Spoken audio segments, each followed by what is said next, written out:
Chapter 1. A Scandal in Bohemia.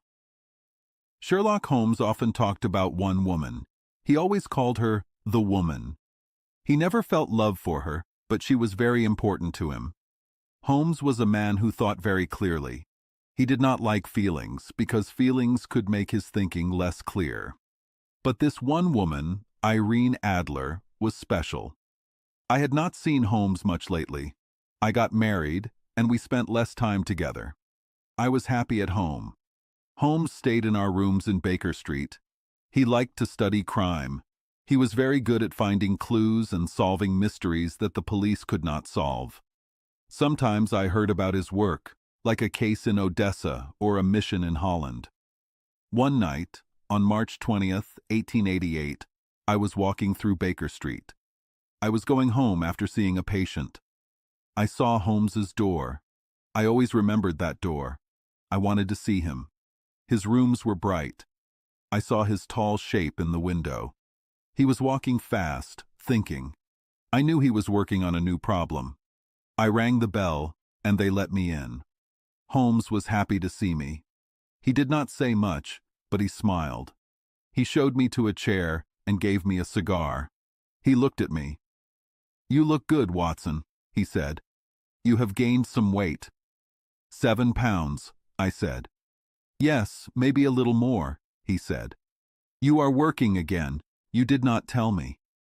"How do you know?" I asked. "I see it. I can tell," he said. "How do I know you were wet recently and that your maid is not careful?" "Holmes, this is too much," I said. "It is true I walked in the country on Thursday, and I got very wet. But I changed my clothes, and Mary Jane is not good, my wife will let her go. But I don't know how you know these things." He laughed. "It is easy," he said. "Your left shoe has 6 small cuts. Someone used a knife to clean mud from it. So, you were outside in bad weather, and your maid is not careful with your shoes. Also, you smell like medicine, you have a mark on your finger, and you have something in your hat. This tells me you are a doctor again." I laughed. It seemed so simple when he explained it. "When you tell me, it seems so easy," I said. "But I cannot do it myself. My eyes are as good as yours." "Yes," he said, and lit a cigarette. "You see, but you do not observe. It is different. For example, you have seen the steps to this room many times." "Many times." "How many?" "Hundreds."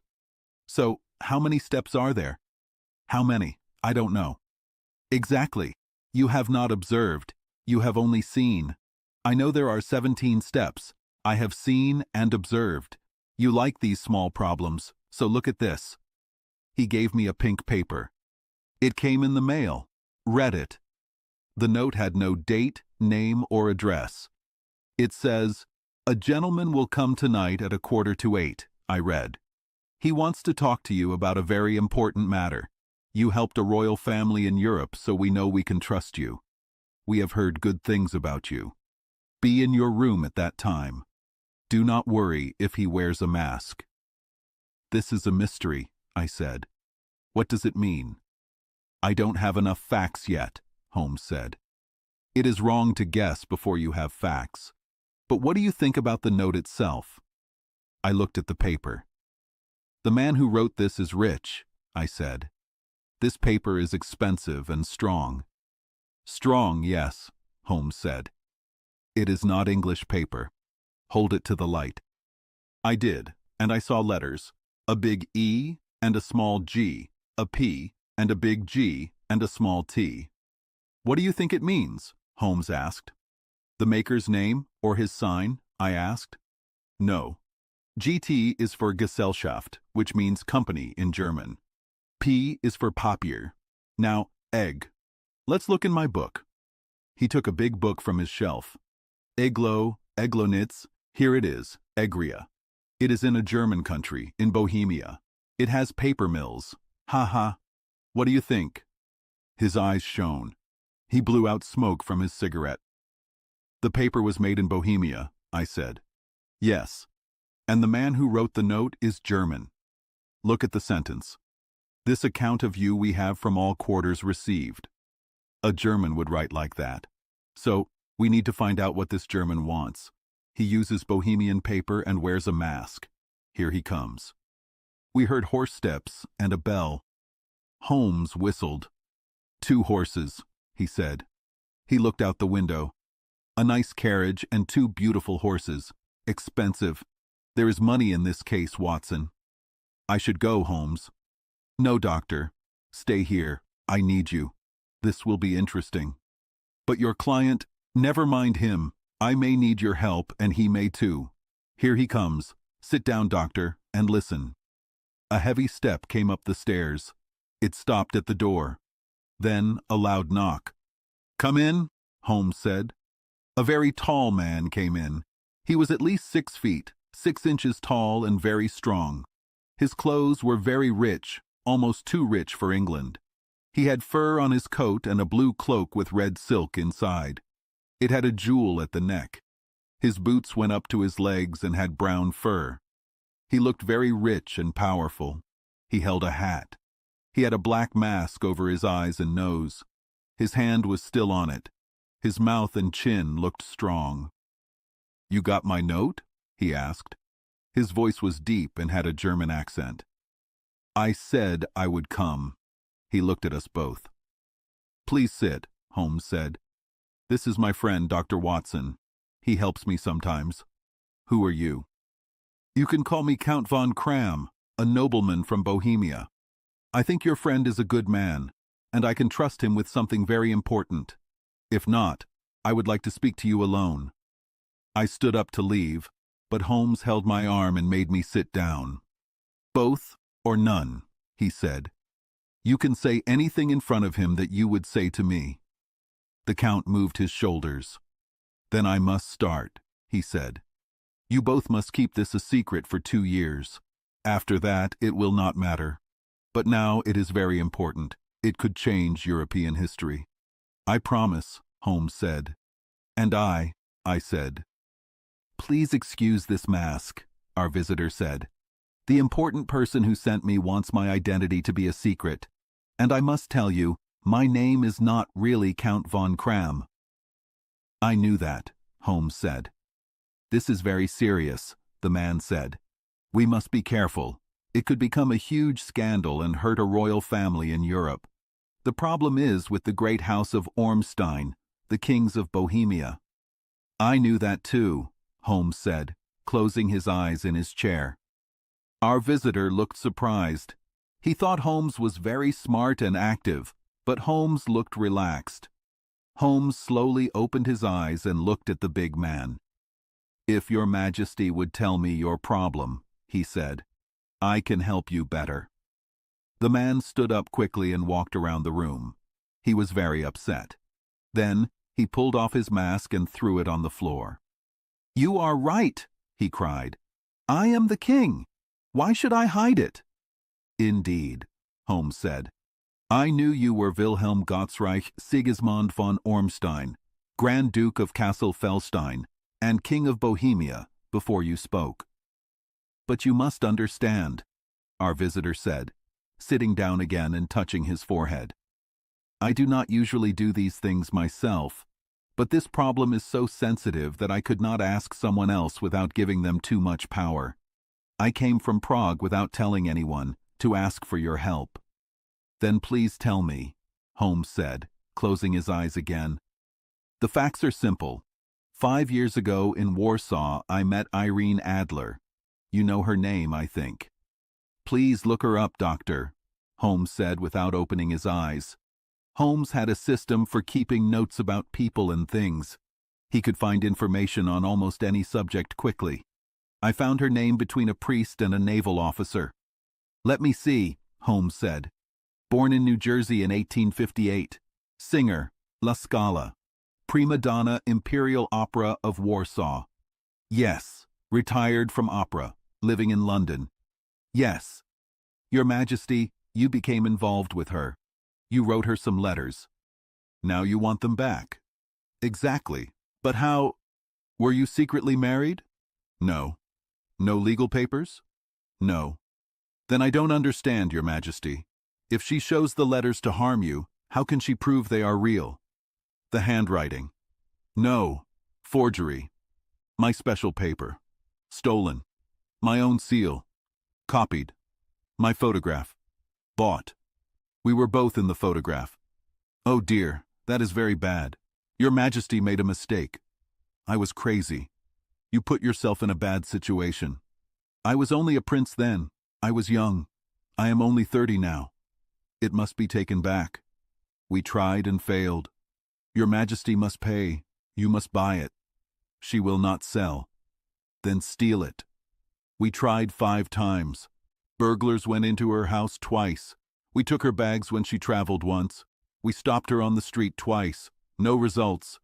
No sign of it? None at all. Holmes laughed. This is a fun problem, he said. But very serious for me, the king said. Yes, it is. What does she plan to do with the photograph? To ruin me. How? I am going to get married. I heard that. To Clotilde Lothman von Saxe-Meiningen, the King of Scandinavia's daughter. Her family is very strict. She is very delicate. If she doubts me, the marriage will end. And Irene Adler? She threatens to send them the photograph. And she will do it. I know she will. You don't know her, but she is very strong. She is beautiful, but she has a very strong mind. She will do anything to stop me from marrying another woman. Are you sure she has not sent it yet? I am sure. Why? Because she said she would send it on the day the marriage is announced. That is next Monday. Oh, we have 3 days, Holmes said with a yawn. That is good. I have other things to do now. Your Majesty, will you stay in London? Yes, I will be at the Langham Hotel. My name is Count von Kram. Then I will send you a message about our progress. Please do. I will be worried. And money? You can have whatever you need. Really? I would give a part of my kingdom for that photograph. For now?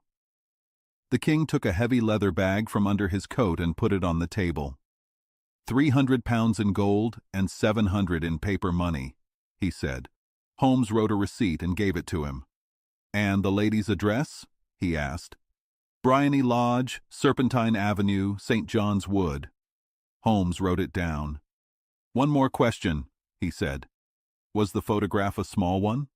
It was. Then good night, Your Majesty.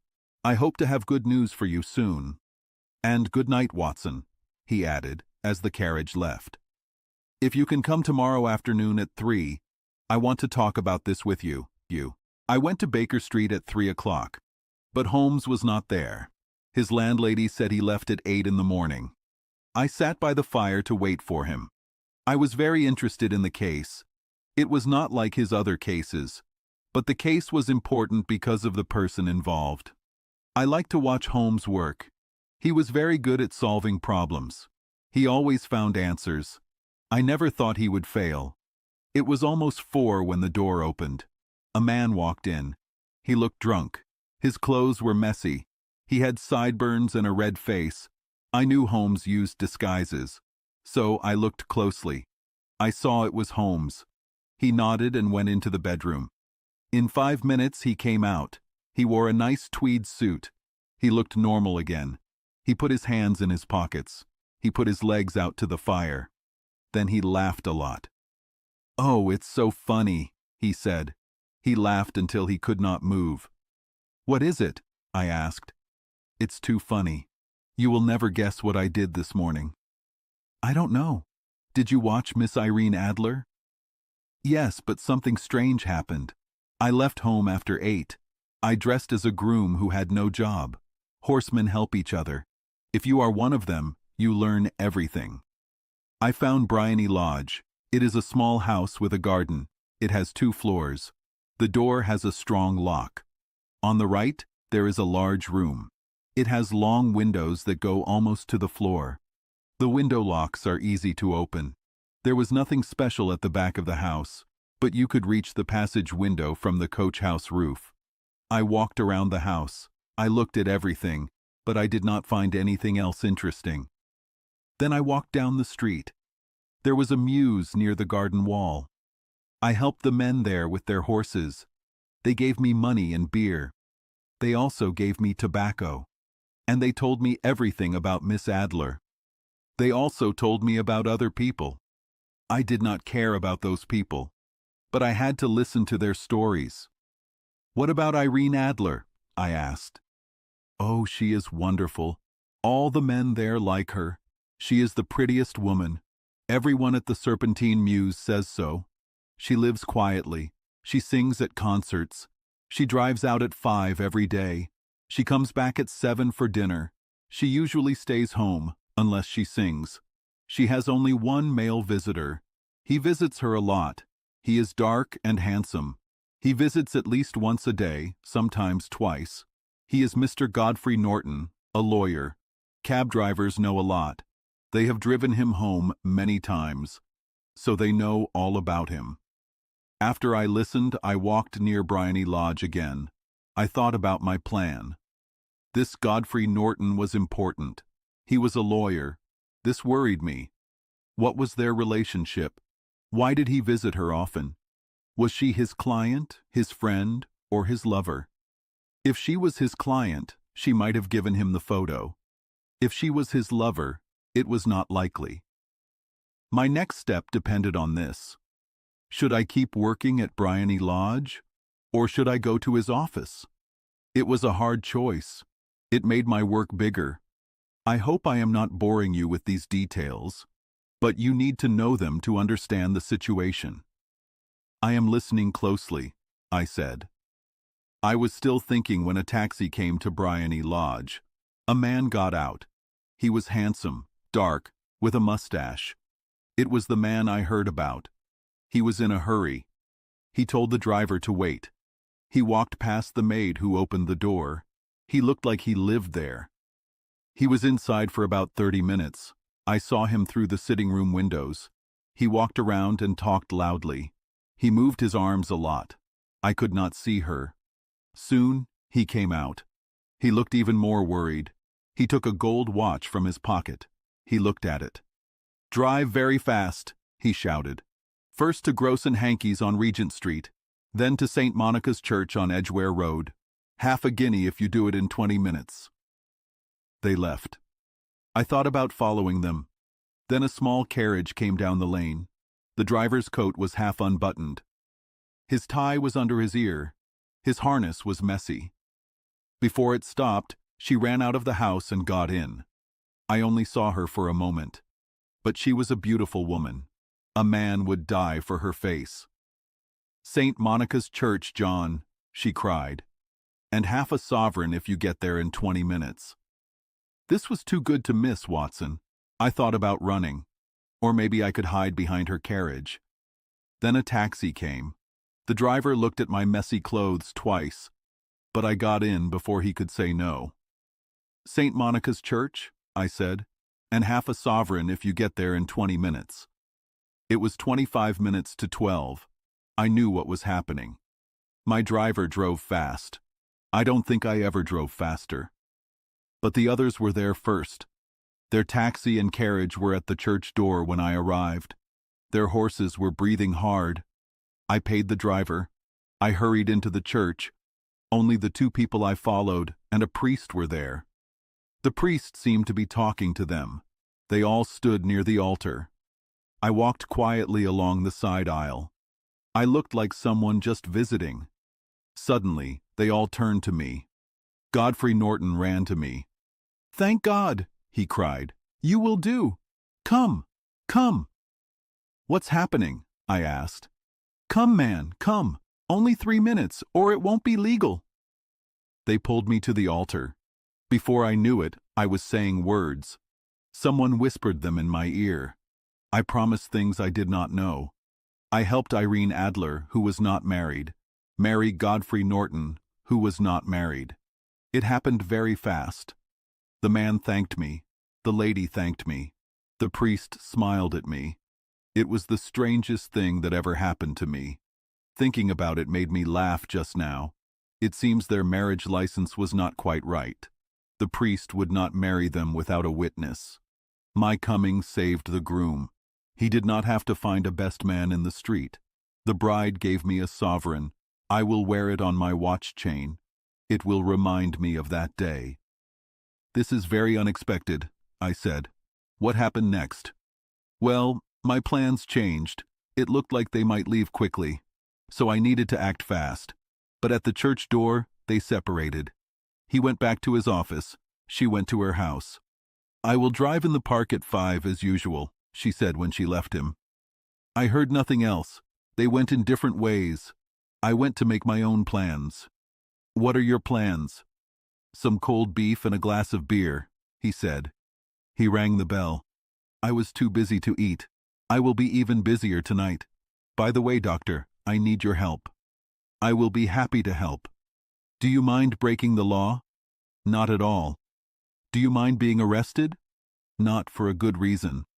Oh, the reason is excellent. Then I am with you. I knew I could trust you. But what do you want me to do? When Mrs. Turner brings the food, I will tell you. Now, he said. He started to eat the simple food the landlady brought. I must talk while I eat. I don't have much time. It is almost 5. In 2 hours, we must be there. Miss Irene, or rather Madame, returns from her drive at 7. We must be at Bryony Lodge to meet her. And then? Leave that to me. I have planned everything. There is only one thing I must tell you. Do not get in the way, no matter what happens. Do you understand? I should do nothing? Do absolutely nothing. There will be some small trouble. Do not join it. I will get into the house. 4 or 5 minutes later, the sitting room window will open. You must stand near that open window. Yes. You must watch me. You will see me. Yes. And when I raise my hand, like this, you will throw what I give you into the room. At the same time, you will shout, "Fire!" Do you understand me? Completely. It is not dangerous, he said. He took a long, cigar-shaped object from his pocket. It is a smoke rocket that plumbers use. It lights itself. That is all you need to do. When you shout, "Fire!" many people will also shout. Then you can walk to the end of the street. I will meet you in 10 minutes. Is that clear? I should do nothing else. I should go near the window. I should watch you. When you signal, I should throw this in. Then I should shout, "Fire!" and I should wait for you at the corner. Exactly. Then you can trust me completely. That is good. I think it is almost time for me to get ready for my new role. He went into his bedroom. In a few minutes he came back. He looked like a kind, simple priest. He had a big black hat. His trousers were baggy. He had a white tie. He smiled kindly. He looked curious. Only Mr. John Hare could have looked so much like him. Holmes did not just change his clothes. His face, his actions, his whole self changed with each role. The theater lost a great actor, and science lost a clever thinker when he became a detective. We left Baker Street at 6:15. It was 10 minutes to 7 when we got to Serpentine Avenue. It was getting dark. The lamps were just being lit. We walked in front of Bryony Lodge. We waited for the person who lived there. The house looked like Holmes described it. But the area was not as quiet as I thought. For a small street in a quiet place, it was very busy.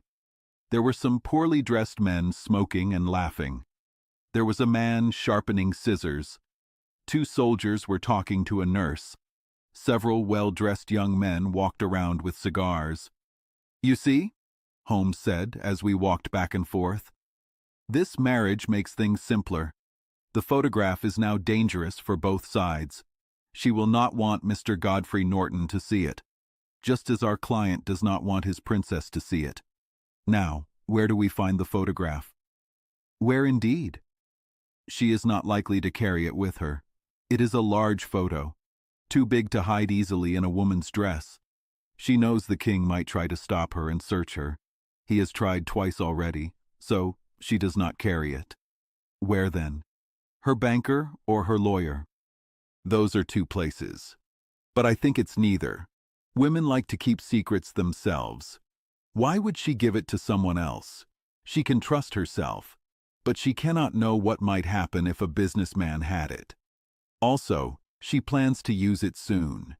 It must be where she can get it easily. It must be in her own house. But her house has been broken into twice. Bah! They did not know how to look. But how will you look? I will not look. What then? I will make her show me. But she will say no. She will not be able to. But I hear wheels. It is her carriage. Now, do exactly as I say. As he spoke, the lights of a carriage came around the street corner. It was a nice, small carriage. It stopped at the door of Bryony Lodge. As it stopped, one of the men standing around ran to open the door. He wanted to earn some money, but another man pushed him away. That man also wanted to open the door. A big fight started. The two soldiers joined in. They took sides with one of the men. The scissors grinder also joined the other side. Someone hit someone else. In a moment, the lady got out of her carriage. She was in the middle of a group of red-faced men fighting. They hit each other with their fists and sticks. Holmes ran into the crowd to help the lady. But just as he reached her, he cried out. He fell to the ground. Blood ran down his face. When he fell, the soldiers ran away in one direction. The other men ran the other way. Some well-dressed people watched the fight. They did not join. Now they came to help the lady and the injured man. Irene Adler, as I will still call her, went up the steps. But she stood at the top. Her figure was clear against the lights from the house. She looked back at the street. "Is the poor gentleman badly hurt?" she asked. "He is dead," several people cried. "No, no, he is alive," shouted another. "But he will die before you get him to a hospital." "He is brave," a woman said. They would have taken the lady's purse and watch if not for him. They were a bad group. "Oh, he is breathing now. He cannot lie in the street. May we bring him inside, madam?" "Yes, of course. Bring him into the sitting room. There is a comfortable sofa. This way, please." Slowly, they carried him into Bryony Lodge. They laid him in the main room. I still watched from my place by the window. The lamps were on, but the blinds were not closed, so I could see Holmes on the sofa. I do not know if he felt bad about what he was doing, but I felt very ashamed. I saw the beautiful woman. I was helping to trick her. She was so kind to the injured man. But I had to help Holmes. It would be wrong to stop now. He trusted me. I made myself strong. I took the smoke rocket from my coat. I thought, we are not hurting her. We are only stopping her from hurting someone else. Holmes sat up on the sofa. I saw him move like he needed air. A maid ran and opened the window. At the same moment, I saw him raise his hand. That was the signal. I threw my rocket into the room. I shouted, "Fire!" As soon as I said the word, everyone outside screamed, "Fire!" Rich people, poor people, grooms, maids, everyone. Thick smoke filled the room. It went out the open window. I saw people running. A moment later, Holmes's voice came from inside. He said it was a false alarm. I walked through the noisy crowd. I went to the corner of the street. In 10 minutes, Holmes met me. He put his arm in mine. We left the noisy place. He walked fast and quietly for a few minutes. We turned down a quiet street. It led to Edgware Road. "You did very well, doctor," he said. "It was perfect. Everything is fine. Do you have the photograph?" "I know where it is." "How did you find out?" "She showed me, just as I said she would." "I don't understand." "I don't want to make it a mystery," he said, laughing. "It was very simple. You saw that everyone in the street was helping us. They were all hired for the evening." "I thought so." "Then, when the fight started, I had some wet red paint in my hand. I ran forward. I fell down. I put my hand to my face. I looked very sad. It is an old trick." "I guessed that too." "Then they carried me in. She had to take me in. What else could she do? And into her sitting room. That was the room I thought it would be. It was either that room or her bedroom. I wanted to know which. They put me on a sofa. I asked for air. They had to open the window. And you had your chance. How did that help you? It was very important. When a woman thinks her house is on fire, she runs to the thing she cares about most. It is a very strong feeling. I have used this trick many times. It helped me with the Darlington substitution scandal. And also with the Arnsworth Castle business. A married woman grabs her baby. An unmarried woman grabs her jewelry box. Now, I knew Our Lady today had nothing more important than what we wanted. She would run to get it. The fire alarm worked very well. The smoke and shouting would scare anyone. She reacted perfectly. The photograph is in a hidden spot. It is behind a sliding panel above the right bell pull. She was there in an instant. I saw it when she pulled it out a little. When I said it was a false alarm, she put it back. She looked at the rocket. She ran from the room. I have not seen her since. I got up. I made my excuses. I left the house. I thought about taking the photograph right away. But the coachman came in. He was watching me closely. So it seemed safer to wait. Being too fast can ruin everything. And now? I asked. Our work is almost done. I will go with the king tomorrow. You can come too if you want. We will wait for the lady in the sitting room. But she probably will not be there, and neither will the photograph. It might make the king happy to get it himself. When will you go? At 8 in the morning. She will not be awake, so we will have no problems. Also, we must be fast. This marriage might change her life. I must send a message to the king right away. We reached Baker Street. We stopped at the door. He was looking for his key. Someone walking by said, "Good night, Mr. Sherlock Holmes." There were several people on the street, but the voice came from a thin young man in a coat. He walked by quickly. "I have heard that voice before," Holmes said. He looked down the dark street. "I wonder who that was." I stayed at Baker Street that night. In the morning, we were eating when the King of Bohemia came quickly into the room. "You have it," he said, holding Sherlock Holmes's shoulders and looking at his face. "Not yet." "But you think you will get it?" "I think so." "Then let's go. I want to leave now." "We need a taxi." "No, my car is waiting." "Good, that makes it easier." We went down and drove again to Bryony Lodge. "Irene Adler is married," Holmes said. "Married? When?" "Yesterday." "To whom?" "To an English lawyer named Norton." "But she cannot love him." "I hope she does." "Why do you hope that?" "Because then your Majesty will not worry in the future.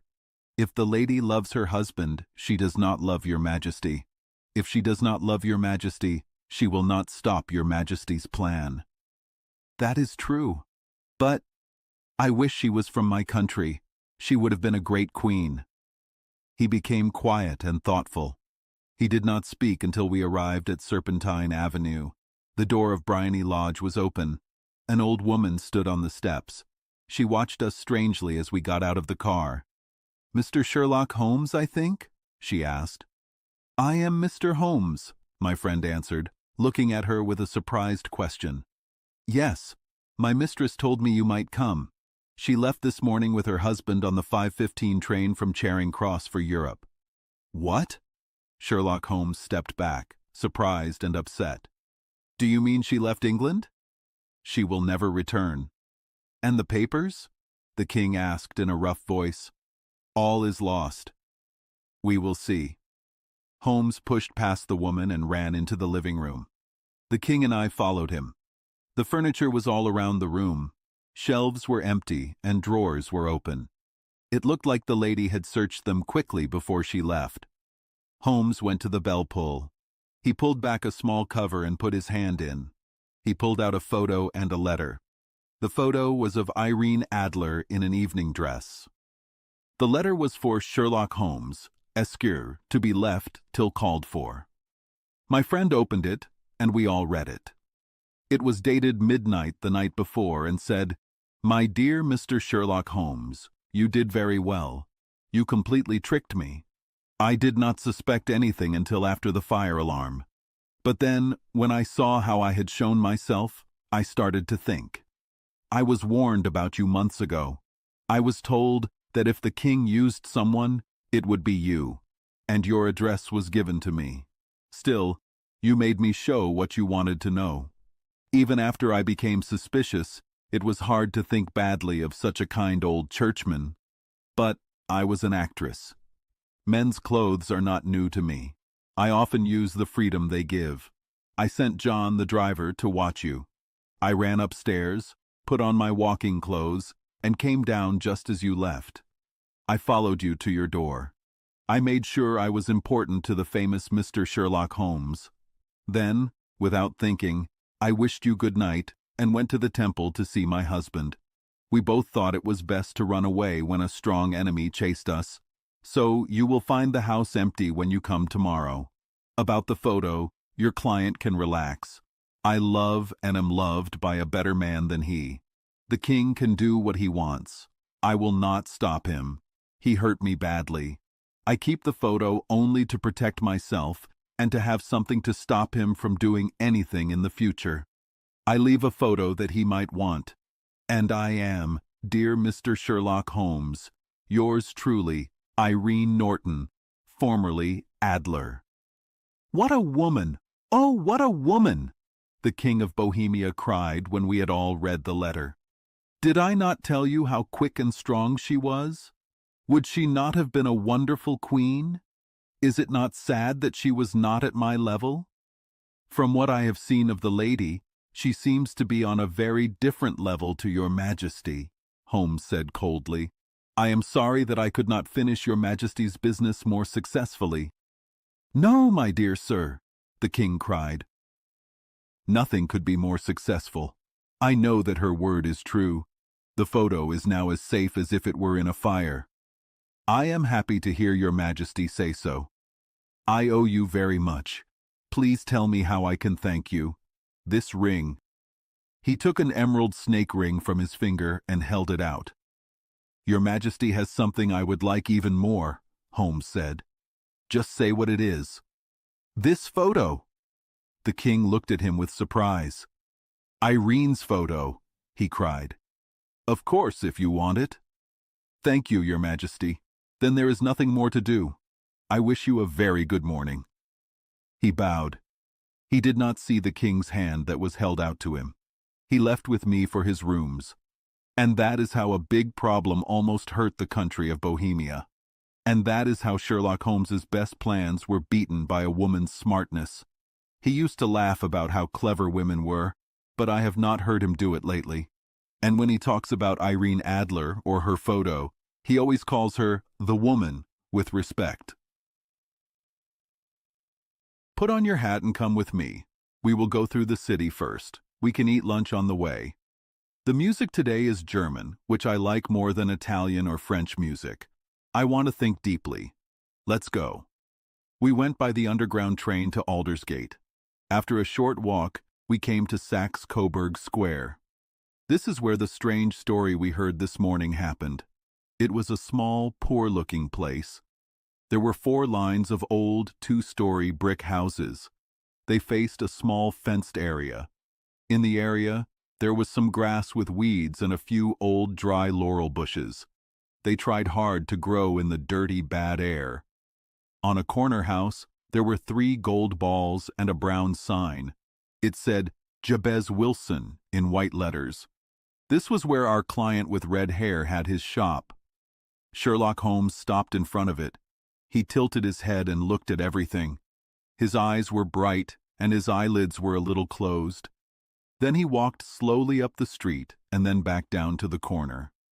He was still looking closely at the houses. Finally, he went back to the pawnbroker's shop. He hit the ground with his stick 2 or 3 times. Then he went to the door and knocked. A young man opened it right away. He looked bright and had no beard. He asked Holmes to come in. Thank you, Holmes said. I only wanted to ask you how to get from here to the Strand. 3rd right, 4th left, the helper answered quickly. He closed the door. That's a smart man, Holmes said as we walked away. I think he is the 4th smartest man in London. And for being brave, I think he might even be the 3rd. I knew something about him before. Clearly, I said, Mr. Wilson's helper is important to this Red-Headed League mystery. I am sure you only asked for directions to see him. Not him. What then? The knees of his pants. And what did you see? What I expected to see. Why did you hit the ground?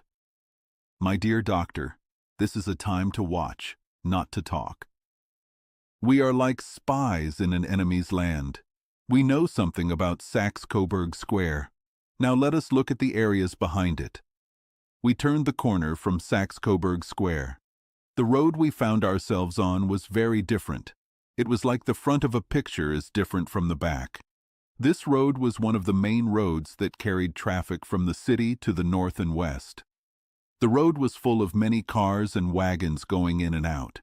The paths for walking were black with many people walking fast. It was hard to believe that the nice shops and big business buildings we saw were right next to the old, quiet square we had just left. "Let me see," Holmes said. He stood at the corner and looked at the line of buildings. "I want to remember the order of the houses here. I like to know London very well. There is Mortimer's, the tobacco shop, the small newspaper shop, the Coburg part of the city and suburban bank, the vegetarian restaurant, and McFarland's carriage-making place. That takes us to the next block. And now, Doctor, we have finished our work. So it is time for some fun. A sandwich and a cup of coffee, and then we will go to Violin Land. There, everything is sweet and delicate and in harmony. There are no red-headed clients to bother us with their hard questions. My friend was a very good musician. He could play well and write music that was very good. All afternoon, he sat in his seat and was very happy. He gently moved his long, thin fingers to the music. His gently smiling face and tired, dreaming eyes were very different from Holmes the detective, Holmes the strong, smart, ready criminal catcher. In his unique character, his two sides showed alternately. His great exactness and smartness were, I often thought, a change from his poetic and thoughtful mood that sometimes took over. His nature changed from being very slow to having great energy. And, as I knew well, he was never more dangerous than when he had been sitting in his chair for days, playing music and reading old books. Then, he would suddenly want to chase a mystery. His great thinking power would become like a strong feeling. People who did not know how he worked would look at him strangely, as if his knowledge was not like other people's. When I saw him that afternoon, so lost in the music at St. James's Hall, I felt that a bad time might be coming for those he wanted to catch. "You want to go home, I am sure, Doctor," he said as we walked out. "Yes, that would be good. And I have some work to do that will take a few hours. This business at Coburg Square is serious." "Why serious?" "A big crime is planned. I believe we will be able to stop it in time.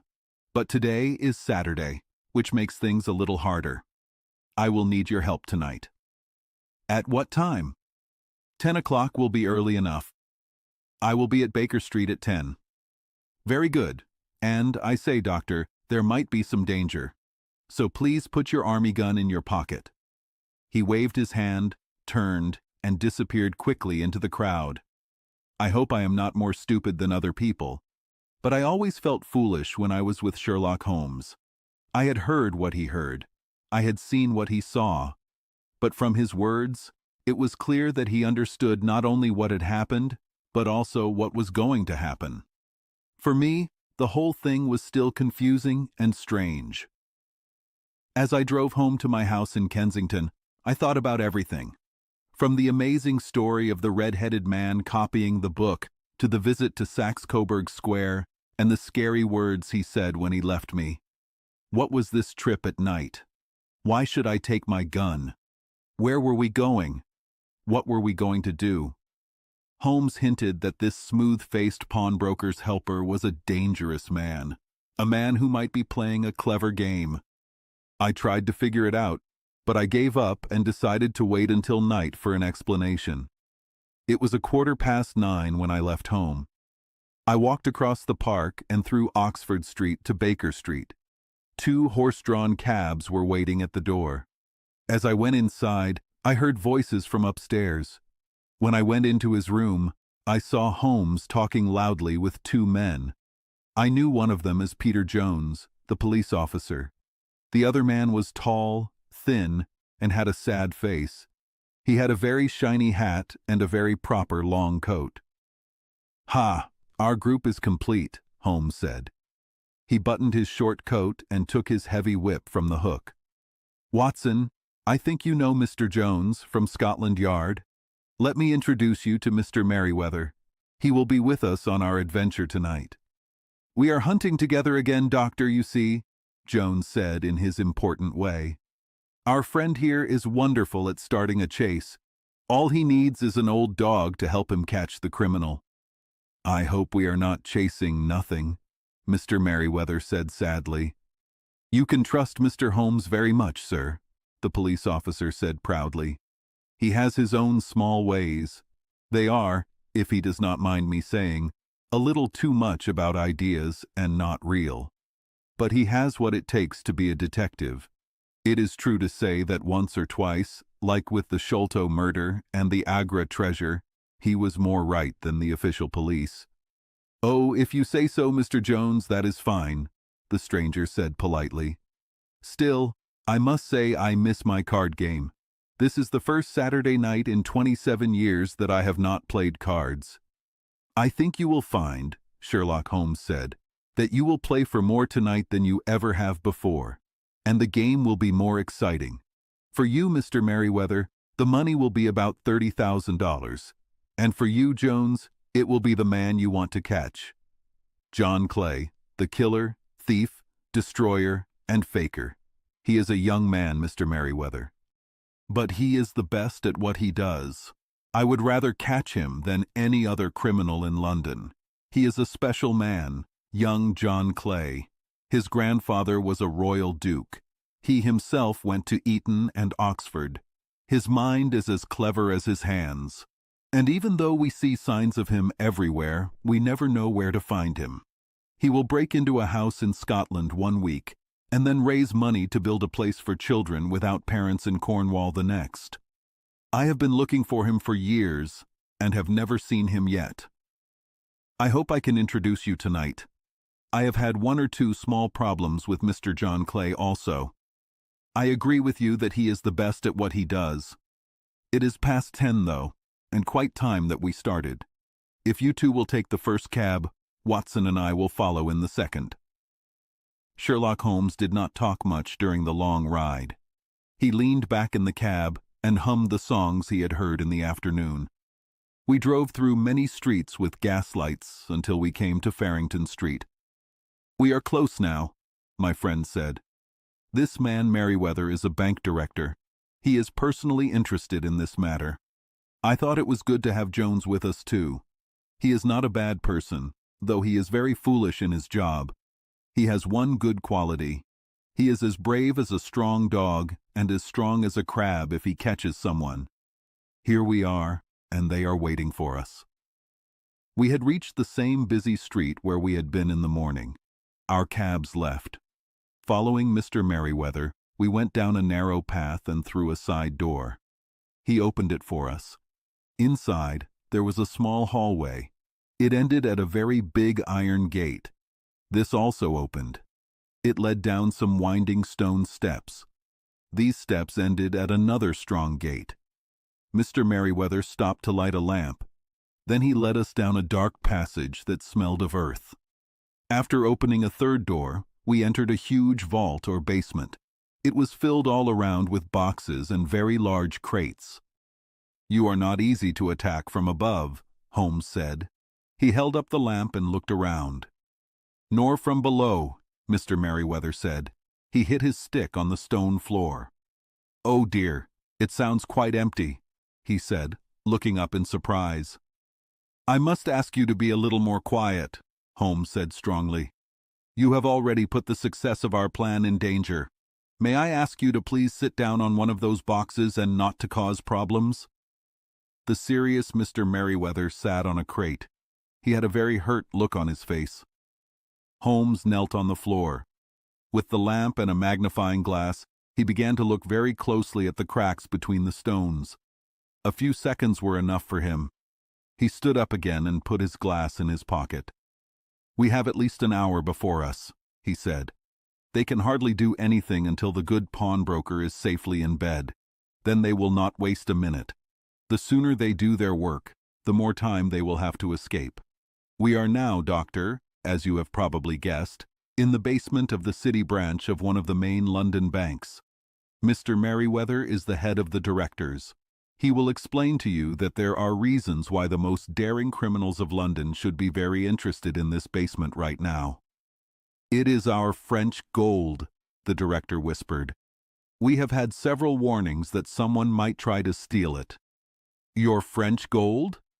"Yes. A few months ago, we needed more money. So we borrowed 30,000 Napoleons from the Bank of France for that reason. It has become known that we have never opened the money boxes, and that it is still in our basement. The box I am sitting on has 2,000 Napoleons packed between layers of lead foil. Our amount of gold is much larger now than is usually kept in one branch office, and the directors have worried about it." "Which was very reasonable," Holmes said. "And now it is time that we made our small plans. I expect that in an hour things will become urgent. In the meantime, Mr. Merriweather, we must put the cover over that dark lamp." "And sit in the dark?" "I am afraid so. I had brought a pack of cards in my pocket. I thought that, as there were 4 of us, you might play cards after all. But I see that the enemy's preparations have gone so far that we cannot risk having a light. And first of all, we must choose our places. These are daring men, and even though we will catch them by surprise, they might hurt us if we are not careful. I will stand behind this crate, and you hide yourselves behind those. Then, when I shine a light on them, move in quickly. If they shoot, Watson, do not hesitate to shoot them down." I put my gun, ready to fire, on top of the wooden box behind which I hid. Holmes slid the cover across the front of his lamp. This left us in complete darkness, a darkness I have never felt before. The smell of hot metal stayed. It told us that the light was still there, ready to shine out at any moment. For me, with my nerves very excited, there was something sad and heavy in the sudden darkness and in the cold, wet air of the vault. "They have only one way out," Holmes whispered. "That is back through the house into Saxe-Coburg Square. I hope you have done what I asked you, Jones? I have a police inspector and 2 officers waiting at the front door. Then we have closed all the ways out, and now we must be quiet and wait." How long it seemed. From comparing notes later, it was only an hour and 15 minutes, but it felt to me like the night must have almost ended, and the sun was about to rise above us. My legs were tired and stiff because I was afraid to move. Yet my nerves were very tense. My hearing was so good that I could not only hear my friends breathing softly, but I could tell the deeper, heavier breath of the big Jones from the thin, sighing sound of the bank director. From where I was, I could look over the box towards the floor. Suddenly, my eyes caught the shine of a light. At first, it was only a bright spark on the stone floor. Then it got longer until it became a yellow line. And then, without any warning or sound, a cut seemed to open. A hand appeared. It was a white, almost womanly hand. It moved around in the center of the small area of light. For a minute or more, the hand, with its moving fingers, stuck out of the floor. Then it was pulled back as quickly as it appeared, and all was dark again, except for the single bright spark that marked a small opening between the stones. Its disappearance, however, was only for a moment. With a tearing sound, one of the wide white stones turned over on its side. It left a square, open hole. Through this hole, the light of a lamp shone. Over the edge, a clean-cut young face appeared. It looked keenly around. Then, with a hand on each side of the opening, it pulled itself up to its shoulders and then to its waist. One knee then rested on the edge. In another moment, he stood at the side of the hole. He was pulling a friend after him. The friend was thin and small like him. He had a pale face and a lot of very red hair. "It's all clear," he whispered. "Do you have the tool and the bags? Goodness! Jump, Archie, jump, and I'll take the blame." Sherlock Holmes jumped out and grabbed the person who came in by the collar. The other man went down the hole. I heard the sound of tearing cloth as Jones grabbed his coat. The light shone on the end of a gun, but Holmes's whip hit the man's wrist, and the gun made a clinking sound on the stone floor. "It's no use, John Clay," Holmes said calmly. "You have no chance at all." "So I see," the other man answered very calmly. "I think my friend is okay, though I see you have his coattails." "There are 3 men waiting for him at the door," Holmes said. "Oh, really? You seem to have done things very completely. I must tell you that you did well." "And I you," Holmes answered. "Your red-headed idea was very new and good." "You'll see your friend again soon," Jones said. "He's quicker at climbing down holes than I am. Just wait while I put on the handcuffs." "Please do not touch me with your dirty hands," our prisoner said, as the handcuffs made a noise on his wrists. "You may not know that I have royal blood. Also, when you speak to me, please always say, 'Sir,' and 'please.'" "All right," Jones said with a stare and a quiet laugh. "Well, would you please, sir, march upstairs, where we can get a cab to take your highness to the police station." "That is better," John Clay said calmly. He bowed to the 3 of us and walked quietly away with the detective. "Really, Mr. Holmes," Mr. Merriweather said as we followed them from the basement, "I do not know how the bank can thank you or pay you back. There is no doubt that you have found and stopped very completely one of the most serious attempts at bank robbery I have ever known." "I had 1 or 2 small things to deal with, Mr. John Clay," Holmes said. "I spent some money on this matter, which I will expect the bank to pay back. But other than that, I am fully paid back by having an experience that is unique in many ways, and by hearing the very remarkable story of the Red-Headed League. You see, Watson," he explained in the early morning hours as we sat with a glass of whiskey and soda in Baker Street, "it was very clear from the beginning that the only possible reason for this rather strange business of the League's advertisement and copying the book must be to get this not-so-smart pawnbroker out of the way for several hours every day. It was a strange way to do it, but truly it would be hard to suggest a better way. The method was probably thought of by Clay's clever mind because of his helper's hair color. The 4 a week was something to make him want to do it. And what was that money to them, who were trying to get thousands? They put in the advertisement, "One bad man has the temporary office. The other bad man tells the first man to apply for it, and together they make sure he is gone every morning of the week. From the time I heard that the helper came for half wages, it was clear to me that he had a strong reason for getting the job." "But how could you guess what the reason was?" "If there had been women in the house, I would have thought it was a simple bad plan. But that was not possible. The man's business was small, and there was nothing in his house that could explain such big plans and such a large cost as they had. So it must be something outside the house. What could it be? I thought of the helper's love for taking pictures and his habit of going into the basement. The basement. That was the end of this confusing clue. Then I asked about this mysterious helper and found that I was dealing with one of the calmest and bravest criminals in London. He was doing something in the basement, something that took many hours a day for months. What could it be again? I could only think that he was digging a tunnel to another building. I had figured this out when we went to see the place where it happened. I surprised you by hitting the ground with my stick. I was checking if the basement went out in front or behind. It was not in front. Then I rang the bell, and, as I hoped, the helper answered it. We have had some small fights before, but we had never seen each other. I hardly looked at his face. His knees were what I wanted to see. You must have seen how worn, wrinkled, and dirty they were. They showed those hours of digging. The only thing left was what they were digging for. I walked around the corner. I saw that the City and Suburban Bank was next to our friend's building, and I felt that I had solved my problem. When you drove home after the concert, I called Scotland Yard and the head of the bank directors, and you have seen the result. And how could you tell that they would try it tonight? I asked.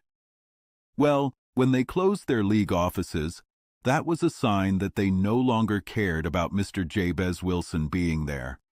In other words, they had finished their tunnel. But it was important that they use it soon. Someone might find it, or the gold might be moved. Saturday would be better for them than any other day. It would give them 2 days to escape. For all these reasons, I expected them to come tonight. You figured it out beautifully, I said with true admiration. It is such a long plan, and every part is correct. It saved me from being bored, he answered, yawning. Oh no, I already feel boredom coming over me. My life is spent in one long effort to escape from the usual things in life. These small problems help me to do that. And you help all people, I said. He shrugged his shoulders. Well, perhaps after all, it is a little useful, he said. Man is nothing, the work is everything, as Gustave Flaubert wrote to George Sand. Chapter 2. The Red-Headed League. One day last autumn, I went to see my friend, Mr. Sherlock Holmes. He was talking to a fat, red-faced old man with bright red hair. I was going to leave, but Holmes pulled me into the room and closed the door. You came at the best time, Watson, he said. I thought you were busy. I am very busy. Then I can wait in the next room. No. This man, Mr. Wilson, has helped me in many cases. He will help me with your case, too. The fat man stood up a little and nodded hello. He looked at me with his small eyes. Sit on the sofa, Holmes said. He sat back in his chair and put his fingers together, as he always did when he was thinking. Watson, you like strange things, things that are not normal. You like my stories and write them. You even make them a little more interesting. Your cases are very interesting to me, I said. I told you before, when we talked about Miss Mary Sutherland's simple problem, that strange things happen in real life. Life is always more surprising than anything we can imagine. I did not believe that, I said. You did, Doctor, but you will agree with me. If not, I will tell you more and more facts until you agree. Mr. Jabez Wilson came to me this morning. He has a very strange story. I have told you that the strangest things often come from small crimes, or even when we are not sure if there is a crime. I don't know if this is a crime or not, but it is one of the strangest stories I have heard. Mr. Wilson, please tell your story again. I ask this because my friend Dr. Watson has not heard it, and because I want every small detail from you. Usually, when I hear a little about a case, I can think of many like it. But this case is unique. The fat man puffed out his chest. He took out a dirty, wrinkled newspaper from his coat. He looked at the advertisements. I looked at him to try and learn about him, like Holmes does. I did not learn much. He looked like a normal, fat, slow British shopkeeper. He wore baggy gray trousers, a dirty black coat, and a dull vest with a heavy gold chain. He had a worn hat and a faded brown coat on a chair next to him. Nothing about him was special, except his bright red hair and his sad, unhappy face. Sherlock Holmes saw me looking. He smiled and shook his head. He has worked with his hands, he uses snuff, he is a Freemason, he has been to China, and he has written a lot lately. I cannot guess anything else. Mr. Jabez Wilson sat up in his chair. His finger was on the paper, but his eyes were on Holmes. How did you know all that, Mr. Holmes? He asked. How did you know I did manual labor? It's true, I was a ship's carpenter. Your hand, sir. Your right hand is bigger than your left. You have worked with it. so the muscles are bigger. And the snuff and the Freemasonry? I will not tell you how I know that. It would be rude. But you wear a pin that shows you are a Freemason, even though it is against their rules. Ah, yes, I forgot. But the writing? Your right cuff is shiny for 5 inches. Your left cuff has a smooth spot near the elbow where you rest it on a desk when you write. But China? The fish tattoo on your right wrist could only be from China. I have studied tattoos. The way they make the fish scales pink is only done in China. Also, you have a Chinese coin on your watch chain. It is very simple. Mr. Jabez Wilson laughed loudly. Well, I never, he said. I thought you were very clever, but it was nothing special after all. I think, Watson, Holmes said, that I make a mistake by explaining. People think unknown things are wonderful. My small reputation will be hurt if I am so open. Can you find the advertisement, Mr. Wilson? Yes, I have it now, he said. He put his thick red finger halfway down the column. Here it is. This is where it all started. You read it, sir. I took the paper and read. To the Red-Headed League. There is a new job open because Ezekiah Hopkins, from Lebanon, Pennsylvania, USA, died. A member of the league gets $4 a week for easy work. All red-headed men who are healthy and over 21 years old can apply. Come in person on Monday at 11 o'clock to Duncan Ross at the offices of the league, 7 Pope's Court, Fleet Street. What does this mean? I asked after reading it twice. Holmes laughed and moved in his chair, as he did when he was happy. It is a bit strange, isn't it? He said. Now, Mr. Wilson, please tell us about yourself, your home, and how this advertisement changed your life. First, Doctor, write down the paper and the date. It is the Morning Chronicle, April 27th, 1890, just 2 months ago. Very good. Now, Mr. Wilson? Well, as I told you, Mr. Sherlock Holmes, Jabez Wilson said, wiping his forehead, I have a small pawn shop in Coburg Square, near the city. It is not very big, and it has only just given me enough money to live on for the last few years. I used to have 2 helpers, but now I only have 1. It is hard to pay him, but he works for half wages to learn the business. What is this helpful young man's name? Sherlock Holmes asked. His name is Vincent Spaulding. He is not that young. It is hard to say his age. I would not want a smarter helper, Mr. Holmes. I know he could find a better job and earn twice what I can give him. But if he is happy, why should I tell him otherwise? Indeed, you are lucky to have a helper who works for less than he should. This is not common for bosses these days. Your helper may be as special as your advertisement. Oh, he has problems too, Mr. Wilson said. He loves photography too much. He takes pictures with his camera when he should be working. Then he goes into the cellar like a rabbit to develop his pictures. That is his main fault, but he is a good worker. He has no bad habits. He is still with you, I guess? Yes, sir. He and a 14-year-old girl who cooks a little and cleans the house. That is all I have at home, because I am a widower and never had a family. We live very quietly, sir, the 3 of us. We have a home and we pay our debts, if we do nothing else. The first thing that changed our lives was that advertisement.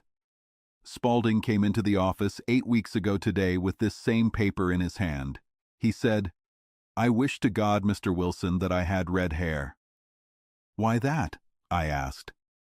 Why, he said, there is another job open in the League of the Red-Headed Men. It is worth a lot of money to anyone who gets it. I hear there are more jobs than men, so the people in charge do not know what to do with the money. If my hair would only change color, there is a nice, easy job ready for me. Why, what is it then? I asked. You see, Mr. Holmes, I am a very home-loving man. My work comes to me, so I often did not leave my house for weeks. So, I did not know much about what was happening outside, and I was always happy to hear some news. Have you never heard of the League of the Red-Headed Men? He asked with wide eyes. Never. Why, I am surprised, because you can get one of the jobs yourself. And how much are they worth? I asked.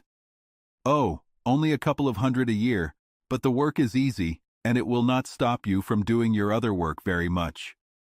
Well, you can imagine that made me listen closely, because my business had not been very good for some years, and an extra couple of hundred would have been very useful. Tell me all about it, I said. Well, he said, showing me the advertisement, you can see that the league has an opening, and there is the address where you should go for details. As far as I can tell, the league was started by a rich American, Ezekiah Hopkins, who was very strange. He had red hair himself, and he liked all red-headed men. So, when he died, he left his great fortune to be used to give easy jobs to men with red hair. From what I hear, it is great pay and very little work. But, I said, millions of red-headed men would apply. Not as many as you might think, he answered. It is only for men in London. This American started in London when he was young, and he wanted to do something good for the old city. Also, I have heard it is no use applying if your hair is light red, or dark red, or anything but truly bright, fiery red. Now, if you wanted to apply, Mr. Wilson, you would easily get in, but maybe it would not be worth your time to go out of your way for a few £100. Now, it is true, gentlemen, as you can see, that my hair is a very rich red. So it seemed to me that if there was any competition, I had as good a chance as anyone. Vincent Spaulding seemed to know so much about it that I thought he might be helpful. So I told him to close the shop for the day and come with me. He was happy to have a day off, so we closed the business and went to the address in the advertisement. I hope I never see such a sight again, Mr. Holmes. From every direction, every man with any red in his hair had come to the city to answer the advertisement. Fleet Street was full of red-headed people. Pope's Court looked like a fruit seller's cart. I would not have thought there were so many redheads in the whole country. They were every shade of red: light yellow, lemon, orange, brick, Irish setter, liver, clay. But, as Spaulding said, there were not many with the truly bright red color. When I saw how many people were waiting, I wanted to give up, but Spaulding would not let me. I don't know how he did it, but he pushed and pulled and moved until he got me through the crowd and up to the steps of the office. People were going up and down the stairs. Some were full of hope, and some were sad. But we pushed our way in and soon found ourselves in the office. Your experience has been very interesting, Holmes said as his client paused and took some snuff. Please continue your very interesting story. There was nothing in the office but 2 wooden chairs and a simple table. Behind the table sat a small man with hair even redder than mine. He spoke a few words to each person who came in. Then he always found something wrong with them, so they could not get the job. Getting a job did not seem so easy after all. But when it was our turn, the small man was much kinder to me than to the others. He closed the door when we entered so he could speak with us privately. This is Mr. Jabez Wilson, my helper said, and he wants to fill a job in the league. And he is perfect for it, the other man answered. He has everything needed. I cannot remember seeing anything so good. He stepped back, tilted his head, and stared at my hair until I felt shy. Then suddenly he moved forward, shook my hand, and told me he was happy for my success. It would be wrong to wait, he said, but I am sure you will excuse me for being careful. With that, he grabbed my hair with both hands and pulled until I yelled in pain. There is water in your eyes, he said as he let go of my hair. I see that all is well, but we must be careful, because we have been tricked twice by wigs and once by paint.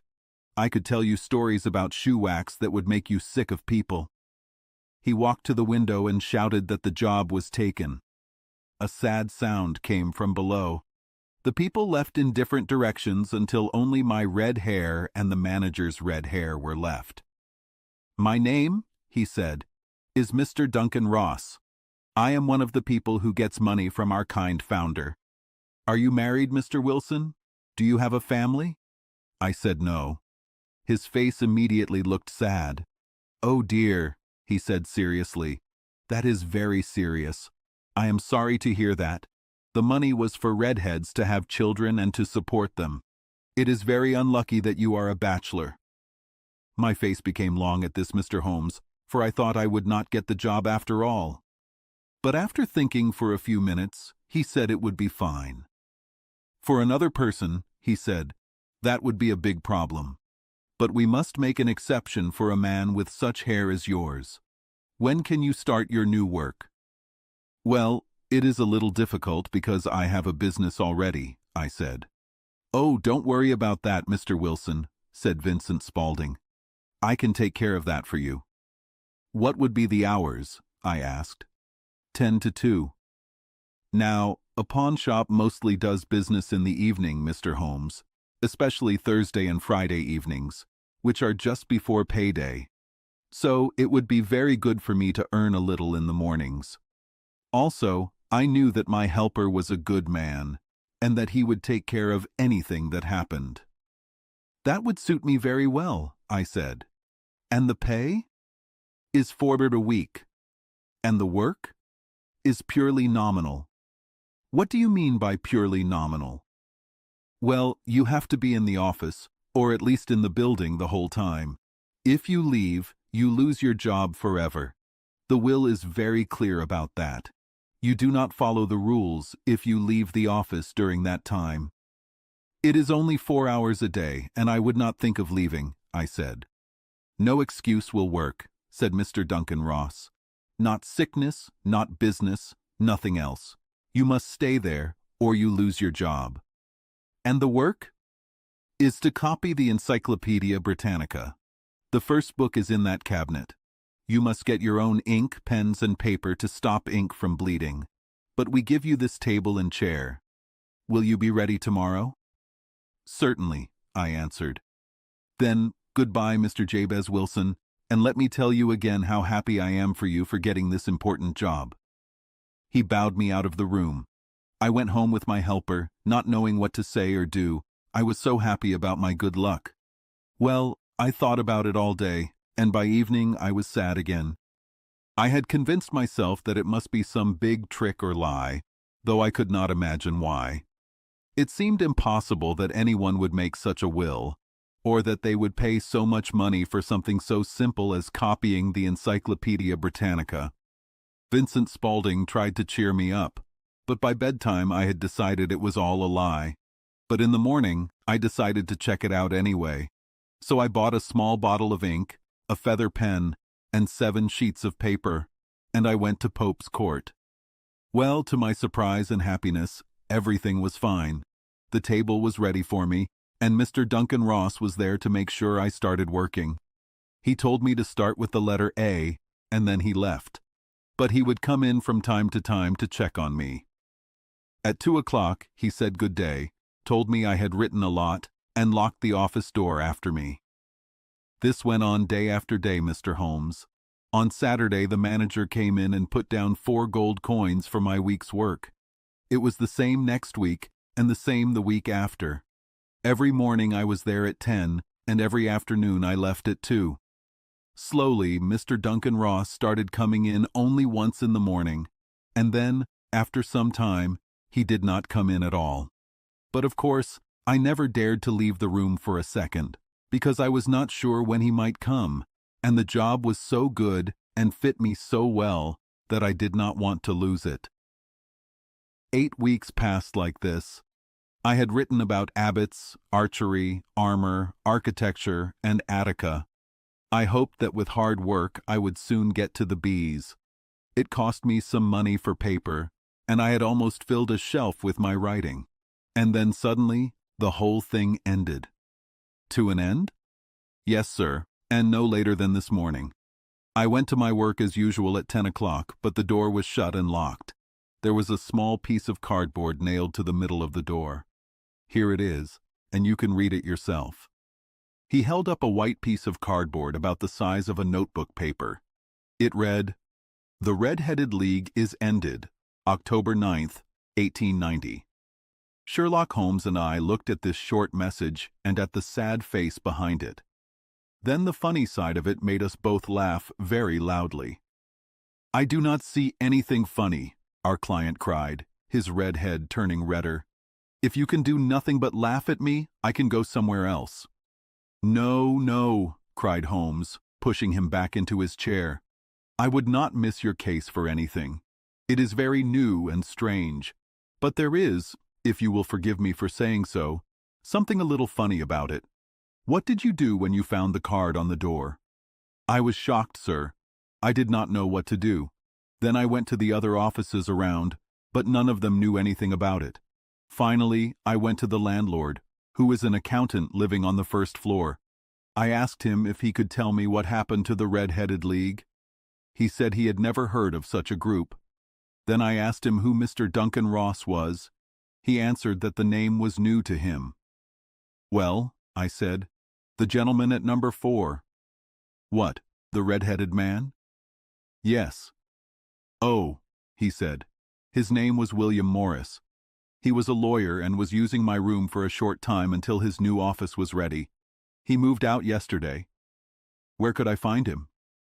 "Oh, at his new offices. He did tell me the address. Yes, 17 King Edward Street, near St. Paul's."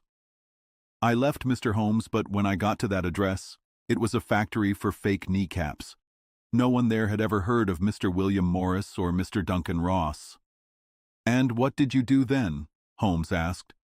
"I went home to Saxe-Coburg Square, and I asked my helper for advice. But he could not help me at all. He could only say that if I waited, I would hear by mail. But that was not good enough, Mr. Holmes. I did not want to lose such a good job without trying, so, as I had heard that you were kind enough to help poor people who needed it, I came right to you."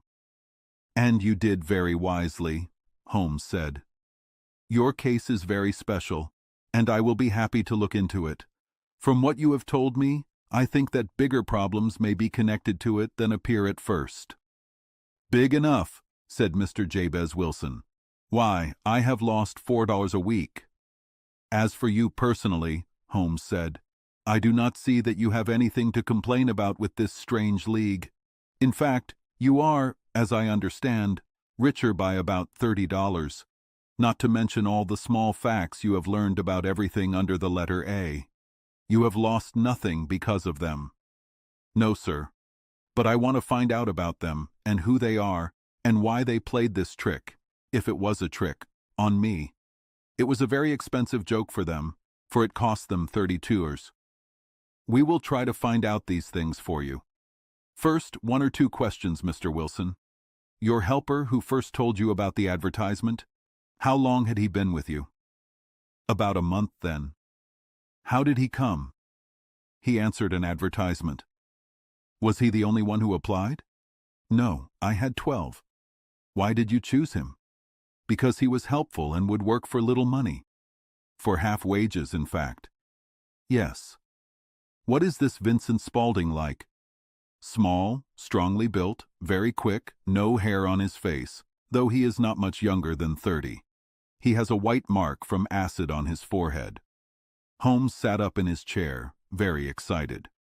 "I thought so," he said. "Have you ever noticed that his ears have holes for earrings?" "Yes, sir.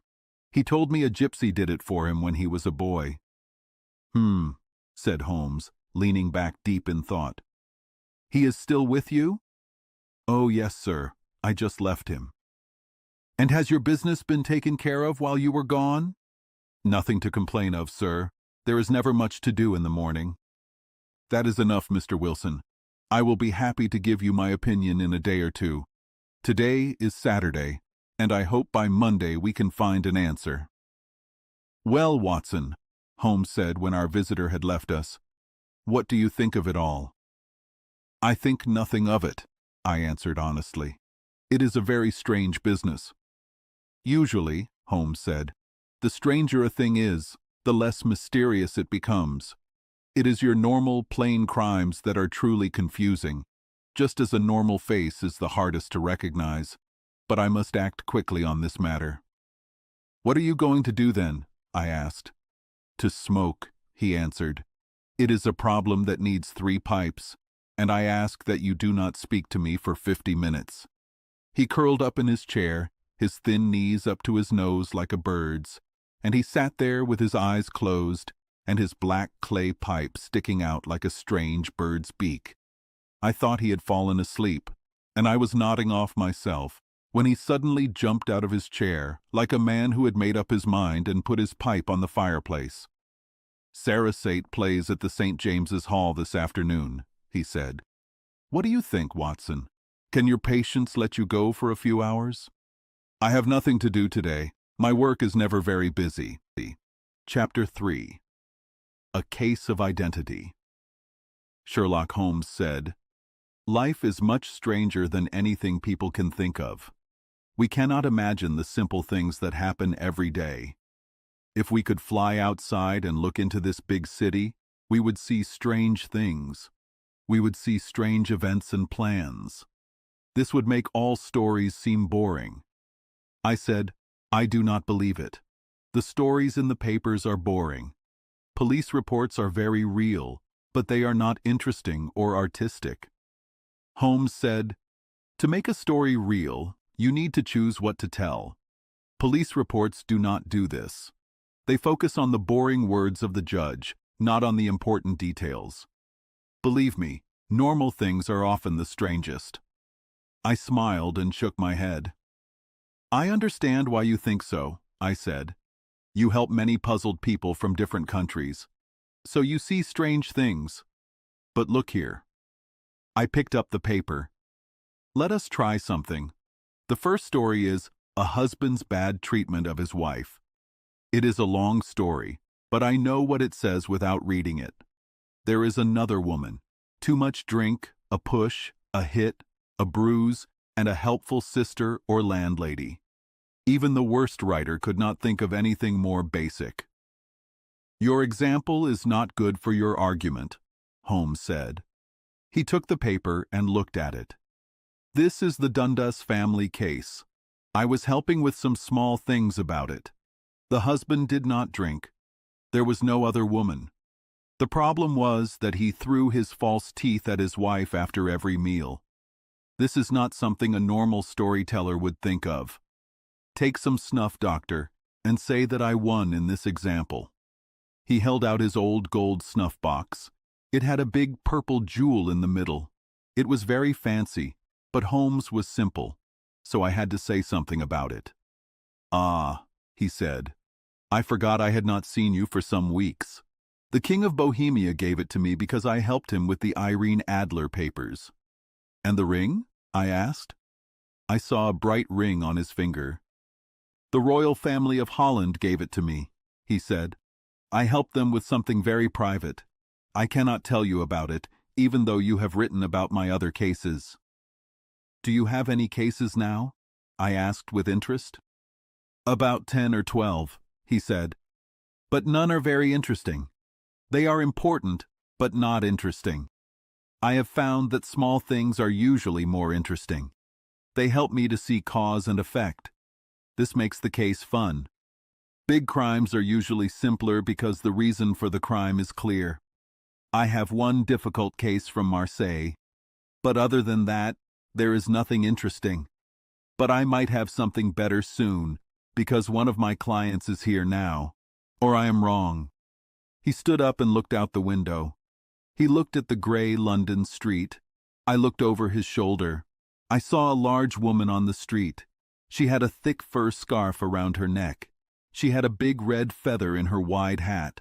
The hat was tilted on her ear in a stylish way. She looked at our windows nervously. Her body moved back and forth. Her fingers played with her glove buttons. Suddenly, she quickly walked across the road. We heard the doorbell ring loudly. "I have seen this before," Holmes said. He threw his cigarette into the fire.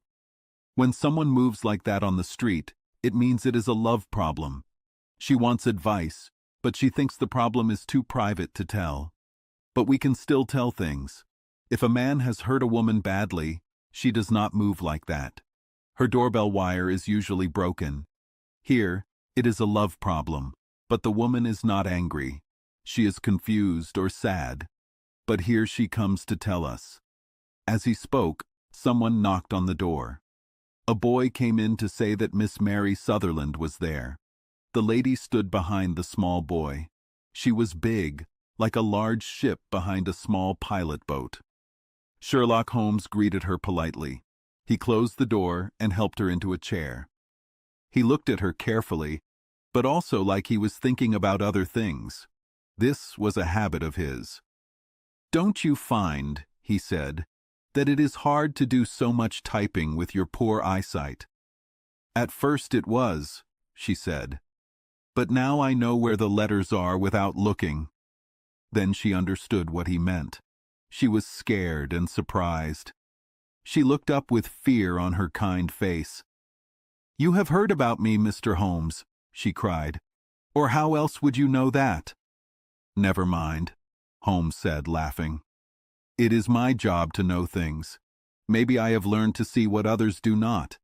If not, why would you come to me?" "I came to you, sir, because Mrs. Etheridge told me about you," she said. "You found her husband easily when the police thought he was dead. Oh, Mr. Holmes, I wish you would do the same for me.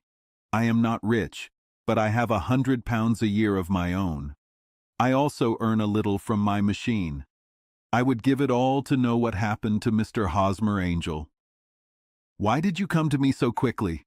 Sherlock Holmes asked. He put his fingertips together and looked at the ceiling. Miss Mary Sutherland looked surprised again. Her face looked a little empty. "Yes, I rushed out of the house," she said. "It made me angry to see how easily Mr. Windibank, that is, my father, took it. He would not go to the police, and he would not go to you. So, because he would do nothing and kept saying there was no harm, I got mad.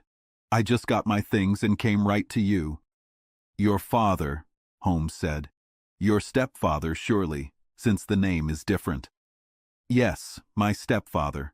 I call him father, though it sounds funny because he is only 5 years and 2 months older than me."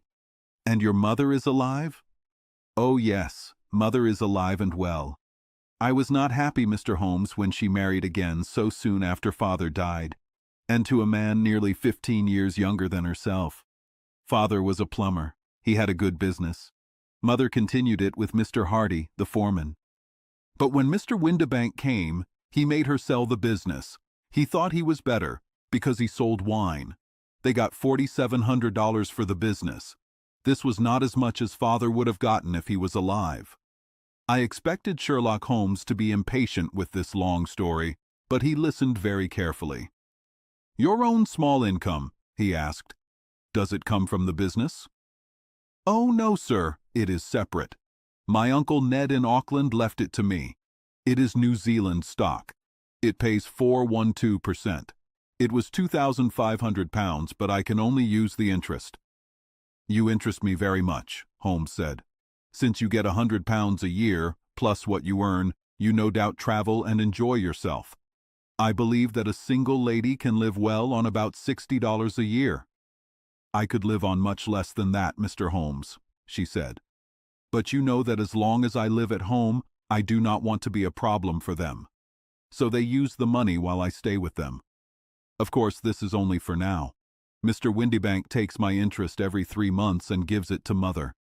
I find I can live well with what I earn from typing. I get 2 pennies for each sheet. I can often type 15 to 20 sheets a day." "You have made your situation very clear to me," Holmes said. "This is my friend, Dr. Watson. You can speak as freely to him as to me.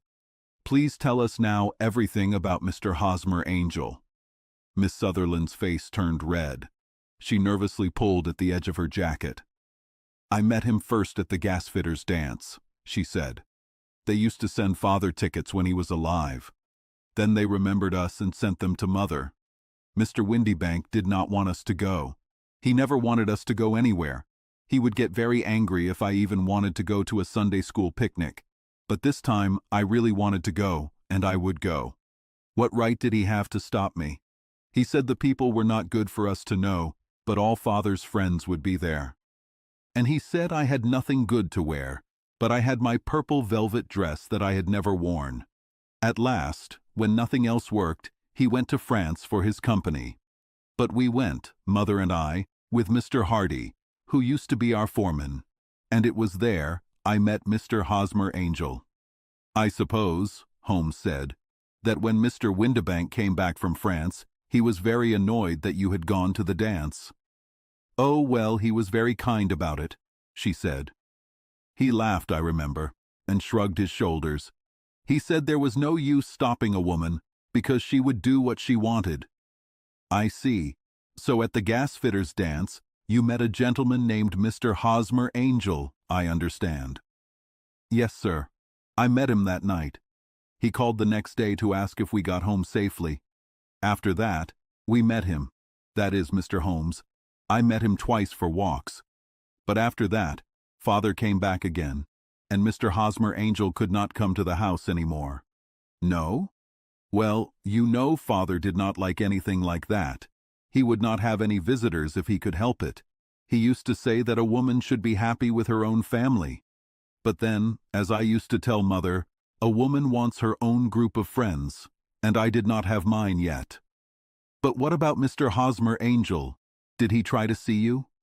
Well, Father was going to France again in a week, and Hosmer wrote and said that it would be safer not to see each other until he had gone. We could write in the meantime, and he used to write every day. I took the letters in the morning, so Father did not need to know. Were you engaged to the gentleman at this time? Oh, yes, Mr. Holmes. We were engaged after our first walk. Hosmer, Mr. Angel, was a cashier in an office in Leadenhall Street, and— What office?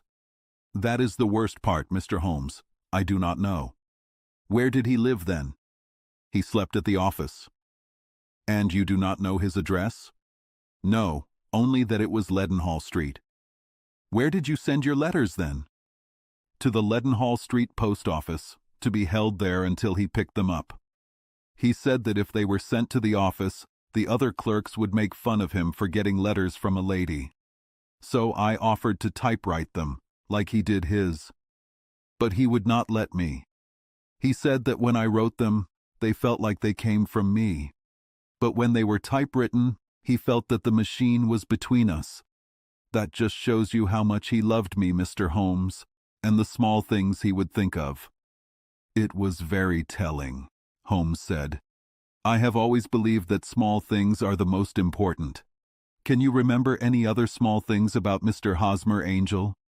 He was a very shy man, Mr. Holmes, she said. He preferred to walk with me in the evening rather than during the day. He said he did not like to be seen. He was very quiet and polite. Even his voice was gentle. He told me he had a throat illness when he was young. It left him with a weak throat and a quiet, whispering way of speaking. He was always well dressed, very neat and simple. But his eyes were weak, like mine, and he wore dark glasses for the bright light. Well, and what happened when Mr. Windibank, your stepfather, went back to France? Mr. Hosmer Angel came to the house again. He asked if we should marry before Father came back. He was very serious. He made me promise, with my hands on the Bible, that I would always be true to him, no matter what happened. Mother said he was right to make me promise. She said it showed his strong feelings. Mother liked him from the start. She liked him even more than I did. Then, when they talked about marrying within the week, I started to ask about Father.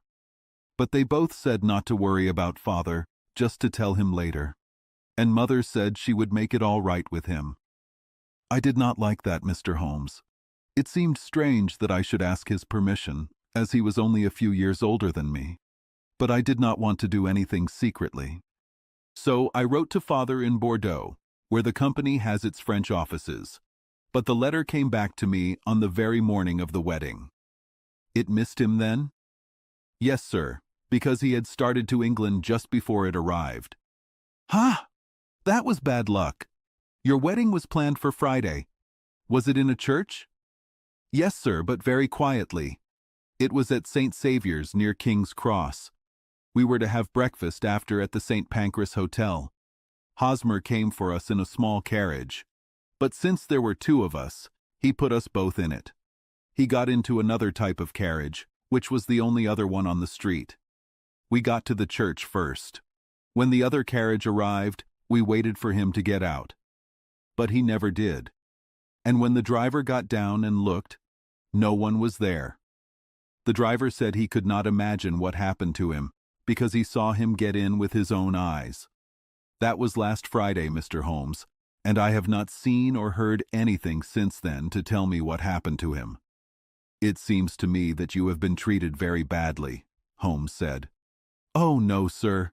He was too good and kind to leave me like that. All morning he was telling me that I should be true to him, no matter what happened, and that even if something unexpected happened to separate us, I was always to remember that I promised to him, and that he would ask for his promise sooner or later. It seemed strange talk for a wedding morning. But what has happened since gives it meaning. Most certainly it does. So you think that something unexpected and bad happened to him? Yes, sir. I believe that he knew some danger was coming. Otherwise, he would not have talked like that. And then, I think what he knew would happen, did happen. But you have no idea what it could have been? None. One more question. How did your mother react? She was angry. She said I should never talk about it again. And your father? Did you tell him? Yes, and he seemed to think, like me, that something had happened, and that I would hear from Hosmer again. As he said, why would anyone bring me to the church and then leave me? If he had borrowed my money, or if he had married me and gotten my money, there might be a reason. But Hosmer was very independent about money. He would never take a penny of mine. And yet, what could have happened? And why could he not write? Oh, it makes me half crazy to think about it, and I cannot sleep at night. She pulled a small handkerchief from her hand warmer and started to cry into it. I will look into the case for you, Holmes said, standing up. And I am sure that we will find an answer. Let me worry about this now. Do not think about it anymore. Most importantly, try to forget Mr. Hosmer Angel, as he has gone from your life. Then you do not think I will see him again? I am afraid not. Then what happened to him? You will leave that question to me. I would like a good description of him and any letters from him that you can let me have. I put an ad for him in last Saturday's paper, she said. Here is the paper with the ad, and here are 4 letters from him. Thank you. And your address? No. 31 Lion Place, Camberwell. Mr. Angel's address you never had, I understand. Where is your father's business? He works for Westhouse and Marbank, the big wine cellars in Fenchurch Street. Thank you.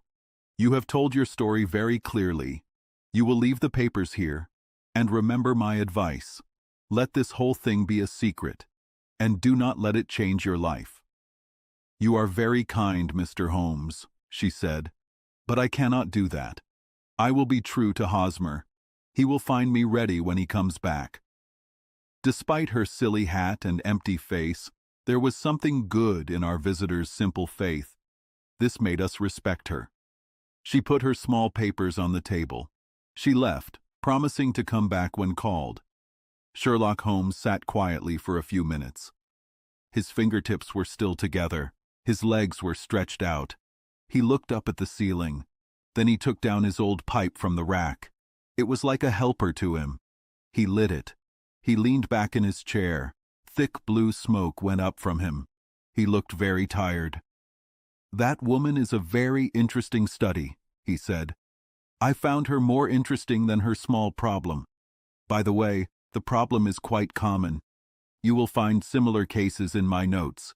There was one in Andover in '77, and something similar happened in The Hague last year. Even though the idea is old, there were 1 or 2 new details. But the woman herself was very helpful. You seem to learn a lot about her that I could not see, I said. Not invisible but unnoticed, Watson, he said. You did not know where to look, so you missed all the important things. I can never make you see the importance of sleeves. the meaning of fingernails, or the big things that can come from a shoelace. Now, what did you learn from that woman's appearance? Describe it. Well, she had a gray, wide-brimmed straw hat, I said. It had a reddish-brown feather. Her jacket was black with black beads on it. It had a border of small black decorations. Her dress was brown, darker than coffee. It had some purple velvet at the neck and sleeves. Her gloves were grayish. The right index finger was worn through. I did not look at her boots. She had small, round, hanging gold earrings. She looked like she was quite well off in a common, comfortable, easy way. Sherlock Holmes clapped his hands. He smiled. Watson, you are doing very well. You are learning. You missed important things, but you found the right way to think. You see colors well. Always look at small things, not big ideas. I always look at a woman's sleeve first. For a man, look at his trousers. This woman had soft cloth on her sleeves. This cloth shows marks easily. There was a clear line on her sleeve above the wrist. This mark is from a typewriter. A sewing machine makes a similar mark, but only on the left arm, on the side far from the thumb. This mark was across the wide part of the arm. Then I looked at her face. I saw marks on her nose from glasses. So I said something about bad eyesight and typewriting. This surprised her. It surprised me, I said. But it was clear, Holmes said. Then I looked at her shoes. They looked similar, but they were different. One shoe had a small design on the front. The other shoe was plain. One shoe had 2 buttons done. The other had the 1st, 3rd, and 5th buttons done. When a young woman, dressed well, leaves home with different shoes, and they are not fully buttoned, it means she left in a hurry. And what else? I asked.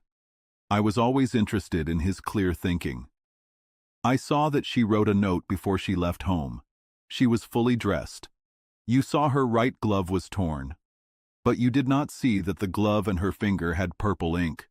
She wrote quickly and put the pen too deep. It must have been this morning. The mark was still clear. This is fun, but easy. Now, Watson, I must work. Can you read the description of Mr. Hosmer Angel? I held the small paper. Missing, it said.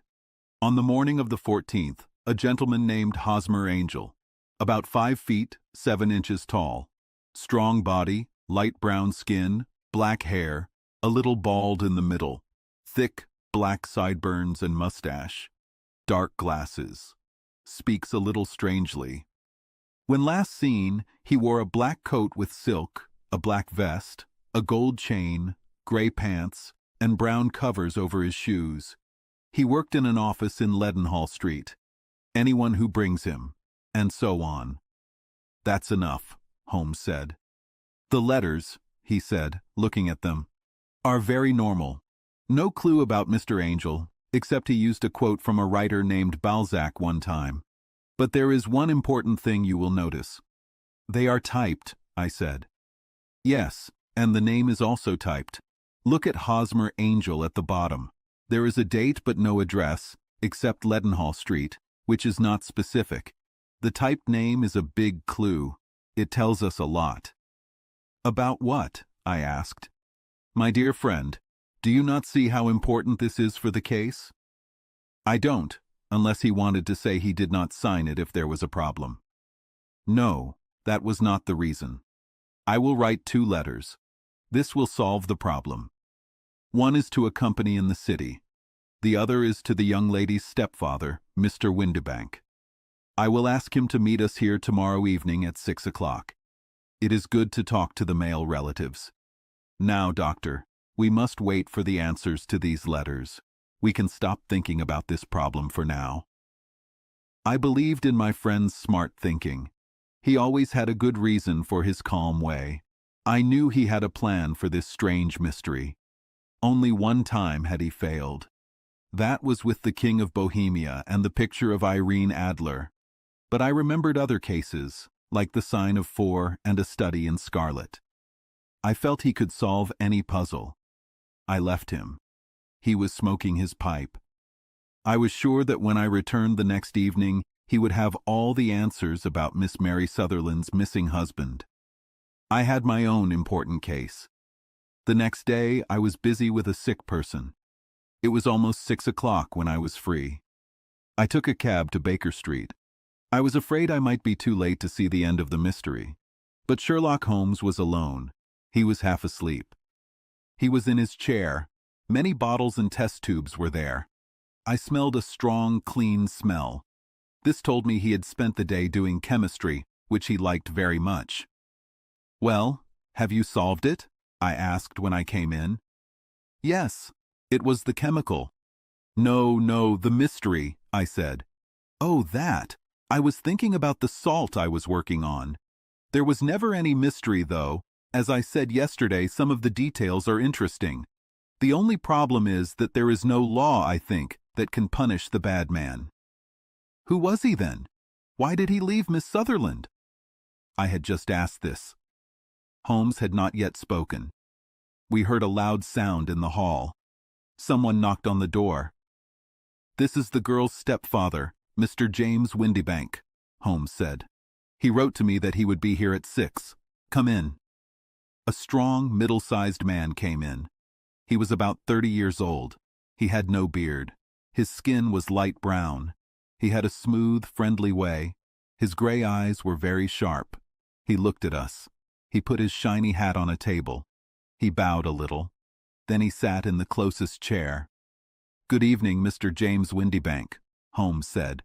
"I think this typed letter is from you. You made an appointment with me for 6 o'clock?" "Yes, sir. I am a little late, I am afraid. But I am not always free. I am sorry Miss Sutherland troubled you with this small matter. I think it is better not to talk about family problems in public. She came against my wishes, but she is an excited and quick girl, as you may have seen. It is hard to stop her when she decides something. Of course, I did not mind you so much, because you are not the police, but it is not nice to have a family problem known to everyone. Also, it is a waste of money. How could you find this Hosmer angel?" "On the contrary," Holmes said quietly, "I believe I will find Mr. Hosmer Angel." Mr. Windibank jumped up. He dropped his gloves. "I am happy to hear that," he said. "It is strange," Holmes said. "A typewriter is like a person's handwriting. No two typewriters write exactly the same, unless they are new. Some letters get more use than others. Some wear on only one side. In this note of yours, Mr. Windibank, the E is always a little blurry, and the R has a small problem at the bottom. There are 14 other things, but these are easy to see. We use this machine for all our letters at the office. It is probably a little old," our visitor answered. He looked closely at Holmes with his bright eyes. "Now I will show you something very interesting, Mr. Windibank," Holmes continued. "I think about writing a book about typewriters and crime. I have studied this a little. I have 4 letters here. They say they are from the missing man. They are all typed. In each letter, the E's are blurry, and the R's have no tails. Also, if you use my magnifying glass, you will see the 14 other things I talked about." Mr. Windibank jumped out of his chair. He picked up his hat. "I cannot waste time on this strange talk, Mr. Holmes," he said. "If you can catch the man, catch him. Then tell me when you have done it." "Certainly," Holmes said. He walked to the door and locked it. "I tell you now, I have caught him." "What? Where?" shouted Mr. Windibank. His face became white. He looked around like a trapped mouse. "Oh, no," Holmes said softly. "You cannot escape, Mr. Windibank. It is too clear. You said it was impossible for me to solve such a simple problem. That was not a nice thing to say. That's right. Sit down and let us talk." Our visitor fell into a chair. His face was pale. There was sweat on his forehead. It's not against the law," he said slowly. "I am afraid it is not. But between us, Windibank, it was a very mean, selfish, and bad trick. Now let me tell you what happened. You will stop me if I am wrong." The man sat bent in his chair. His head was down. He looked very sad. Holmes put his feet up on the fireplace. He leaned back with his hands in his pockets. He began to talk. It seemed he was talking more to himself than to us. "The man married an older woman for her money," he said. "He used the daughter's money as long as she lived with them. It was a lot of money for them. Losing it would be a big problem. It was worth trying to keep it. The daughter was kind and sweet. She was loving and warm-hearted. So it was clear that with her pretty face and her small income, she would not stay single long. Now, her marriage would mean losing 100 a year. So what does her stepfather do to stop it? He keeps her at home. He tells her not to see people her age. But soon, he found that this would not work forever. She became restless. She said she had rights. Finally, she said she would go to a certain dance. What does her smart stepfather do then? He thinks of an idea that shows his cleverness, not his kindness. With his wife's help, he dressed as someone else. He covered his sharp eyes with dark glasses. He covered his face with a mustache and thick sideburns. He made his clear voice a quiet whisper. He was safe because the girl could not see well. He appeared as Mr. Hosmer Angel. He stopped other men from loving her by loving her himself. It was only a joke at first, our visitor moaned. We never thought she would believe it so much. Probably not. But the young lady believed it strongly. She thought her stepfather was in France, so she never thought he was tricking her. The man's attention made her happy. Her mother said good things about him, and this made her even happier. Then Mr. Angel began to visit. It was clear that they needed to go further to make it real. There were meetings. They got engaged. This would stop the girl from loving anyone else. But the trick could not go on forever. The pretend trips to France were hard to keep up. The clear thing to do was to end it in a way that would leave a lasting mark on the young lady's mind. This would stop her from looking at other men for some time. So he made her promise loyalty on a holy book. And he talked about something happening on the wedding morning. James Windibank wanted Miss Sutherland to be so tied to Hosmer Angel, and so unsure about his fate, that for 10 years she would not listen to another man. He brought her to the church door. Then, because he could go no further, he disappeared easily. He used the old trick of getting into one door of a cab and out the other. I think that was the order of events, Mr. Windibank. Our visitor had become a little more confident while Holmes was talking. He stood up from his chair. There was a cold, mean smile on his pale face. "It may be true, or it may not, Mr. Holmes," he said. "But if you are so smart, you should know that you are breaking the law now, not me. I have done nothing illegal from the start, but as long as you keep that door locked, you can be accused of attacking me and holding me against my will." "The law cannot touch you, as you say," Holmes said. He unlocked and opened the door. "But there was never a man who deserved punishment more. If the young lady has a brother or a friend, he should hit you." "By Jove," he said. He became red in the face when he saw the mean smile on the man's face. "It is not part of my job for my client, but I have a whip here.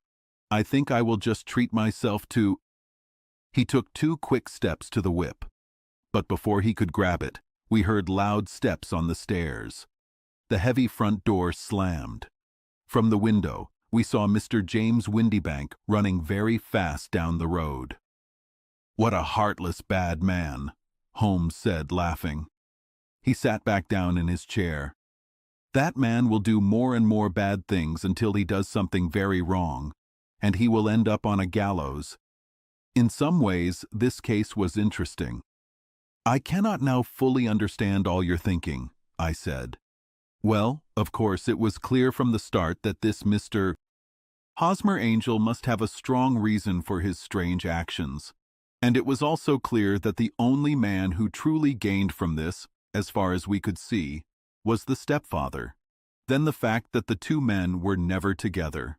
One always appeared when the other was away. This was a clue. The dark glasses and the strange voice also hinted at a disguise. The thick sideburns, too. My suspicions were confirmed when he typed his name. This meant that his handwriting was so well known to her that she would recognize even a small part of it. You see, all these separate facts, with many smaller ones, all showed the same thing. And how did you check them? Once I found my man, it was easy to get proof. I knew the company where this man worked. I took the printed description. I removed everything that could be a disguise. The sideburns, the glasses, the voice. I sent it to the company. I asked them if it matched any of their traveling salesmen. I had already noticed the strange things about the typewriter. I wrote to the man himself at his work address. I asked him to come here. As I expected, his answer was typed. It showed the same small but special problems. The same mail brought me a letter from West House in Marbank, from Fenchurch Street. It said that the description matched their worker, James Windybank, in every way. That's all. And Miss Sutherland? If I tell her, she will not believe me. You may remember the old saying, "There is danger for him who takes a tiger cub, and danger also for anyone who takes a wrong idea from a woman." There is as much wisdom in the old Persian poet as in the Roman poet. Roman poet. Roman poet. Roman poet. I don't like his choice, I said. If it's true that he didn't want to marry Miss Turner, she is so nice. Ah, that's a sad story. He loves her very, very much. But about 2 years ago, when he was young, he married a barmaid in Bristol. No one knows about it. But imagine how bad he feels when people blame him for not doing what he wants to do, but cannot. That's why he threw his hands up when his father told him to ask Miss Turner to marry him. Also, he had no money. And his father, who was a very strict man, would have left him if he knew the truth. He had spent the last 3 days in Bristol with his barmaid wife. His father didn't know where he was. Remember that. It is important. But something good came from this bad thing. The barmaid saw in the papers that he was in big trouble. She thought he might be hanged. So she left him. She wrote to him and said she already has a husband in Bermuda. So there is no longer a tie between them. I think this news has made young McCarthy feel better about all his problems. But if he is innocent, who did it? I asked. Ah, who? I want you to think about 2 things. First, the dead man had a meeting with someone at the pool. It couldn't be his son, because his son was away. The father didn't know when he would come back. Second, the dead man yelled, "Cooey!" before he knew his son was back. These are the main points of the case. Now, let's talk about George Meredith, please. We will talk about other things tomorrow. It did not rain, just as Holmes said. The morning was bright and clear. At 9 o'clock, Lestrade picked us up in a carriage. We went to Hatherley Farm and Boscombe Pool. "There is important news this morning," Lestrade said. "Mr. Turner, from the Hall, is very sick. Doctors think he might die." "An old man, I guess?" Holmes asked. "About 60. But his health is bad from living in other countries. He has been sick for some time. This problem has made him much worse. He was an old friend of McCarthy's. He also helped him a lot. I learned that he let McCarthy live at Hatherley Farm for free." "Really? That's interesting," Holmes said. "Oh, yes. He helped him in many other ways. Everyone here says he was kind to him." "Really? Don't you think it's a little strange that McCarthy, who had little of his own and was helped so much by Turner, still talked about his son marrying Turner's daughter? She will probably get the farm. And he was so sure, like it was a simple plan. This is even stranger because we know Turner himself did not like the idea. His daughter told us. Do you not learn anything from that?" "We are getting into ideas and guesses now," Lestrade said, winking at me. "I find it hard enough to understand facts, Holmes, without thinking about theories and dreams." "You are right," Holmes said quietly. "You do find it very hard to understand the facts. Anyway, I understand one fact that you seem to find hard to get," Lestrade replied, a little angry. "And that is, That old McCarthy was killed by young McCarthy. All other ideas are just nonsense. Well, nonsense is brighter than fog, Holmes said, laughing. But I am wrong if that is not Hatherley Farm on the left. Yes, that's it. It was a large, nice-looking building. It had 2 floors and a roof made of slate. There were big yellow spots of moss on the gray walls. But the closed blinds and no smoke from the chimneys made it look sad, like the bad event was still heavy on it. We knocked on the door. The maid, at Holmes's request, showed us the boots her master wore when he died. She also showed us a pair of the son's boots, but not the ones he wore then. Holmes measured the boots carefully. Then he asked to go to the yard. From there, we followed the path to Boscombe Pool. Sherlock Holmes changed when he was looking for clues. People who only knew the quiet, thinking man from Baker Street would not know him. His face got red and dark. His eyebrows were 2 hard black lines. His eyes shone brightly. His face was looking down. His shoulders were bent. His lips were tight. The veins in his long neck stuck out like ropes.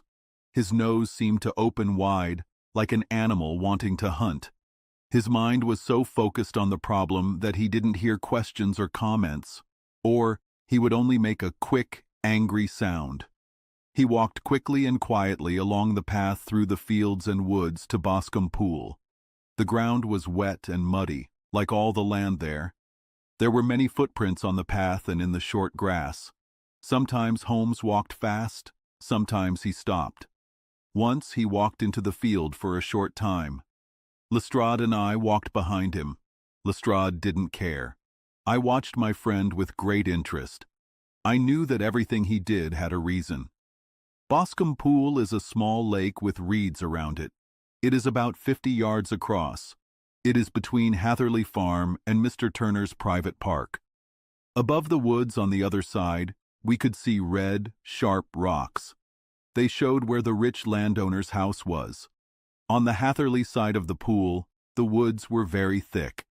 There was a wet grass area, 20 steps wide, between the trees and the reeds by the lake. Lestrade showed us where the body was found. The ground was so wet that I could clearly see the marks from where the man had fallen.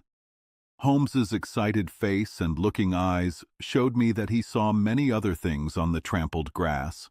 He ran around like a dog looking for a smell. Then he turned to Lestrade. "Why did you go into the pool?" he asked. "I used a rake. I thought there might be a weapon or other clue. But how on earth—" "Oh, no, I don't have time. That left foot of yours, which turns inward, is everywhere. A mole could follow it. And there it disappears among the reeds. Oh, how easy it would have been if I had been here before they came like a group of large animals and walked all over it." This is where the group with the housekeeper came. They covered all tracks for 6 or 8 feet around the body. But here are 3 different tracks from the same feet. He took out a small glass and lay down on his waterproof coat to see better. He talked more to himself than to us. "These are young McCarthy's feet. Twice he was walking, and once he ran fast. So, the bottom of his shoes are marked deeply, but his heels are barely visible. That proves his story. He ran when he saw his father on the ground. Then here are the father's feet as he walked back and forth. What is this then? It is the end of the gun where the son stood listening. And this? Ha ha ha. What do we have here? Tiptoes. Tiptoes. Square too. Very unusual boots. They come, they go, they come again. Of course that was for the cloak. Now where did they come from?" He ran back and forth, sometimes losing, sometimes finding the track. We went deep into the wood under a big beech tree, the largest tree nearby. Holmes followed the path to the other side of the tree. He lay down again, face down, with a small sound of happiness. He stayed there for a long time. He turned over leaves and dry sticks. He gathered what looked like dust into an envelope. He looked closely with his small glass, not only at the ground, but also at the tree bark as high as he could reach. A sharp stone was among the moss. He also looked at this carefully, and kept it. Then he followed a path through the wood until he reached the main road, where all marks were gone. "This has been a very interesting case," he said, acting normal again. "I think that gray house on the right must be the lodge. I think I will go in and talk to Moran. Maybe I will write a small note. After that, we can drive back for lunch. You can walk to the taxi, and I will be with you soon." About 10 minutes later, we were back in our taxi. We drove back to Ross. Holmes still held the stone he found in the wood. "This might interest you, Lestrade," he said, holding it out. "The murder was done with it. I see no marks. There are none. How do you know, then?" "The grass was growing under it. It had only been there a few days. There was no sign of where it was taken from. It matches the injuries. There is no sign of any other weapon. And the killer? Is a tall man, uses his left hand, walks with a limp in his right leg, wears thick boots for hunting, and a gray cloak. He smokes Indian cigars, uses a cigar holder, and has a dull penknife in his pocket. There are other signs, but these might be enough to help us find him." Lestrade laughed. "I am still not sure," he said. "Ideas are fine, but we have to deal with a strict British jury." "We will see," Holmes answered calmly. "You work your way, and I will work mine. I will be busy this afternoon. I will probably go back to London by the evening train." "And leave your case unfinished?" "No, finished. But the mystery? It is solved." "Who was the criminal, then?" "The gentleman I described. But who is he?" "It should not be hard to find out.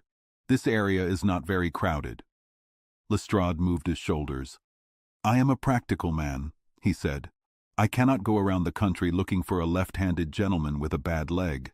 Scotland Yard would laugh at me." "All right," Holmes said quietly. "I gave you the chance. Here are your rooms. Goodbye. I will send you a message before I leave." After leaving Lestrade, we drove to our hotel. Lunch was on the table. Holmes was quiet and deep in thought. His face looked sad, like someone in a difficult situation. "Look here, Watson," he said when the table was cleared. "Just sit in this chair and let me talk to you for a bit. I don't know what to do, and I would like your advice. Light a cigar and let me explain." "Please do." "Okay. In this case, two things about young McCarthy's story struck both of us right away. But they made me think he was innocent, and you thought he was guilty. One was that his father, he said, yelled "Cooey" before seeing him. The other was his strange last words about a rat. He mumbled some words, you know, but that's all his son heard. From these 2 points, our search must start. We will begin by believing that what the young man says is completely true. What about this Cooey, then? Well, it couldn't have been for his son. His son, as far as he knew, was in Bristol. It was just luck that he was close enough to hear. The Cooey was to get the attention of the person he was meeting. But Cooey is a special Australian sound. Australians use it with each other.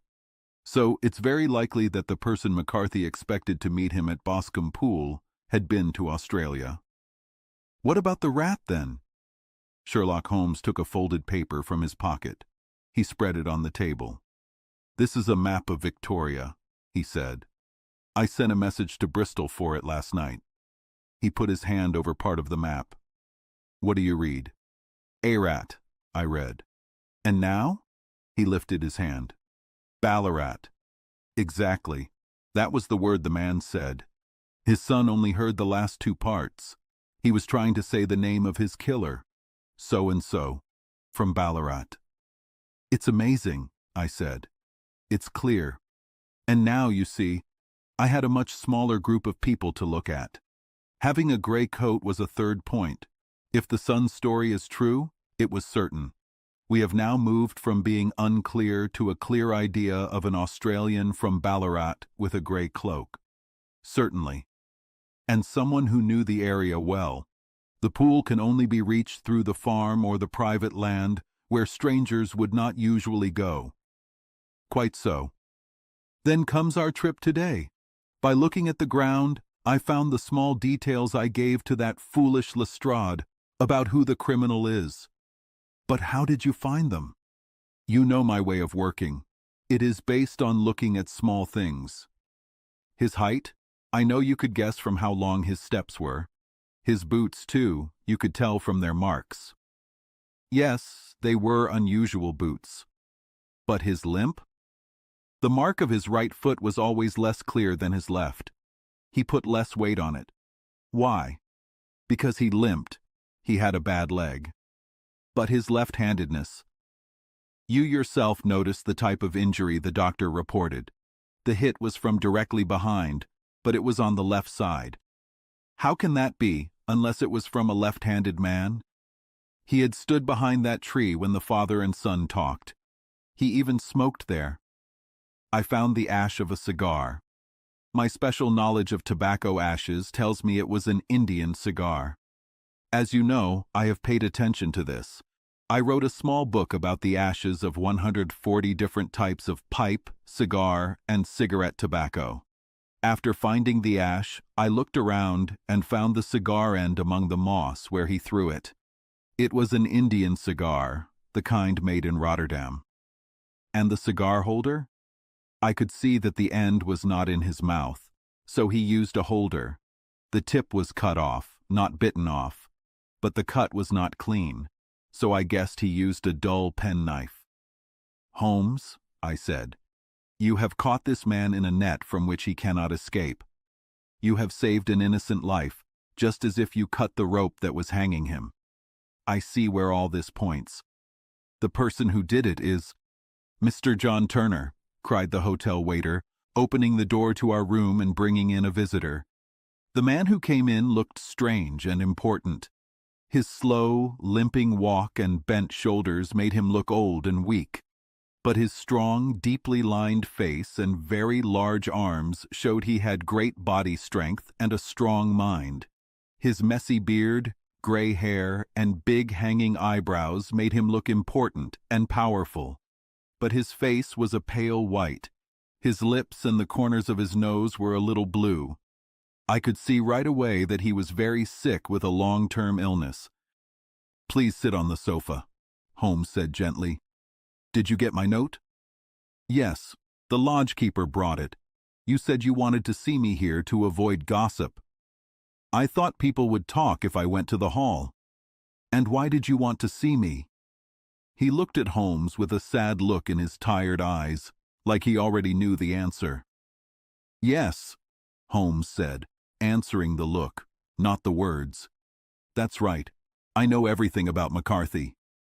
The old man put his face in his hands. God help me, he cried. But I would not have let the young man be hurt. I promise you that I would have spoken if it went against him in court. I am glad to hear you say so, Holmes said seriously. I would have spoken now if it wasn't for my dear daughter. It would break her heart. It will break her heart when she hears I am arrested. It may not come to that, Holmes said. What? I am not a police officer. I understand that your daughter needed me here. I am working for her. Young McCarthy must be freed. I am a dying man, old Turner said. I have had diabetes for years. My doctor says I might not live another month, but I would rather die at home than in prison. Holmes got up and sat at the table. He had a pen in his hand and papers in front of him. Just tell us the truth, he said. I will write down the facts. You will sign it, and Watson here can see you sign it. Then I could use your confession at the very last moment to save young McCarthy. I promise you I will not use it unless it is absolutely necessary. That's good, the old man said. It's not certain if I will live until the trial, so it doesn't matter much to me. But I would like to save Alice the shock, and now I will make it clear to you. It has been a long time happening, but it won't take long for me to tell. You didn't know this dead man, McCarthy. He was a very bad person. I tell you that. May God keep you away from such a man. He has controlled me for 20 years. He has ruined my life. I will tell you first how I came to be under his power. It was in the early 1860s, at the gold mines. I was a young man then, quick to anger and careless, ready to try anything. I got with bad friends. I started drinking. I didn't find much gold. I ran away into the wild. In short, I became what you call a robber here. There were 6 of us. We lived a wild, free life. We robbed farms sometimes, or stopped wagons on the road to the mines. My name was Black Jack of Ballarat. Our group is still remembered in the area as the Ballarat Gang. One day, a gold transport came from Ballarat to Melbourne. We waited for it and attacked it. There were 6 police officers and 6 of us. It was a close fight. We shot 4 of them from their horses with the first shots, but 3 of our men were killed before we got the gold. I put my gun to the head of the wagon driver. That man was McCarthy. I wish to God I had shot him then, but I let him live. But I saw his small, evil eyes looking at my face, as if to remember every part of it. We got away with the gold.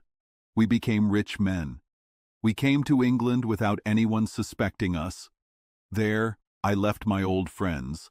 I decided to live a quiet and good life. I bought this land, which was for sale by chance. I tried to do some good with my money, to make up for how I got it. I also got married. My wife died young, but she left me my dear little Alice. Even when she was a baby, her small hand seemed to lead me to the right path, like nothing else ever had. In short, I changed my life and tried my best to make up for the past. Everything was going well when McCarthy took control of me. I went to town for an investment. I met him in Regent Street. He hardly had a coat or shoes. "Here we are, Jack," he said, touching my arm. "We'll be like family to you. There are 2 of us, me and my son. You can take care of us. If you don't, England is a good, law-abiding country. There's always a policeman nearby." Well, they came down to the West Country. I could not get rid of them. They have lived on my best land for free ever since. I had no rest, no peace, no chance to forget. Everywhere I turned, his smart, smiling face was there. It got worse as Alice grew up. He soon saw I was more afraid of her knowing my past than of the police. Whatever he wanted, he had to have. And whatever it was, I gave him without question: land, money, houses. Until at last, he asked for something I could not give. He asked for Alice. His son, you see, had grown up, and so had my daughter. And since I was known to be in bad health, it seemed like a good plan to him that his son should get all my property. But there I was firm. I would not let his bad family mix with mine. Not that I disliked the young man, but his blood was in him, and that was enough. I stood firm. McCarthy threatened me. I dared him to do his worst. We were to meet at the pool between our houses to talk about it. When I went there, I found him talking with his son. So I smoked a cigar and waited behind a tree until he was alone. But as I listened to his talk, all the dark and bitter feelings in me rose up. He was telling his son to marry my daughter without caring what she might think, as if she were a common woman. It made me crazy to think that I and everything I cared about most were under the power of such a man. Could I not break free? I was already a dying and desperate man. Though my mind was clear and my body fairly strong, I knew my own end was coming. But my memory and my daughter, both could be saved if I could just silence that evil mouth. I did it, Mr. Holmes. I would do it again. Though I have sinned deeply, I have lived a life of suffering to make up for it. But that my daughter should be caught in the same traps that held me was more than I could bear. I hit him down with no more feeling than if he had been a dirty and poisonous animal. His cry brought back his son. But I had reached the cover of the woods, though I had to go back to get the cloak I had dropped when I ran away. That is the true story, gentlemen, of everything that happened. "Well, it is not for me to judge you," Holmes said as the old man signed the paper. "I pray that we are never put in such a difficult situation." "I pray not, sir," And what will you do? Because of your health, nothing. You know yourself that you will soon have to answer for your actions in a higher court than this one. I will keep your confession. If McCarthy is found guilty, I will be forced to use it. If not, no one will ever see it. Your secret, whether you are alive or dead, will be safe with us. Goodbye, then, the old man said seriously. When your own time to die comes, it will be easier because you have given peace to mine. Shaking all over his large body, he slowly left the room. God help us, Holmes said after a long silence. Why does fate play such tricks with poor, helpless people? I never hear of a case like this without thinking of Baxter's words and saying, "There, but for the grace of God, goes Sherlock Holmes." James McCarthy was found not guilty in court. This was because of some points Holmes found and gave to McCarthy's lawyer. Old Turner lived for 7 months after we talked, but he is now dead. And it looks like the son and daughter may live happily together, not knowing about the dark secret from their past. Chapter 4. The Boscombe Valley Mystery. My wife and I were eating breakfast. The maid gave me a telegram. It was from Sherlock Holmes. He wrote, "Can you spare 2 days? I got a message from Western England about the Boscombe Valley tragedy. Please come with me. The air and views are beautiful. Leave Paddington at 11:15. My wife looked at me. "What do you say, dear? Will you go?" I said, "I don't know. I have many patients now." She said, "Oh, Anstruther can do your work. You look a little tired. I think this trip will be good for you. You always like Mr. Sherlock Holmes's cases." I answered, "I should be thankful, because I gained a lot from one of his cases. But if I go, I must pack now. I only have 30 minutes. I had lived in army camps in Afghanistan. This made me a fast traveler. I needed only a few things. So in less than 30 minutes, I was in a taxi with my bag. We went to Paddington Station. Sherlock Holmes was walking on the platform. He was tall and thin. His long gray coat and tight cap made him look even taller and thinner. He said, "It is good of you to come, Watson. It helps me greatly to have someone I can trust. Local help is often bad or unfair. If you save 2 corner seats, I will get the tickets." We had the train car to ourselves. Holmes had many papers with him. He looked through them and read. He took notes and thought. He did this until we passed Reading. Then he rolled all the papers into a big ball. He threw them onto the shelf above. He asked, "Have you heard about the case?" "Not a word. I have not read a newspaper for some days." The London newspapers did not write much. I just read all the recent papers to learn the details. It seems to be a simple case, but simple cases are very hard. That sounds a little strange. But it is true. Something strange is often a clue. The more normal a crime is, the harder it is to solve. But in this case, they have strong proof against the murdered man's son. So it is a murder? Well, they think so. I will not believe anything until I see it myself. I will tell you what I know, simply. Boscombe Valley is a country area near Ross, in Herefordshire. The biggest landowner there is Mr. John Turner. He made money in Australia. He came back to England years ago. He rented one of his farms, Hatherley, to Mr. Charles McCarthy. Mr. McCarthy was also from Australia. They knew each other in Australia, so it was normal that they lived close to each other here. Turner seemed richer, so McCarthy became his tenant. But they were still friends and often met. McCarthy had one son, 18 years old. Turner had one daughter, also 18. Neither had wives living. They did not seem to like other English families. They lived quiet lives.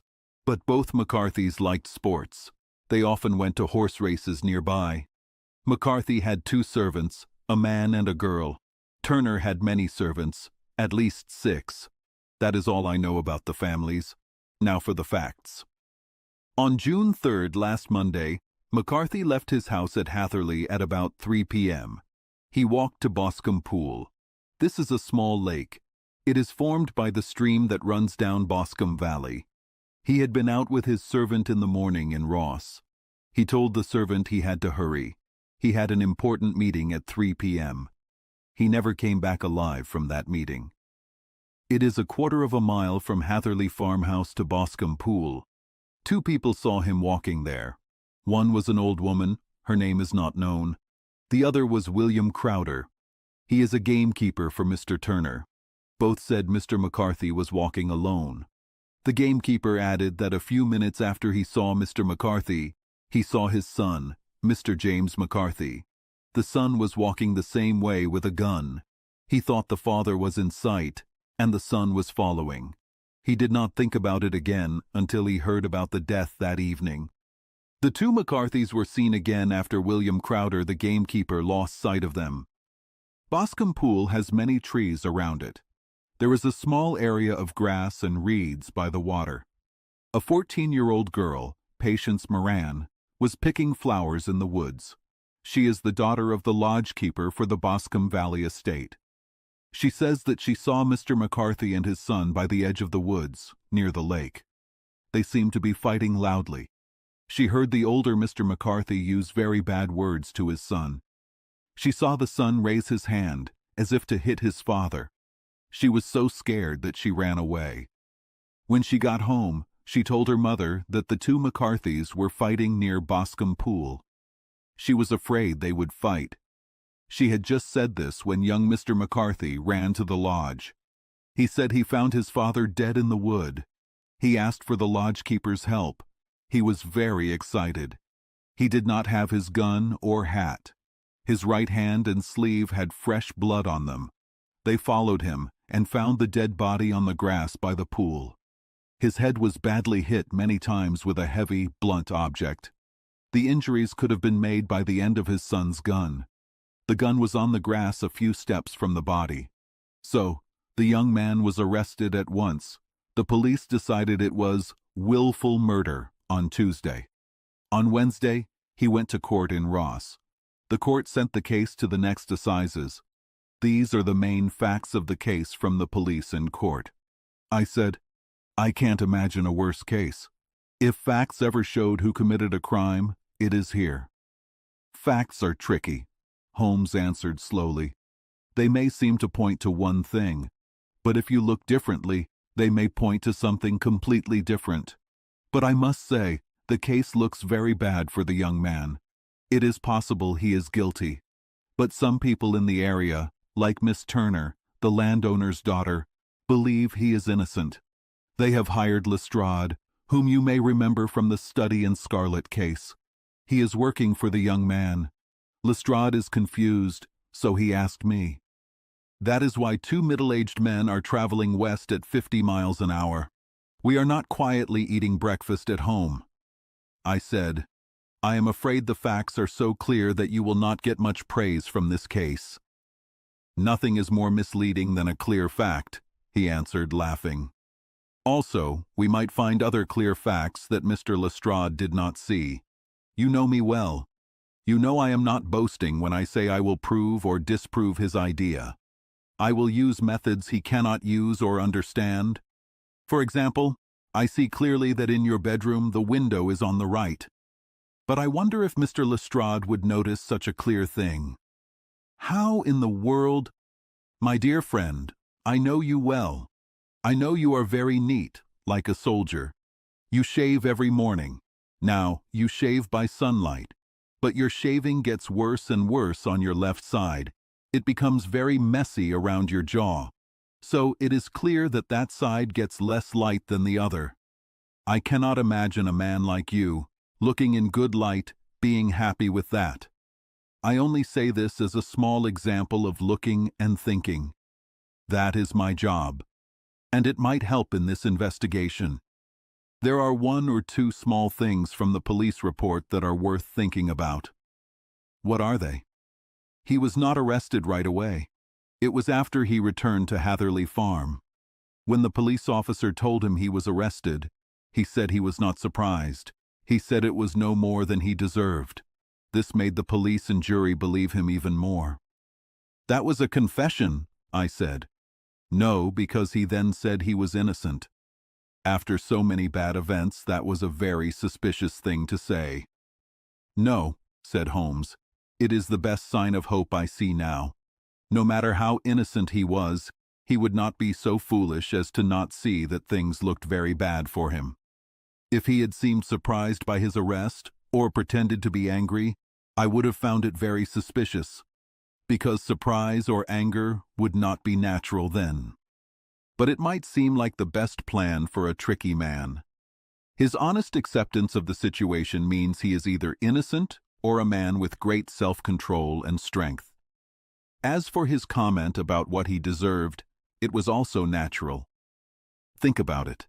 He stood by his father's dead body, and he had, that very day, forgotten his duty as a son. He argued with his father, and according to the little girl, he even raised his hand to hit him. The self-blame and sadness he showed in his words seemed to me to be signs of a healthy mind, not a guilty one. I shook my head.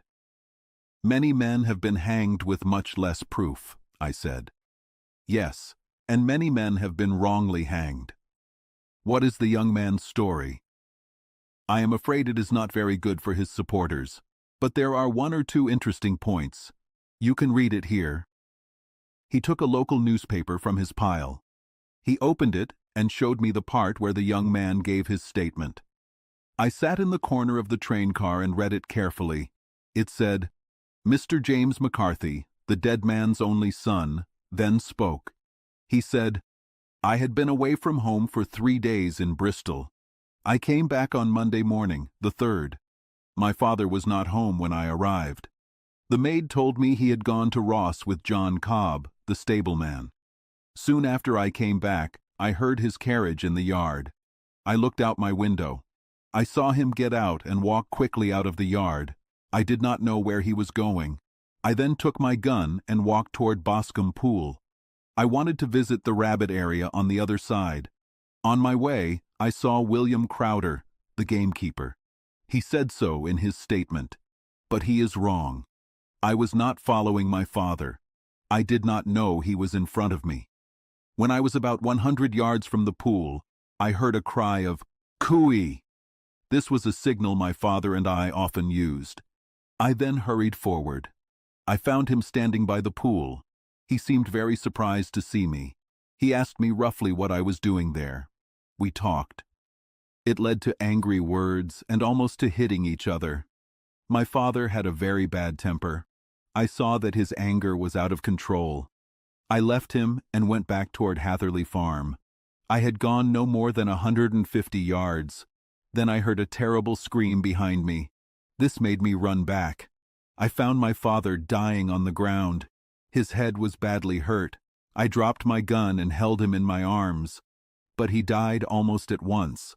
I knelt beside him for some minutes. Then I went to Mr. Turner's lodgekeeper. His house was the closest. I asked for help. I saw no one near my father when I came back. I do not know how he got his injuries. He was not a popular man.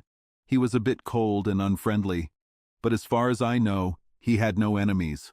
I know nothing else about the matter. The coroner. Did your father say anything to you before he died? Witness. He mumbled a few words, but I only heard something about a rat. The coroner. What did you think that meant? Witness. It meant nothing to me. I thought he was confused. The coroner. What was the reason for your final argument with your father? Witness. I prefer not to answer. The coroner. I must ask you to answer. Witness. It is truly impossible for me to tell you. I promise you it has nothing to do with the sad event that followed. The coroner. That is for the court to decide. I must tell you that if you do not answer, it will hurt your case greatly in any future trial. Witness. I still refuse. The coroner. I understand that cooey was a common signal between you and your father. Witness. It was. The coroner. So how did he say it before he saw you, and before he even knew you were back from Bristol? Witness, looking confused. I do not know. A juryman. Did you see anything suspicious when you came back after hearing the cry and found your father badly hurt? Witness: nothing clear. The coroner: what do you mean? Witness: I was so upset and excited when I ran out into the open. I could only think of my father. But I have a faint memory that as I ran forward, something was on the ground to my left. It seemed to be gray, like a coat or a blanket. When I stood up from my father, I looked for it, but it was gone.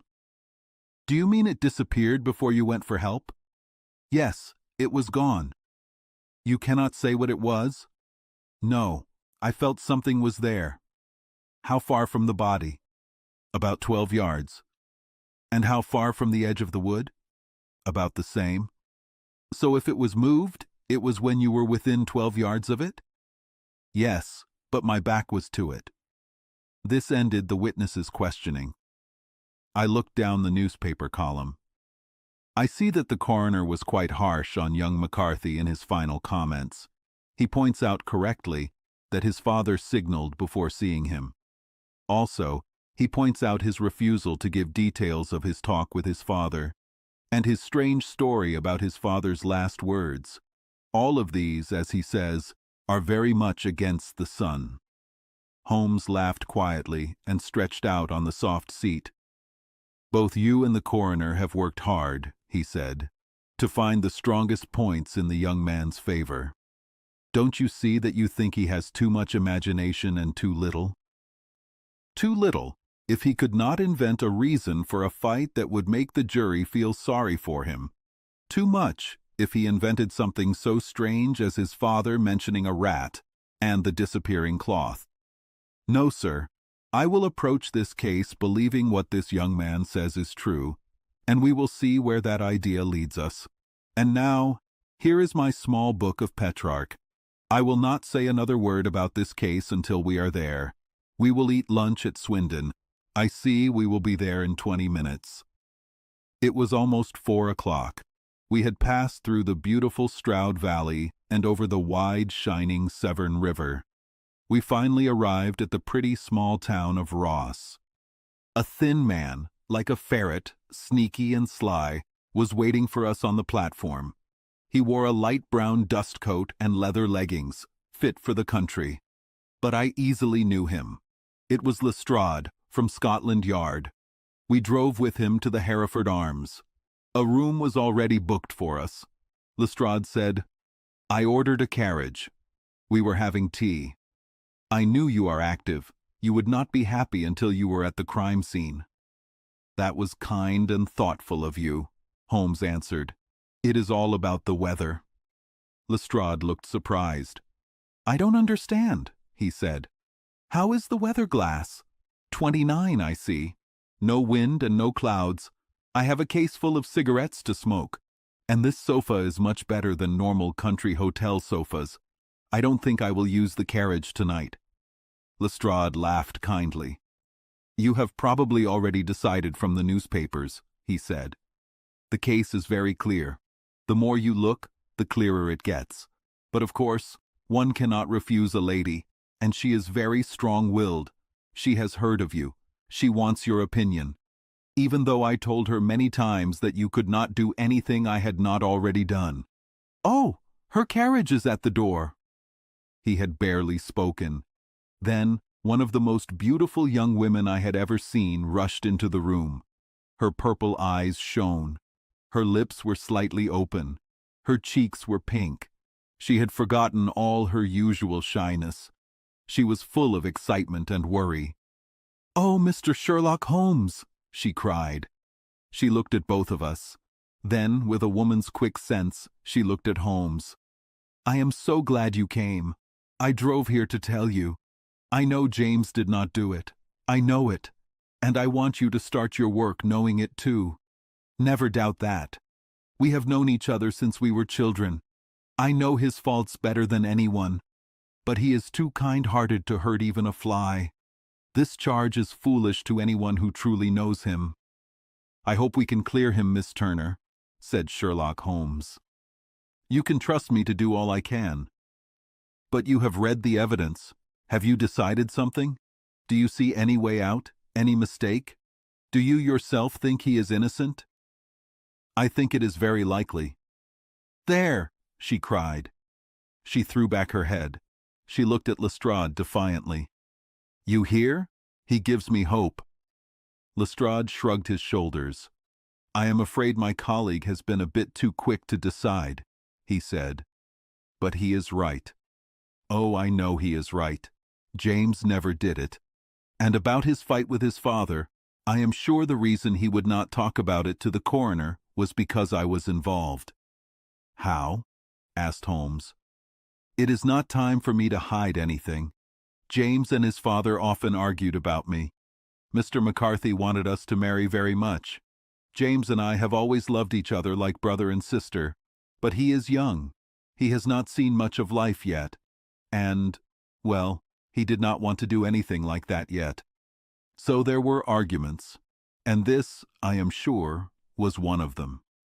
And your father? Asked Holmes. Did he want you to marry? No, he did not want it either. Only Mr. McCarthy wanted it. A quick blush came to her fresh young face. Holmes had given her one of his sharp, questioning looks. Thank you for this information, he said. May I see your father if I call tomorrow? I am afraid the doctor will not allow it. The doctor? Yes, have you not heard? Poor father has not been strong for years, but this has completely broken him. He is in bed, and Dr. Willows says he is a wreck. His nerves are shattered. Mr. McCarthy was the only man alive who knew Dad from the old days in Victoria. Ha! In Victoria! That is important. Yes, at the mines. Exactly, at the gold mines, where, I understand, Mr. Turner made his money. Yes, that's right. Thank you, Miss Turner. You have helped me a lot. You will tell me if you have any news tomorrow. I am sure you will go to the prison to see James. Oh, if you do, Mr. Holmes, please tell him I know he is innocent. I will, Miss Turner. I must go home now. Dad is very ill. He misses me so much if I leave him. Goodbye, and God help you. She hurried from the room as quickly as she had entered. We heard her carriage wheels rattle down the street. I am ashamed of you, Holmes, Lestrade said with dignity after a few minutes of silence. Why would you give hopes that you are sure to crush? I am not too soft-hearted, but I call it cruel. I think I see how to clear James McCarthy, said Holmes. Do you have permission to see him in prison? Yes, but only for you and me. Then I will change my mind about going out. Do we still have time to take a train to Hereford and see him tonight? Plenty of time. Then let us do so. Watson, I fear you will find it very slow, but I will only be gone a couple of hours. I walked with my friends to the station. Then I walked around the small town. I went back to the hotel. I lay on the sofa and tried to read a book. The story was not very good. It was thin compared to the real mystery we were trying to solve. I kept thinking about the real problem, not the book. So I threw the book away. I thought about what happened that day. What if the young man's story was true? What bad thing happened when he left his father and then came back after hearing screams? It was something very bad and dangerous. What could it be? Maybe the injuries would tell me something as a doctor. I asked for the local newspaper. It had information from the police report. The doctor said that the back of the left side of the head was broken. It was from a strong hit with a heavy, flat thing. I touched that part of my own head. The hit must have come from behind. This helped the young man, because he was facing his father when they argued. But the father could have turned his back before the hit. I still wanted to tell Holmes about it. Then there was the strange last word, rat. What did it mean? He was not confused. A person dying from a sudden hit does not usually get confused. No, he was probably trying to say how he died. But what did it mean? I tried hard to think of an answer. And then young McCarthy saw a gray cloth. If this was true, the killer must have dropped some clothes, like a coat. He must have been brave to go back and get it when the sun was close by, not looking. It was all so full of secrets and strange things. I understood why Lestrade thought what he did, but I believed in Sherlock Holmes. I did not lose hope because new facts made him believe more that young McCarthy was not guilty. Holmes came back late. He was alone. Lestrade was staying in town. "The weather is still good," he said. "It's important that it doesn't rain before we check the area. Also, a person needs to be very clear-headed for this kind of work. I didn't want to do it when I was tired from a long trip. I have seen young McCarthy." "What did you learn from him?" I asked. "Nothing." "Could he help at all?" "Not at all. At first I thought he knew who did it and was hiding them. But now I think he is as confused as everyone else. He is not very smart, but he is good-looking and seems like a good person." Chapter 5. The 5 Orange Pips. I look at my notes about Sherlock Holmes's cases from 1882 to 1890. Many of them are strange and interesting.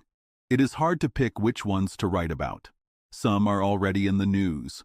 Others do not show my friend's special skills, which I want to show. Some cases he could not solve. They would be stories with no end. Others were only partly solved, with ideas, not real proof. But there is one case that was very strange and had a shocking ending. I want to tell you about it, even if some parts are still a mystery. The year 1887 had many interesting cases. I still have the notes. I see stories about the Paradol Chamber and a group called the Amateur Mendicant Society. They had a fancy club in a furniture storage room. I also have notes about the missing ship, the Sophie Anderson, and the strange events of the Grice Pattersons on Uffa Island. Finally, there was the Camberwell poisoning case. In that case, Sherlock Holmes wound up a dead man's watch. He proved it was wound 2 hours before. This meant the man went to bed in that time. This was very important for the case. I might write about all these later, but none are as special as the one I will tell you about now. It was late September. Strong winds and rain had started. All day, the wind blew hard, and the rain hit the windows.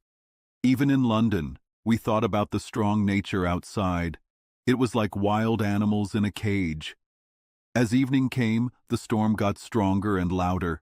The wind cried like a child in the chimney. Sherlock Holmes sat near the fire. He was looking at his crime records. I was reading a sea story by Clark Russell. The wind outside sounded like the words in my book. The rain sounded like sea waves. My wife was visiting her mother. So, for a few days, I was back in my old room on Baker Street. "That was the bell," I said, looking at Holmes. "Who would come tonight? A friend of yours, maybe?" "I have no friends but you," he answered. "I do not like visitors." "A client, then?" "If so, it is important. No one would come out on such a day at this time for less. But I think it is more likely someone for our landlady." Sherlock Holmes was wrong. We heard steps and a knock at the door. He moved the lamp so it shone on the empty chair. A visitor would sit there. "Come in," he said. A young man came in. He was about 22. He was well-dressed and neat. He looked polite and gentle. He held a wet umbrella. His long, shiny raincoat showed the bad weather he had been in. He looked around worriedly in the lamplight. His face was pale. His eyes looked tired, like someone with a big worry. "I am sorry," he said. He lifted his glasses to his eyes. "I hope I am not bothering you. I am afraid I brought some of the storm into your warm room." "Give me your coat and umbrella," Holmes said. "They can rest here and will be dry soon. You came from the southwest, I see." "Yes, from Horsham. The clay and chalk on your shoes are very clear. I have come for advice. That is easy to get. And help. That is not always so easy. I heard about you, Mr. Holmes. Major Prendergast told me how you helped him in the Tankerville Club case. Ah, yes.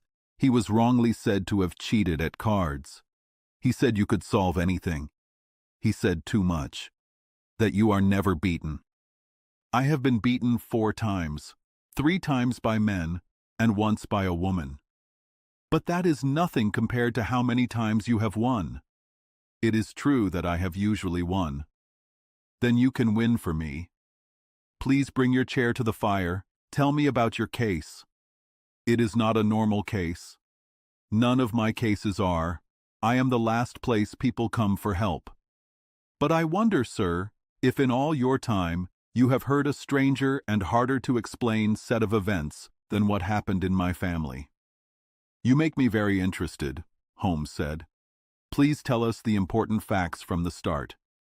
Then I can ask you about the details that seem most important to me. The young man moved his chair closer. He put his wet feet near the fire. My name is John Openshaw, he said. But my life, as far as I know, has little to do with this terrible thing. It is something that runs in my family. So, to tell you the facts, I must start from the beginning. My grandfather had 2 sons, my uncle Elias and my father Joseph. My father had a small factory in Coventry. He made it bigger when bicycles were invented. He had the patent for the Openshaw unbreakable tire. His business was so good that he sold it and retired with a lot of money. My uncle Elias went to America when he was young. He became a farmer in Florida. People said he did very well. During the war, he fought in Jackson's army and then under Hood. He became a colonel. When the war ended, my uncle went back to his farm. He stayed there for 3 or 4 years. Around 1869 or 1870, he came back to Europe. He bought a small house in Sussex, near Horsham. He had made a lot of money in America. He left because he did not like black people, and he did not like the government's plan to let them vote. He was a strange man. He was angry easily. He used bad words when he was angry. He liked to be alone. In all the years he lived in Horsham, I think he never went into the town. He had a garden and 2 or 3 fields around his house. He would walk there. But often for weeks he would not leave his room. He drank a lot of brandy and smoked a lot. But he did not see anyone and did not want friends, not even his own brother. He did not mind me. In fact, he liked me. I was about 12 when he first saw me. This was in 1878, after he had been in England for 8 or 9 years. He asked my father to let me live with him. He was kind to me in his way. When he was not drunk, he liked to play backgammon and checkers with me. He made me deal with the servants and the shopkeepers. So by the time I was 16, I was in charge of the house. I had all the keys. I could go anywhere and do anything, as long as I did not bother him. But there was one room he always kept locked. It was a storage room in the attic. He never let me or anyone else go in there. I looked through the keyhole because I was curious, but I only saw old boxes and bundles, like you would expect in such a room. One day, in March 1883, a letter with a foreign stamp was on the table in front of the colonel's plate. He did not usually get letters. He paid all his bills with cash, and he had no friends. "From India," he said when he picked it up. "Pondicherry postmark. What can this be?" He opened it quickly. 5 small, dry orange seeds fell out onto his plate. I started to laugh, but then I saw his face and stopped. His mouth was open. His eyes were wide. His skin was gray. He stared at the envelope in his shaking hand. K, he shouted. Then, my God, my sins have found me." "What is it, Uncle?" I asked. "Death," he said. He got up from the table and went to his room. I was shaking with fear. I picked up the envelope. On the inside flap, near the glue, I saw the letter K written 3 times in red ink. There was nothing else but the 5 dry seeds. Why was he so scared? I left the breakfast table. As I went up the stairs, I saw him coming down. He had an old rusty key in one hand. It must have been for the attic. In the other hand, he He had a small brass box, like a money box. "They can do what they like, but I will stop them," he said with a bad word. "Tell Mary I want a fire in my room today, and send for Fordham, the lawyer from Horsham." I did as he said. When the lawyer came, I was asked to go to the room. The fire was burning brightly. In the fireplace were black, fluffy ashes like burned paper. The brass box was open and empty next to it. I looked at the box.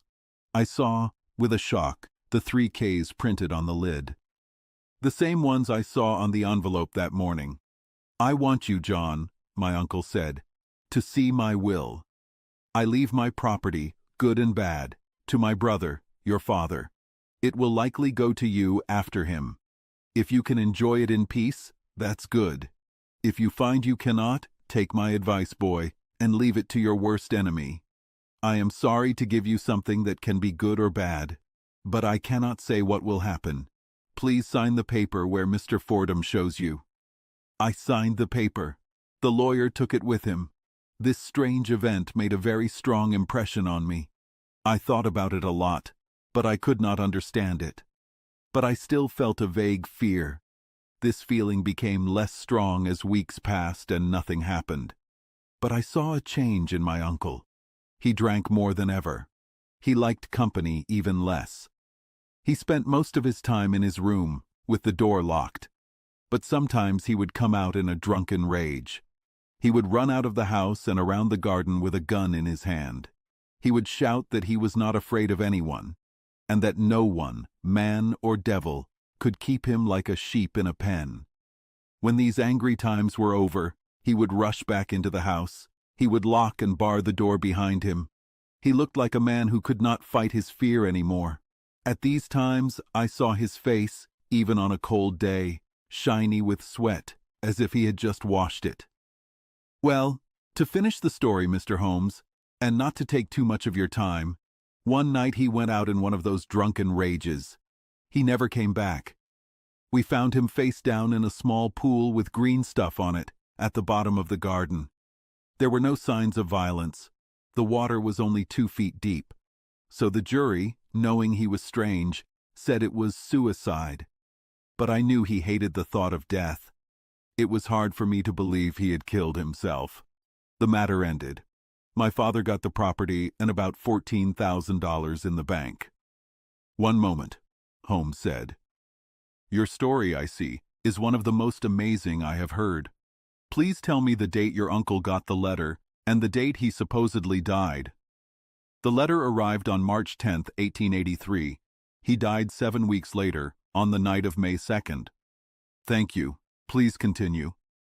"When my father got the Horsham property, he looked carefully in the attic, as I asked.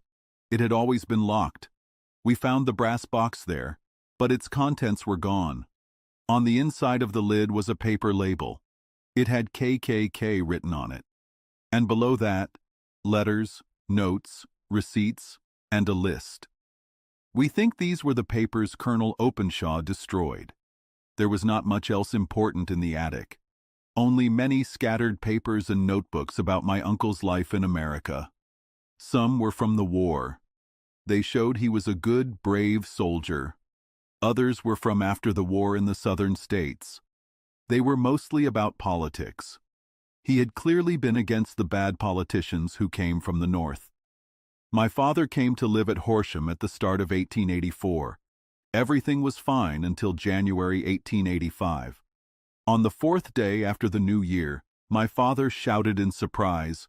We were at the breakfast table. He was holding a newly opened envelope in one hand. In the other, he had 5 dry orange seeds in his open palm. He had always laughed at my story about the colonel, but now he looked very scared and confused because the same thing had happened to him. "What on earth does this mean, John?" he stammered. My heart felt heavy. "It is KKK, I said. He looked inside the envelope. "So it is," he cried. "Here are the letters, but what is written above them?" "Put the papers on the sundial," I read, looking over his shoulder. "What papers? What sundial?" he asked. "The sundial in the garden. There is no other," I said. But the papers must be the ones that were destroyed. Pooh, he said, trying to be brave. We are in a civilized country. We cannot have such silly things. Where did it come from? From Dundee, I answered, looking at the postmark. Some ridiculous joke, he said. What do I have to do with sundials and papers? I will not pay attention to such nonsense. I should speak to the police, I said. And be laughed at. No, nothing of the sort. Then let me do so? No, I forbid you. I will not have a fuss about such nonsense. It was useless to argue with him. He was a very stubborn man, but I felt a lot of fear. On the third day after the letter came, my father left home to visit an old friend, Major Freebody, who is in charge of a fort on Portsdown Hill. I was glad he went. I thought he was safer away from home, but I was wrong. On the second day he was away, I got a telegram from the Major. He asked me to come at once. My father had fallen into one of the deep chalk pits there. He was unconscious, with a broken head. I hurried to him, but he died without waking up. He had been coming back from Fareham in the evening. He did not know the area. The chalk pit had no fence, so the jury easily said it was death from accident. I looked carefully at everything about his death, but I could not find anything that looked like murder. There were no signs of violence, no footprints, no robbery, no reports of strangers on the roads. But I must tell you, I was not calm. I was almost sure that some evil plan had happened to him. In this bad way, I got my inheritance. You will ask me why I did not sell it. I answer, because I was sure that our problems were connected to something in my uncle's life, and that the danger would be the same in any house. It was in January 1885 that my poor father died. 2 years and 8 months have passed since then. During that time, I lived happily in Horsham. I had started to hope that this bad luck had left my family, that it had ended with the last generation. But I hoped too soon. Yesterday morning, the same thing that happened to my father happened to me.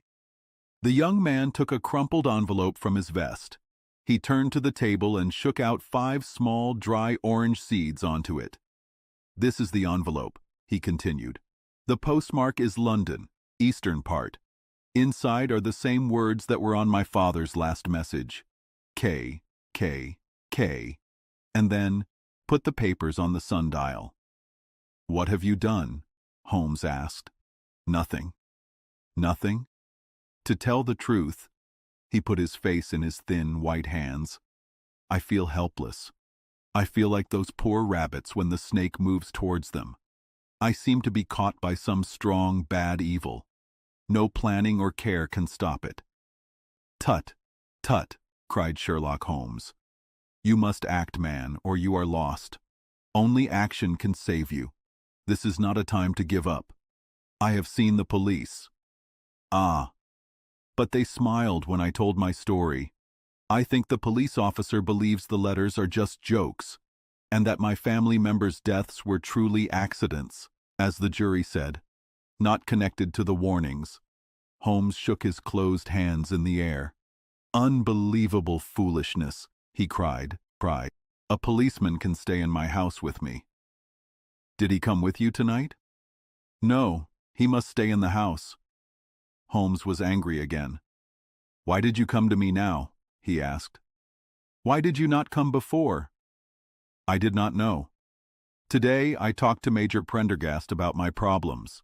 He told me to come to you. You got the letter 2 days ago. We should have acted sooner. Do you have more information? Something small that can help us? Yes, one thing, said John Openshaw. He took a blue paper from his coat pocket. He put it on the table. I remember, he said, that when my uncle burned papers, the small edges that did not burn were this color. I found this paper on his room's floor. I think it fell out from the other papers and did not burn.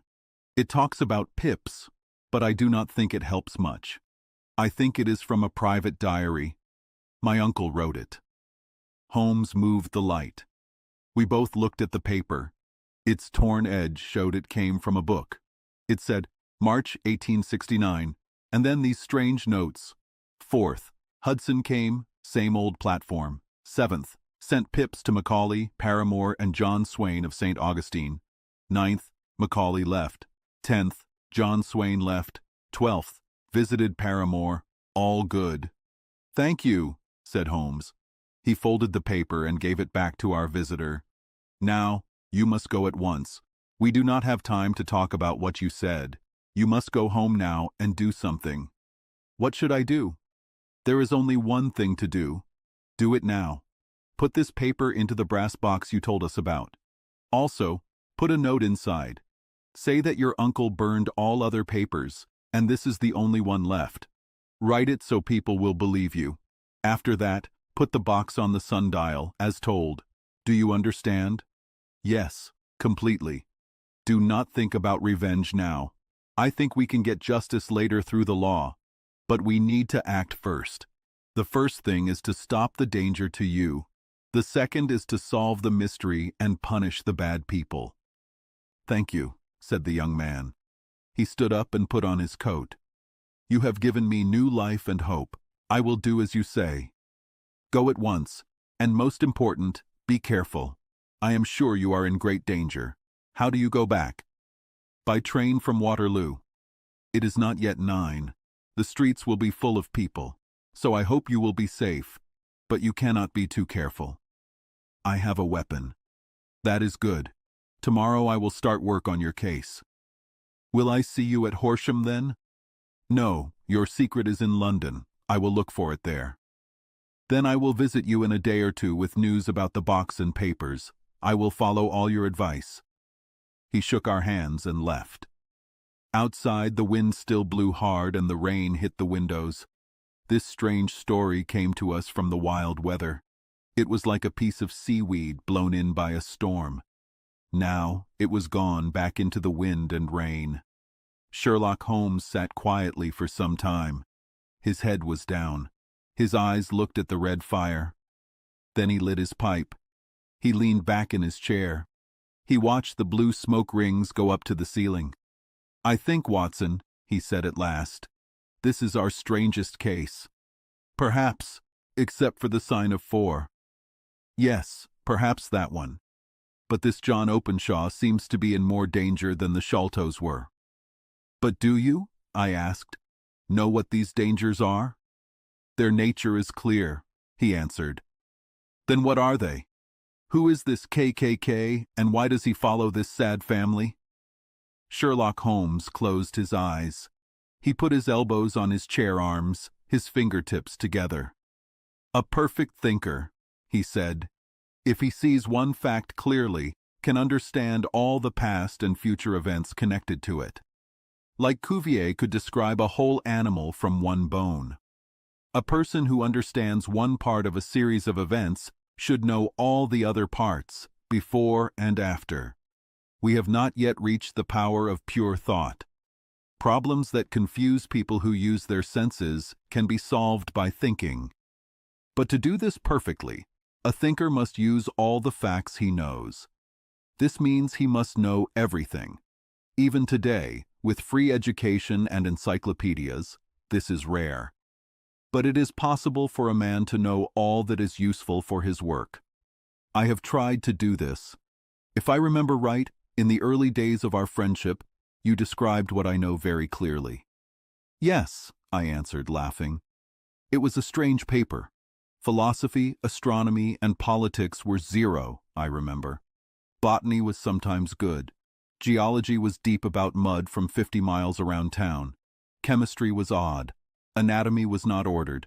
Crime and exciting stories were unique. You played violin, boxed, fenced, were a lawyer, and poisoned yourself with cocaine and tobacco. Those were the main points of my analysis. Holmes smiled at the last part. Well, he said, I say now, as I said then, a man should fill his mind with useful things. The rest he can put away in his library, where he can get it if he needs it. For a case like this one tonight, we need all our knowledge. Please give me the letter K from the American Encyclopedia next to you. Thank you. Now let us think about the situation and what we can learn from it. First, we can guess that Colonel Openshaw had a very strong reason to leave America. Men his age do not change their lives easily. They do not leave the nice weather of Florida for a quiet English town. His great love for being alone in England suggests he was afraid of someone or something. So we can guess that fear made him leave America. We can only guess what he feared by looking at the terrible letters he and his family received. Did you notice the stamps on those letters? The first was from Pondicherry, the second from Dundee, and the third from London. From East London. What do you think from that? They are all port cities. The writer was on a ship. Excellent. We have a clue. It is very likely that the writer was on a ship. Now let us think about another point. For Pondicherry, 7 weeks passed between the warning and the event. For Dundee, it was only 3 or 4 days. Does that tell you anything? A longer distance to travel? But the letter also traveled a longer distance. Then I do not see the point. We can guess that the ship the man or men are on is a sailing ship. It seems they always send their warning before they start their mission. You see how fast the event happened after the warning from Dundee. If they came from Pondicherry in a steamship, they would have arrived almost as soon as their letter. But 7 weeks passed. I think those 7 weeks were the difference between the mail ship that brought the letter and the sailing ship that brought the writer. It is possible. More than possible. It is likely. And now you see why this new case is so urgent, and why I told young Openshaw to be careful. The attack always happens after the time it would take the senders to travel the distance. But this one comes from London, so we cannot expect a delay. Oh my God, I cried. What does this endless chase mean? The papers Openshaw had are very important to the person or people on the sailing ship. I think it is clear there is more than one of them. One man could not have caused 2 deaths and fooled a jury. There must have been several of them. They must be smart and strong-willed. They want those papers no matter who has them. So KKK is not one person's initials. It is a symbol of a group. But what group? Have you never, said Sherlock Holmes, leaning forward and lowering his voice, have you never heard of the Ku Klux Klan? I have not. Holmes turned the pages of the book on his lap. Here it is, he said soon. Ku Klux Klan. This name sounds like a rifle being loaded. This terrible secret group was started by old soldiers from the South after the Civil War. It quickly made groups in different places like Tennessee, Louisiana, the Carolinas, Georgia, and Florida. Its power was used for politics. Mainly, it scared black voters and killed or drove away people who did not agree with them. Their bad acts usually came after a strange but known warning sent to the person. This could be oak leaves, melon seeds, or orange pips. When the person got this, they could change their ways or leave the country. If they stayed, they would surely die, usually in a strange way. The group was so well organized that almost no one could escape them safely. Their bad acts were almost never traced back to them. For some years the group was strong, even with the government and good people trying to stop them. Finally, in 1869, the group suddenly stopped, though there have been some similar acts since then. You will see, said Holmes, putting down the book, that the group stopped at the same time Openshaw left America with their papers. One may have caused the other. It is not strange that he and his family are being followed by some very angry people. You can understand that this record and diary might show the names of important people in the South. Many people will not sleep well until it is found. Then the page we saw is what we might expect. It said, if I remember, sent the pips to A, B, and C. That means they sent the group's warning to them. Then it says that A and B left the country. And finally that C was visited, with, I fear, a bad result for C. Well, Doctor, I think we can shed some light on this dark matter. and I believe young Openshaw's only chance now is to do what I told him. There is nothing more to say or do tonight, so give me my violin and let us try to forget the bad weather and the even worse ways of people for half an hour." In the morning, the weather was clear. The sun shone softly through the thin fog over the big city. Sherlock Holmes was already eating breakfast when I came down. "Please excuse me for not waiting," he said. "I foresee a very busy day looking into young Openshaw's case." "What will you do?" I asked. "It will depend on what I find first. I might have to go to Horsham after all." "You will not go there first?"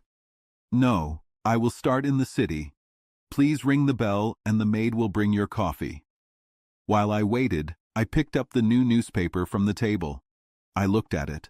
A headline made me feel cold. "Holmes," I cried, "you are too late." "Ah," he said, putting down his cup.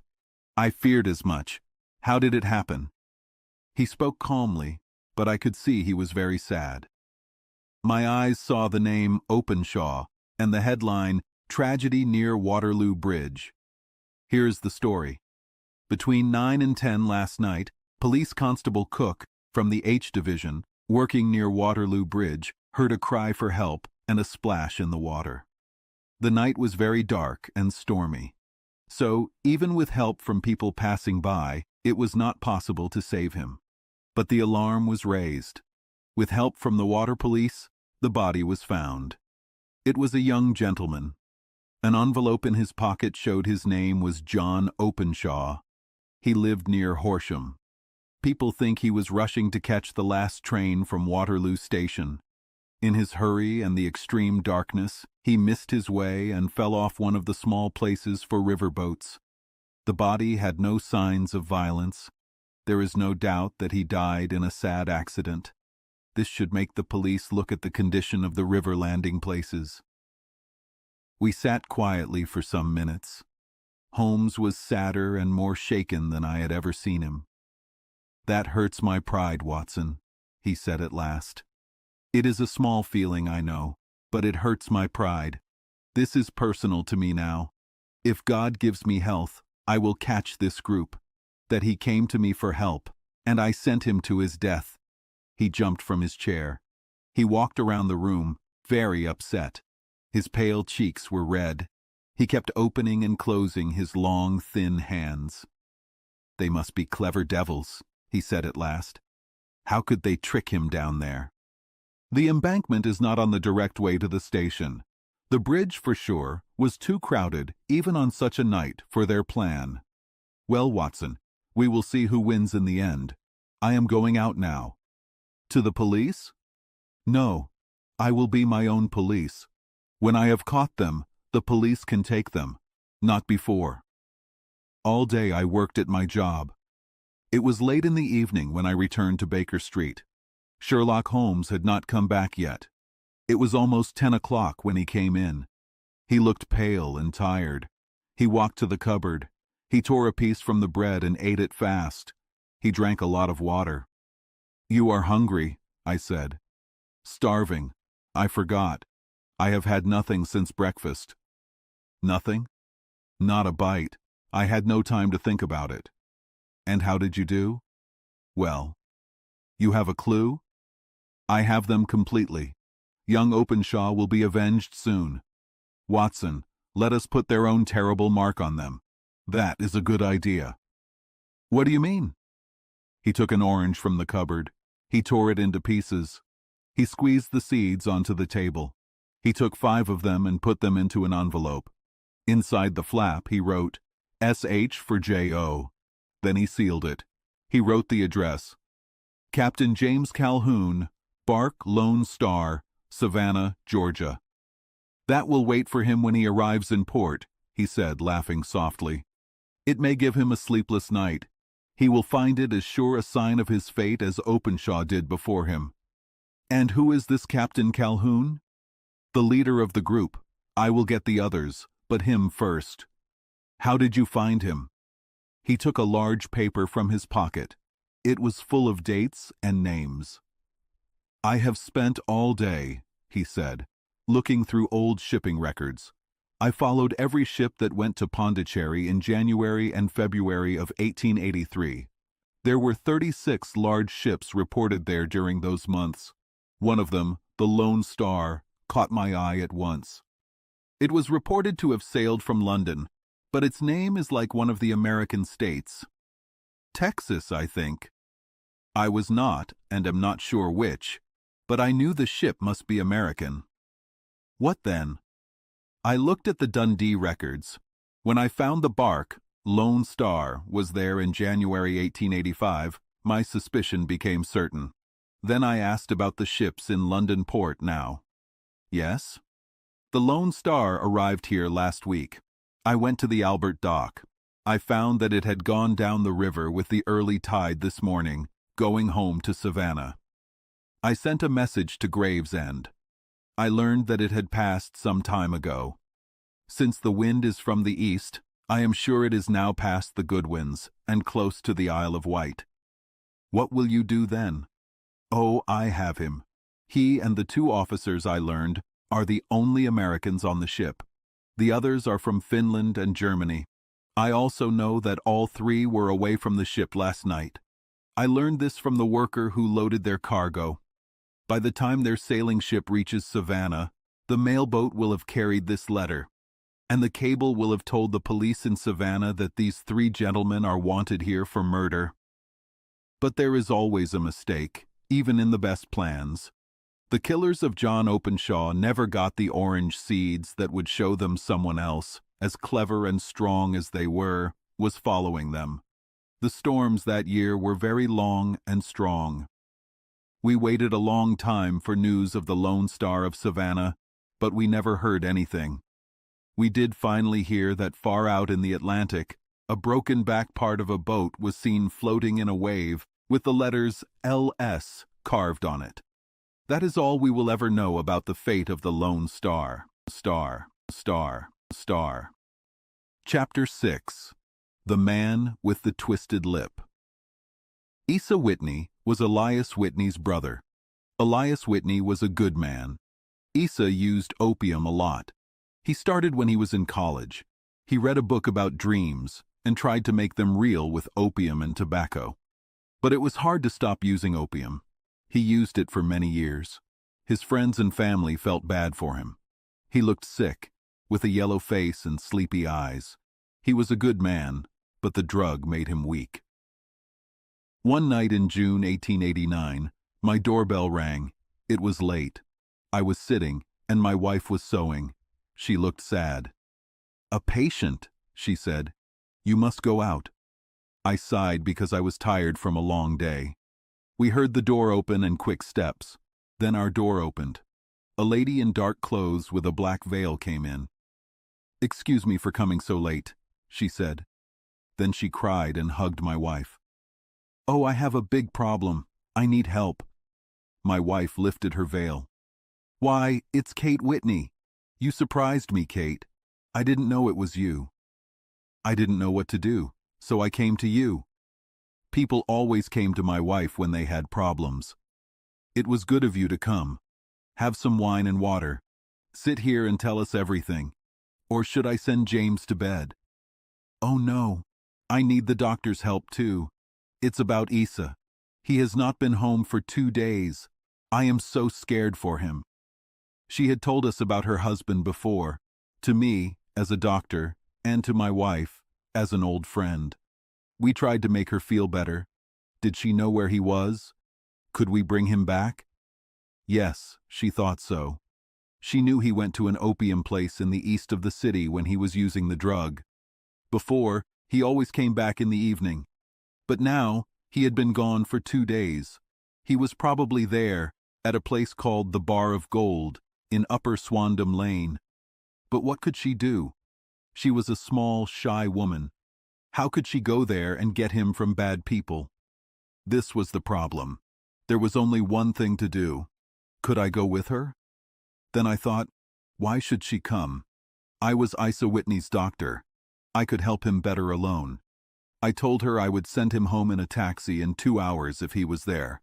So, in 10 minutes, I left my warm room. I was going east in a taxi for a strange reason. The first part of my trip was not hard. Upper Swandam Lane is a bad street behind the big docks in East London. Between two shops, there were steps going down to a dark place like a cave. This was the place I was looking for. I told my taxi to wait. I went down the steps. They were worn smooth by many feet. A small lamp was over the door. I opened the door and went into a long, low room. It smelled of opium smoke. There were wooden beds like on a ship. In the dark, I could see people lying in strange ways. Their heads were back, and their chins were up. Some had dull eyes looking at me. Little red lights from the pipes glowed in the shadows. Most people were quiet. Some talked to themselves. Others talked together in a low, slow voice. Their talk stopped and started. Each person thought his own thoughts and did not listen to others. At the end of the room, there was a small fire. A tall, thin old man sat by it on a stool. He looked at the fire, with his head on his hands. When I came in, a man with yellow skin came to me. He had a pipe for me and some opium. He showed me to an empty bed. "Thank you. I am not staying," I said. "My friend, Mr. Asa Whitney, is here. I want to talk to him." Someone moved and made a sound to my right. I looked through the dark. I saw Whitney. He was pale and messy. He looked at me. "Oh my God, it's Watson," he said. He was shaking. "Watson, what time is it?" "Almost 11. "What day?" "Friday, June 19th. "Oh no, I thought it was Wednesday. It is Wednesday. Why do you want to scare me?"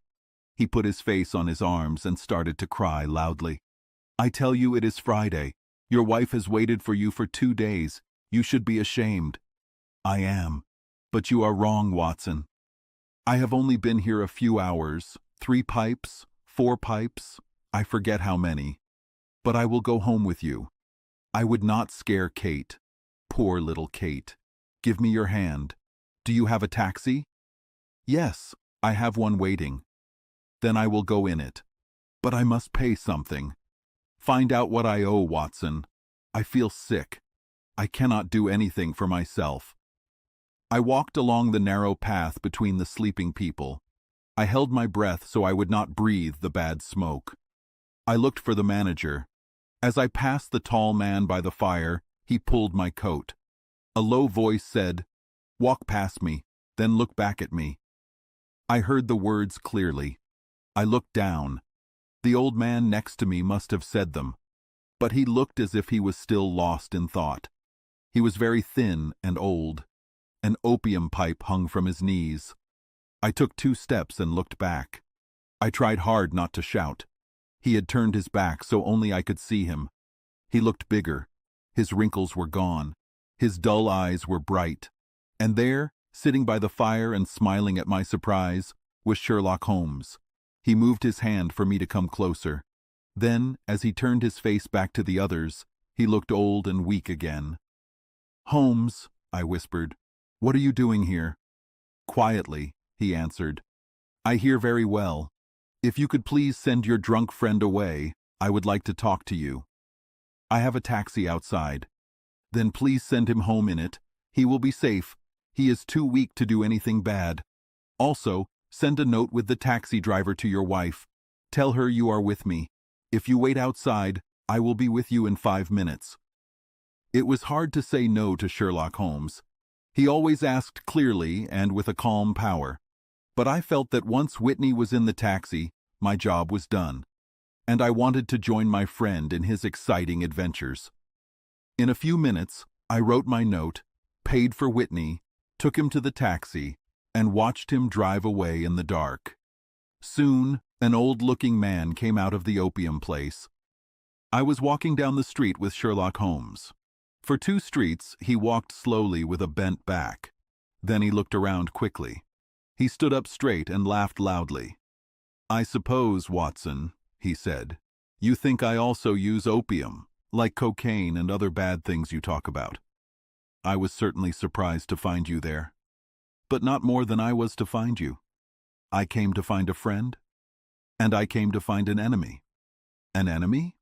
Yes, one of my enemies. Or I should say my prey. Watson, I am working on a very strange case. I hope to find a clue from these drunk people, as I have before. If they knew me in that place, I would be dead.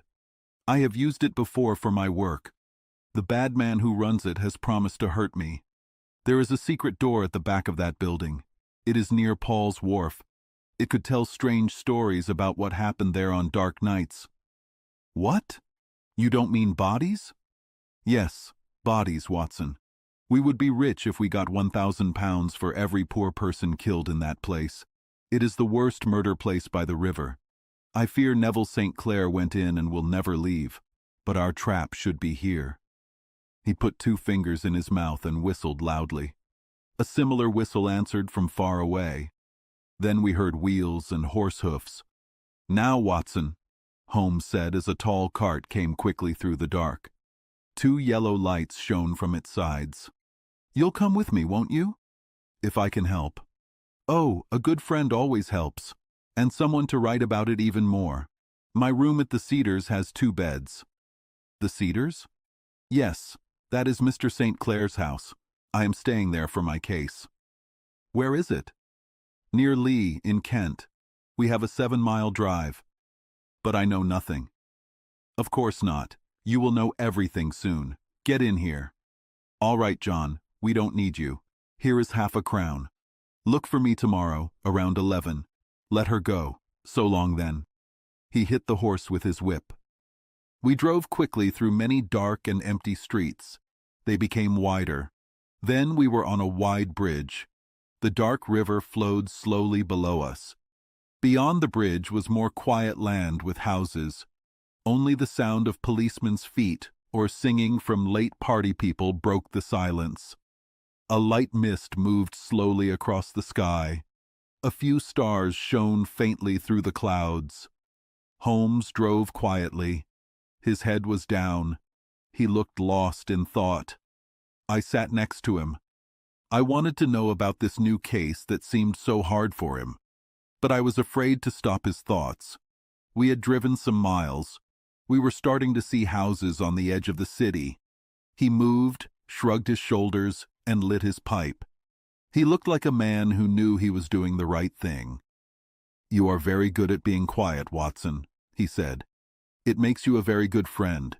It is great for me to have someone to talk to. My own thoughts are not very nice. I was thinking about what I should say to this sweet lady tonight when she meets me at the door. You forget I know nothing about it. I will have time to tell you the facts before we get to Lee. It seems very simple, but I can't find anything to help. There are many facts, but I can't find the start of the problem. Now I will tell you the case clearly, Watson. Maybe you can see something when I see nothing." "Go on, then."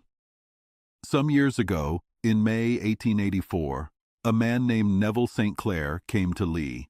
He seemed to have a lot of money. He bought a big house, made the garden nice, and lived well. He made friends in the area. In 1887, he married a local brewer's daughter. Now they have 2 children. He did not have a job, but he had money in some companies. He usually went to town in the morning.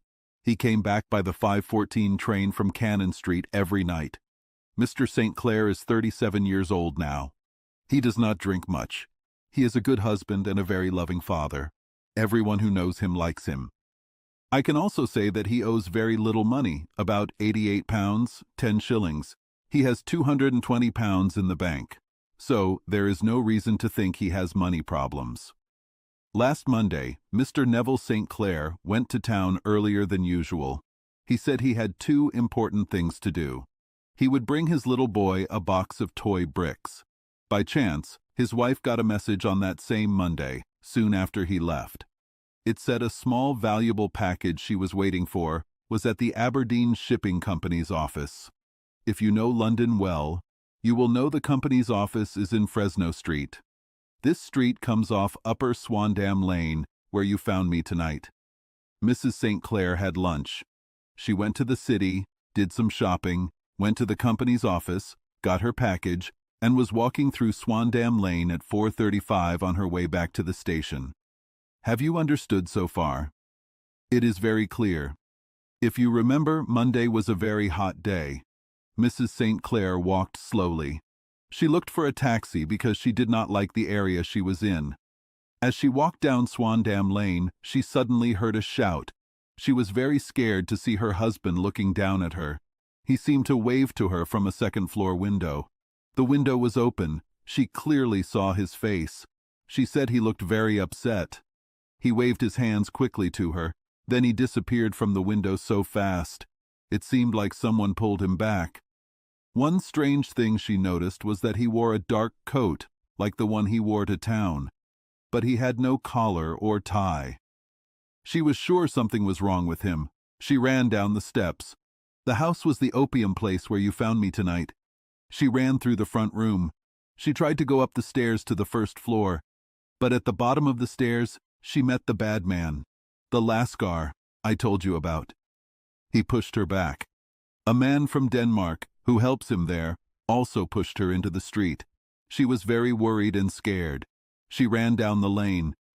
By good luck, she met some policemen and an inspector in Fresno Street.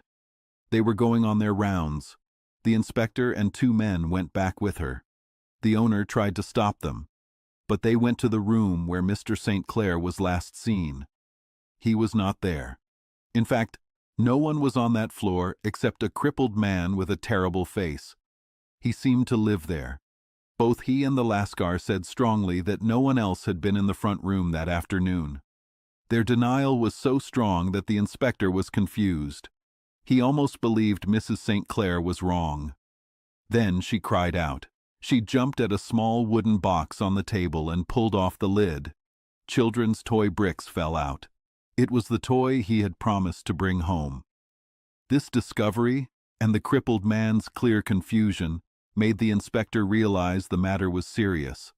They looked at the rooms carefully. Everything showed a terrible crime. The front room was a simple living room. It led to a small bedroom. This bedroom looked out onto the back of one of the docks. Between the dock and the bedroom window is a narrow strip of land. It is dry when the tide is low, but when the tide is high, it has at least 4.5 feet of water. The bedroom window was wide and opened from the bottom. They saw blood on the windowsill. There were also some drops of blood on the wooden floor of the bedroom. All of Mr. Neville St. Clair's clothes were hidden behind a curtain in the front room, except for his coat. His boots, socks, hat, and watch, all were there. There were no signs of violence on these clothes. There were no other traces of Mr. Neville St. Clair. He must have gone out the window. No other way out was found. And the bad blood stains on the windowsill meant he could not have saved himself by swimming. The tide was at its highest point when this happened. The people who seemed to be involved in the matter were a man from India, a Lascar, and a man named Hugh Boone. The Lascar was a bad man, but he was at the bottom of the stairs very soon after Mrs. St. Clair saw her husband at the window. So, he could not have done the crime alone. He said he knew nothing. He said he did not know what Hugh Boone, his renter, was doing. He also said he did not know why the missing man's clothes were there. Now, let's talk about Hugh Boone. He is a man who cannot walk well. He lives on the second floor of the opium place. He was the last person to see Neville St. Clair. Hugh Boone's face is ugly. Many people in the city know him. He asks for money for a living. He pretends to sell matches to avoid the police. He sits every day in Threadneedle Street. He sits with his legs crossed and his matches on his lap. People feel sorry for him and give him money in his hat. I have seen him many times. He gets a lot of money quickly. His face is special. He has orange hair and a pale face with a terrible scar. His scar makes his upper lip turn up. He has a strong chin and dark, deep eyes. These eyes are very different from his hair color. He is also clever. He always has something to say to people who joke with him. This is the man who lived at the opium place. He was the last man to see Mr. St. Clair. I said, "But he is a cripple. How could he fight a strong man by himself?" Holmes said, "He walks with a limp, but he is strong in other ways. Watson, you are a doctor. You know that if one part of the body is weak, other parts can be stronger." I said, "Please continue your story." Mrs. St. Clair fainted when she saw blood at the window. The police took her home in a taxi. She could not help them. Inspector Barton was in charge. He looked very carefully at the place, but he found nothing useful. He made a mistake. He did not arrest Boone at once. Boone had a few minutes. He could have talked to the Lascar, but this was fixed quickly. They caught and searched Boone. They found nothing to show he was guilty. There was some blood on his shirt sleeve, but he showed his finger. It was cut near the nail. He said the blood came from there. He said he was at the window before. He said the blood there was from his cut finger. He said he never saw Mr. Neville St. Clair. He swore he did not know why the clothes were in his room. He said Mrs. St. Clair was crazy or dreaming when she said she saw her husband at the window. He protested loudly and was taken to the police station. The inspector stayed to look for more clues when the water went down. And they found something.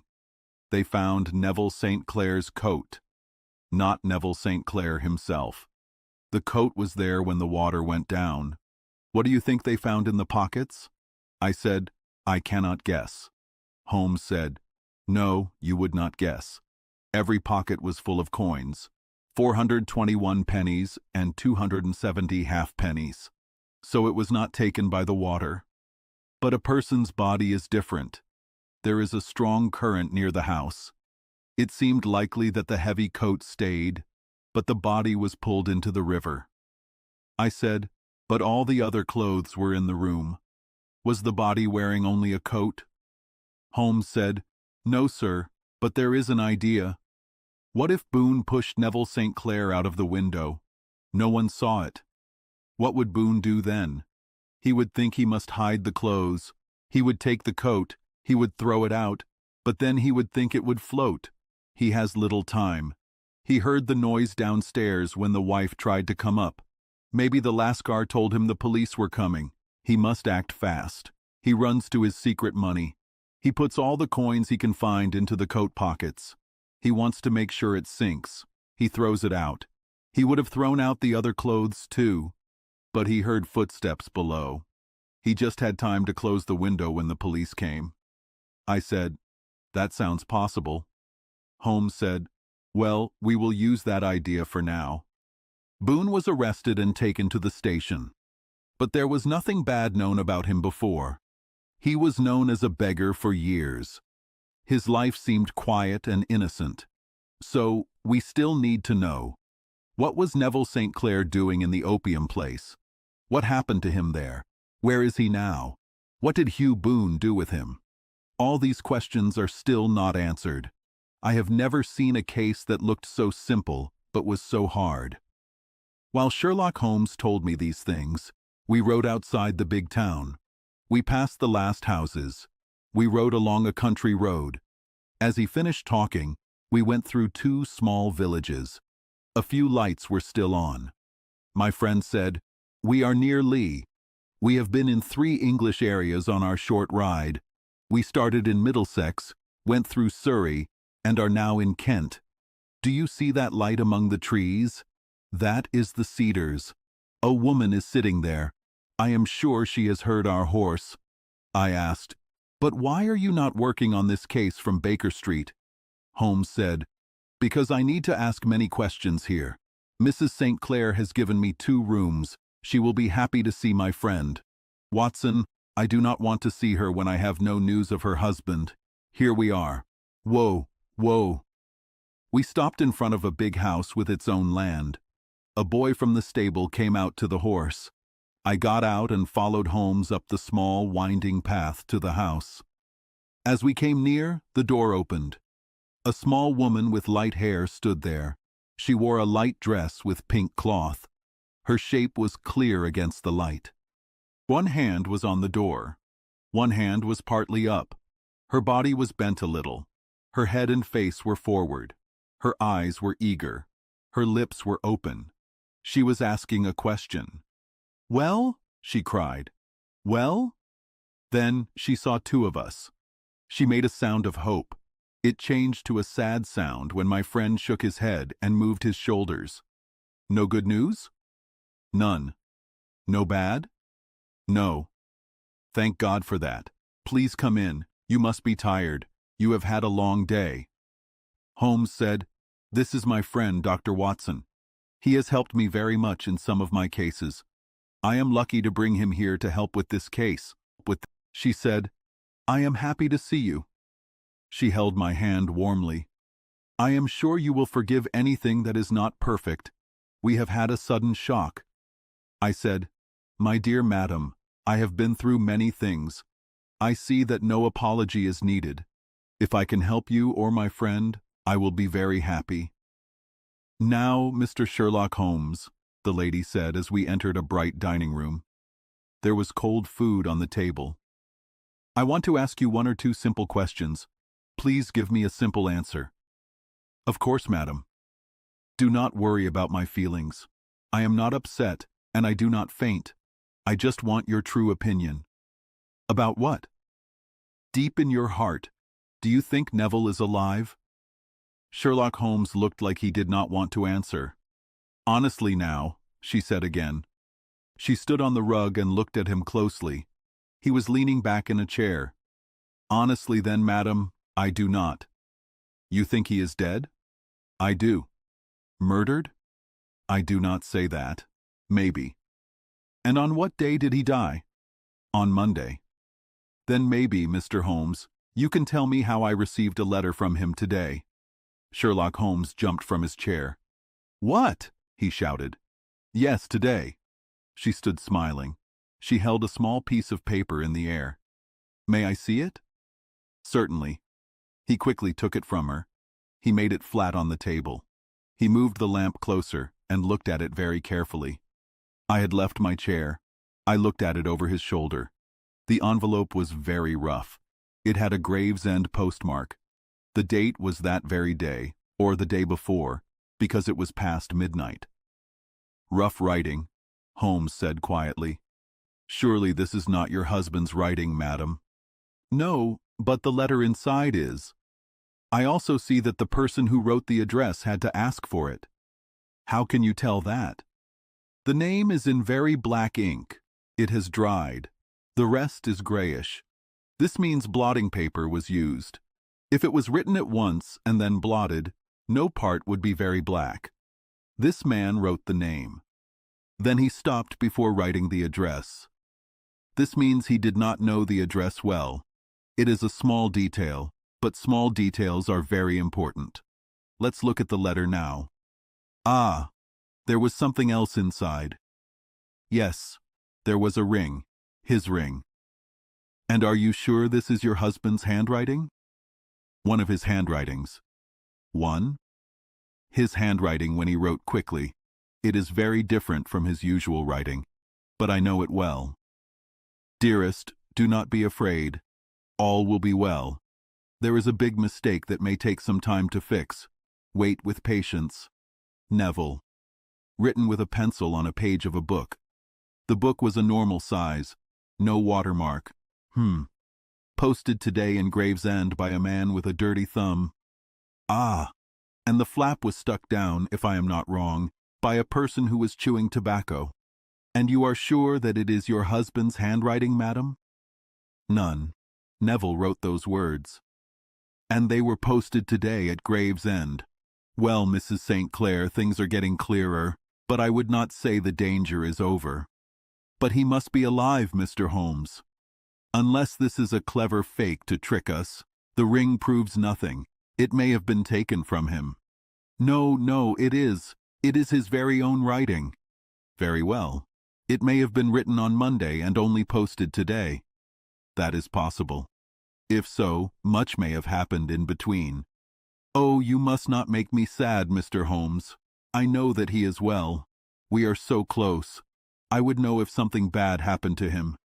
The day I last saw him, he cut himself in the bedroom. But I was in the dining room. I ran upstairs at once. I was sure something had happened. Do you think I would feel such a small thing, but not know about his death? I have seen too much.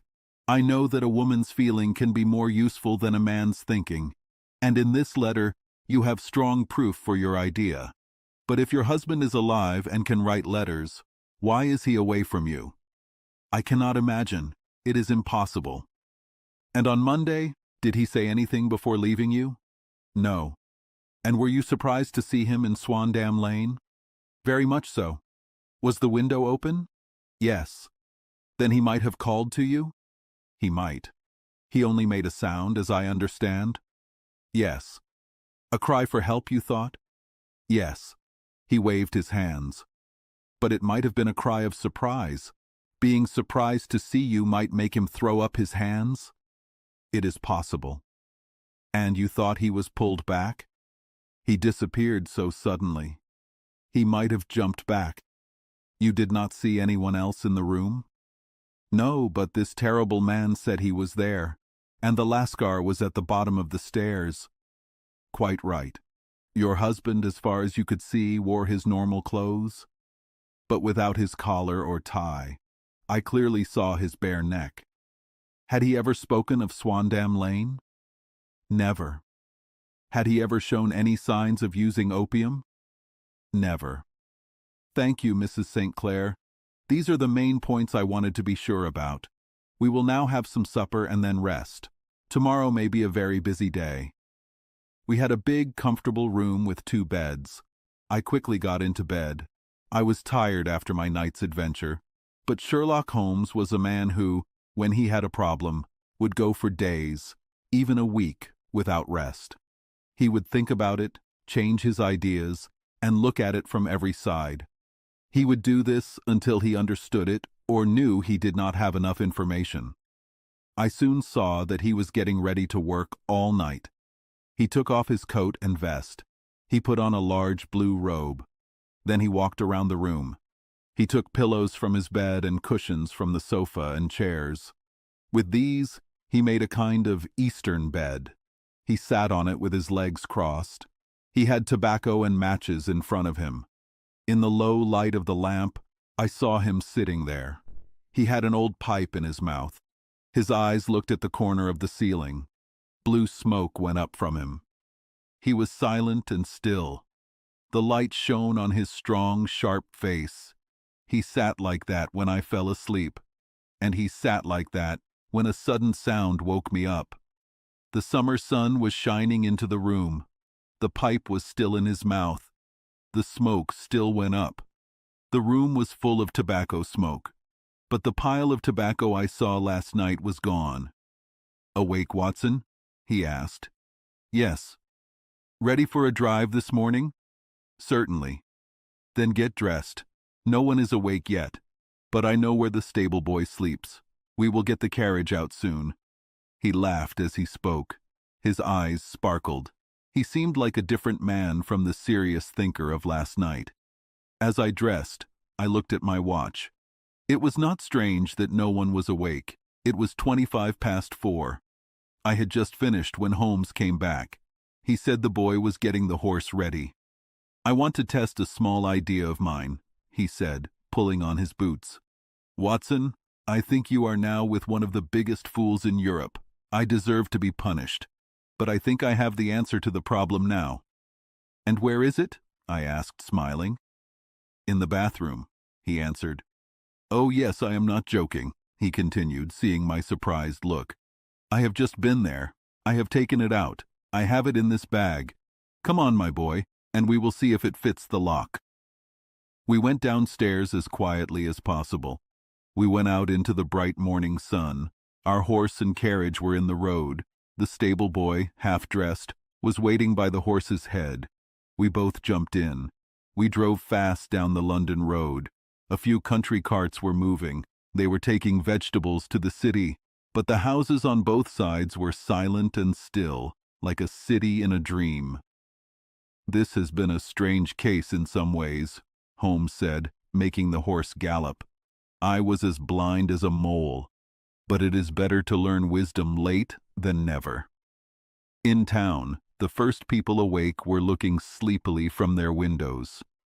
We drove through the streets on the Surrey side. We went down Waterloo Bridge Road. We crossed the river. We turned right on Wellington Street and arrived in Bow Street. Sherlock Holmes was well known to the police. The two policemen at the door saluted him. One held the horse's head. The other let us in. "Who is on duty?" Holmes asked. "Inspector Bradstreet, sir." "Ah, Bradstreet. How are you?" A tall, strong officer came down the stone passage. He wore a cap and a jacket with special buttons. "I want to talk to you quietly, Bradstreet." "Certainly, Mr. Holmes. Come into my room here." It was a small room like an office. There was a big book on the table. A phone was on the wall. The inspector sat at his desk. "What can I do for you, Mr. Holmes?" "I called about that beggar Boone, the one who was charged with the disappearance of Mr. Neville St. Clair from Lee." "Yes, he was brought here and held for more questions." "So I heard. You have him here?" "In the cells." "Is he quiet?" "Oh, he causes no trouble, but he is a dirty bad man." "Dirty?" "Yes, we can hardly make him wash his hands. His face is very dirty. Well, once his case is finished, he will have a proper prison bath. And I think, if you saw him, you would agree he needed it." "I would like to see him very much." "Would you? That is easy. Come this way. You can leave your bag." "No, I think I will take it." "Very good. Come this way, please." He led us down a passage. He opened a door with bars. We went down a winding stair. He brought us to a white hallway with doors on each side. "The third one on the right is his," the inspector said. "Here it is." He quietly slid back a panel in the top part of the door. He looked through. "He is asleep," he said. "You can see him very well." We both put our eyes to the bars. The prisoner lay with his face towards us. He was in a very deep sleep. He breathed slowly and heavily. He was a medium-sized man. He wore rough clothes, as a beggar would. A colored shirt showed through a tear in his old coat. He was, as the inspector said, very dirty. But the dirt on his face could not hide its ugly look. A wide mark from an old scar went across his face from eye to chin. It made one side of his upper lip turn up. So, 3 teeth showed in a constant sneer. A lot of very bright red hair grew low over his eyes and forehead. "He's a beauty, isn't he?" the inspector said. "He certainly needs a wash," Holmes said. "I thought he might. I brought the things with me." He opened the bag as he spoke. To my surprise, he took out a very large bath sponge. He, you are funny," the inspector chuckled. "Now, if you would be so kind as to open that door very quietly, we will soon make him look much better." "Well, I do not know why not," the inspector said. "He does not make the Bow Street cells look good, does he?" He put his key in the lock. We all quietly went into the cell. The sleeping man half turned. Then he settled back into a deep sleep. Holmes bent to the water jug. He wet his sponge. Then he rubbed it strongly twice across and down the prisoner's face. "Let me show you," he shouted. "Mr. Neville St. Clair from Lee in Kent." I have never seen such a sight. The man's face peeled off under the sponge like bark from a tree. The rough brown color was gone. The horrible scar that went across it was gone. The twisted lip that made his face look ugly was gone. A quick pull removed the messy red hair. And there, sitting up in his bed, was a pale, sad, refined-looking man. He had black hair and smooth skin. He rubbed his eyes and looked around him with sleepy confusion. Then he suddenly realized he was found out. He screamed and threw himself down with his face on the pillow. "Great heavens!" cried the inspector. "It is indeed the missing man. I know him from the picture." The prisoner turned. He looked like a man who had given up. "So be it," he said. "And what am I charged with?" "With making away with Mr. Neville St. Oh, come, you cannot be charged with that unless they make it a case of attempted suicide," said the inspector with a smile. "Well, I have been on the police force for 27 years, but this is the most amazing thing. If I am Mr. Neville St. Clair, then no crime has been done, so I am held illegally. No crime, but a very big mistake has been made, Holmes said. You should have trusted your wife. It was not the wife, it was the children, the prisoner groaned. God help me. I would not want them to be ashamed of their father. My God, what a discovery. What can I do? Sherlock Holmes sat next to him on the bed. He patted his shoulder kindly. If you let a court of law solve this, he said, you cannot avoid public attention. On the other hand, if you convince the police that there is no case against you, I do not think the details will go into the newspapers.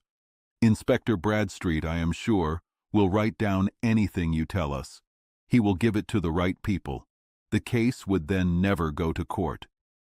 God bless you, the prisoner cried with strong feeling. I would have gone to prison, even been killed, rather than leave my sad secret as a family shame for my children. You are the first to hear my story. My father was a teacher in Chesterfield. I got a good education there. I traveled when I was young. I became an actor. Then I became a reporter for an evening newspaper in London. One day, my editor wanted a series of articles about begging in the city. I offered to write them. That is where all my adventures started. I had to try begging as a hobby to get the facts for my articles. As an actor, I had learned how to put on makeup. I was famous for my skill. I used my skills now. I painted my face. To look as sad as possible, I made a good scar. I held one side of my lip in a twisted shape with a small piece of skin-colored plaster. Then, with red hair and suitable clothes, I took my place in the business part of the city. I pretended to sell matches, but I was really begging. For 7 hours, I worked. When I came home in the evening, I was surprised. I had received no less than 26 shillings and 4 pence. I wrote my articles and did not think much about it until later. I signed a paper for a friend. I had to pay £25. I did not know how to get the money. But a sudden idea came to me. I asked the person I owed money to for 2 weeks more time. I asked my bosses for a holiday. I spent the time begging in the city in my disguise. In 10 days, I had the money and paid the debt. Well, you can imagine how hard it was to go back to hard work for £2 a week. I knew I could earn that much in a day. I just had to put some paint on my face, put my cap on the ground, and sit still. It was a long fight between my pride and the money, but the money won in the end. I stopped reporting. I sat day after day in the same corner. My horrible face made people feel sorry for me. I filled my pockets with coins. Only one man knew my secret. He was the owner of a bad place in Swandam Lane where I stayed. Every morning I could become a dirty beggar. In the evenings, I could become a well-dressed man about town. This man, a Lascar, was paid well by me for his rooms, so I knew my secret was safe with him. Well, very soon I found I was saving a lot of money. I do not mean that every beggar in London could earn £700 a year, which is less than I usually made. But I had special advantages. I was good at putting on makeup, and I was good at quick replies. This got better with practice. It made me a well-known person in the city. All day coins came to me mixed with silver. A bad day was when I did not make £2. As I got richer, I wanted more. I bought a house in the country, and I married without anyone knowing my real job. My dear wife knew I had business in the city. She did not know what it was. Last Monday, I had finished work for the day. I was dressing in my room above the opium place. I looked out of my window. To my horror and surprise, I saw my wife in the street. Her eyes were looking right at me. I cried out in surprise. I threw up my arms to cover my face. I rushed to my friend, the Lascar. I asked him to stop anyone from coming up to me. I heard her voice downstairs, but I knew she could not come up. I quickly took off my clothes. I put on beggar's clothes. I put on my makeup and wig. Even a wife's eyes could not see through such a good disguise. But then I thought there might be a search in the room, and the clothes might show who I was. I threw open the window. When I did this, I opened a small cut I had made on myself in the bedroom that morning. Then I grabbed my coat. It was heavy with the coins I had just moved into it from the leather bag where I kept my money. I threw it out of the window. It fell into the Thames River. The other clothes would have followed. But at that moment, policemen ran up the stairs. A few minutes later, I found, I must say, to my relief, that instead of being known as Mr. Neville St. Clair, I was arrested as his murderer. I do not know if I have anything else to explain. I wanted to keep my disguise as long as possible. That is why I kept my face dirty. I knew my wife would be very worried. I took off my ring. I gave it to the Lascar when no policeman was watching me. I also gave him a quick note. It told her not to be afraid. That note only reached her yesterday, Holmes said. Good God, what a week she must have had. The police have watched this Lascar, Inspector Bradstreet said, and I can understand that he might find it hard to post a letter without being seen. He probably gave it to some sailor customer of his. That sailor forgot about it for some days. That was it, Holmes said, nodding his head to agree. I have no doubt of it. But have you never been arrested for begging? Many times. But what was a fine to me? It must stop here, however, Bradstreet said. If the police are to keep this quiet, there must be no more of Hugh Boone. I have sworn it by the most serious promises a man can make. In that case, I think it is likely that no more steps will be taken. But if you are found again, then everything must come out. Mr. Holmes, I am sure we are very thankful to you for solving this. I wish I knew how you get your answers. I got this one, my friend said, by sitting on 5 pillows and smoking tobacco. Watson, I think if we drive to Baker Street, we will be just in time for breakfast. Chapter 7. The Adventure of the Blue Carbuncle. It was 2 days after Christmas. I went to see my friend Sherlock Holmes. I wanted to wish him a happy holiday. He was resting on his sofa. He wore a purple robe. Near him was a place for pipes. There were also old newspapers. He had just read them. Next to the sofa was a wooden chair. On the chair was an old bad hat. It was broken in many places. A special glass and some tools were on the chair. This showed that Holmes was looking at the hat closely. I said, "You are busy. Maybe I am bothering you." Holmes said, "No, not at all. I like to talk about my work with a friend. This is a small thing." He pointed to the hat. "But there are interesting things about it. We can even learn from it." I sat in his chair. I warmed my hands by the fire. It was very cold outside. Ice was on the windows.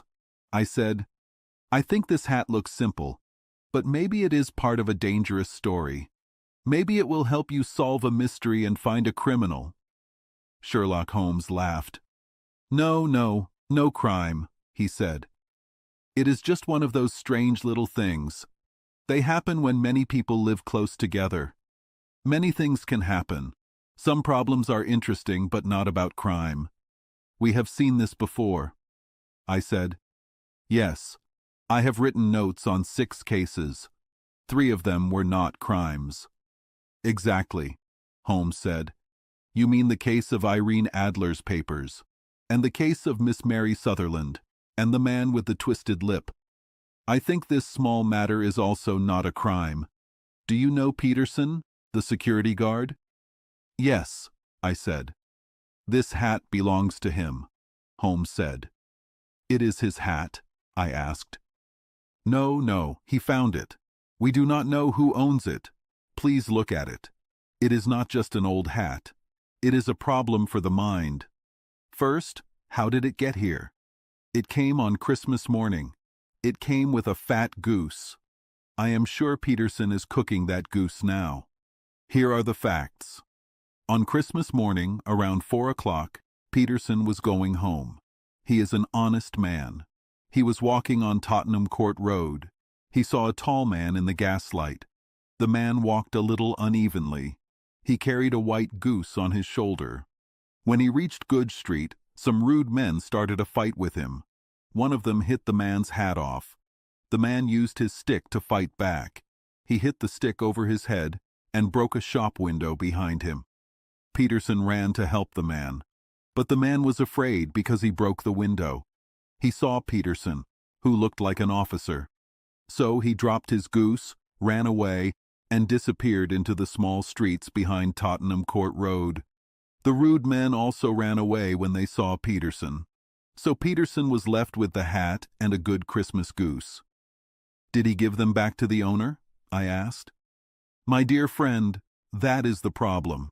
It is true that for Mrs. Henry Baker was written on a small card. It was tied to the bird's leg, and HB is on the hat inside. But there are thousands of Bakers in this city, and many hundreds of Henry Bakers, so it is not easy to return lost things to one of them. What did Peterson do then? I asked. He brought both the hat and the goose to me on Christmas morning. He knows I am interested in even small problems. We kept the goose until this morning. It was a little cold, but we saw that it needed to be eaten soon, so Peterson took it to cook it. I still have the hat of the unknown man who lost his Christmas dinner. Did he not put an advertisement? I asked. No, Holmes said. Then what hint do you have about who he is? I asked. Only what we can guess, Holmes said. From his hat? I asked. Exactly, Holmes said. But you are joking. What can you learn from this old broken hat? I asked. Here is my special glass. You know how I work. What can you learn about the man who wore this hat? Holmes asked. I held the old hat. I looked at it sadly. It was a normal black hat. It was round and old. The inside was red silk, but the color was faded. There was no name of the maker, but, as Holmes said, HB was written inside. It had a hole for a hat string, but the string was gone. The hat was broken, very dirty, and had spots in some places. Someone had tried to hide the faded parts with ink. I see nothing, I said. I gave it back to Holmes. No, Watson, you can see everything, but you do not think about what you see. You are too afraid to make guesses, Holmes said. Then, please tell me what you can learn from this hat, I asked. He picked up the hat. He looked at it in his special, thoughtful way. It does not tell us as much as it could, he said. But there are some clear facts, and some other facts that are probably true. It is clear that the man was very smart, and he was quite rich in the last 3 years. But now he is not doing well. He used to plan ahead, but he plans less now. This means his character has changed for the worse. And with his money problems, it seems something bad is happening to him, probably drinking. This also explains why his wife has stopped loving him. My dear Holmes, I said. But he still respects himself a little, Holmes continued. He did not listen to me. He is a man who sits a lot. He does not go out much. He is not fit. He is middle-aged. His hair is gray. He had it cut recently. And he puts hair cream on it. These are the clear facts from his hat. Also, it is very unlikely that he has gas pipes in his house. You are surely joking, Holmes, I said. Not at all. Is it possible that even now, when I tell you these things, you do not see how I found them? Holmes asked. I am sure I am very foolish. But I must say I do not understand you. For example, how did you know this man was smart? I asked. Holmes put the hat on his head. It went over his forehead and rested on his nose. It is about the size of his head, he said. A man with such a large brain must have something in it. The decline of his money, then? I asked. This hat is 3 years old. Hats with these flat, curved edges were popular then. It is a very good quality hat. Look at the silk band and the good lining. If this man could buy such an expensive hat 3 years ago and has not bought another since, then he has definitely become poorer. Well, that is clear enough. But what about planning ahead and his bad character? I asked. Sherlock Holmes laughed. Here is the planning ahead, he said. He put his finger on the small disc and loop for the hat string. They are never sold with hats. If this man asked for one, it shows he planned ahead. He wanted to keep his hat safe from the wind. But we see that the string is broken, and he has not fixed it. So it is clear that he plans less now than before. This shows his character is weaker. On the other hand, he tried to hide some stains on the hat with ink. This shows he has not completely lost his self-respect. Your thinking is certainly reasonable, I said. The other facts, that he is middle-aged, that his hair is gray, that it was cut recently, and that he uses hair cream. All of these come from looking closely at the inside of the hat. The special glass shows many hair ends. They are cut neatly by a barber's scissors. They all seem sticky, and there is a clear smell of hair cream. This dust, you will notice, is not the rough gray dust from the street. It is the soft brown dust from a house. This shows the hat was kept inside most of the time. The wet marks inside show that the wearer sweated a lot, so he could hardly be in good shape. But his wife, you said she had stopped loving him, I said. This hat has not been cleaned for weeks.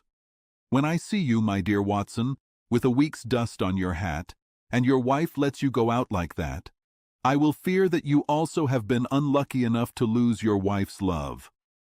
But he might be a man who is not married, I said. No, he was bringing home the goose as a gift for his wife. Remember the card on the bird's leg. You have an answer for everything. But how on earth do you know that there are no gas pipes in his house? I asked. 1 or even 2 spots of candle wax could be by chance. But when I see no less than 5, I think it is clear that the person often uses burning candles. He probably walks upstairs at night with his hat in one hand and a dripping candle in the other. He certainly never got candle wax from a gas light. Are you satisfied? Well, it is very clever, I said, laughing. But since, as you just said, there has been no crime and no harm done except the loss of a goose, all this seems like a waste of effort. Sherlock Holmes opened his mouth to answer. Just then, the door opened. Peterson, the security guard, ran into the room. His face was red. He looked very surprised. "The goose, Mr. Holmes! The goose, sir!" he said, out of breath. "Eh? What about it, then? Has it come back to life and flown out the kitchen window?" Holmes turned on the sofa to see the man's excited face better. "Look here, sir. See what my wife found inside it." He held out his hand. In the middle of his hand was a very shiny blue stone. It was smaller than a bean, but it was so clear and bright that it sparkled like an electric light in his dark hand. Sherlock Holmes sat up and whistled. "By Jove, Peterson," he said, "this is a real treasure. I suppose you know what you have?" "A diamond, sir?" "A precious stone. It cuts glass as if it were soft clay." "It's more than a precious stone. It is the precious stone." "Not the Countess of Morcar's blue jewel," I cried out. "Exactly so. I know its size and shape. I have read the advertisement about it in the Times every day recently. It is truly special. We can only guess its value, but the reward of $1,000 is certainly not even a 20th of its market price." £1,000! Oh my goodness! The security guard sat down quickly in a chair. He stared at both of us. "That is the reward, and I know there are strong feelings behind it. The Countess would give half her money if she could get the jewel back. It was lost, if I remember correctly, at the Hotel Cosmopolitan," I said. "Exactly so. On December 22nd, just 5 days ago. John Horner, a plumber, was accused of taking it from the lady's jewelry box. The evidence against him was very strong, so the case has gone to court. I have something about it here, I believe." He looked through his newspapers. He checked the dates. At last, he smoothed one out, folded it, and read this paragraph. "Hotel Cosmopolitan Jewel Robbery. John Horner, 26, a plumber, was accused of taking the valuable blue jewel from the Countess of Morcar's jewel box on the 22nd of this month. James Ryder, a worker at the hotel, said that he had taken Horner to the Countess of Morcar's dressing room on the day of the robbery. Horner was there to fix a loose bar on the fireplace. Ryder stayed with Horner for a short time, but then he was called away. When he returned, he found that Horner had gone. The chest of drawers was open, and the small leather box where the Countess kept her jewel was empty on the dressing table. Ryder immediately called for help. Horner was arrested that same evening, but the stone could not be found on him or in his rooms. Catherine Cusack, the Countess's maid, said she heard Ryder's cry when he found the robbery. She ran into the room. She saw things as Ryder described. Inspector Bradstreet, from B Division, gave evidence about Horner's arrest. Horner struggled wildly and said he was innocent very strongly. Evidence was given that the prisoner had been found guilty of robbery before. So the judge did not deal with the crime quickly. He sent it to the higher court. Horner showed great emotion during the process. He fainted at the end and was carried out of court. So much for the police court, Holmes said, thinking. He threw the paper aside. The question for us now is how the jewel got from the open jewelry box to the inside of a goose in Tottenham Court Road. You see, Watson, our small guesses have suddenly become much more important and less innocent. Here is the stone. The stone came from the goose. And the goose came from Mr. Henry Baker, the gentleman with the bad hat and all the other things I told you about. So now we must try hard to find this gentleman. We need to find out what he did in this small mystery. To do this, we must try the simplest ways first. These are surely to put an advertisement in all the evening newspapers. If this does not work, I will use other ways. What will you say? I asked. Give me a pencil and that paper. Now then. Found at the corner of Goodge Street, a goose and a black felt hat. Mr. Henry Baker can get them by coming at 6:30 this evening to 221B Baker Street. That is clear and short. Very, I said. But will he see it? Well, he will surely look at the papers, because for a poor man, the loss was a big one. He was clearly so scared by breaking the window and by Peterson coming that he only thought of running away. But since then, he must have been very sorry he dropped his bird.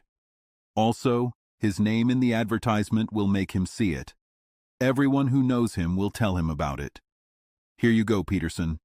Go to the advertising office and put this in the evening papers. Which ones, sir? Peterson asked. Oh, in the Globe, Star, Pall Mall, St. James's Gazette, Evening News, Standard, Echo, and any others you think of. Very well, sir. And this stone? Peterson asked. Ah, yes, I will keep the stone.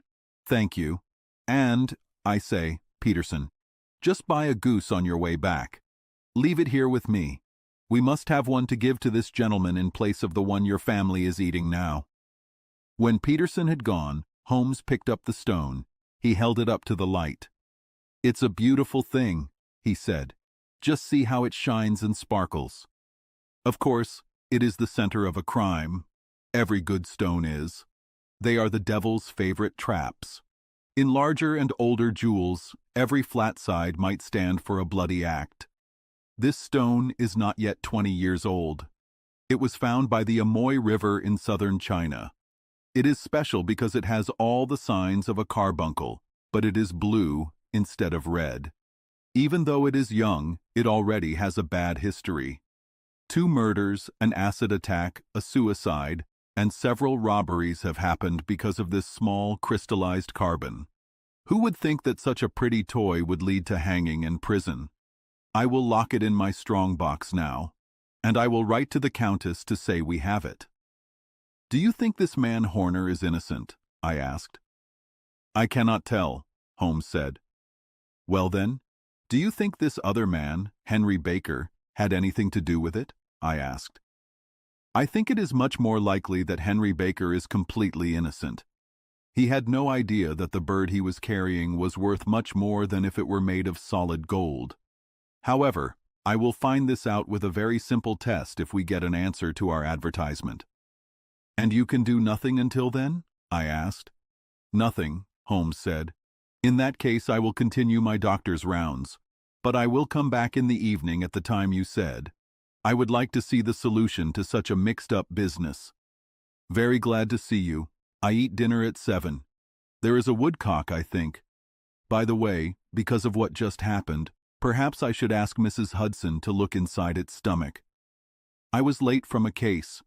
It was a little after 6:30 when I was back on Baker Street. As I came near the house, I saw a tall man. He wore a Scottish hat and a coat buttoned up to his chin. He was waiting outside in the bright light from the window above the door. Just as I arrived, the door opened. We were both shown up to Holmes's room. Mr. Henry Baker, I believe, Holmes said. He stood up from his chair. He greeted his visitor in his easy, friendly way. Please take this chair by the fire, Mr. Baker. It is a cold night, and I see that you are more suited for summer than for winter. Ah, Watson, you have come at the right time. Is that your hat, Mr. Baker? Yes, sir, that is certainly my hat, he said.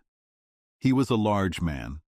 He had rounded shoulders, a big head, and a wide, smart face. It sloped down to a pointed beard of gray-brown. A touch of red on his nose and cheeks, with a slight shake in his hand, made me remember Holmes's guess about his habits. His old black coat was buttoned all the way up. The collar was turned up. His thin wrists stuck out of his sleeves. There was no sign of shirt cuffs. He spoke slowly, one word at a time. He chose his words carefully. He seemed like a learned man who had faced bad luck. We have kept these things for some days, Holmes said, because we expected to see an advertisement from you with your address. I do not know why you did not advertise. Our visitor laughed a little shyly. I have not had as much money as I once did, he said. I was sure that the group of rude men who attacked me had taken both my hat and the bird. I did not want to spend more money trying to get them back when it seemed impossible. Very natural. By the way, about the bird, we had to eat it. To eat it. Our visitor partly stood up in his excitement. Yes, it would have been useless to anyone if we had not. But I think this other goose on the side table, which is about the same weight and perfectly fresh, will work just as well for you? Oh, certainly, certainly, Mr. Baker answered with a sigh of relief. Of course, we still have the feathers, legs, inside parts, and so on, of your own bird, so if you wish— The man burst into a loud laugh. They might be useful to me as memories of my adventure, he said. But beyond that, I can hardly see what use the remains of my late friend will be to me. No, sir, I think, with your permission, I will focus on the excellent bird I see on the side table. Sherlock Holmes looked at me sharply with a small shrug of his shoulders. There is your hat, then, and there your bird, he said. By the way, would it bother you to tell me where you got the other one from? I am somewhat interested in birds, and I have rarely seen a better-grown goose. Certainly, sir, said Baker. He had stood up and put his new property under his arm. There are a few of us who often go to the Alpha Inn, near the museum. We are at the museum itself during the day, you understand?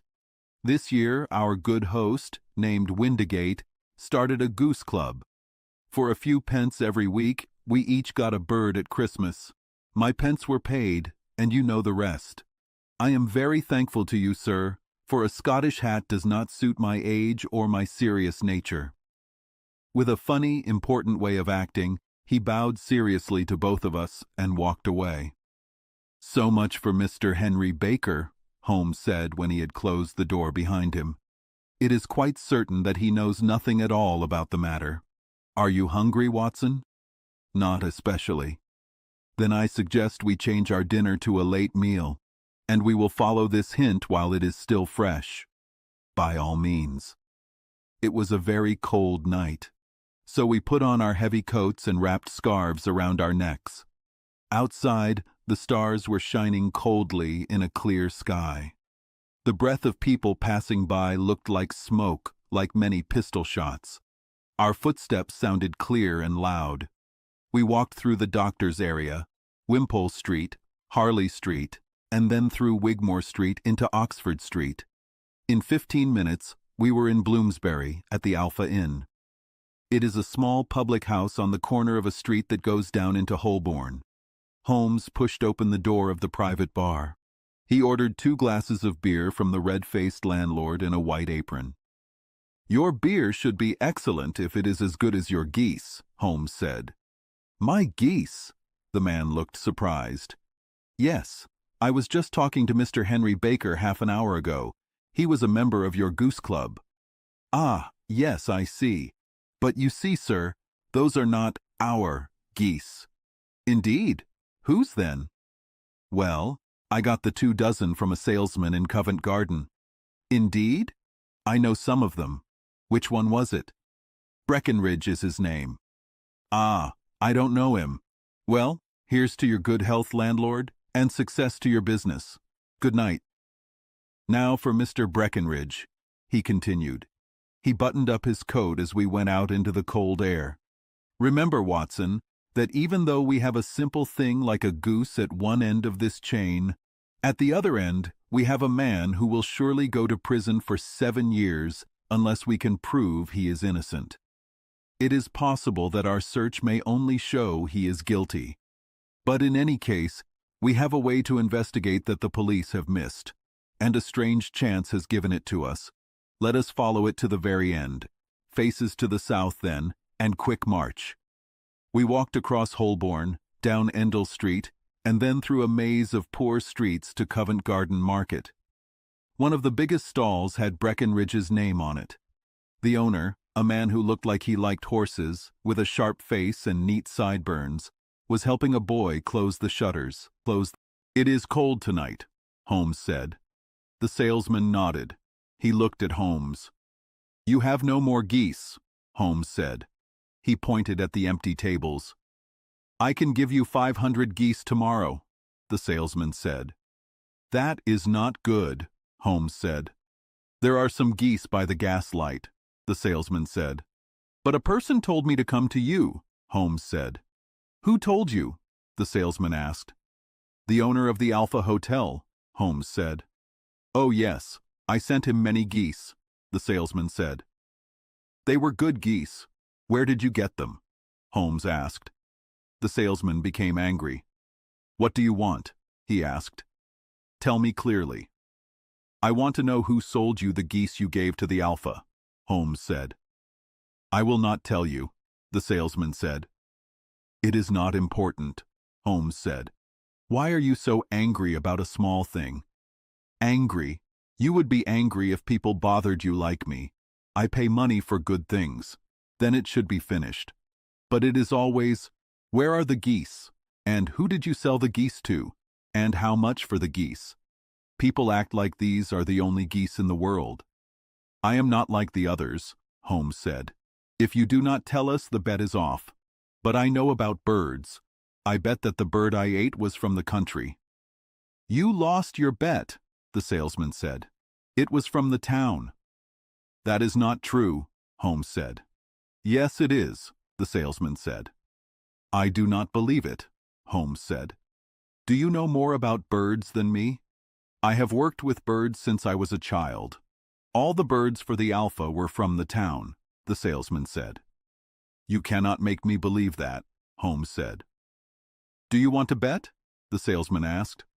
"I will win your money, but I will bet you to teach you," Holmes said. The salesman smiled. "Bill, bring the books," he said. A small boy brought 2 books. He put them under the lamp. "Mr. Cocksure," the salesman said, "I thought I had no geese, but I have one left. Do you see this small book?" "Yes," Holmes said. "This book has the names of people I buy from. This page has people from the country. The numbers are for their accounts in the big book. Now do you see this red page? These are my town sellers. Look at the 3rd name. Read it to me." Mrs. Oakshott, 117, Brixton Road, 249, Holmes read. Good, now look in the big book, the salesman said. Holmes found the page. Here it is. Mrs. Oakshott, 117, Brixton Road, egg and poultry seller. What is the last thing written? The salesman asked. December 22nd, 24 geese at 7 shillings, 6 pence, Holmes read. Good. And below that? The salesman asked. Sold to Mr. Windigate of the Alpha at 12 shillings, Holmes read. What do you say now? The salesman asked. Holmes looked sad. He took a coin from his pocket and put it on the table. He turned away. He stopped under a lamp and laughed quietly. If a man has a certain type of beard and a specific paper in his pocket, you can make him talk with a bet, Holmes said.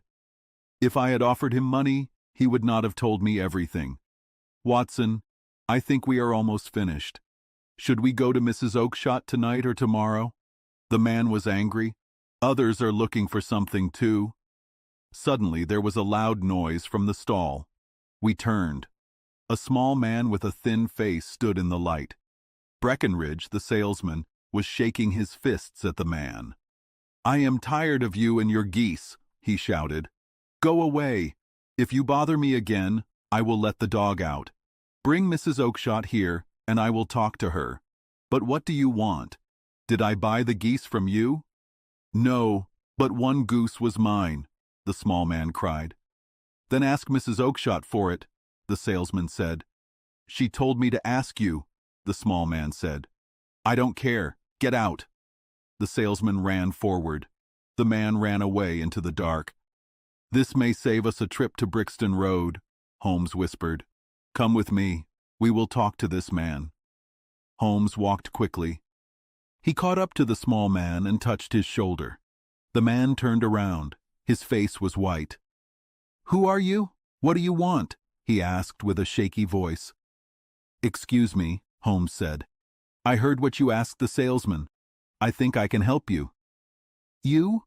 Who are you? How can you know anything? My name is Sherlock Holmes.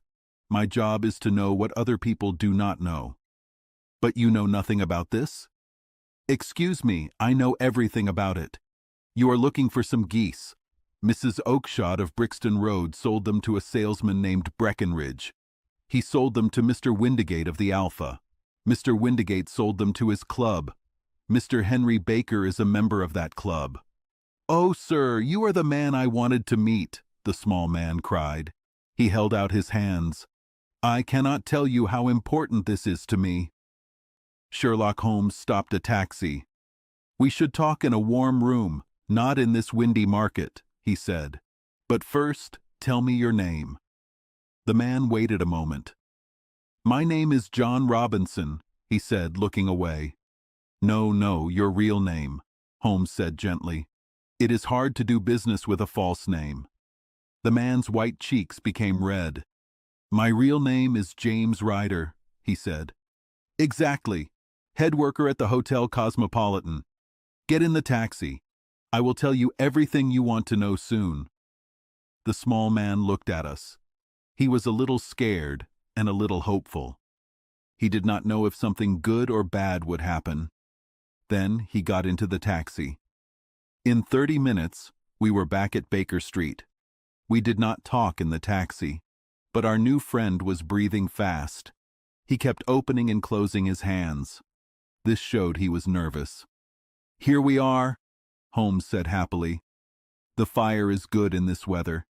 You look cold, Mr. Ryder. Please sit in that chair. I will put on my shoes. Then we can talk about your problem. So, you want to know what happened to those geese? Yes, sir. Or rather that goose. I think you are interested in one bird. It was white with a black line on its tail. Ryder shook. Oh, sir, he cried. Can you tell me where it went? It came here. Here? Yes, and it was a special bird. I understand why you are interested in it. It laid an egg after it was dead. It was the prettiest, brightest little blue egg ever seen. I have it here in my museum. Our visitor stood up and held the fireplace with his right hand. Holmes opened his box. He held up the blue jewel. It shone like a star. Ryder stared at it. His face was pale. He did not know if he should say it was his or not. "The game is over, Ryder," Holmes said quietly. "Be strong, or you will fall into the fire. Watson, help him back to his chair. He is not strong enough to commit a crime and get away with it. Give him some brandy. Good. Now he looks more like a person. He is so small." For a moment, he almost fell. But the brandy made his cheeks a little red. He sat and looked at Holmes with scared eyes. "I know almost everything, and I have all the proof I need, so you do not need to tell me much. But that little bit will help to finish the case. Ryder, did you hear about the blue jewel of the Countess of Morcar?" "Catherine Cusack told me about it," he said in a rough voice. "I see. Her lady's maid.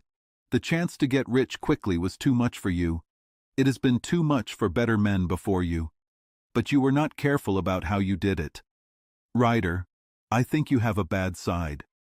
You knew that Horner, the plumber, had done something like this before. You knew people would think he did it. So, what did you do? You and Cusack did a small job in her lady's room. You made sure Horner was the one they called. Then, after he left, you took the jewel. You shouted for help. And that poor man was arrested. Then you—" Ryder fell onto the rug. He grabbed Holmes's knees. "Please have mercy," he cried. "Think of my father, my mother. It would break their hearts. I never did anything wrong before. I will never do it again. I promise. I will promise on a Bible. Oh, please do not go to court. For God's sake, don't." "Get back in your chair," Holmes said strictly. "It is easy to beg now, but you did not think about poor Horner in prison for a crime he did not do." "I will run away, Mr. Holmes. I will leave the country, sir. Then they will not blame him." We will talk about that. Now tell me what happened next. How did the jewel get into the goose? And how did the goose get to the market? Tell us the truth. It is your only hope." Ryder licked his dry lips. "I will tell you exactly what happened, sir," he said. "After Horner was arrested, I thought it was best to leave with the jewel right away. I did not know when the police might search me in my room. There was no safe place in the hotel. I went out as if I was doing something. I went to my sister's house. She married a man named Oakshott. She lived in Brixton Road. She raised geese for the market there. On the way, every man I saw looked like a policeman or a detective. It was a cold night, but sweat ran down my face before I got to Brixton Road. My sister asked me what was wrong and why I was so pale, but I told her I was upset about the jewel theft at the hotel. Then I went to the backyard. I smoked a pipe and thought about what to do. I had a friend named Maudsley. He became bad. He was in prison. One day he met me. We talked about how thieves sell what they steal. I knew he would be true to me because I knew some things about him. So I decided to go to Kilburn, where he lived, and tell him my secret. He would show me how to sell the jewel for money. But how could I get to him safely? I thought about how much trouble I had coming from the hotel.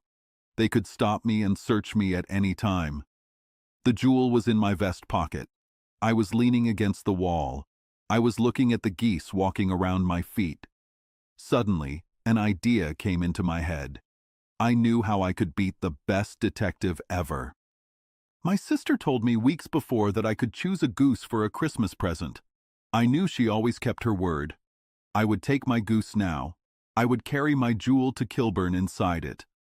There was a small shed in the yard. I put one of the birds behind it. It was a big, fine one, white, with a black line on its tail. I caught it. I opened its mouth. I pushed the jewel down its throat as far as my finger could reach. The bird swallowed. I felt the jewel go down, but the bird moved and struggled. My sister came out to see what was wrong. As I turned to talk to her, the bird got away. It flew among the other birds. "What were you doing with that bird, Jem?" she asked. "Well," I said, "you said you would give me one for Christmas. I was feeling which one was the fattest. "Oh," she said, "we saved one for you. We call it Jem's bird. It is the big white one over there. There are 26 of them. That means one for you, one for us, and 2 dozen for the market." "Thank you, Maggie," I said. "But if it's okay, I would rather have the one I was just touching." "The other one is 3 pounds heavier," she said. "We made it fat just for you." "Never mind. I will have the other one. I will take it now," I said. "Oh, as you like," she said, a little angry. "Which one do you want then?" "That white one with the black line on its tail, right in the middle of the birds." "Oh, fine. Kill it and take it with you." Well, I did what she said, Mr. Holmes. I carried the bird all the way to Kilburn. I told my friend what I had done. It was easy to tell him something like that. He laughed until he could not breathe. We got a knife and opened the goose. My heart dropped. There was no jewel. I knew I made a big mistake. I left the bird. I ran back to my sister's house. I rushed into the backyard. There were no birds there. "Where are they all, Maggie?" I cried. "Gone to the cellars, Jem." "Which cellars?" "Breckenridge of Covent Garden." "But was there another one with a black line on its tail?" I asked. "Like the one I chose?" "Yes, Jem. There were 2 with black lines on their tails. I could never tell them apart." Well then, I understood everything. I ran as fast as I could to Breckenridge. But he had sold all of them at once. He would not tell me where they went. You heard him tonight. He always answers me like that. My sister thinks I am crazy. Sometimes I think I am crazy too.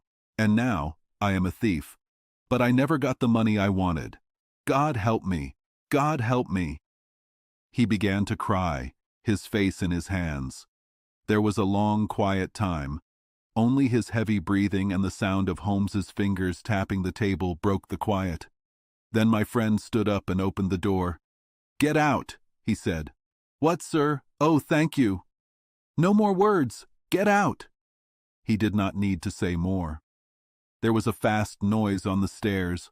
A door closed loudly. We heard quick footsteps running from the street. "After all, Watson," Holmes said, reaching for his pipe, "the police do not pay me to help them. If Horner was in danger, it would be different. But this man will not speak against him. So the case will stop. I think I am letting a crime go, but I might be saving a person. This man will not do wrong again. He is too scared. If we send him to prison now, he will be a prisoner forever. Also, it is the time for forgiveness. This was a strange and funny problem. Solving it is its own reward. Doctor, if you would ring the bell, we will start another case. A bird will be important in that one too. Chapter 8. The Adventure of the Speckled Band. I, Dr. Watson, have written notes about 70 cases with my friend Sherlock Holmes. These cases were often strange. Holmes liked to work on unusual cases. He did not care about money. One case was about the Roylott family. This happened when Holmes and I lived together in Baker Street. I could not tell this story before. I promised to keep it a secret, but the lady involved has now died. So, I can tell the story. People have heard bad rumors about Dr. Grimesby Roylott's death. The truth is bad enough. One morning in April 1883, I woke up. Sherlock Holmes was standing by my bed. He was fully dressed. This was strange because he usually woke up later. The clock showed it was only 7:15. I was surprised. Holmes said, "Sorry to wake you, Watson. Mrs. Hudson woke me and I woke you." "Is there a fire?" I asked. "No, a client," he said. "A young lady is here. She is very upset and wants to see me. She is in the living room. When a young lady comes so early, it must be important. If it is an interesting case, I know you will want to help." "Yes, I want to help," I said. I liked to help Holmes with his cases. He was very smart and solved problems quickly. I got dressed fast. In a few minutes, I was ready. We went to the living room. A lady in black clothes sat by the window. She had a thick veil over her face. She stood up when we came in. Holmes said, "Good morning, madam. I am Sherlock Holmes. This is my friend, Dr. Watson.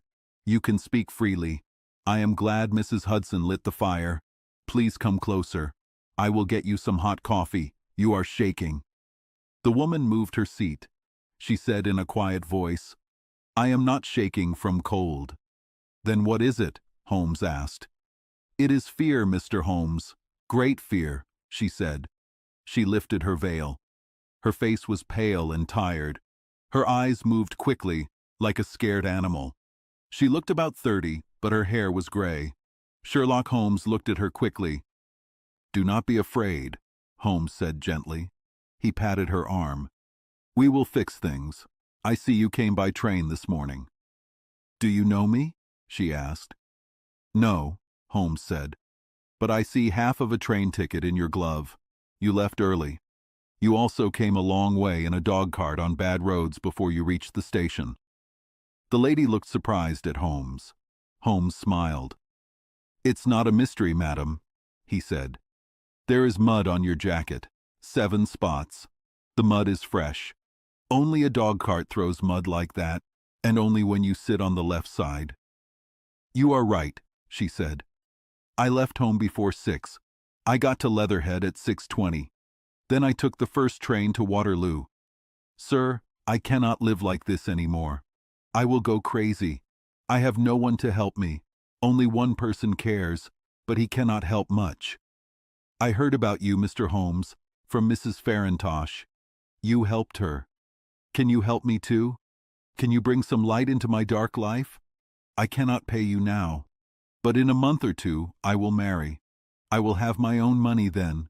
I will pay you." Holmes opened his desk and took out a small book. He looked at it. "Farintosh," he said. "Yes, I remember. It was about a special crown. I think that was before your time, Watson. Madam, I will help you with the same care I gave your friend. My work is its own reward, but you can pay for my costs when you like. Now please tell us everything that can help us." "Oh no," she said. "My fear is hard to explain. My worries are based on small things. Others might think they are not important. Even the person I should go to for help thinks I am just nervous. He does not say it, but I can see it in his eyes and hear it in his soft words. But I heard, Mr. Holmes, that you know about bad things in people's hearts. Please tell me how to be safe." "I am listening, madam," Holmes said. "My name is Helen Stoner. I live with my stepfather. He is the last of an old family, the Roylotts of Stoke Moran, in Surrey." Holmes nodded. "I know the name," he said. "The Roylott family was once rich. Their land went into other areas, but in the last century 4 family members wasted all their money. A gambler finished it during the Regency period. Only a little land and the old house were left. The house has a big loan on it. The last owner lived a poor life, but his son, my stepfather, went to medical school. A relative helped him. He went to Calcutta, India. He became a good doctor there. One day he got angry because of some thefts in his house. He hit his servant and killed him. He almost got the death penalty. But he went to prison for a long time. He came back to England sad and angry. In India, Dr. Roylott married my mother, Mrs. Stoner. She was a widow. Her first husband was a soldier. My sister Julia and I were twins. We were 2 years old when my mother married again. My mother had much money, at least $1,000 a year. She left it to Dr. Roylott. But if Julia or I married, we would get some money each year. Soon after we came back to England, my mother died. She died 8 years ago in a train crash. Dr. Roylott stopped trying to be a doctor in London. He took us to live at the old Stoke Moran house. My mother's money was enough for us. We thought we would be happy. But my stepfather changed. He did not want to be friends with our neighbors. At first, the neighbors were happy to see a Roylott back. But he stayed in the house and rarely came out. He only came out to fight with people. Anger runs in his family. I think living in hot countries made him worse. He had many bad fights. 2 ended in court. Soon, people in the village were afraid of him. They would run away when he came near. He is very strong and cannot control his anger. Last week, he threw the blacksmith into a stream. I had to pay all the money I had to stop him from going to court again. He has no friends except traveling Roma people. He lets them camp on his land. He sometimes stays in their tents for weeks. He also likes animals from India. A friend sends them to him. He has a cheetah and a baboon now. They walk freely on his land. The villagers are as afraid of them as they are of my stepfather. So, my sister Julia and I were not happy. No servants would stay with us. For a long time, we did all the housework. Julia was only 30 when she died, but her hair was already turning white, like mine. "Your sister is dead?" Holmes asked. "Yes, she died 2 years ago. I want to tell you about her death. My sister and I lived a quiet life. We did not often see people our age, but we had an aunt, my mother's sister, Miss Honoria Westphale. She lives near Harrow.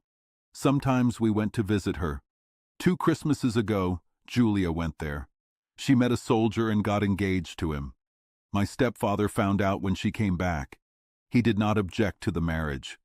But 2 weeks before the wedding, something terrible happened. I lost my only friend." Sherlock Holmes had been sitting with his eyes closed. Now he half opened them and looked at the lady. "Please tell me every detail," he said. "I can easily do that. I remember everything about that terrible time. The house is very old. We only use one part of it. The bedrooms in this part are on the first floor. The living rooms are in the middle of the house. Dr. Roylott's bedroom is first. My sister's is second, and mine is third. There are no doors between the rooms, but they all open onto the same hallway. Is that clear?" "Perfectly clear. The windows of the 3 rooms open onto the grass. That bad night, Dr. Roylott went to his room early, but we knew he was not sleeping. My sister did not like the smell of his strong Indian cigars, so she left her room and came to mine. She sat there for some time. We talked about her wedding. At 11 o'clock, she stood up to leave, but she stopped at the door and looked back. "Tell me, Helen," she said, "have you ever heard anyone whistle in the middle of the night?" "Never," I said. "Can you whistle in your sleep?" she asked. "No, I cannot. Why do you ask?" "Because for the last few nights, around 3 in the morning, I heard a quiet, clear whistle. I wake up easily, and it wakes me. I do not know where it came from. Maybe the next room, maybe outside. I just wanted to ask if you heard it." "No, I have not. It must be those Roma people outside." "Maybe. But if it was outside, I wonder why you did not hear it too." "Oh, I sleep more deeply than you." "Well, it is not very important anyway." She smiled at me. She closed my door. A few moments later, I heard her lock her door. "Indeed," Holmes said. "Did you always lock your doors at night?" "Always." "Why?" "I told you that the doctor has a cheetah and a baboon. We did not feel safe unless our doors were locked." "I see. Please continue." "I could not sleep that night. I felt that something bad would happen. My sister and I were twins. You know that twins have a special connection. It was a wild night. The wind was loud outside. The rain hit the windows. Suddenly, I heard a woman's scream. It was my sister's voice. I jumped out of bed. I put a shawl around me. I ran into the hallway. As I opened my door, I heard a quiet whistle, like my sister described. A few moments later, I heard a loud metal sound. It was like a heavy piece of metal had fallen. I ran down the hall. My sister's door was open. It slowly moved on its hinges. I looked at it, afraid. I did not know what would come out. By the light of the hall lamp, I saw my sister. Her face was white with fear. Her hands reached out for help. She swayed like a drunk person. I ran to her and put my arms around her, but then her legs gave way, and she fell. She moved as if in great pain. Her body shook badly. At first, I thought she did not know me, but as I bent over her, she screamed in a voice I will never forget, "Oh my God, Helen! It was the band! The speckled band!" She wanted to say more. She pointed her finger towards the doctor's room, but then she shook again, and her words stopped. I ran out, calling for my stepfather. I met him coming from his room in his robe. When he reached my sister, she was not awake. He gave her brandy. He sent for a doctor from the village, but it was no use. She slowly died without waking up. That was how my dear sister died. "One moment," Holmes said. "Are you sure about the whistle and the metal sound? Can you swear you heard them?" "The coroner asked me that. I really think I heard them. But the storm was loud, and the old house made noises. Maybe I was wrong." "Was your sister dressed?" "No, she was in her nightdress. In her right hand was a burned match. In her left hand was a matchbox. So she lit a match and looked around when she was scared. That is important." "What did the coroner decide?" "He looked at the case carefully. Dr. Roylott was known for his bad temper, but the coroner could not find out why she died. I said that the door was locked from the inside. The windows had old shutters with strong iron bars. They were locked every night. They checked the walls. They were solid. They checked the floor. It was also solid. The chimney is wide, but it has 4 big metal bars across it. So, my sister was alone when she died. Also, there were no marks of violence on her body." "What about poison?" "The doctors checked for poison, but they found nothing." "What do you think happened to her?" "I think she died of fear and shock, but I do not know what scared her." "Were there Roma people in the area at that time?" "Yes, there are almost always some there."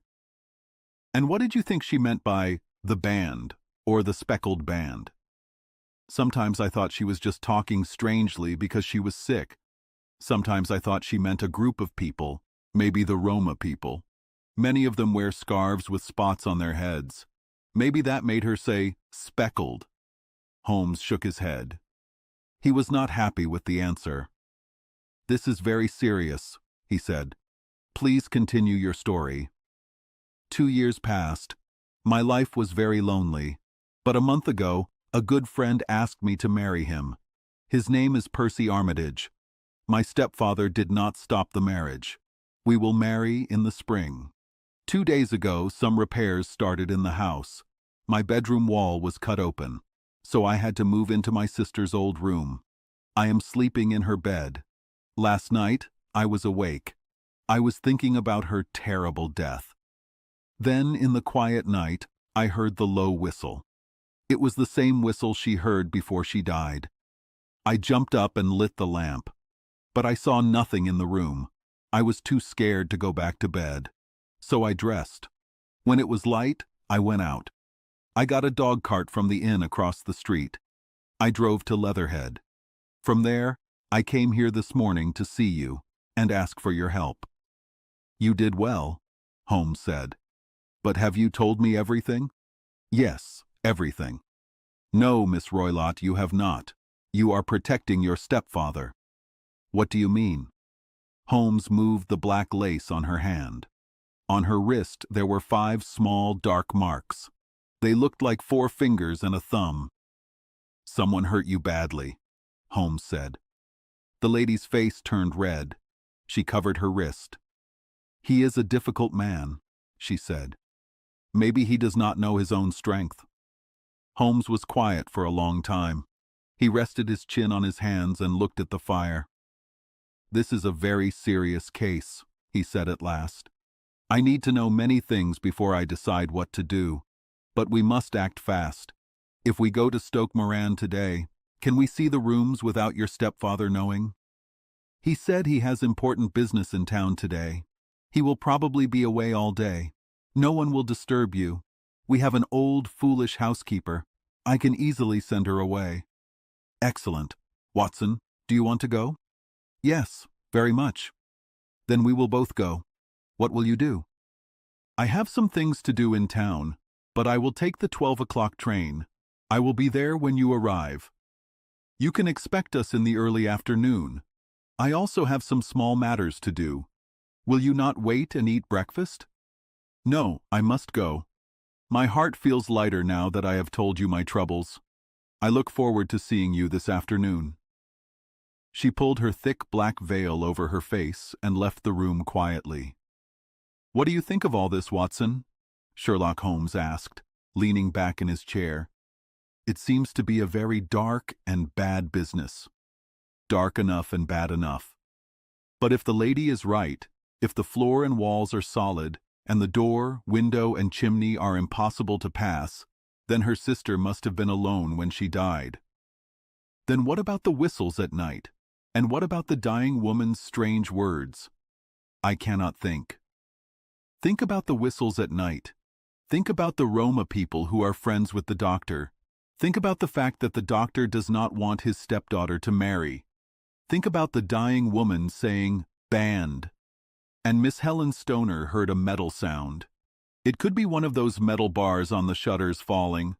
I think we can solve the mystery this way. But what did the Roma people do? I cannot imagine. I see many problems with that idea. So do I. That is why we are going to Stoke Moran today. I want to see if the problems are too big, or if we can explain them. But what the devil? Holmes stopped talking. Our door was suddenly thrown open. A very big man stood in the doorway. He wore strange clothes, a black hat, a long coat, and high boots. He held a whip. He was so tall that his hat touched the top of the door. He was so wide he seemed to fill the whole doorway. His face was large and had many lines. It was yellow from the sun. It showed bad feelings. His eyes were deep-set and yellow. His nose was long, thin, and bony. He looked like an old, angry bird. "Which of you is Holmes?" this man asked. "That is my name, sir, but you know me, and I do not know you," Holmes said quietly. "I am Dr. Grimesby Roylott, from Stoke Moran." "Indeed, doctor," Holmes said gently. "Please sit down." "I will not.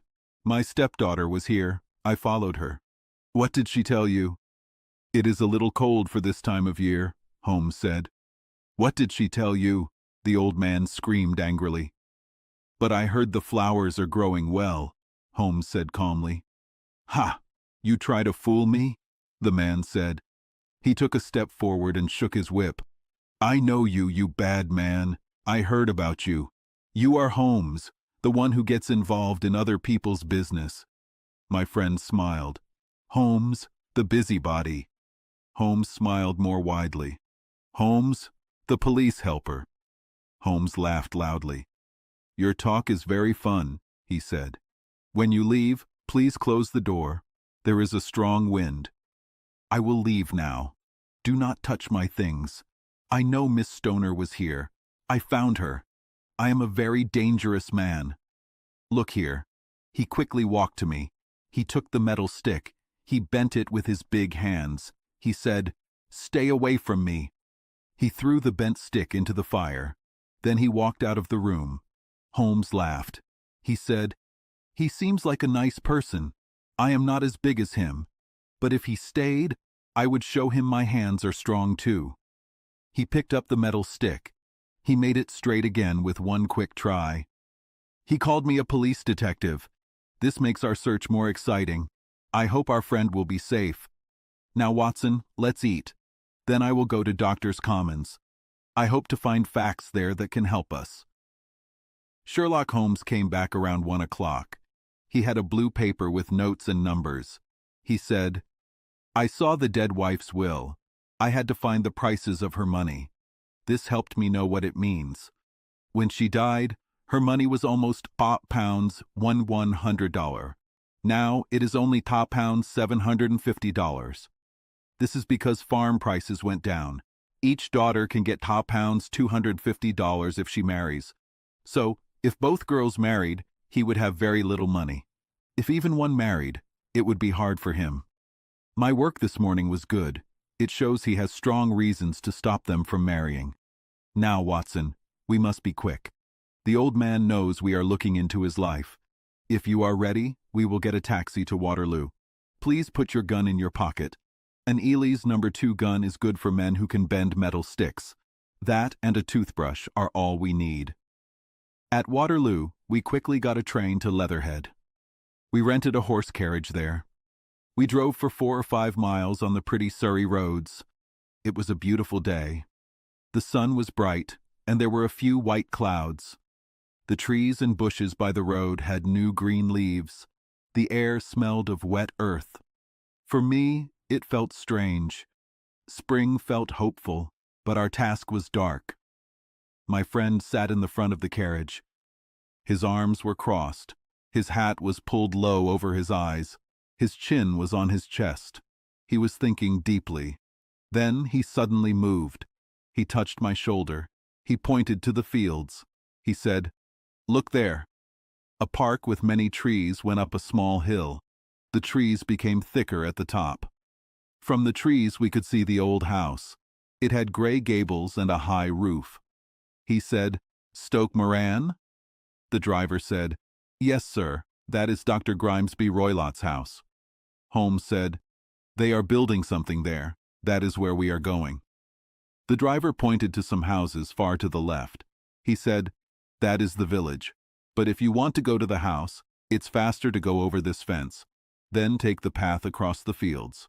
There it is, where the lady is walking." Holmes covered his eyes from the sun. He said, "I think that lady is Miss Stoner. Yes, I think we should do what you say." We got out. We paid the driver. The carriage went back to Leatherhead. Holmes said, "It is good that he thinks we are architects or have important business. This may stop him from talking." We climbed over the fence. "Good afternoon, Miss Stoner. You see, we kept our word." Our client from the morning quickly came to meet us. Her face showed joy. She cried, "I have been waiting for you." She shook our hands warmly. "Everything is great. Dr. Roylott went to town. He will not be back before evening." Holmes said, "We met the doctor." He quickly told her what happened. Miss Stoner became very pale as she listened. She cried, "Oh no, he followed me." "Yes, it seems so. He is so clever. I never know if I am safe from him. What will he say when he comes back? He must be careful. He may find someone more clever than him is here. You must lock your door tonight. If he is angry, we will take you to your aunt's house in Harrow. Now, we must use our time well. Please take us to the rooms we need to check." The house was made of gray stone with green spots.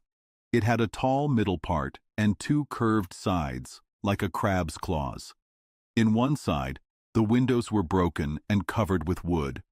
Part of the roof was also broken. It looked ruined. The middle part was a little better, but the right side was newer. The window blinds were down. Blue smoke came from the chimneys. This showed the family lived there. There was some building wood against the end wall. The stones were broken, but there were no workers when we visited. Holmes walked slowly on the messy grass. He looked very carefully at the outside of the windows. "This window is for the room where you used to sleep, right? The middle one for your sister? And the one next to the main building for Dr. Roylott?"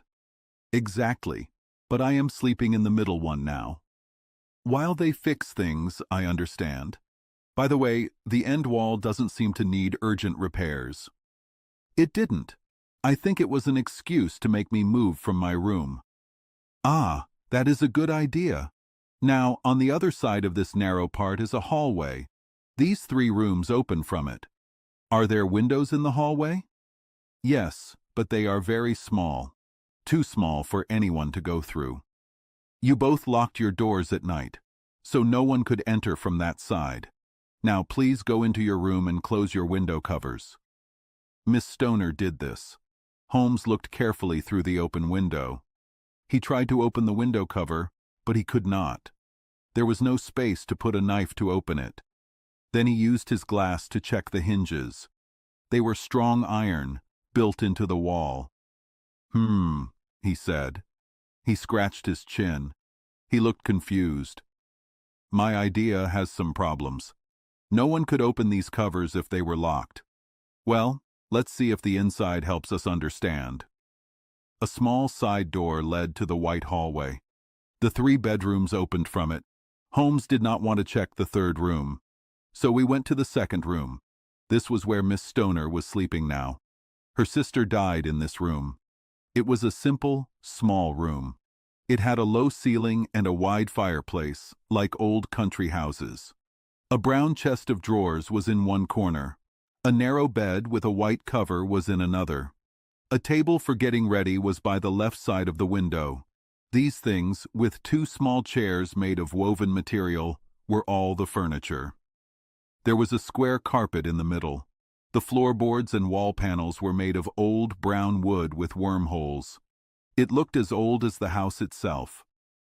Holmes moved one chair to a corner. He sat quietly. His eyes moved around the room, looking at every detail. "Where does that bell go?" he asked. He pointed to a thick bell rope next to the bed. The end of the rope was on the pillow. "It goes to the housekeeper's room." "It looks newer than the other things?" "Yes, it was put there only a few years ago." "Your sister asked for it, I guess?" "No, I never heard her use it. We always got what we needed ourselves." Indeed, it seemed strange to put such a nice bell rope there. "Please excuse me for a few minutes while I check this floor." He lay on the floor with his glass. He crawled back and forth. He looked very closely at the small spaces between the floorboards. Then he did the same with the wooden walls. Finally, he walked to the bed. He looked at it for some time. He also looked up and down the wall. Then he took the bell rope and pulled it strongly. "Why, it's fake," he said. "It won't ring?" "No, it's not even connected to a wire. This is very interesting. You can see now that it is tied to a hook right above the small opening for the air vent." "How silly! I never noticed that before." "Very strange," Holmes said quietly, pulling the rope. "There are a few very odd things about this room. For example, a builder must be foolish to make an air vent to another room. He could have made it go outside." "That is also quite new," the lady said. "Made about the same time as the bell rope?" Holmes asked. "Yes, there were several small changes made around that time. They seem to be very interesting changes, fake bell ropes, and vents that do not let air in. With your permission, Miss Stoner, we will now look at the inner room." Dr. Grimesby Roylott's room was bigger than his stepdaughter's, but it was also simply furnished. There was a simple bed, a small wooden shelf with books, mostly about science, a soft chair next to the bed, a plain wooden chair against the wall, a round table, and a large iron safe. These were the main things we saw. Holmes walked slowly around. He looked at each thing with great interest. "What's in here?" he asked, tapping the safe. "My stepfather's business papers." "Oh, you have seen inside, then?" "Only once, some years ago. I remember it was full of papers." "There isn't a cat in it, for example?" "No. What a strange idea." "Well, look at this." He picked up a small dish of milk on top of the safe. "No, we don't have a cat. But there is a cheetah and a baboon." "Ah, yes, of course. Well, a cheetah is a big cat. But a dish of milk is not enough for it, I think. There is one thing I want to know." He sat down in front of the wooden chair. He looked very carefully at the seat. "Thank you. That is clear," he said. He stood up and put his glass in his pocket. "Hello?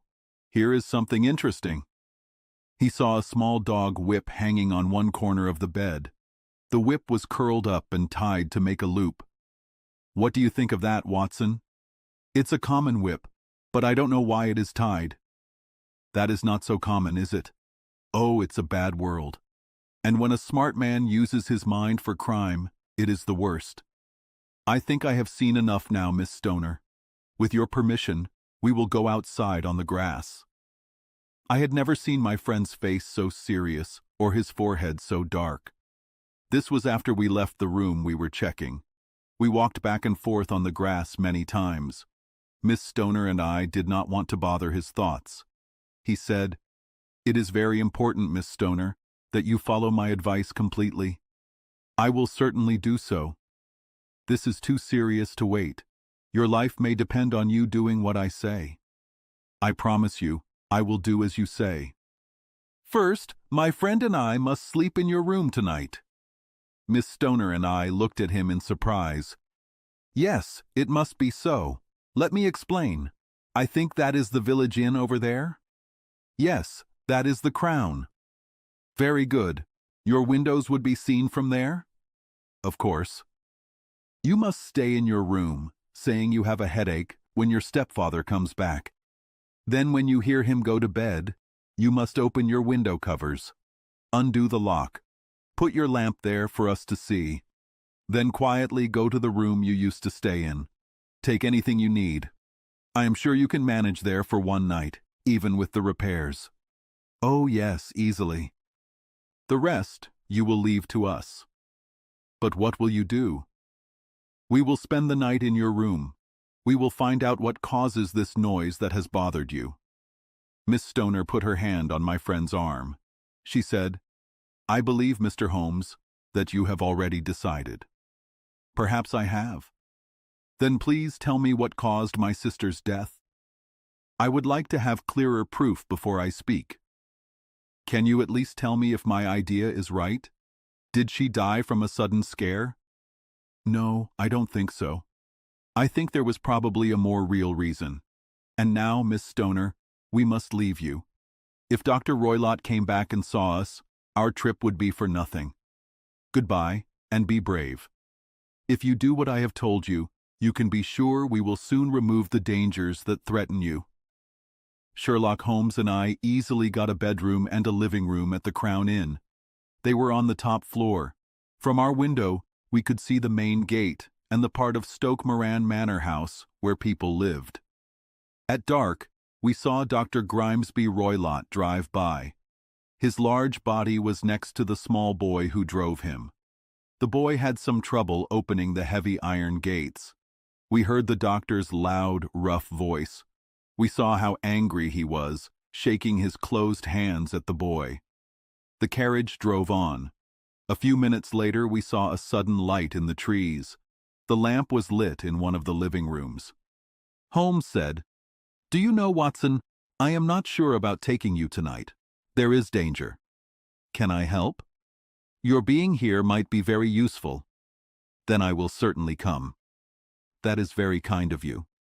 You talk about danger. You have clearly seen more in these rooms than I did." "No, but I think I guessed a little more. I think you saw everything I did." "I saw nothing special except the bell rope. I cannot imagine what it is for." "You saw the air vent too?"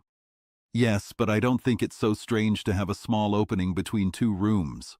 It was so small that a rat could barely fit through." "I knew we would find an air vent before we even came to Stoke Moran." "My dear Holmes." "Oh yes, I did. Do you remember she said her sister could smell Dr. Roylott's cigar? Of course, that immediately suggested there had to be a connection between the two rooms. It could only be a small one, or it would have been noticed in the police investigation. I guessed there was an air vent. But what harm can there be in that? Well, at least there is a strange timing. An air vent is made, a rope is hung, and a lady sleeping in the bed dies. Does that not seem strange to you? I cannot see any connection yet. Did you notice anything very unusual about that bed? No. It was fastened to the floor. Have you ever seen a bed tied down like that before? I cannot say I have. The lady could not move her bed. It must always be in the same place near the air vent and the rope. Or we can call it a rope, since it was clearly not for a bell. Holmes, I cried, I think I see a little what you mean. We are just in time to stop a clever and terrible crime. Clever enough and terrible enough. When a doctor turns bad, he is the worst kind of criminal. He is brave and he has knowledge. Palmer and Pritchard were top doctors. This man is even worse. But I think, Watson, we can beat him. But we will see enough bad things before the night is over. For goodness sake, let's have a quiet smoke and think of something happier for a few hours." Around 9 o'clock, the light among the trees went out. All was dark near the manor house. 2 hours passed slowly. Then, suddenly, at 11 o'clock, a single bright light shone right in front of us. "That is our sign," Holmes said. He stood up quickly. "It comes from the middle window." As we left, he spoke a few words to the inn owner. He said we were visiting a friend late at night. He said we might stay there. A moment later, we were on the dark road. A cold wind blew on our faces. One yellow light shone through the darkness in front of us. It guided us on our serious task. It was easy to enter the grounds. There were broken parts in the old park wall. We walked among the trees. We reached the grass. We crossed it. We were about to go in through the window. Then, from some laurel bushes, something like a horrible, twisted child ran out. It fell on the grass, moving its body. Then it ran quickly across the grass into the darkness. "My God," I whispered. "Did you see it?" Holmes was as surprised as I was. His hand held my wrist very tightly. Then he gave a soft laugh. He put his lips to my ear. "It's a nice house," he whispered. "That is the baboon." I had forgotten the doctor's strange pets. There was also a cheetah. Maybe we would find it on our shoulders at any moment. I felt calmer when I took off my shoes, like Holmes, and went into the bedroom. My friend quietly closed the window covers. He moved the lamp to the table. He looked around the room. Everything was as we had seen it during the day. Then he came close to me. He made a shape with his hand like a trumpet. He whispered into my ear again, so softly that I could barely hear the words. The smallest sound would ruin our plans. I nodded to show I heard him. We must sit without light. He would see it through the air vent. I nodded again. "Do not sleep. Your life may depend on it. Have your gun ready if we need it. I will sit on the side of the bed. You sit in that chair." I took out my gun. I put it on the corner of the table. Holmes had a long, thin stick. He put it on the bed next to him. He put the matchbox and a short candle next to it. Then he turned down the lamp. We were in darkness. I will never forget that terrible wait. I could not hear any sound, not even breathing. But I knew my friend was sitting with open eyes, only a few feet from me. He was as nervous as I was. The window covers blocked all light. We waited in complete darkness. Outside, a night bird sometimes cried. Once, at our window, there was a long, soft sound like a cat. This told us the cheetah was free. Far away, we could hear the church clock. It rang every 15 minutes. How long those 15 minutes seemed. 12 struck, and 1, and 2, and 3. We still sat quietly, waiting for whatever would happen. Suddenly, there was a quick flash of light near the air vent. It disappeared at once. But then there was a strong smell of burning oil and hot metal. Someone in the next room had lit a special dark lamp. I heard a soft sound of movement. Then all was quiet again, but the smell grew stronger. For half an hour I listened very carefully. Then suddenly another sound was heard, a very soft, calming sound, like a small stream of steam escaping from a kettle. As soon as we heard it, Holmes jumped from the bed. He struck a match. He hit the bell rope hard with his stick. "Do you see it, Watson?" he yelled. "Do you see it?" But I saw nothing. When Holmes lit the match, I heard a low, clear whistle. But the sudden bright light in my tired eyes made it impossible for me to see what my friend was hitting so hard. I could see that his face was very pale. It was filled with fear and hate. He stopped hitting. He was looking up at the air vent. Then, suddenly, from the quiet night, came the most horrible cry I have ever heard. It grew louder and louder. It was a rough yell of pain and fear and anger, all mixed into one terrible scream. They say that in the village, and even in the distant church house, that cry woke people from their beds. It made us feel cold inside. I looked at Holmes, and he looked at me. This continued until the last sounds of the cry were gone. "What can it mean?" I asked quickly. "It means it is all over," Holmes answered, "and perhaps it is for the best. Take your gun, and we will go into Dr. Roylott's room." He had a serious face. He lit the lamp. He led the way down the hallway. He knocked on the door 2 times. No one answered from inside. Then he turned the handle and went in. I followed him, with my gun ready in my hand. What we saw was strange. On the table was a dark lamp. Its cover was half open. It shone a bright light on the iron safe. The safe door was slightly open. Next to this table, on the wooden chair, sat Dr. Grimesby Roylott. He wore a long gray robe. His bare ankles showed below it. His feet were in red Turkish shoes without heels. Across his lap was the short stick with the long whip we saw earlier. His chin was up. His eyes were fixed in a terrible, stiff stare at the corner of the ceiling. Around his forehead, he had a strange yellow band with brownish spots. It seemed to be tied tightly around his head. When we came in, he did not make a sound or move. "The band, the spotted band," Holmes whispered. I took a step forward. Right away, his strange head covering began to move. From his hair, a short, diamond-shaped head and a swollen neck of a disgusting snake appeared. "It is a swamp adder," Holmes cried. "The most deadly snake in India. He died within 10 seconds of being bitten.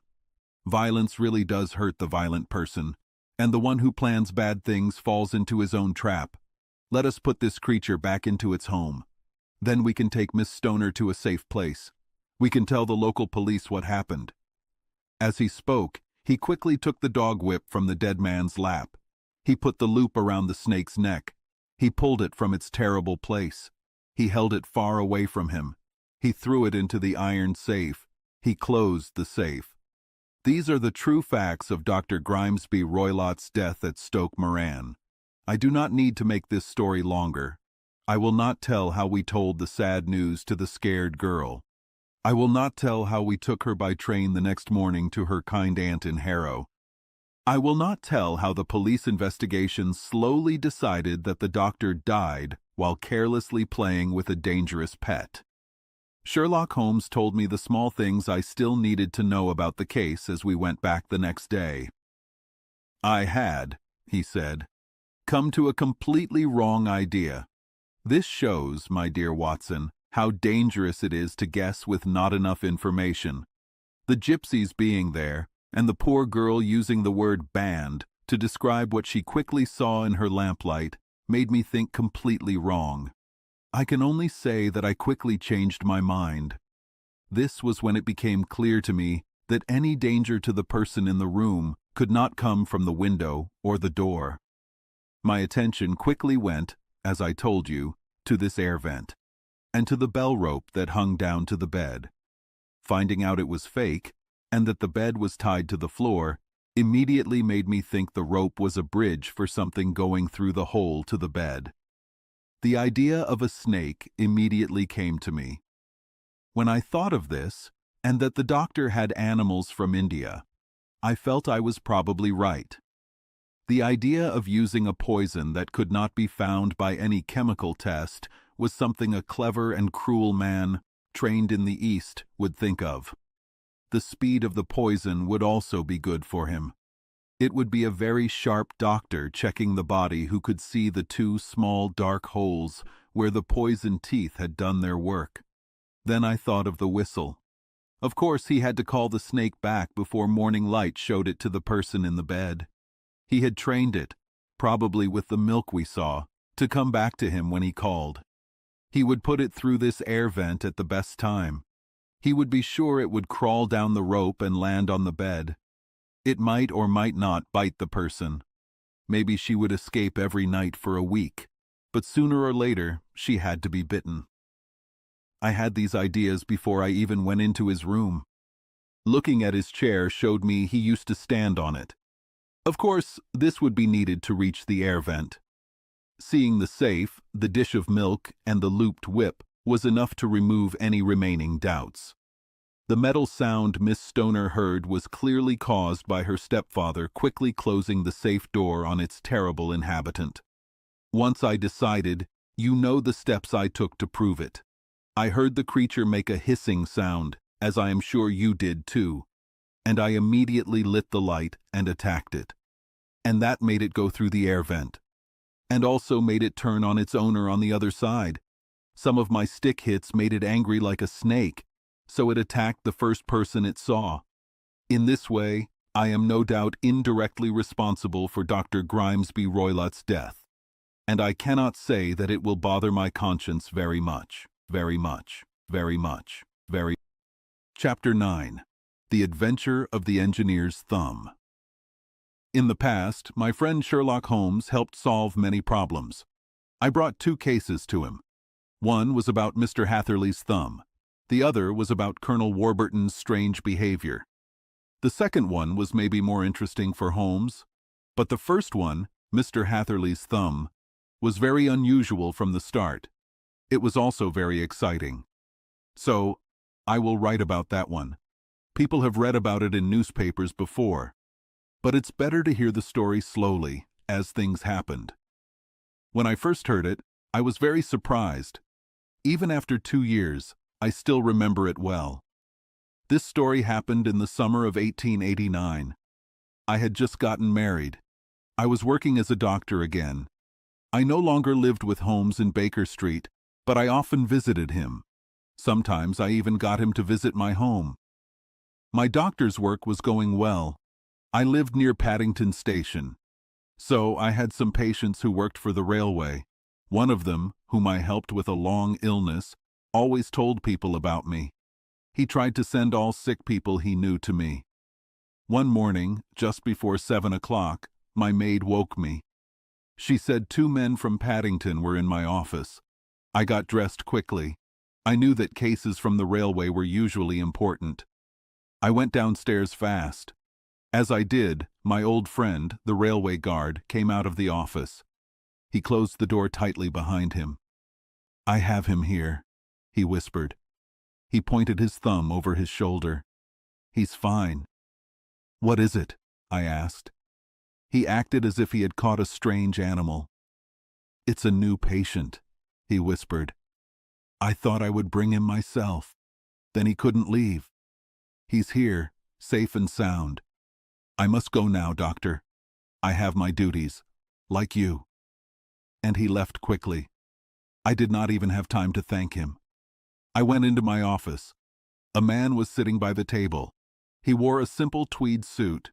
His soft cloth cap was on my books. A handkerchief was wrapped around one of his hands. It had many blood stains on it. He was young, maybe 25 years old. He had a strong face, but he was very pale. He looked like he was very worried, and it was hard for him to stay calm. "I am sorry to wake you so early, doctor," he said. "I had a very bad accident last night. I came here by train this morning. At Paddington, I asked where to find a doctor. A kind man brought me here. I gave the maid a card, but I see she left it on the small table." I picked it up and read it. "Mr. Victor Hatherley, hydraulic engineer, 16A, Victoria Street, 3rd floor." This was the name and address of my visitor. "I am sorry I made you wait," I said. I sat in my chair. "You just came from a night trip. That is usually a boring trip." "Oh, my night was not boring," he said, and he laughed. He laughed very loudly. He leaned back in his chair and shook. My doctor's mind told me something was wrong with that laugh. "Stop it!" I cried. "Control yourself." I poured some water from a bottle, but it was no use. He was having a sudden, strong emotional moment. This happens to strong people after a big problem is over. Soon he calmed down. He looked very tired and pale. "I have been silly," he said with difficulty. "Not at all. Drink this." I put some brandy in the water. His pale cheeks began to get some color. "That's better," he said. "Now, doctor, please look at my thumb, or where my thumb was." He took off the handkerchief. He held out his hand. Even for me, a doctor, it was a terrible sight. There were 4 fingers. Where the thumb should be, there was a terrible red, soft surface. The thumb was cut or torn off from the very bottom. "Good heavens!" I cried. "This is a terrible injury. It must have bled a lot." "Yes, it did. I fainted when it happened. I think I was unconscious for a long time. When I woke up, it was still bleeding. So I tied one end of my handkerchief tightly around my wrist. I used a small branch to make it tighter." "Excellent! You should have been a surgeon." "It's about water pressure, you see. That's my job." "This was done," I said, looking at the wound, "by a very heavy and sharp tool. Something like a big knife for cutting meat," he said. "An accident, I guess?" "No, not at all." "What? An attack to kill you?" "Yes, very much so." "You shock me."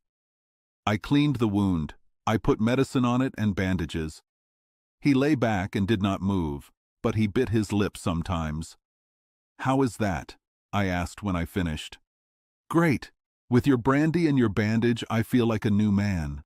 I was very weak, but I went through a lot." "Maybe you should not talk about it. It makes you nervous." "Oh no, not now. I will have to tell my story to the police. But honestly, if it were not for this wound, I would be surprised if they believed me. It is a very strange story. I do not have much proof, and even if they believe me, the clues I can give them are not clear. So, I don't know if they can find the truth." "Ha!" I cried. "If you want to solve a problem, I strongly advise you to go to my friend, Mr. Sherlock Holmes, before you go to the police."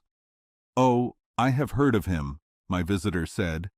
"I would be very happy if he would take the case, but of course I must use the official police too. Would you introduce me to him?" "I'll do better. I'll take you to him myself." "I would be very thankful to you." "We will call a taxi and go together.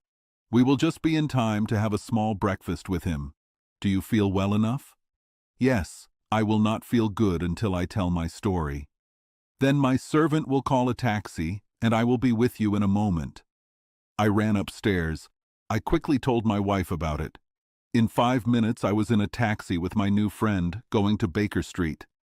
Sherlock Holmes was, as I thought, relaxing in his living room. He wore his robe.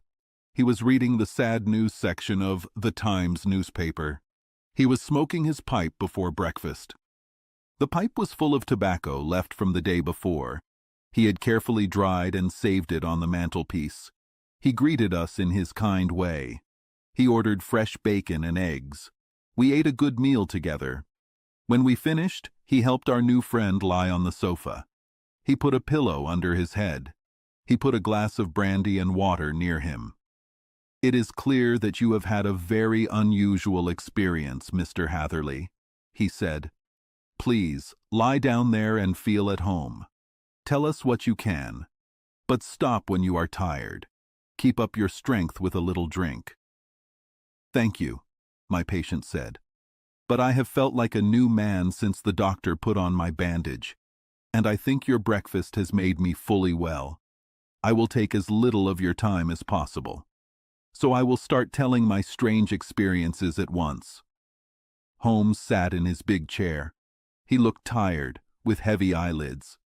This look hid his sharp and eager mind. I sat across from him. We listened quietly to the strange story our visitor told us. "You must know," he said, "that I am an orphan. I am not married. I live alone in London. My job is a hydraulic engineer. I learned a lot about my work during the 7 years I worked for Venner and Matheson, a famous company in Greenwich. 2 years ago, I finished my training. I also received some money when my poor father died. I decided to start my own business. I rented an office in Victoria Street. I think everyone finds their first time working for themselves difficult. For me, it was very difficult. In 2 years, I had only 3 meetings with clients and 1 small job. That is all the work I got. I earned only £27 and 10 shillings. Every day, from 9 in the morning until 4 in the afternoon, I waited in my small office. Finally, I started to feel sad. I thought I would never get any work. Yesterday, however, just as I was thinking of leaving the office, my assistant came in. He said a gentleman was waiting to see me about business. He also brought a card. It had the name Colonel Lysander Stark on it. Right behind him came the colonel himself. He was a man of average height, but very, very thin. I do not think I have ever seen such a thin man. His whole face was sharp, with a big nose and chin. The skin on his cheeks was very tight over his bones. But this thinness seemed normal for him. He did not seem sick. His eyes were bright, his steps were quick, and he looked confident. He was dressed simply but neatly. I think he was closer to 40 than 30 years old. "Mr. Hatherley," he said with a German accent, "you have been recommended to me, Mr. Hatherley, as a man who is not only good at his job, but also careful, and can keep a secret." I bowed. I felt happy, as any young man would after such words. "May I ask who spoke so well of me?" "Well, maybe it is better that I do not tell you that right now. I heard from the same person that you are an orphan and not married. You also live alone in London." "That is correct," I answered. "But please excuse me if I say that I do not see how this relates to my skills for my job. I thought you wanted to speak to me about a work matter." "Yes, that is true, but you will see that everything I say is important. I have a job for you, but it is very important to keep it a secret. A complete secret, do you understand? And of course, we expect more secrecy from a man who lives alone than from one who lives with his family." "If I promise to keep a secret," I said, "you can trust me completely." He looked at me very carefully as I spoke. I felt like I had never seen such a doubtful and questioning eye. "Do you promise, then?" he said at last. "Yes, I promise. Complete and full silence before, during, and after. No talking about it at all, in words or writing. I have already given you my word." "Very good." He suddenly stood up. He moved quickly across the room and opened the door. The hallway outside was empty. "That's fine," he said, coming back.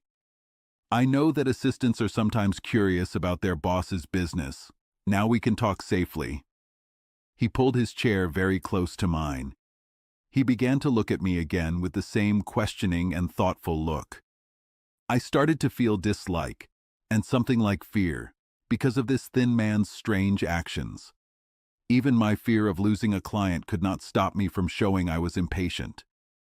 "Please tell me your business, sir," I said. "My time is valuable." Heaven forgive me for that last sentence, but I said it. "How would 50 guineas for one night's work suit you?" he asked. "Very well." "I say a night's work, but an hour's work would be more correct. I just want your opinion about a hydraulic stamping machine that is broken. If you show us what is wrong, we will fix it ourselves quickly. What do you think of this job?" "The work seems easy, and the pay is very good." "Exactly. We want you to come tonight by the last train." "Where to?" "To Iford, in Berkshire. It is a small place near Oxfordshire. It is 7 miles from Reading. There is a train from Paddington that will get you there at about 11:15. "Very good. I will come in a carriage to meet you." "So there is a drive?" "Yes, our small place is far out in the country. It is a good 7 miles from Iford Station." "Then we can hardly get there before midnight. I guess there would be no train back. I would have to stay the night." "Yes, we can easily let you stay." "That is very difficult. Can I not come at a better time?" "We think it is best that you come late. To pay you for any trouble, we are giving you, a young and unknown man, a fee that would buy advice from the top people in your job. Still, of course, if you want to stop this business, there is still time." I thought about the 50 guineas, and how much they would help me. "Not at all," I said. "I will be very happy to do what you wish. However, I would like to understand a little more clearly what you want me to do." "Of course. It is normal that the promise of secrecy we asked from you has made you curious. I do not want you to agree to anything without knowing everything. I guess we are completely safe from anyone listening?" "Completely." "Then this is the situation. You probably know that fuller's earth is a valuable material. It is found in only 1 or 2 places in England?" "I have heard that. Some time ago, I bought a small place, a very small place, within 10 miles of Reading. I was lucky enough to find that there was fuller's earth in one of my fields. But when I looked at it, I found that this amount was small. It was between 2 much larger amounts of it on the right and left. Both of these, however, were on my neighbor's land. These good people did not know that their land had something as valuable as a gold mine.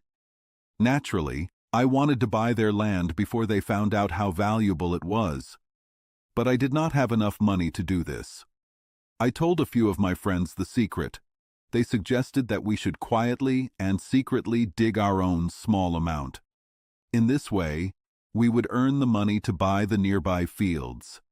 We have been doing this for some time now. To help us, we built a hydraulic press. This press, as I already told you, is broken. We want your advice about it. We keep our secret very carefully. If people knew that we had hydraulic engineers coming to our small house, they would ask questions. Then, if the truth came out, we would lose any chance of getting these fields and doing our plans. That is why I made you promise that you will not tell anyone that you are going to Iford tonight. I hope I have made everything clear." "I understand you completely," I said. "The only thing I did not quite understand was how you could use a hydraulic press to dig fuller's earth. As I understand it, it is dug out like sand from a hole." "Ah," he said carelessly. "We have our own way. We press the earth into bricks. This way, we can move them without showing what they are. But that is just a small detail. I have told you everything now, Mr. Hatherley. I have shown you how I trust you." He stood up as he spoke.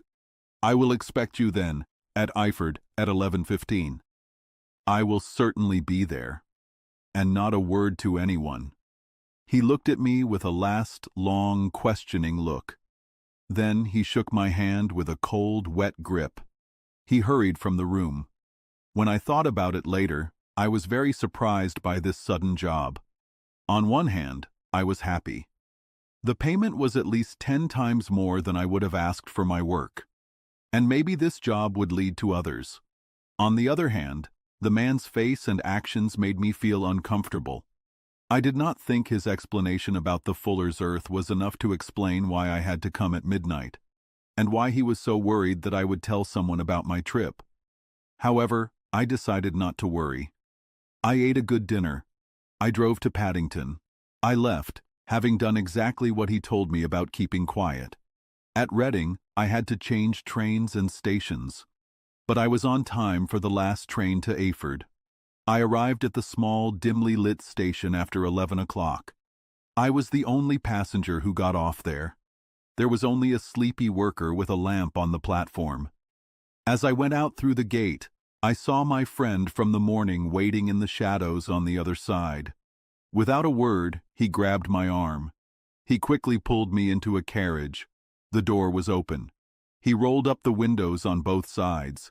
He tapped on the wood, and we went as fast as the horse could go. "One horse?" Holmes asked. "Yes, only one." "Did you see its color?"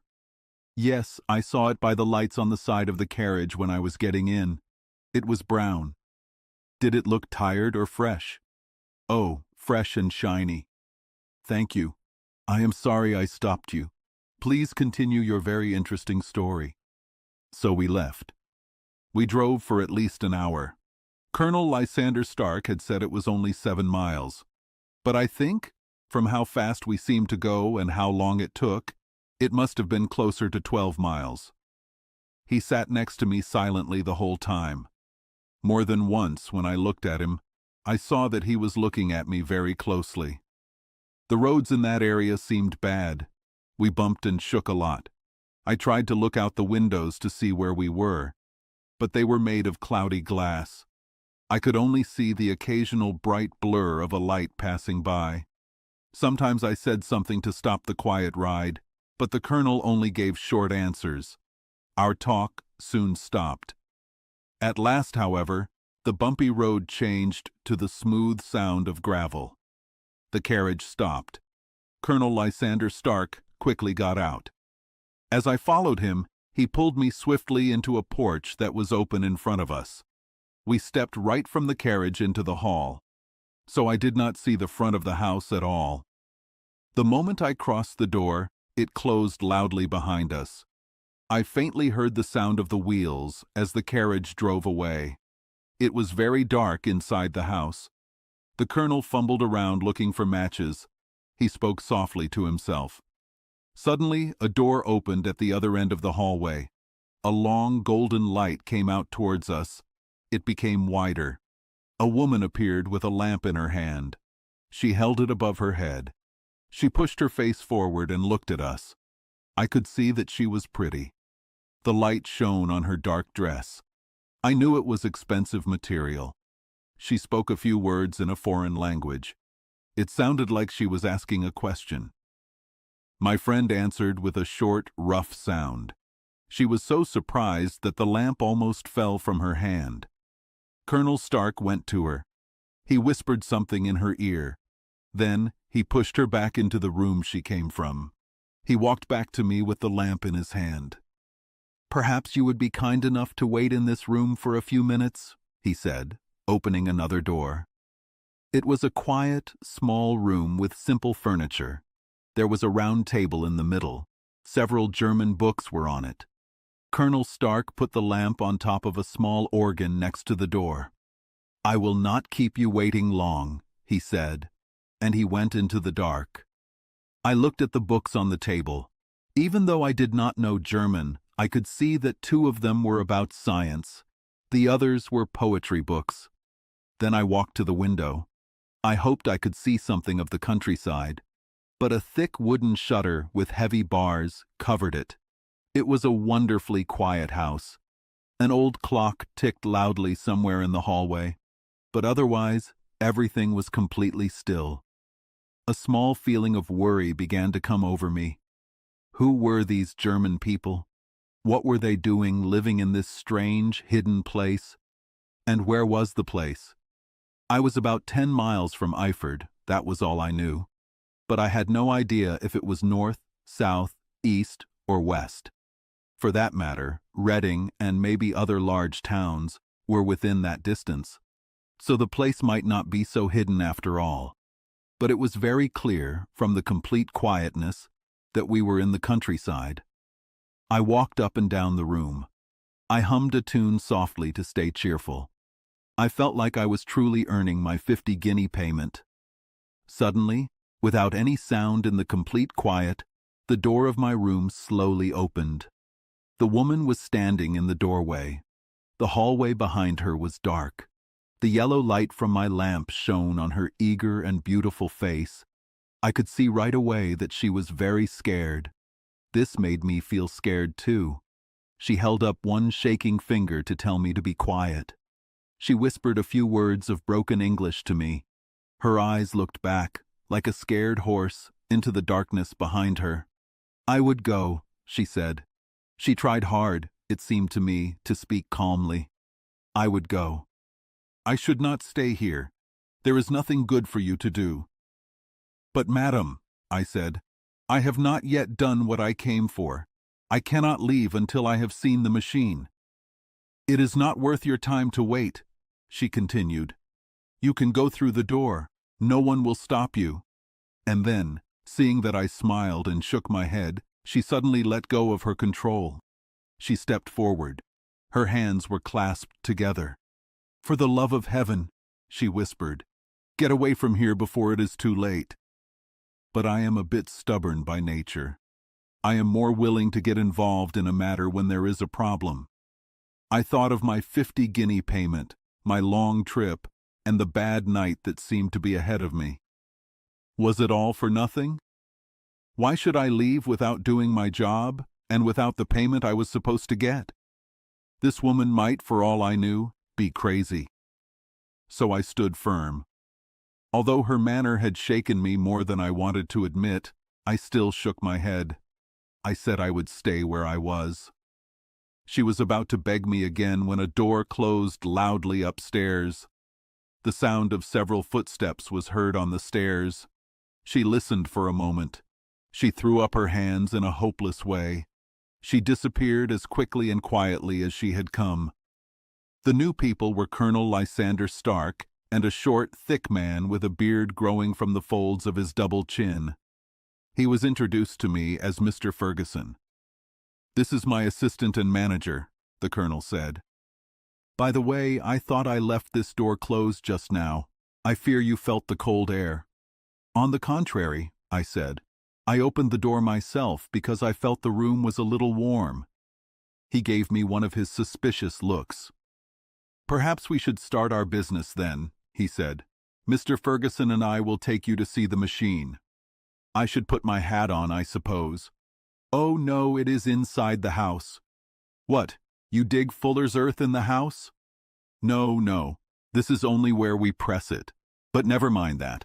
All we want you to do is to look at the machine and tell us what is wrong with it." We went upstairs. The colonel was first with a light. The fat manager and I were behind him. The house was old and confusing. It had long halls, small paths, narrow stairs, and low doors. People had walked over the doorsteps for many years, making them lower. There were no rugs or furniture upstairs. The walls had old paint falling off, and wet spots were green and looked bad. I tried to look calm, but I remembered the lady's warnings. I watched my two friends closely. Ferguson seemed sad and quiet, but I knew he was from my country, from the little he said. Colonel Lysander Stark stopped at a low door and opened it. Inside was a small room. The three of us could barely fit.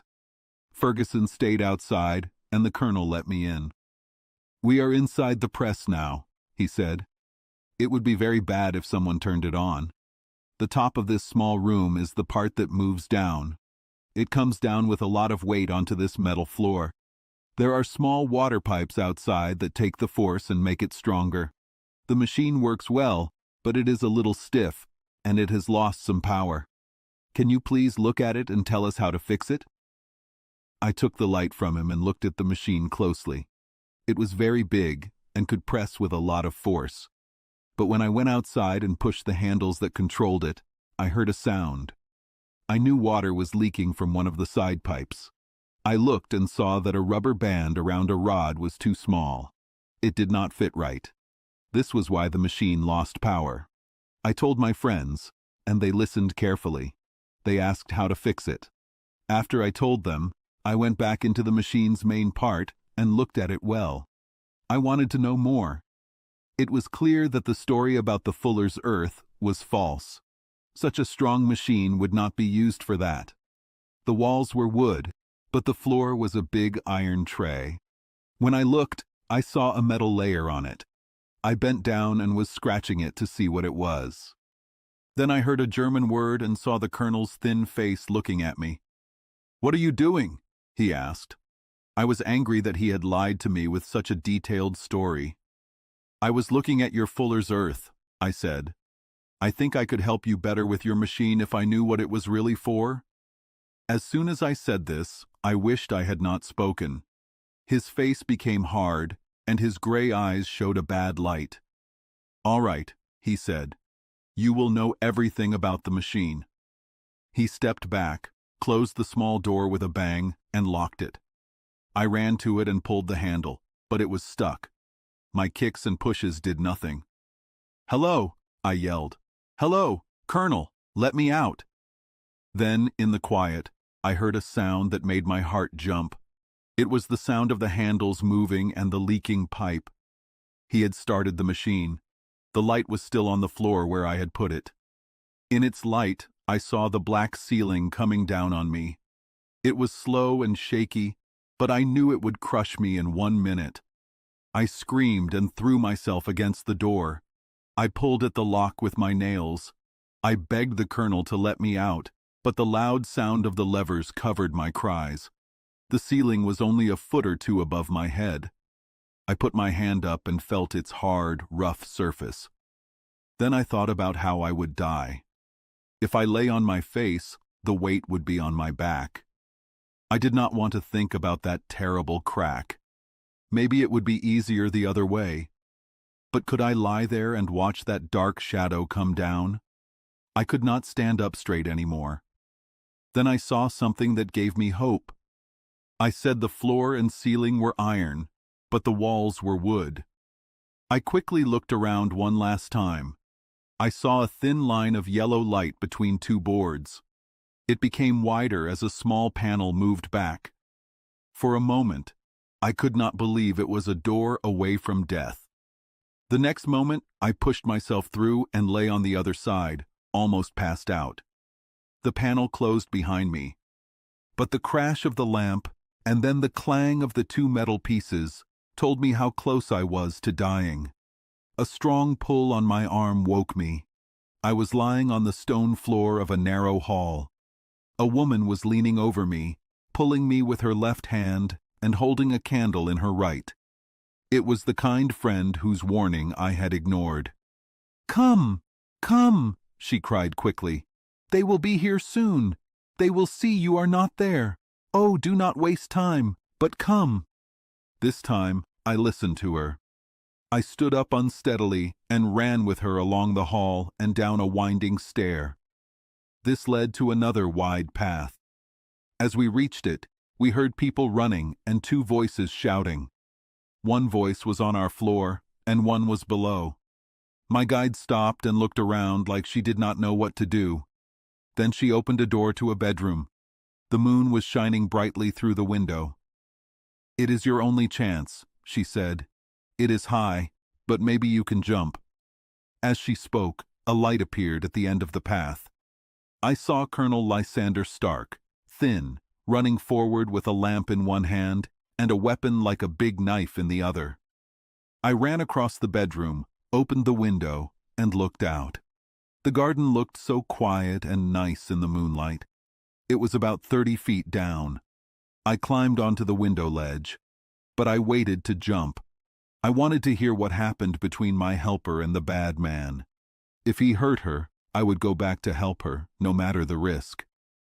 This thought just came to me when he was at the door, pushing past her. But she put her arms around him and tried to stop him.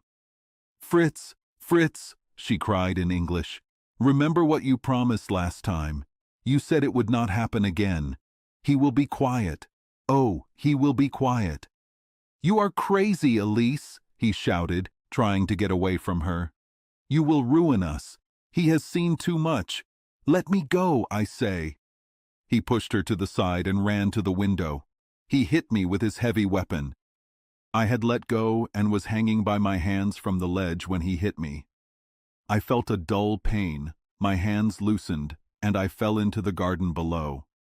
The fall shook me, but I was not hurt. So I got up and ran as fast as I could into the bushes. I knew I was still in danger, but suddenly, as I ran, I felt very dizzy and sick. I looked at my hand, which hurt badly. Then, for the first time, I saw my thumb was cut off and blood was pouring from my wound. I tried to tie my handkerchief around it, but I heard a buzzing in my ears. The next moment, I fell down among the rose bushes, passed out. I do not know how long I was unconscious. It must have been a very long time, because the moon was gone, and it was a bright morning when I woke up. My clothes were wet with dew, and my coat sleeve was wet with blood from my hurt thumb. The pain made me remember everything about my night's adventure. I jumped to my feet, feeling that I might still not be safe from the people chasing me.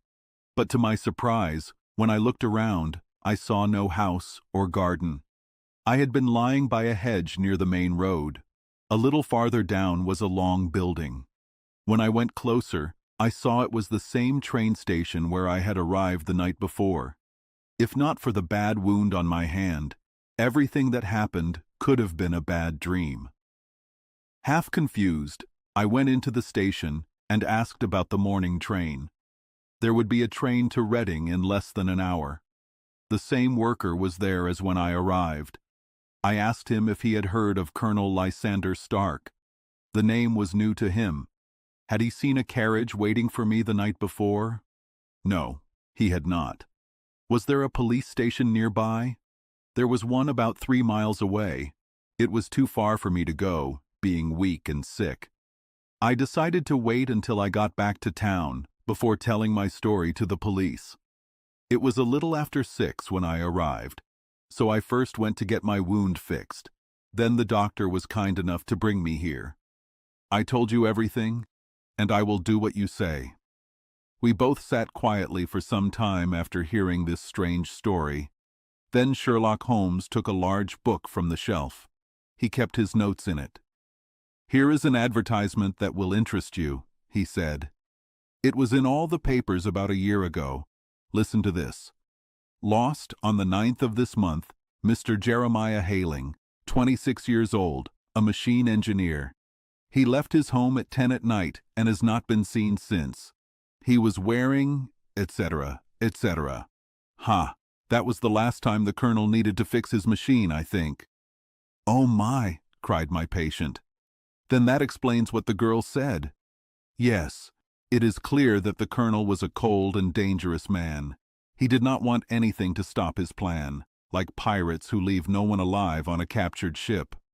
Every moment is important now, so if you feel well enough, we will go to Scotland Yard right away before going to Eyford."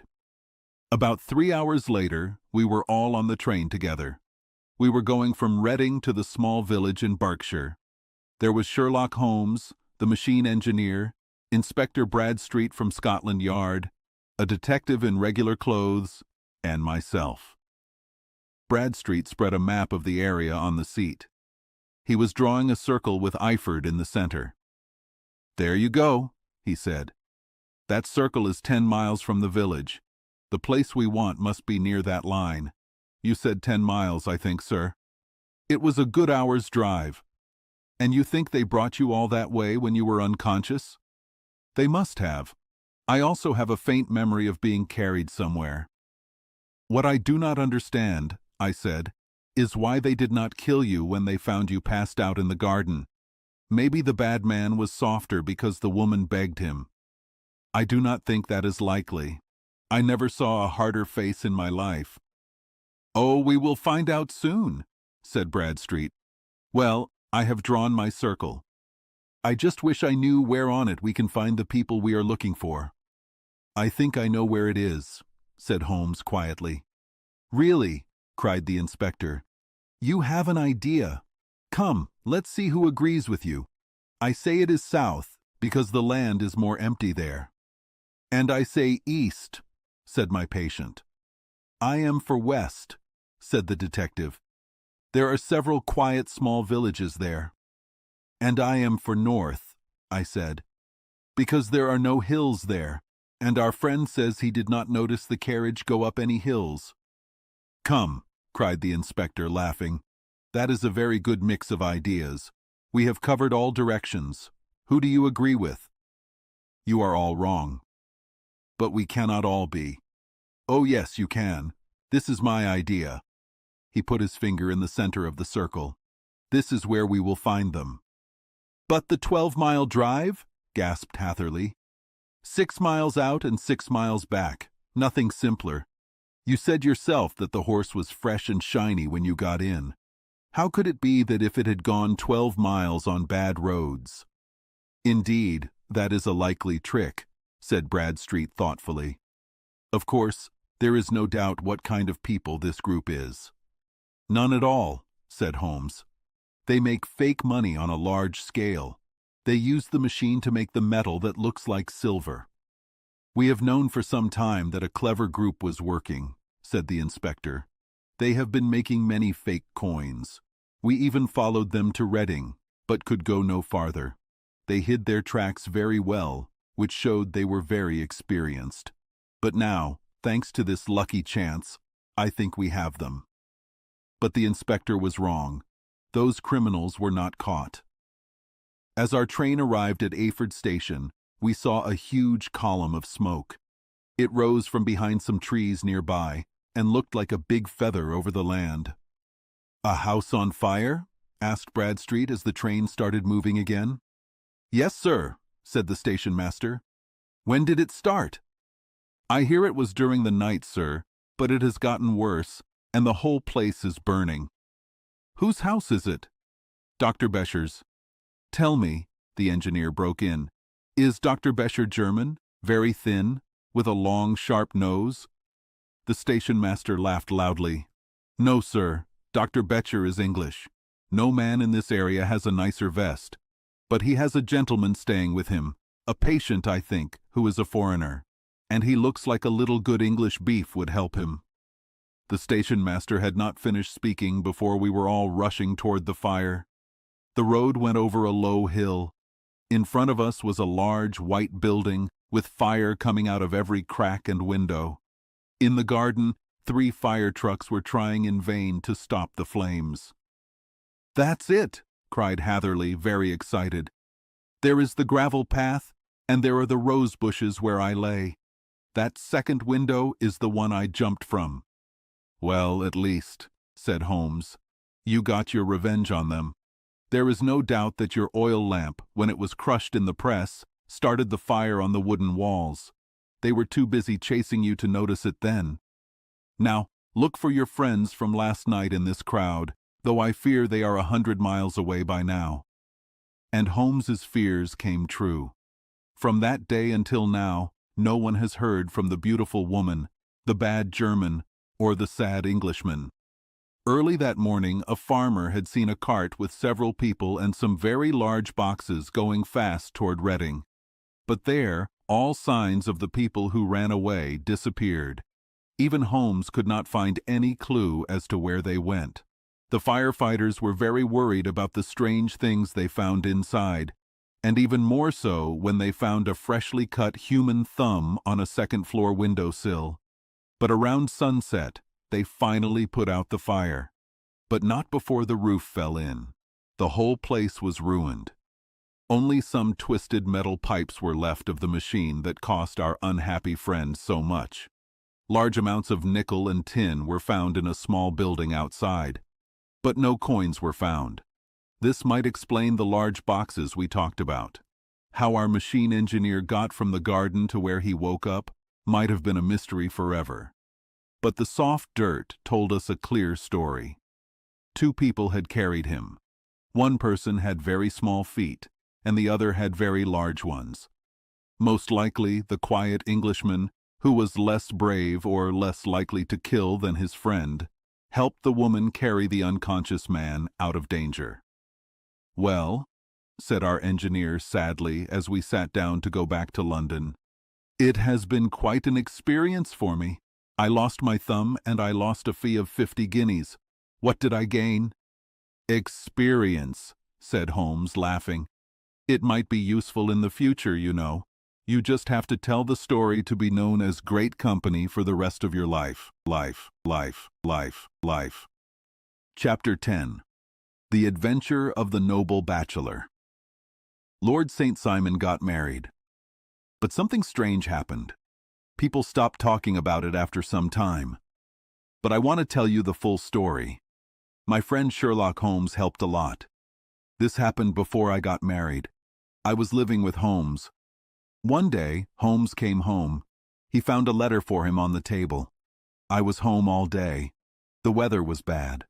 My old war injury hurt. I was reading newspapers. Then I saw a nice letter. I wondered who sent it.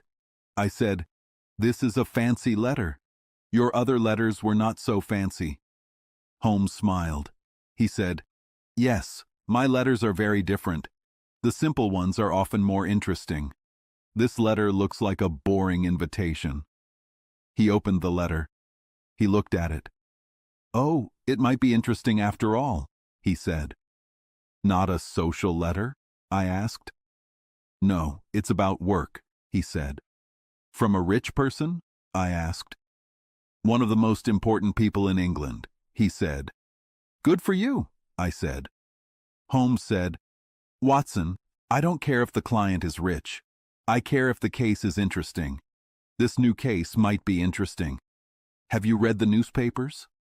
I pointed to a pile of newspapers. I said, Yes, I have. I had nothing else to do. Good, he said. You can help me. I only read crime news. But you must have read about Lord St. Simon's wedding? Oh, yes, I did, I said. Good. This letter is from Lord St. Simon. I will read it to you. Then you can find anything about it in these papers. He read the letter. Dear Mr. Sherlock Holmes, Lord Backwater says you are very good. So I want to ask for your help. Something bad happened with my wedding. Mr. Lestrade from Scotland Yard is working on it. But he says you can help too. He thinks you can make things better. I will come at 4 o'clock. If you are busy, please change your plans. This is very important. Yours truly, Robert St. Simon. Holmes folded the letter. He said, It's from a nice house. It was written with an old pen. Lord St. Simon got ink on his finger. He says 4 o'clock. It's 3 now. He will be here in an hour, I said. Then we have time to get ready, Holmes said. Look through the papers. Find the parts about the wedding. I will find out about our client. He took a book. Here he is, he said. Lord Robert Walsingham de Vere St. Simon. He is the Duke of Balmoral's second son. He was born in 1846. He is 41 years old. That's old for marriage. His father was a government official. They have old royal family blood. This is not very helpful. Watson, I need you to find more. I said, It's easy to find what I need. The news is new. The story is very strange. I did not want to bother you. I know you were busy with another case. Oh, you mean the furniture van case. That is finished now. It was easy. Please tell me what you found in the papers. Here is the first notice, I said. It's in the Morning Post. It says, Lord Robert St. Simon, the Duke of Balmoral's second son, will marry Miss Hattie Doran. She is the only daughter of Aloysius Doran from San Francisco, USA. That's all. Short and clear, Holmes said, stretching his legs. There was more in another paper that week. It says, Many rich American women are marrying British noblemen. Lord St. Simon is one of them. He will marry Miss Hattie Doran. She is the pretty daughter of a rich man from California. Miss Doran is an only child. She will get a lot of money. The Duke of Balmoral had to sell his paintings.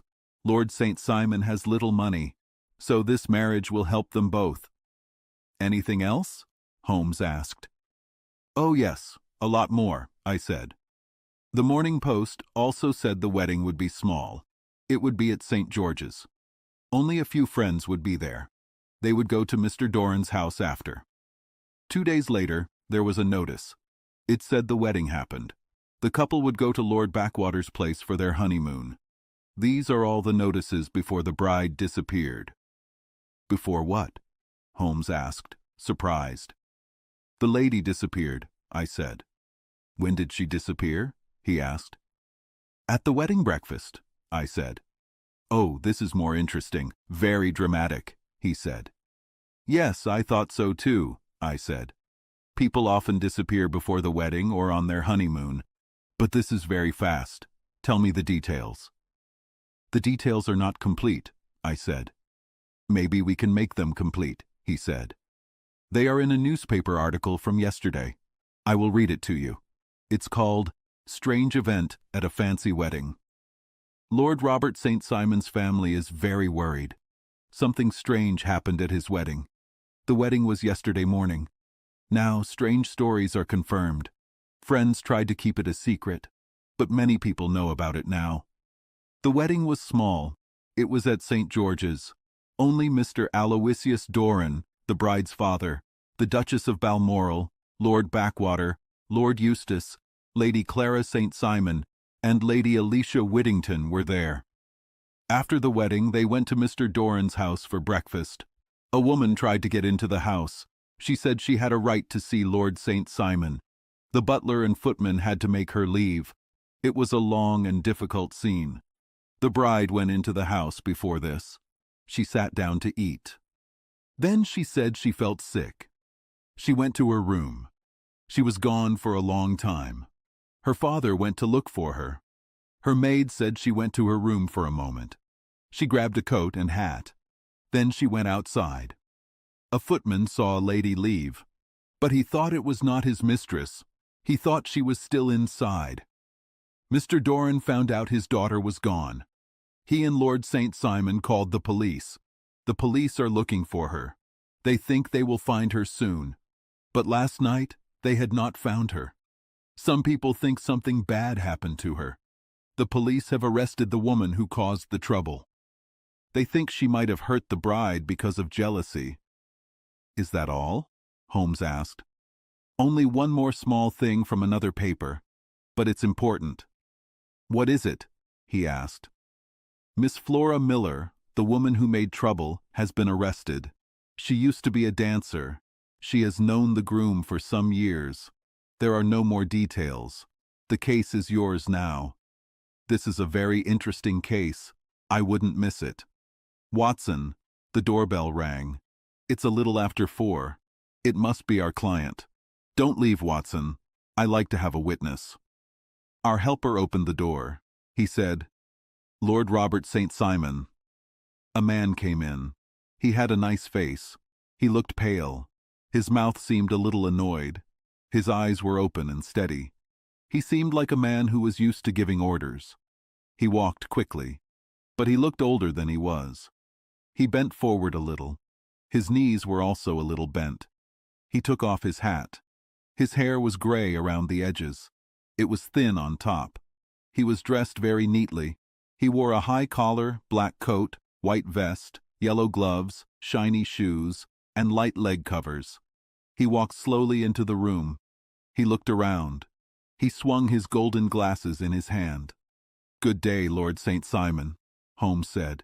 He stood up and bowed. Please sit in the chair. This is my friend, Dr. Watson.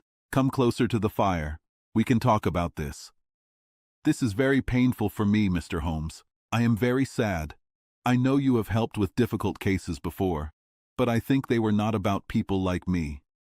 No, I am going down in society, Holmes said. Excuse me?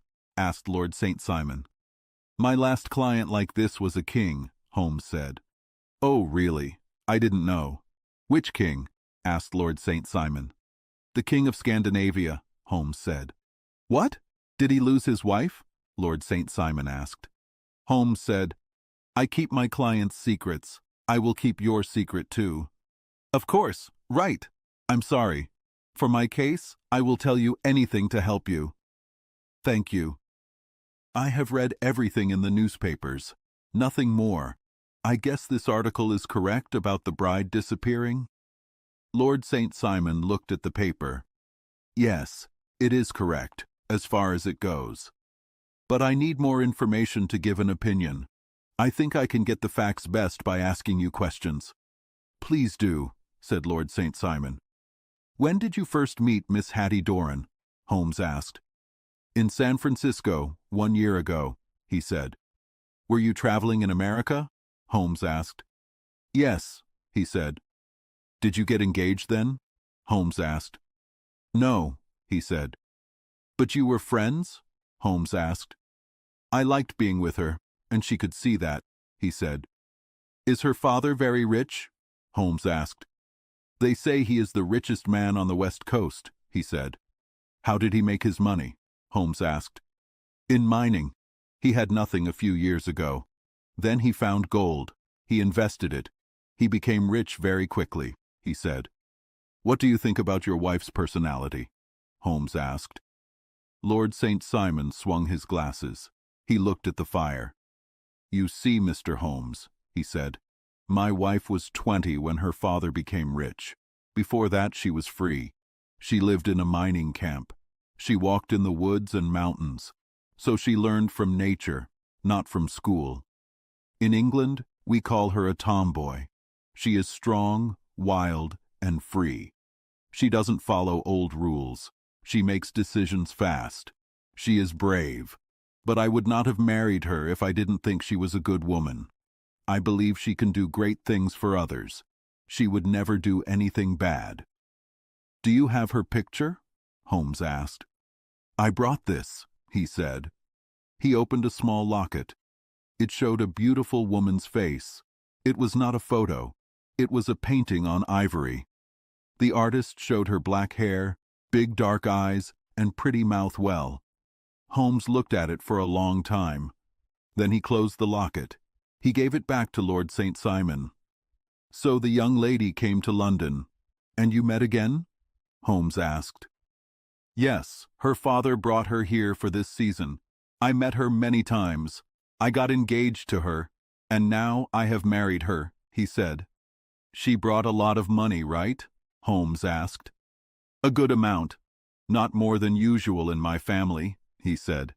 "And this money is yours now, since the wedding happened?" Holmes asked. "I have not asked about that," he said. "Of course not. Did you see Miss Doran the day before the wedding?" Holmes asked. "Yes," he said. "Was she happy?" Holmes asked. "Very happy. She talked about our future life," he said. "Interesting. And on the morning of the wedding?" Holmes asked. "She was very happy until after the ceremony," he said. "Did you notice any change in her then?" Holmes asked. "Well, to be honest, I saw a small sign that her temper was a little sharp, but it was too small to tell. It cannot be important to this case," he said. "Please tell us anyway," Holmes said. "Oh, it's silly. She dropped her flowers when we went to the church room. She was walking past a seat. The flowers fell into the seat. There was a small delay, but the man in the seat gave them back to her. The flowers were fine, but when I talked to her about it, she answered me rudely. In the carriage going home, she seemed very upset about this small thing," he said. "Indeed. You said there was a gentleman in the seat. Were there other people there?" Holmes asked. "Oh, yes. It's impossible to keep them out when the church is open," he said. "This gentleman was not a friend of your wife's?" Holmes asked. No. I call him a gentleman, but he looked like a common person. I barely saw him. But I think we are getting off topic," he said. "So Lady St. Simon was less happy after the wedding. What did she do when she went into her father's house?" Holmes asked. "I saw her talking to her maid," he said. "Who is her maid?" Holmes asked. "Her name is Alice. She is American. She came from California with her," he said. "A trusted helper?" Holmes asked. "A little too much so. It seemed to me that her mistress let her do what she wanted. But in America, they see things differently," he said. "How long did she talk to Alice?" Holmes asked. "Oh, a few minutes. I had other things to think about," he said. "Did you hear what they said?" Holmes asked. "Lady St. Simon said something about jumping a claim. She used words like that. I don't know what she meant," he said. "American slang is sometimes very clear." "And what did your wife do after talking to her maid?" Holmes asked. "She walked into the breakfast room," he said. "On your arm?" Holmes asked. "No, alone. She was very independent in small things like that. Then, after we sat down for about 10 minutes, she got up quickly. She said sorry. She left the room. She never came back," he said. "But this maid, Alice, says she went to her room. She put a long coat over her wedding dress. She put on a hat, and she left," Holmes said. "That's right. And she was seen walking into Hyde Park with Flora Miller. That woman is now arrested. She made trouble at Mr. Doran's house that morning," he said. "Ah, yes. I would like to know more about this young lady, and your relationship with her," Holmes said. Lord St. Simon moved his shoulders and raised his eyebrows. "We have been friends for some years. Very good friends, I can say. She used to work at the Allegro. I have always been kind to her. She had no reason to complain about me. But you know women, Mr. Holmes. Flora was a sweet girl, but she was very hot-headed, and she liked me a lot. She wrote me bad letters when she heard I was getting married. To be honest, I had a quiet wedding because I was afraid she would cause trouble at the church. She came to Mr. Doran's door after we came back. She tried to push her way in. She said bad things about my wife. She even threatened her. But I thought something like this might happen. I had 2 police officers in regular clothes there. They pushed her out. She became quiet when she saw it was no use. "Did your wife hear all this?" Holmes asked. "No, thankfully she did not," he said. "And she was seen walking with this same woman later?" Holmes asked. "Yes. Mr. Lestrade from Scotland Yard thinks this is very serious. They think Flora tricked my wife and hurt her," he said. "Well, that is a possible idea," Holmes said. "You think so too?" Lord St. Simon asked. "I did not say it was likely, but you don't think it's likely yourself?" Holmes asked. "I don't think Flora would hurt anyone," Lord St. Simon said. "But jealousy changes people. What do you think happened?" Holmes asked. "Well, I came here to find a theory, not to give one. I have told you everything. But since you ask, I think that the excitement of this event, the idea that she had moved up in society so much, made my wife a little nervous," he said. "In short, she suddenly became unwell?" Holmes asked. "Well, she turned her back on so much that many people want. I cannot explain it any other way," he said. "Well, that is also a possible idea," Holmes said, smiling. "And now, Lord St. Simon, I think I have almost all the information. May I ask if you were sitting at the breakfast table where you could see out the window?" "We could see the other side of the road and the park," he said. "Good. Then I don't need to keep you longer. I will talk to you later." "If you are lucky enough to solve this problem," our client said, standing up. "I have solved it," Holmes said. "Eh? What was that?" Lord St. Simon asked. "I said I have solved it," Holmes said. "Where then is my wife?" Lord St. Simon asked. "I will tell you that soon," Holmes said. Lord St. Simon shook his head. "I am afraid it will take smarter people than you or me," he said. He bowed in an old, polite way. Then he left. "Lord St. Simon is very kind to say my mind is as good as his," Sherlock Holmes said, laughing. "I think I will have a drink and a cigar after all these questions. I had already figured out the case before he came in." "My dear Holmes," I said, "I have notes of other similar cases. None were as quick as this one. My questions just made me sure. Sometimes small details can be very clear, like finding a fish in milk, as someone once said." "But I heard everything you heard," I said. "But you don't know about other similar cases like I do. There was a similar case in Aberdeen years ago, and another one in Munich after a war. This is one of those cases. Oh, here is Lestrade. Good afternoon, Lestrade. There is a glass for you, and there are cigars." The police detective wore a short coat and a tie. He looked like a sailor. He carried a black bag. He said hello. He sat down and lit a cigar. "What is wrong?" Holmes asked. He looked happy. "You look sad." "I am sad. It is about the St. Simon marriage case. I do not understand it." "Oh, really? That surprises me." "It is a strange case. All the clues are hard to find. I worked on it all day." "You look wet," Holmes said. He touched the man's coat. "Yes, I was looking in the Serpentine River." "Why?" "I was looking for Lady St. Simon's body." Sherlock Holmes laughed. He leaned back in his chair. "Did you look in the Trafalgar Square fountain too?" he asked.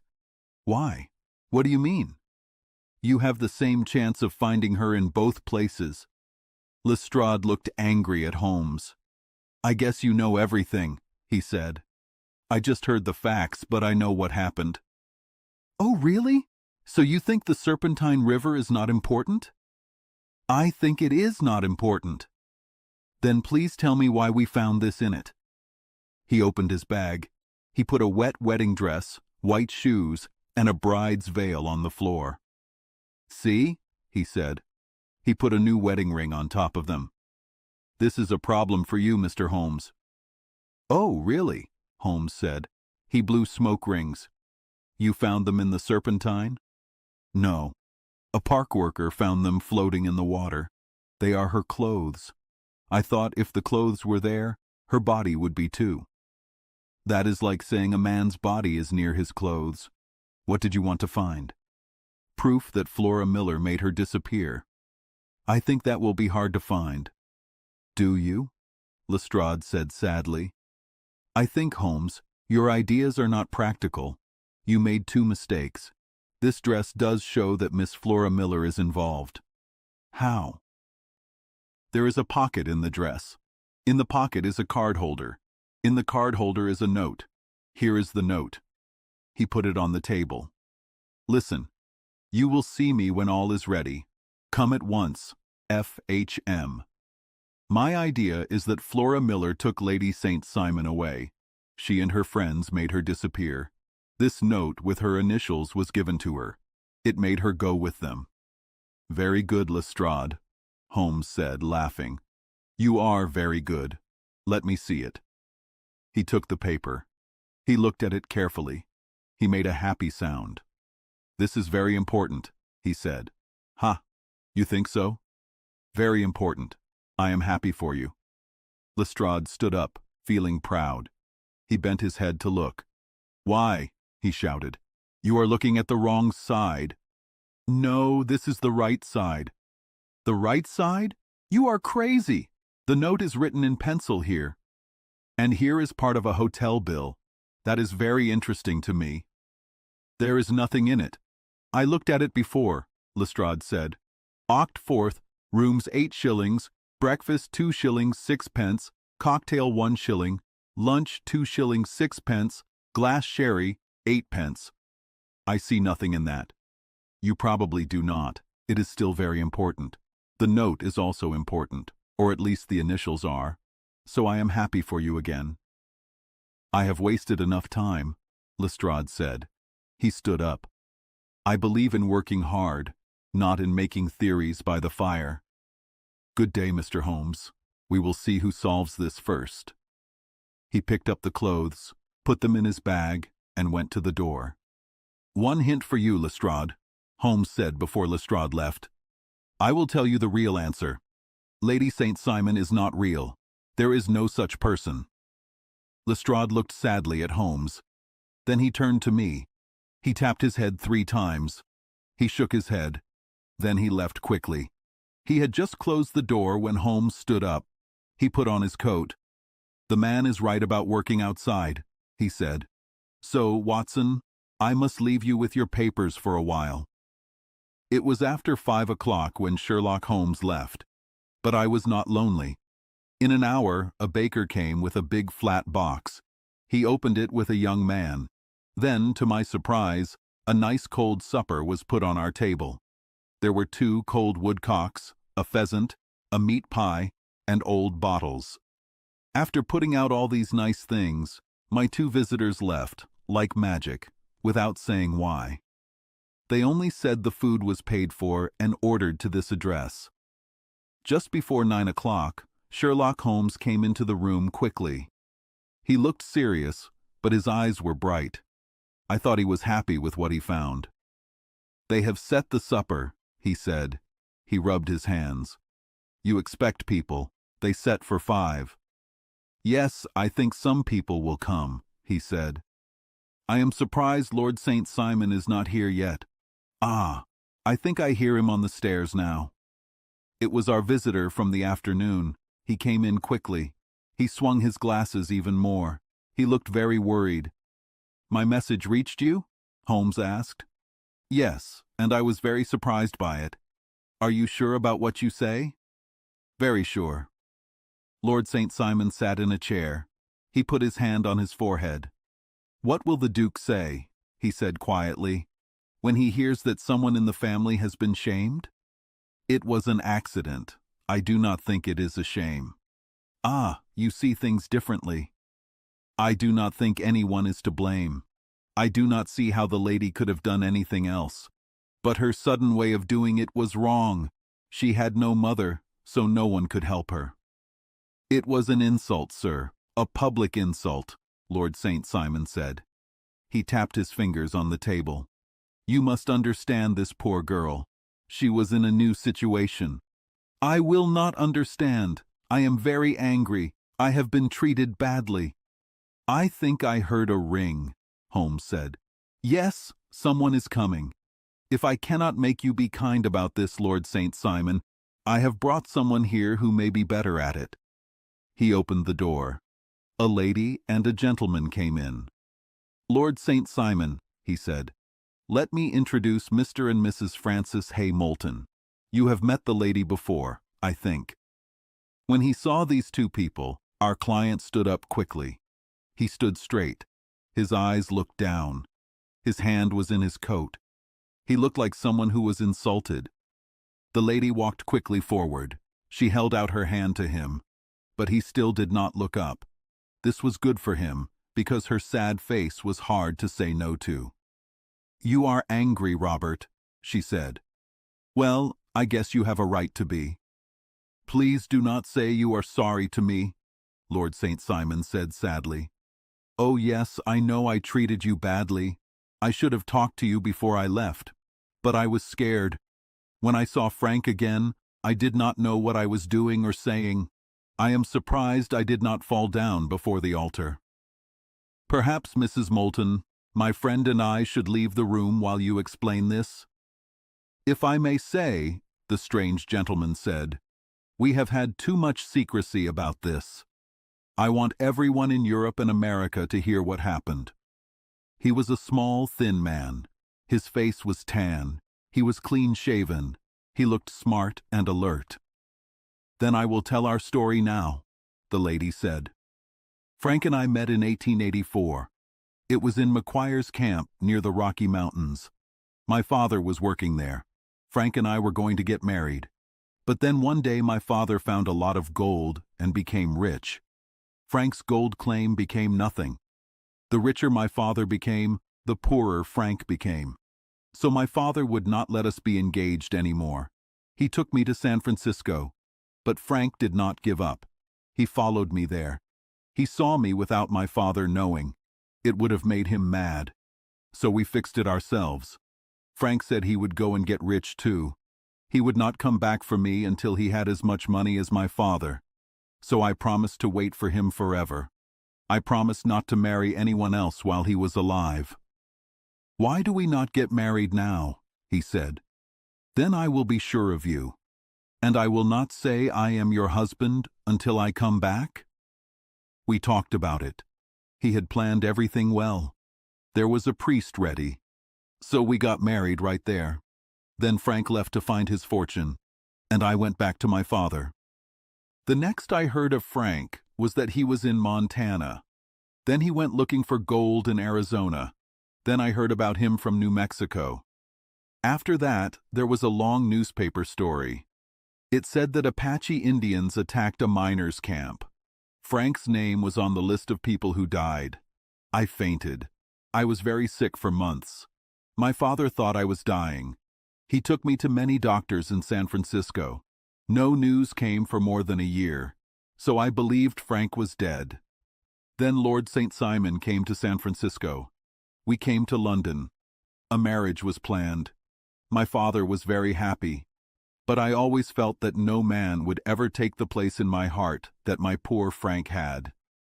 Still, if I had married Lord St. Simon, I would have done my duty to him. We cannot control our love, but we can control what we do. I went to the altar with him. I planned to be the best wife I could be, but you can imagine what I felt.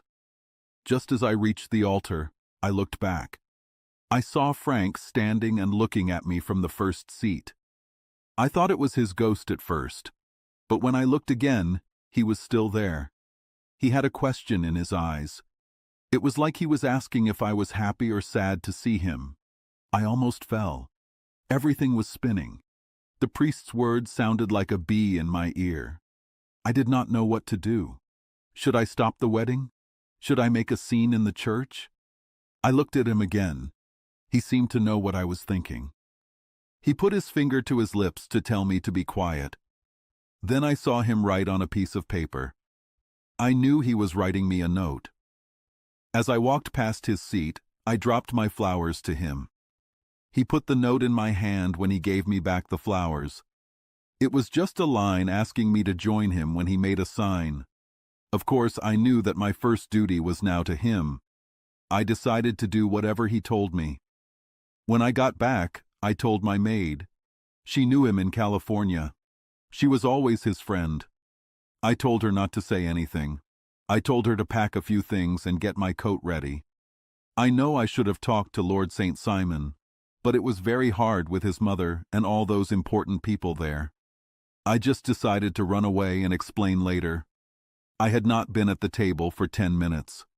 Then I saw Frank outside the window, across the road. He waved to me. Then he started walking into the park. I slipped out. I put on my things. I followed him. Some woman came talking about Lord St. Simon to me. It seemed from what little I heard that he also had a secret before marriage, but I got away from her. I soon caught up to Frank. We got into a taxi together. We drove to some rooms he had in Gordon Square. That was my true wedding after all those years of waiting. Frank had been a prisoner with the Apaches. He escaped. He came to San Francisco. He found that I thought he was dead and had gone to England. He followed me there. He found me on the morning of my second wedding.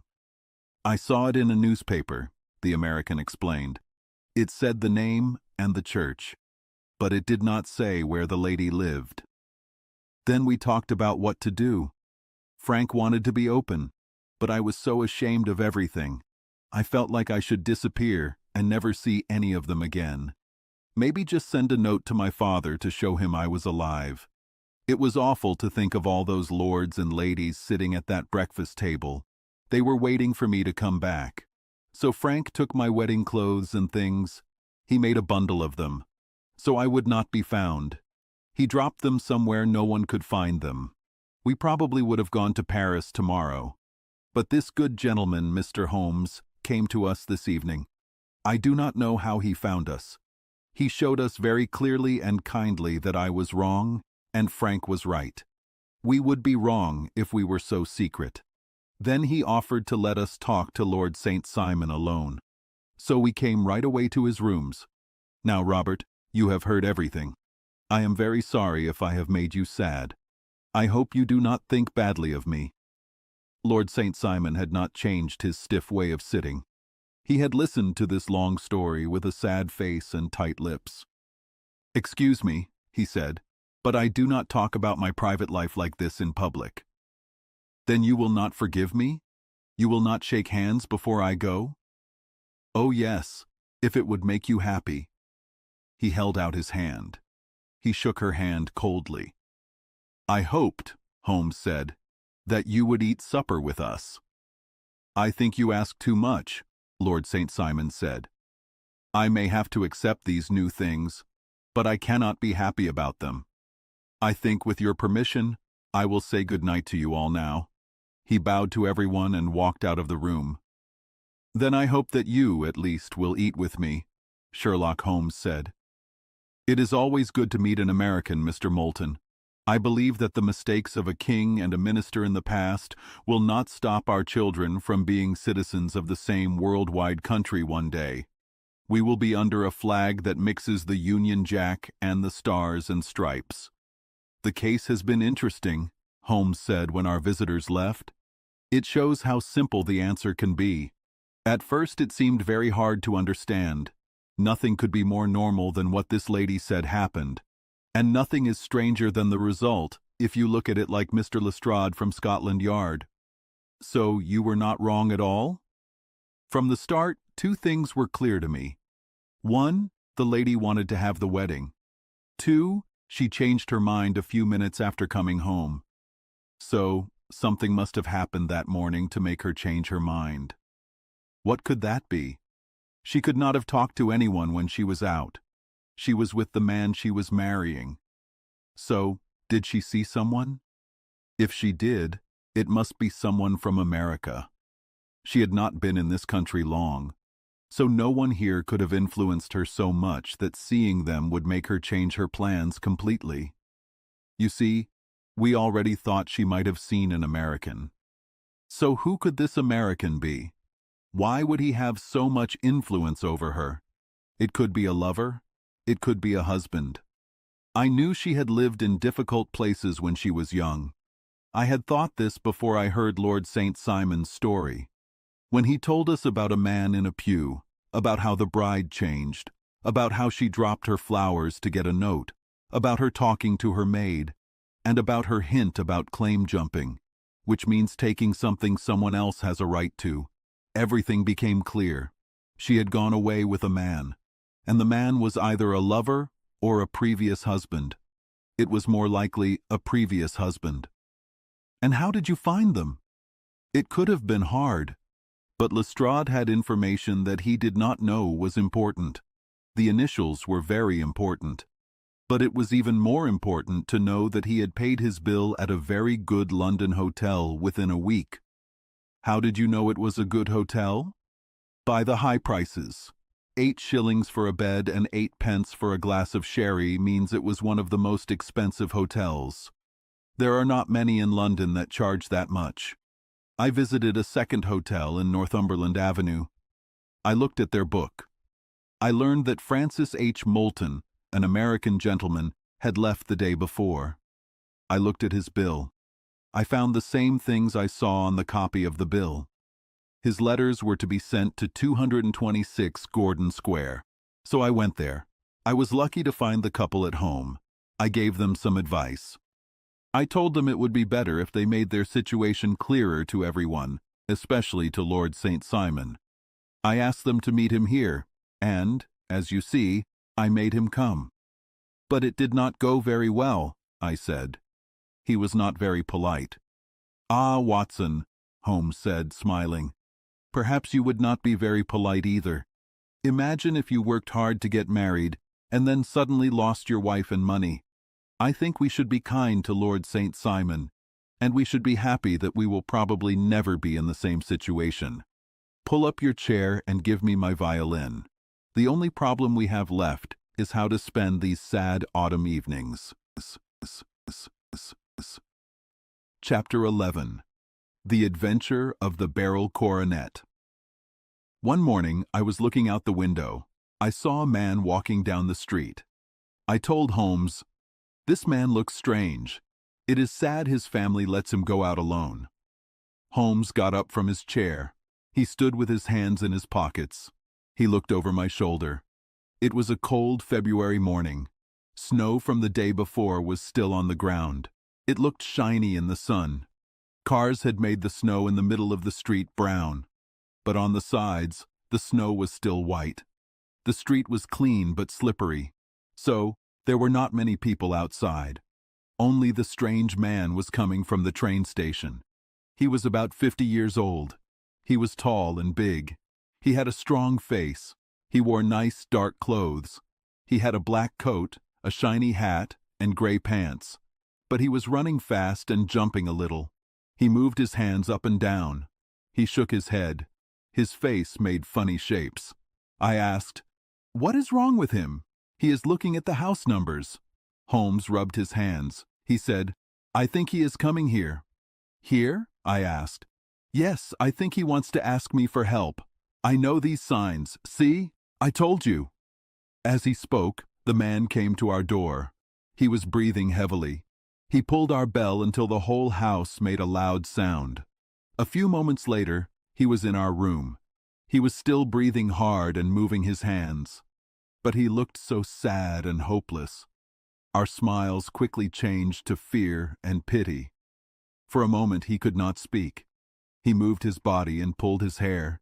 He seemed very troubled. Then he suddenly stood up. He hit his head on the wall.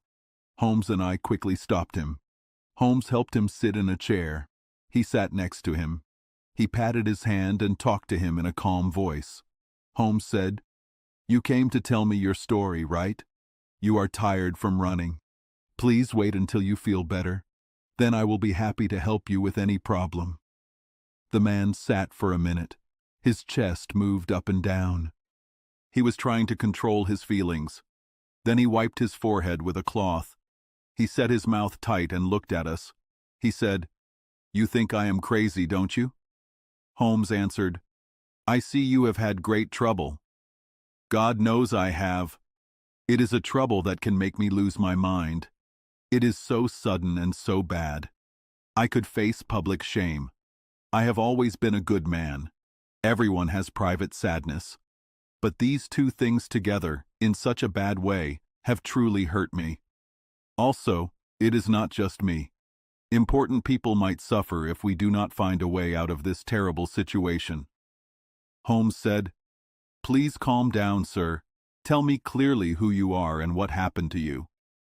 Our visitor answered, "You probably know my name. I am Alexander Holder. I work at the bank, Holder and Stevenson, on Threadneedle Street." We knew the name. He was a main partner in a big bank in London. What could have happened to make such an important man so sad? We waited, very curious, until he was ready to tell his story. He said, "I feel that time is important. That is why I came here fast. The police inspector told me to ask for your help. I came to Baker Street by train. Then I walked quickly. Taxis are slow in this snow. That is why I was so out of breath. I do not do much exercise. I feel better now. I will tell you the facts as simply and clearly as I can. You know that in a good bank, we need to find good ways to invest money. We also need more customers. One of our best ways to make money is by lending it. We lend money when people can give us something valuable. We have done this a lot in the last few years. We have lent large sums of money to many noble families. They gave us their paintings, books, or silver as security. Yesterday morning I was in my office at the bank. A clerk brought me a card. I was surprised when I saw the name. It was a very famous name in England. I was very honored. When he came in, I tried to say so, but he quickly started talking about business. He looked like a man who wanted to finish a bad job quickly. He said, "Mr. Holder, I hear you lend money." I answered, "The bank does when the security is good." He said, "I need $50,000 right away. Of course, I could borrow this small amount 10 times from my friends, but I prefer to make it a business deal. I want to do it myself. In my position, you can understand that it is not good to owe favors to people." I asked, "How long do you need this money for?" He said, "I have a large amount of money coming to me next Monday. I will certainly pay you back then, with any interest you think is fair. But it is very important that I get the money right away." I said, "I would be happy to lend it to you from my own money, but that would be too much for me. If I do it for the bank, then I must be fair to my partner. I must be careful, even for you." He said, "I would prefer that." He lifted a black leather case he had placed beside his chair. "You have heard of the beryl coronet, I am sure?" I said, "It is one of the most valuable things in the country." He said, "Exactly." He opened the case. Inside, on soft red velvet, was the beautiful jewel he had named. "There are 39 very large beryls," he said. "The gold is also very valuable. The lowest guess would be that the coronet is worth twice the money I asked for. I am ready to leave it with you as my security." I took the valuable case. I looked from the case to my important client, a little confused. He asked, "Do you doubt its value?" "Not at all. I only doubt if it is right for me to leave it. Do not worry about that. I would not do it if I was not sure I could get it back in 4 days. It is just for show. Is the security enough?" "More than enough." He said, "You understand, Mr. Holder, that I am showing you I trust you. I trust you because of what I have heard about you. I trust you to keep this matter secret. Also, I trust you to protect this coronet very carefully, because if it is harmed, it would be a big public problem. Any damage to it would be almost as bad as losing it completely. There are no beryls in the world like these. It would be impossible to get new ones. I leave it with you with full trust. I will come for it myself on Monday morning." I saw that my client wanted to leave, so I said nothing more. I called my cashier. I told him to give the man 50 $1,000 notes. When I was alone again, With the valuable case on the table, I worried about the big responsibility. It was a national treasure. A terrible problem would happen if anything bad happened to it. I already wished I had not agreed to take it, but it was too late to change things. So, I put it in my private safe. Then I went back to my work. When evening came, I felt it was not safe to leave such a valuable thing in the office. Bank safes had been broken into before. What if mine was? How terrible my situation would be. So, I decided that for the next few days, I would carry the case with me. This way, it would always be close. With this in mind, I took a taxi to my house in Streatham. I took the jewel with me. I did not feel calm until I took it upstairs and locked it in the desk in my dressing room. Now, a word about the people in my house, Mr. Holmes. I want you to understand everything. My horsemen and my young servants sleep outside the house. You can ignore them. I have 3 maids who have worked for me for many years. They are very honest. Another maid, Lucy Parr, has only worked for me for a few months. She came with good references. She has always been good. She is a very pretty girl. She has attracted boys who sometimes wait around the house. That is the only problem we have found with her, but we believe she is a very good girl. That is all about the servants. My family is small. It will not take long to describe. I am a widower. I have only one son, Arthur. He has been a big disappointment to me, Mr. Holmes. I think it is my fault. People say I spoiled him. Maybe I did. When my dear wife died, I felt he was all I had to love. I could not stand to see him sad, even for a moment. I never said no to anything he wanted. Maybe it would have been better for both of us if I had been stricter, but I wanted the best for him. I wanted him to take over my business, but he was not good at business. He was wild and stubborn. To be honest, I could not trust him with large amounts of money. When he was young, he joined a fancy club. He had good manners. He quickly became friends with men who had a lot of money and spent it freely. He learned to gamble a lot and waste money on horse racing. He often had to come to me and ask for money from his allowance. He wanted to pay his gambling debts. He tried many times to leave the bad company he kept, but each time, his friend, Sir George Burnwell, made him go back. And I was not surprised that Sir George Burnwell had such an influence on him. He often brought him to my house. I found that I could hardly resist his charm. He is older than Arthur. He is a man who knows the world well. He has been everywhere and seen everything. He is a great talker. He is also a very handsome man. But when I think of him calmly, away from his charm, I am sure from his cynical talk and the look in his eyes that he is a man not to be trusted. I think this, and so does my little Mary. She is a woman who quickly understands people. Now only she is left to describe. She is my niece. My brother died 5 years ago. He left her alone, so I adopted her. I have seen her as my daughter ever since. She is like sunshine in my house. She is sweet, loving, and beautiful. She is a wonderful manager and housekeeper. But she is also as gentle and quiet as a woman can be. She is my helper. I do not know what I would do without her. Only one time has she gone against my wishes. My son has asked her to marry him twice. He loves her very much, but each time she said no. I think if anyone could have made him good, it would have been her.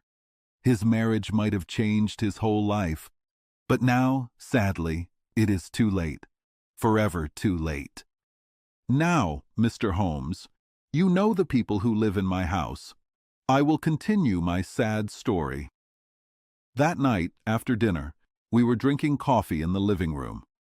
I told Arthur and Mary about what happened. I told them about the valuable treasure we had in the house. I only did not say the name of my client. Lucy Parr, who brought the coffee, had left the room, I am sure. But I cannot swear the door was closed. Mary and Arthur were very interested. They wanted to see the famous coronet, but I thought it was better not to touch it. Arthur asked, "Where did you put it?" "In my own desk." He said, "Well, I hope no one breaks into the house tonight." I answered, "It is locked up." He said, "Oh, any old key will open that desk. When I was young, I opened it myself with the key to the storage room cupboard."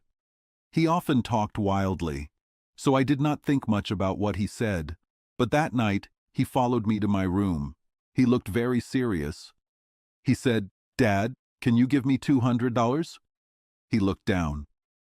I answered sharply, "No, I cannot. I have given you too much money already." He said, "You have been very kind, but I must have this money, or I can never show my face at the club again." I cried, "And that is a very good thing." He said, "Yes, but you would not want me to leave as a disgraced man." He added, "I could not stand the shame. I must get the money somehow. If you will not give it to me, then I must try other ways." I was very angry. This was the third time he asked for money this month. "You will not get a penny from me," I cried. He bowed and left the room without another word. When he was gone, I unlocked my desk. I made sure my treasure was safe. Then I locked it again.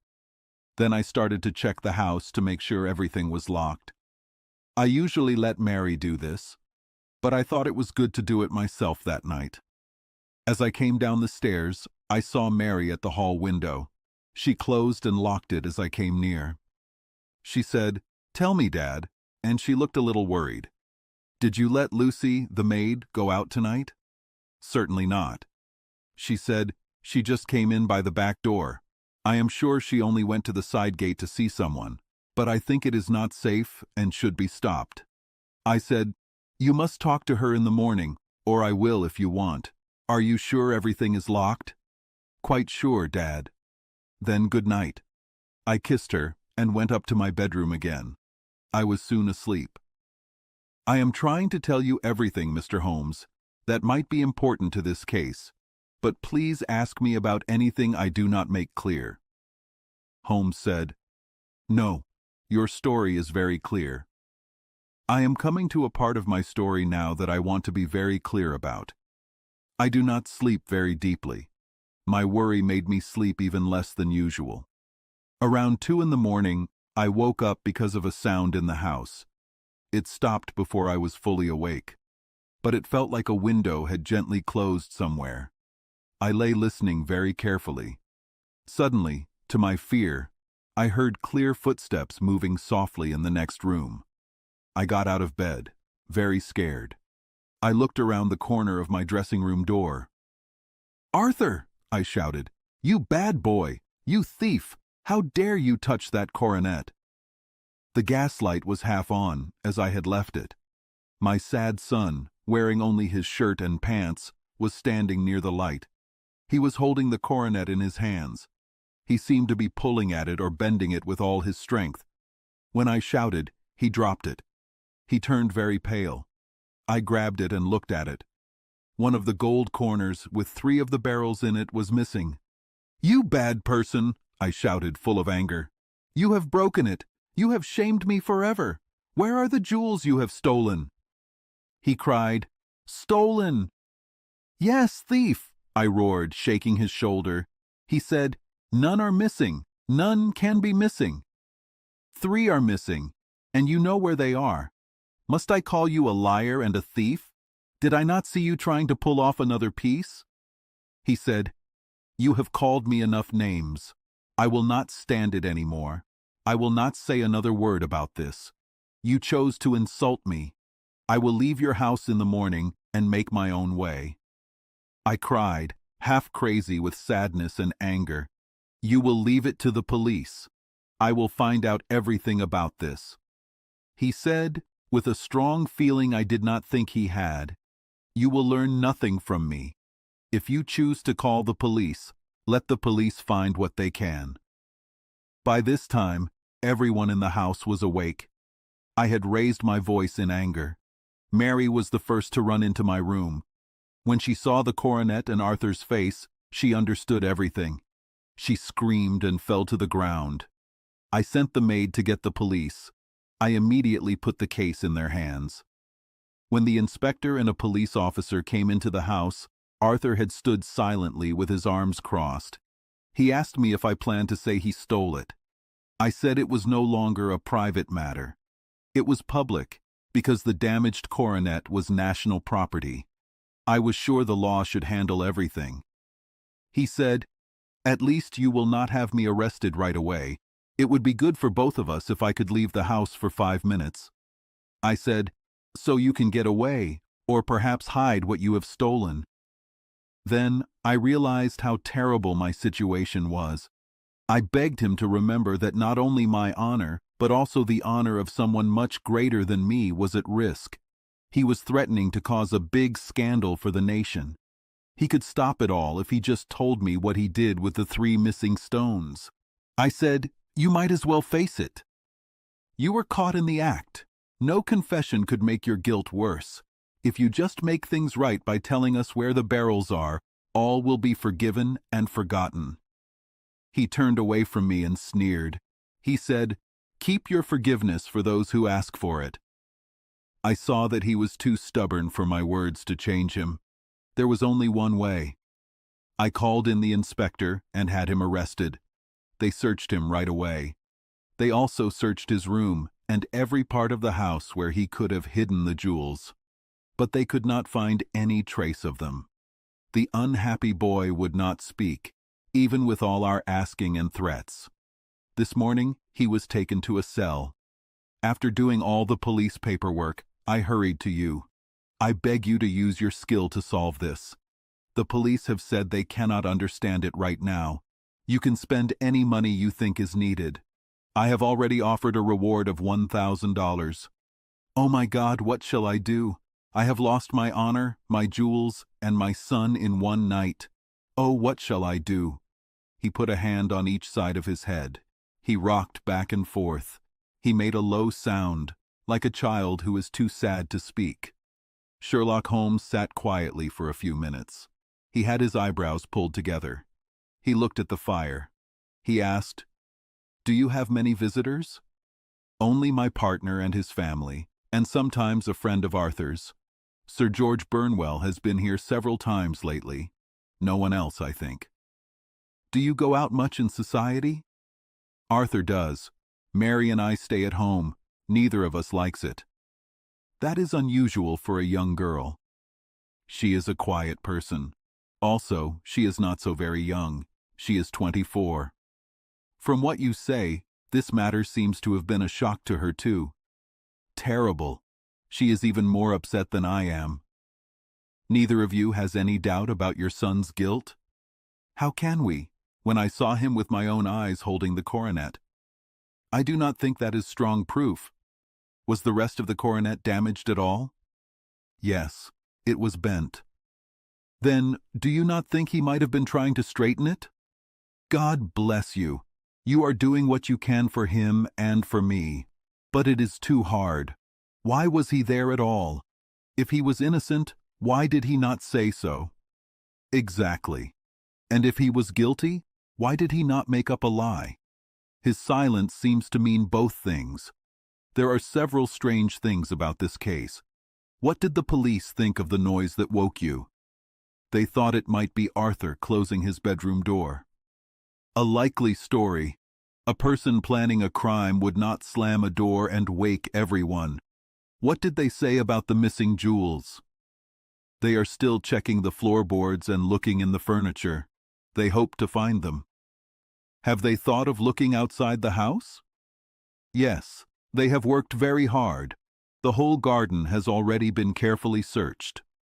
Holmes said, "Now, my dear sir, is it not clear to you now that this matter is much deeper than you or the police first thought?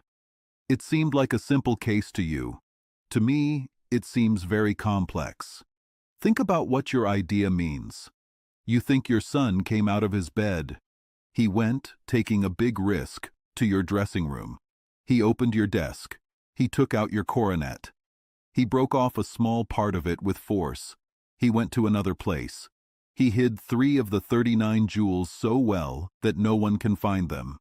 Then he came back with the other 36 into the room where he was most likely to be found. I ask you now, is such a theory possible?" the banker cried with a sad gesture.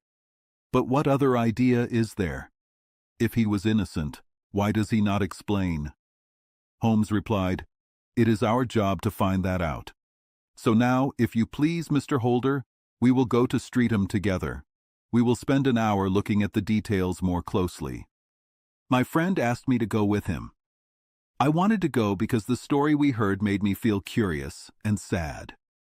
I thought the banker's son was guilty, just like his father did. But I trusted Holmes. So I thought there must be some hope since Holmes was not happy with the easy answer. Holmes did not talk much on the way to the southern part of the city. He sat quietly, thinking hard.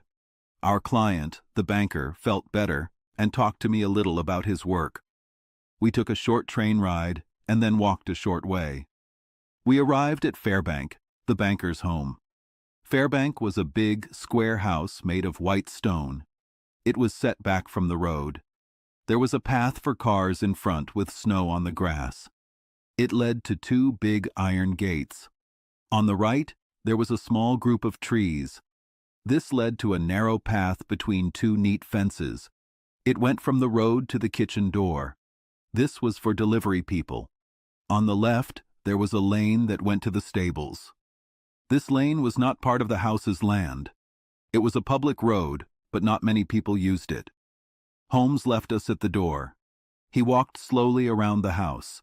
He walked across the front, down the path for delivery people, and around the garden to the stable lane. He was gone for a long time. Mr. Holder and I went into the dining room. We waited by the fire for him to come back. We were sitting quietly when the door opened. A young lady came in. She was tall and slim. She had dark hair and eyes. Her skin was very pale, which made her eyes seem even darker. I have never seen such a pale face on a woman. Her lips had no color, but her eyes were red from crying. When she came into the room, she seemed even sadder than the banker had been that morning. This was surprising because she seemed like a strong woman who could control her feelings well. She did not notice me. She went straight to her uncle and gently touched his head. "You told them to let Arthur go, didn't you, Dad?" she asked. "No, my girl, we must find out everything. But I am so sure he is not guilty. You know how women feel things. I know he did nothing wrong. You will be sorry for being so mean." "Why is he quiet then, if he is not guilty?" "Who knows? Maybe because he was so angry that you thought he did it." "How could I not think he did it? I saw him with the special crown in his hand." "Oh, but he only picked it up to look at it. Please, please believe me, he is not guilty. Let it go and do not say more. It is so bad to think of our dear Arthur in prison. I will never let it go until the jewels are found, never, Mary. Your love for Arthur makes you blind to what this means for me. I did not hide it. I brought a man from London to look into it more." "This gentleman?" she asked, turning to me. "No, his friend. He wanted us to leave him alone. He is in the stable lane now." "The stable lane?" She lifted her dark eyebrows. "What can he hope to find there?" "Ah, this must be him. I hope, sir, that you will prove what I know is true, that my cousin Arthur is not guilty of this crime." "I agree with you," Holmes said. He went to the mat to clean snow from his shoes. "I hope we can prove it. I think you are Miss Mary Holder. May I ask you some questions?" "Please do, sir, if it can help clear up this terrible problem." "You did not hear anything yourself last night?" "Nothing, until my uncle started speaking loudly. I heard that and came downstairs." "You closed the windows and doors the night before. Did you close all the windows?" "Yes." "Were they all closed this morning?" "Yes." "You have a maid who has a boyfriend? I think you told your uncle last night that she went to see him?" "Yes, and she was the girl who worked in the living room. She may have heard Uncle's words about the crown." "I see. You think she may have gone to tell her boyfriend, and they may have planned the theft." "But what is the point of these ideas?" the banker said quickly. "I told you I saw Arthur with the crown in his hands." "Wait a moment, Mr. Holder. We will come back to that. About this girl, Miss Holder. You saw her come back through the kitchen door, I suppose? Yes. When I went to check if the door was locked for the night, I saw her come in quietly. I also saw the man in the dark. Do you know him? Oh, yes. He is the greengrocer who brings our vegetables. His name is Francis Prosper. He stood, Holmes said, to the left of the door, farther up the path than needed to reach the door. Yes, he did. And he is a man with a wooden leg? A little fear showed in the young lady's black eyes. Why, you are like a magician, she said. How do you know that? She smiled, but Holmes's thin face did not smile back. I would like to go upstairs now, he said. I will probably want to look at the outside of the house again. Maybe I should look at the lower windows before I go up. He walked quickly from one window to another. He stopped only at the large one from the hall that looked onto the stable lane. He opened this window. He looked very carefully at the bottom part with his strong magnifying glass. Now we will go upstairs, he said at last. The banker's dressing room was a simple room. It had a gray rug, a big desk, and a long mirror. Holmes went to the desk first. He looked closely at the lock. Which key was used to open it? He asked. The one my son showed, the key for the storage room cupboard. Do you have it here? It is on the dressing table. Sherlock Holmes picked it up and opened the desk. It is a quiet lock, he said. No wonder it did not wake you. This box, I think, holds the crown. We must look at it. He opened the box. He took out the crown and put it on the table. It was a beautiful piece of jewelry. The 36 stones were the best I have ever seen. On one side of the crown, there was a broken edge. A part with 3 jewels had been pulled off. Now, Mr. Holder, Holmes said, here is the part that fits the piece that was sadly lost. Can you please break it off? The banker pulled back in fear.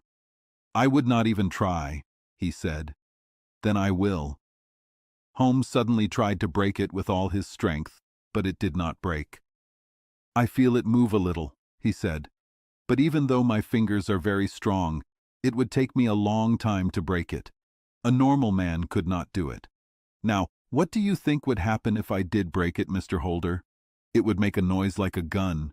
Do you mean that all this happened near your bed, and you heard nothing? I do not know what to think. It is all dark to me. But maybe it will become clearer as we go. What do you think, Miss Holder? I still feel as confused as my uncle. Your son had no shoes or slippers on when you saw him? He had only his pants and shirt on. Thank you. We have been very lucky in this search. It will be our fault if we do not solve it. With your permission, Mr. Holder, I will continue my search outside. He went alone, as he asked. He said that extra footprints could make his work harder. He worked for an hour or more. At last, he came back. His feet were heavy with snow, and his face showed no feelings, as always. I think I have seen everything there is to see, Mr. Holder, he said. I can help you best by going back to my rooms. But the jewels, Mr. Holmes, where are they? I cannot tell you. The banker twisted his hands. I will never see them again, he cried. And my son? Do you give me hope? My opinion has not changed. Then, for goodness sake, what was this dark thing that happened in my house last night? If you can come to my rooms on Baker Street tomorrow morning between 9 and 10, I will be happy to make it clearer. I understand you give me full power to act for you. This is only if I get back the jewels, and you do not limit how much money I can use. I would give all my money to have them back. Very good. I will look into the matter until then. Goodbye. I might have to come back here before evening. It was clear to me that Holmes had made up his mind about the case, but I could not guess what he thought. Many times on our way home, I tried to ask him, but he always changed the subject. At last, I gave up. It was not yet 3 o'clock when we were back in our rooms. He hurried to his room and came down a few minutes later. He was dressed like a common lazy man. With his collar up, his old shiny coat, his red scarf and his worn boots. He looked just like that kind of person. "I think this will do," he said, looking in the mirror above the fireplace. "I only wish you could come with me, Watson, but I am afraid you cannot. I may be close to finding the truth, or I may be wrong. But I will know soon. I hope to be back in a few hours." He cut a slice of beef from the meat on the table. He put it between two pieces of bread. He put this simple meal in his pocket and left for his trip. I had just finished my tea when he came back. He seemed very happy.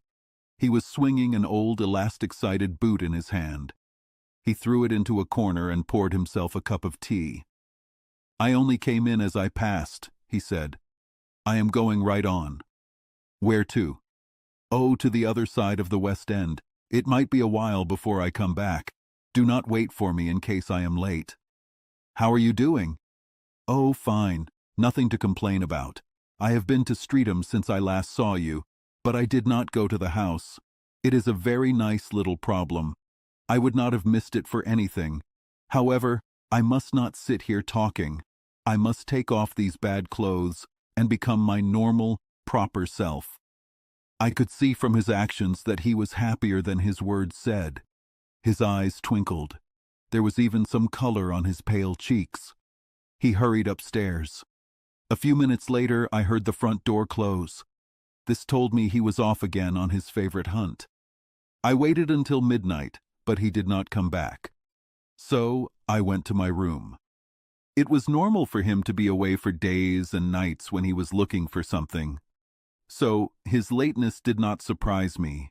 I do not know when he came in, but when I came down for breakfast in the morning, there he was. He had a cup of coffee in one hand and the paper in the other. He looked fresh and neat. "You will excuse me for starting without you, Watson," he said. "But you remember that our client has an early meeting this morning."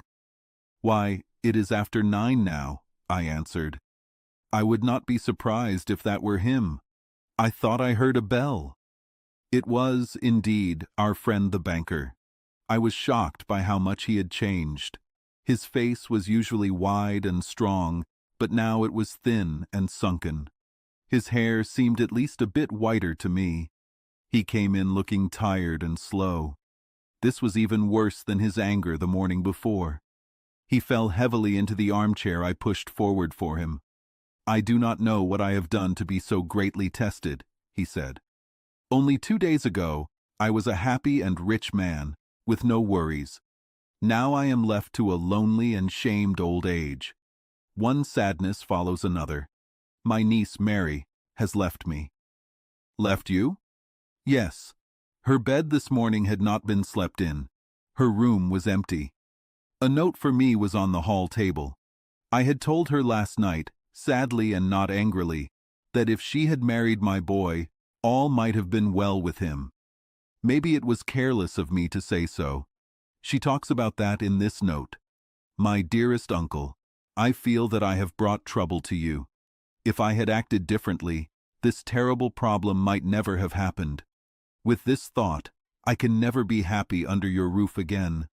I feel that I must leave you forever. Do not worry about my future, because that is taken care of. And most of all, do not look for me. It will be useless work and not helpful to me. In life or in death, I am always your loving, Mary." What did she mean by that note, Mr. Holmes? Do you think it means she will kill herself? No, nothing like that. It is perhaps the best possible outcome. I trust, Mr. Holder, that your troubles are almost over. Ha! You say so. You have heard something, Mr. Holmes. You have learned something. Where are the jewels?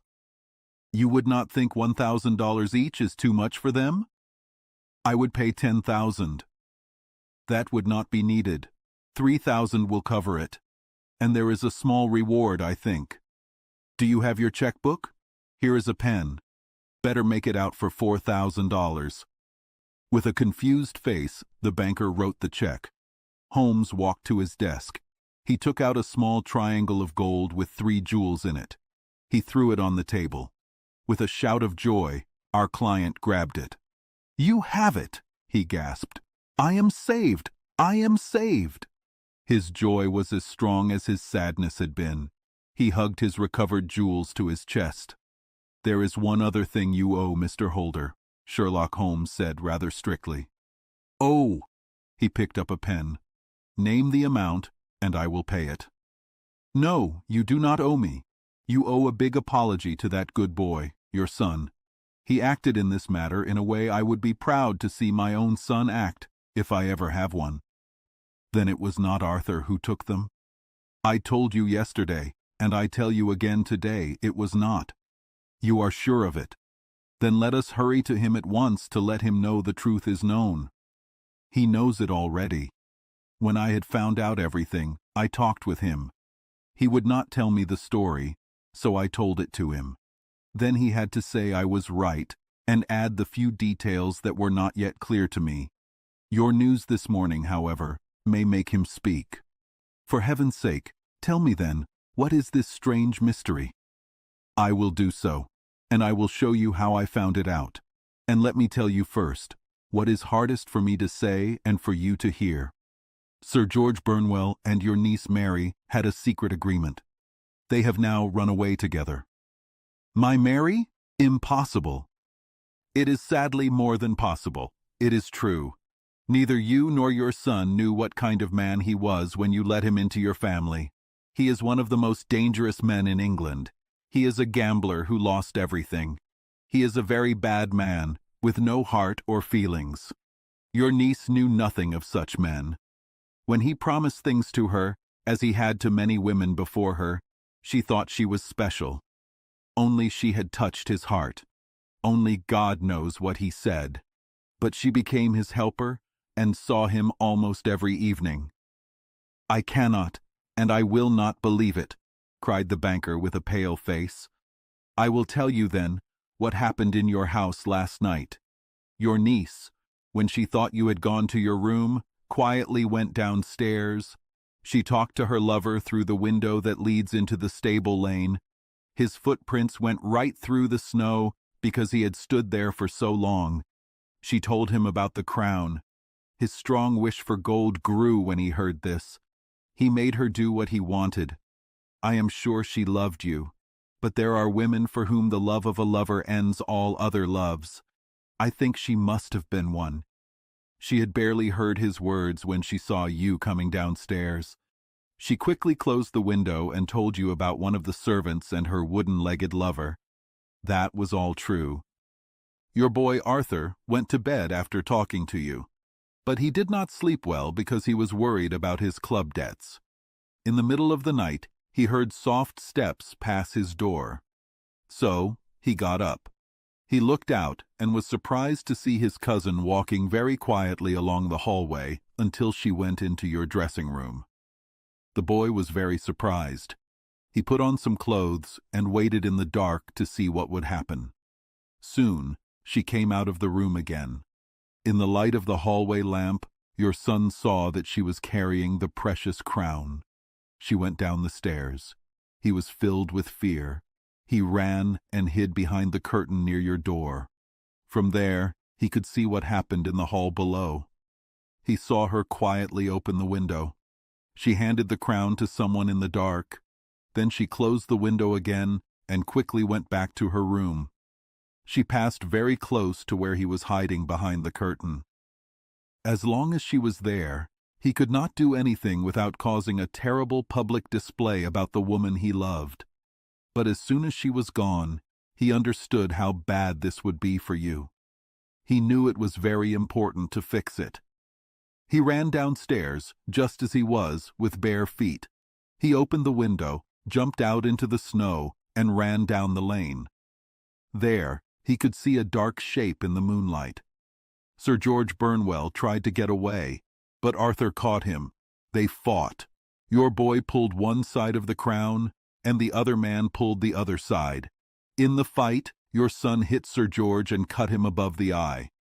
Then something suddenly broke. Your son found he had the crown in his hands. He ran back. He closed the window. He went up to your room. He had just noticed that the crown was bent in the fight and was trying to fix it when you came into the room. "Is it possible?" gasped the banker. You then made him angry by calling him names. This was when he felt he should have received your warmest thanks. He could not explain what really happened without telling on someone who did not deserve much kindness from him. He chose the more honorable way and kept her secret. And that was why she screamed and fainted when she saw the crown, cried Mr. Holder. Oh my God, what a blind fool I have been, and his asking to be allowed to go out for 5 minutes. The dear fellow wanted to see if the missing piece was at the place where they fought. How cruelly I have misunderstood him. When I arrived at the house, Holmes continued, I at once walked very carefully around it. I wanted to see if there were any marks in the snow that could help me. I knew that no snow had fallen since the evening before. Also, it had been very cold, which would keep the marks clear. I walked along the path for delivery people, but I found it all walked over and hard to see. Just beyond it, however, on the other side of the kitchen door, a woman had stood and talked with a man. His round marks on one side showed he had a wooden leg. I could even tell that they had been disturbed. The woman had run back quickly to the door. This was shown by the deep toe marks and light heel marks. The man with the wooden leg had waited a little and then gone away. I thought at the time that this might be the maid and her boyfriend, whom you had already told me about. My check showed it was true. I walked around the garden without seeing anything more than random tracks. I thought these were from the police. But when I got into the stable lane, a very long and complex story was written in the snow in front of me. There were 2 lines of tracks from a man with boots, and a second 2 lines of tracks that I was happy to see belonged to a man with bare feet. I immediately knew from what you had told me that the bare feet were your son's. The first man had walked both ways, but the other had run quickly, and because his steps were in some places over the marks of the boot, it was clear that he had passed after the other man. I followed them. They led to the hall window. There, the man with boots had worn away all the snow while waiting. Then I walked to the other end, which was 100 yards or more down the lane. I saw where the man with boots had turned around. The snow was messed up as if there had been a fight. And, finally, a few drops of blood had fallen to show me that I was not wrong. The man with boots had then run down the lane. Another small smear of blood showed that he was the one who had been hurt. When he came to the main road at the other end, I found that the pavement had been cleaned. So, that clue ended there. When I came into the house, however, I looked at the bottom part and frame of the hall window with my magnifying glass, as you remember. I could immediately see that someone had gone out. I could see the shape of a foot where a wet foot had been placed coming in. I was then beginning to understand what had happened. A man had waited outside the window. Someone had brought the jewels. Your son had seen the act. He had chased the thief. He had fought with him. They had each pulled at the crown. Their combined strength caused injuries that neither one could have caused alone. He had come back with the prize, but he had left a piece in the hand of the other man. So far, I was clear. The question now was, who was the man, and who brought him the crown? It is an old rule of mine that when you have removed what is impossible, whatever is left, no matter how unlikely, must be the truth. Now, I knew that you had not brought it down. So, only your niece and the maids were left. But if it were the maids, why would your son let himself be blamed instead of them? There could be no reason. However, since he loved his cousin, there was a very good reason why he would keep her secret, even more so because the secret was shameful. When I remembered that you had seen her at that window, and how she had fainted when she saw the crown again, my idea became a certainty. And who could her helper be? A lover, clearly. For who else could be more important than the love and thanks she must feel for you? I knew that you did not go out much, and that your friends were very few. But among them was Sir George Burnwell. I had heard of him before as a man with a bad name among women. It must have been he who wore those boots and kept the missing jewels. Even though he knew that Arthur had found him, he might still think he was safe. This is because the boy could not say a word without hurting his own family. Well, your own good sense will tell you what I did next. I went to Sir George's house dressed like a lazy man. I managed to meet his servant. I learned that his boss had cut his head the night before. And finally, for 6 shillings, I made sure by buying a pair of his old shoes. With these, I went to Streatham. I saw that they fit the tracks perfectly. I saw a poorly dressed wanderer in the lane yesterday evening, said Mr. Holder. Exactly. It was me. I found my man, so I came home and changed my clothes. It was a difficult part I had to play then. I saw that we must avoid a court case to avoid a public problem, and I knew that such a clever bad man would see that we could not do much. I went and saw him. At first, of course, he said he did nothing. But when I told him every detail that had happened, he tried to act tough. He took a weapon from the wall. I knew my man, however. I put a gun to his head before he could hit me. Then he became a little more reasonable. I told him that we would pay him a price for the stones he had, $1,000 each. That showed the first signs of sadness he had shown. Why, damn it all, he said. I sold them for $600 for all 3. I soon managed to get the address of the person who bought them, after promising him there would be no court case. I went to him. After much talking, I got our stones for $1,000 each. Then I went to see your son. I told him all was well, and I finally went to bed around 2 o'clock, after what I can call a truly hard day's work. A day which has saved England from a big public problem, said the banker, standing up. Sir, I cannot find words to thank you, but you will find me thankful for what you have done. Your skill has indeed been more than all I have heard about it. And now I must go to my dear boy to say sorry for the wrong I have done to him. As for what you tell me about poor Mary, it makes me very sad. Not even your skill can tell me where she is now.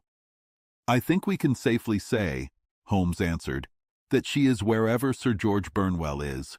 It is also certain that whatever her sins are, they will soon receive more than enough punishment. Chapter 12. The Adventure of the Copper Beeches. Sherlock Holmes looked at a newspaper. He said to Watson, I like small things in art. You like small cases, Watson. You write about them. You do not write only about big, famous cases. You write about how I think and use logic. I smiled. I said, but I write in an exciting way sometimes. Holmes took a hot coal. He lit his pipe.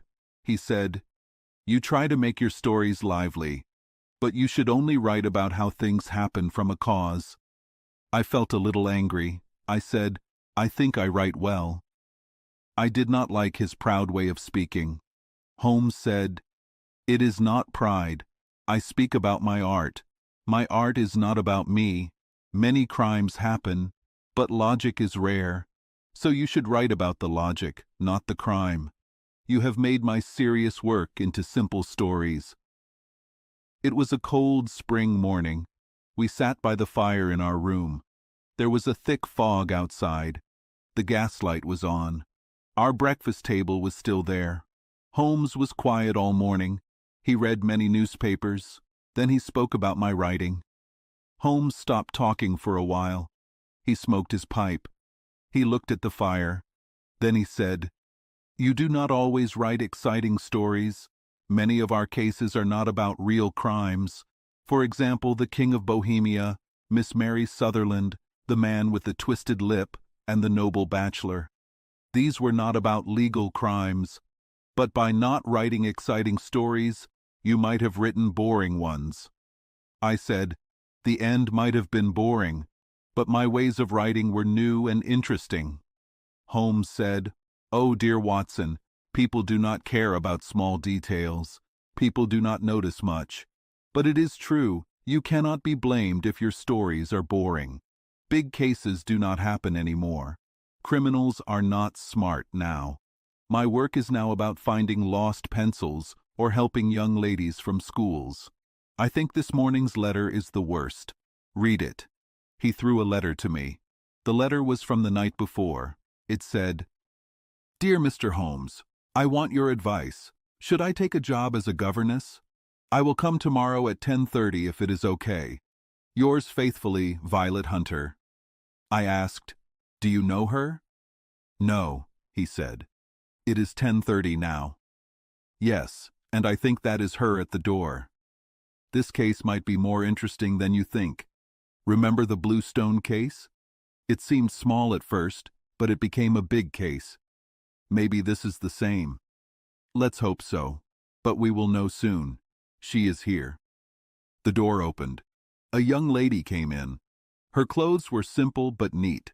She had a bright face with freckles.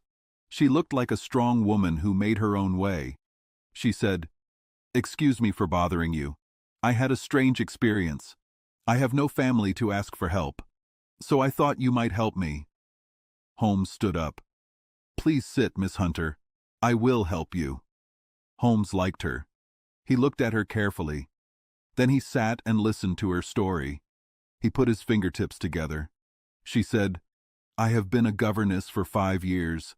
I worked for Colonel Spence Monroe, but 2 months ago he moved to America, so I had no job. I looked for work, but I found nothing. My money started to run out. I did not know what to do. There is an agency for governesses called Westaways. I went there once a week. Miss Stoper runs it. Ladies wait in a room. Then they go in one by one. She looks in her books to find jobs. Last week I went in. Miss Stoper was not alone. A very fat man was there. He had a smiling face and a big chin. He wore glasses. He watched the ladies. When I came in, he jumped up. He quickly turned to Miss Stoper. He said, "This is perfect. Excellent. Excellent." He was very happy. He rubbed his hands. He looked like a kind man. He asked, "Are you looking for a job, miss?" "Yes, sir." "As a governess?" "Yes, sir." "How much money do you want?" "I got $4 a month with Colonel Spence Monroe." He cried, "Oh no, that is too little." He moved his hands in the air. "How can they pay so little to such a nice lady?" I said, "My skills, sir, might be less than you think. I know a little French, a little German, music, and drawing." He cried, "No, no, that is not important. Do you act like a lady or not? That is the point. If you do not, you cannot teach a child who will be important. But if you do, then no gentleman should offer you less than $100 a year. Your salary with me will be $100 a year." Mr. Holmes, I had no money. This offer seemed too good to be true. But the man saw my surprise. He opened his wallet and took out some money. He smiled. His eyes were small lines in his face. He said, "I always give my young ladies half their salary first. This helps with travel and clothes." I thought he was the nicest man. I owed money, so this money was good. But something felt wrong. I wanted to know more. I asked, "Where do you live, sir?" "Hampshire. It is a nice country place. The Copper Beeches, 5 miles past Winchester. It is a lovely place, and an old house." "And my duties, sir? What will I do?" "One child, a sweet little boy, 6 years old. Oh, if you could see him killing bugs with his slipper. Smack, smack, smack. 3 gone so fast." He leaned back and laughed. The child's game surprised me, but his father laughed, so I thought it was a joke. I asked, "So my only job is to care for one child?" He cried, "No, no, not the only job, my dear. You must obey my wife's small wishes, but only wishes that a lady can follow. You see no problem, right?" I said, "I will be happy to help." "Good. For example, clothes. We are particular, but kind. If we ask you to wear a dress we give you, you will not mind, right?" I said no. I was very surprised. "Or to sit here or there, that will not offend you?" "Oh, no." "Or to cut your hair very short before you come to us?" I could not believe it. "Mr. Holmes, my hair is long and a special brown color. People say it is beautiful. I could not cut it." I said, "I am afraid that is not possible." He watched me closely. A shadow crossed his face. He said, "I am afraid it is very important. It is my wife's wish, and we must follow ladies' wishes, you know. So, you will not cut your hair?" I said firmly, "No, sir, I really cannot." "Okay, then that is it. It is a shame. You would have been good in other ways. Miss Stoper, I must look at other young ladies." Miss Stoper was busy with her papers. She did not say a word, but she looked at me with anger. I thought she lost money because I refused. She asked, "Do you want your name to stay in our books?" "Yes, please, Miss Stoper." She said sharply, "Well, it seems useless since you refuse good offers like this. We cannot try hard to find you another job. Good day, Miss Hunter." She hit a bell. The page showed me out. "Mr. Holmes, when I went home, I had little food. I had bills on the table. I thought I did a foolish thing. These people had strange wishes, but they would pay well. Few governesses get $100 a year. Also, what use was my hair to me? Many people look better with short hair. Maybe I would too. The next day, I thought I made a mistake. The day after, I was sure. I almost went back to the agency. I wanted to ask if the job was still open. Then I got this letter from the man. I have it here. I will read it to you. The Copper Beeches, near Winchester. Dear Miss Hunter, Miss Stoper gave me your address. I write to ask if you have changed your mind. My wife really wants you to come. She liked my description of you. We will pay $30 every 3 months, or $120 a year. This will make up for any small problems our wishes cause you. They are not hard, after all. My wife likes a special electric blue color. She wants you to wear such a dress inside in the morning. You do not need to buy one. We have one from my daughter Alice. She is in Philadelphia. I think it will fit you well. Also, sitting here or there, or doing things we ask, will not be a problem. About your hair, it is a shame. I saw how beautiful it was. But I must be firm on this point. I hope the higher salary will make up for it. Your duties with the child are very easy. Please try to come. I will meet you with the carriage at Winchester. Tell me your train. Yours faithfully, Jeffro Rucastle. I just got that letter, Mr. Holmes. I will accept the job. But I wanted to ask your opinion before I do. Holmes smiled. Well, Miss Hunter, if you have decided, then that is the answer. But you would not tell me to refuse? I would not want my sister to take that job. What does it all mean, Mr. Holmes? I do not have enough facts. I cannot say. Do you have an idea? Well, I think there is only one answer. Mr. Rucastle seemed kind. Maybe his wife is crazy? He wants to keep it quiet so she is not taken away. He does what she wants to stop her from getting worse. That is possible. In fact, it is the most likely answer now. But it does not seem like a good house for a young lady. But the money, Mr. Holmes, the money. Yes, the pay is good. Too good. That makes me worried. Why would they pay you $120 a year when they could find someone for $40? There must be a big reason. I thought if I told you, you would understand if I needed your help later. I would feel stronger if I knew you were helping me. Oh, you can feel that way. Your problem is the most interesting I have had in months. Some things about it are new. If you are ever in doubt or in danger. Danger? What danger do you see? Holmes shook his head. It would not be a danger if we knew what it was, he said. But any time, day or night, a telegram will bring me to help you. That is enough. She stood up quickly. The worry left her face. I will go to Hampshire now, with a calm mind. I will write to Mr. Rucastle now. I will cut my hair tonight. I will go to Winchester tomorrow. She thanked Holmes. She said good night and left quickly. I said, as we heard her steps going down the stairs, she seems to be a lady who can take care of herself. She would need to be, Holmes said seriously. I think we will hear from her soon. My friend's guess was right. 2 weeks passed. I often thought about her. I wondered what strange problem this lonely woman had found. The strange salary, the odd rules, the easy duties. All of it seemed wrong. I did not know if it was a strange habit or a bad plan. I did not know if the man was good or bad. Holmes often sat for a long time, thinking. But when I asked, he waved his hand. "Facts, facts, facts," he cried. "I cannot make anything without facts." But he always said that his sister should never take such a job. The telegram came late one night. I was going to bed. Holmes was working on his chemicals. He often worked all night. I would find him in the same place in the morning. He opened the yellow envelope. He looked at the message. Then he threw it to me. "Look up the trains in the book," he said. He went back to his work. The message was short and urgent. "Please be at the Black Swan Hotel in Winchester at midday tomorrow. Please come. I am desperate. Hunter." Holmes looked up. "Will you come with me?" he asked. "Yes, I would like to." "Then look it up."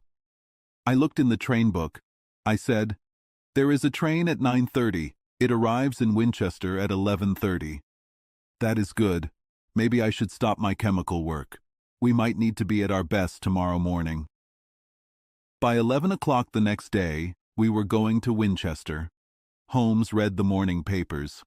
But when we passed the Hampshire border, he put them down.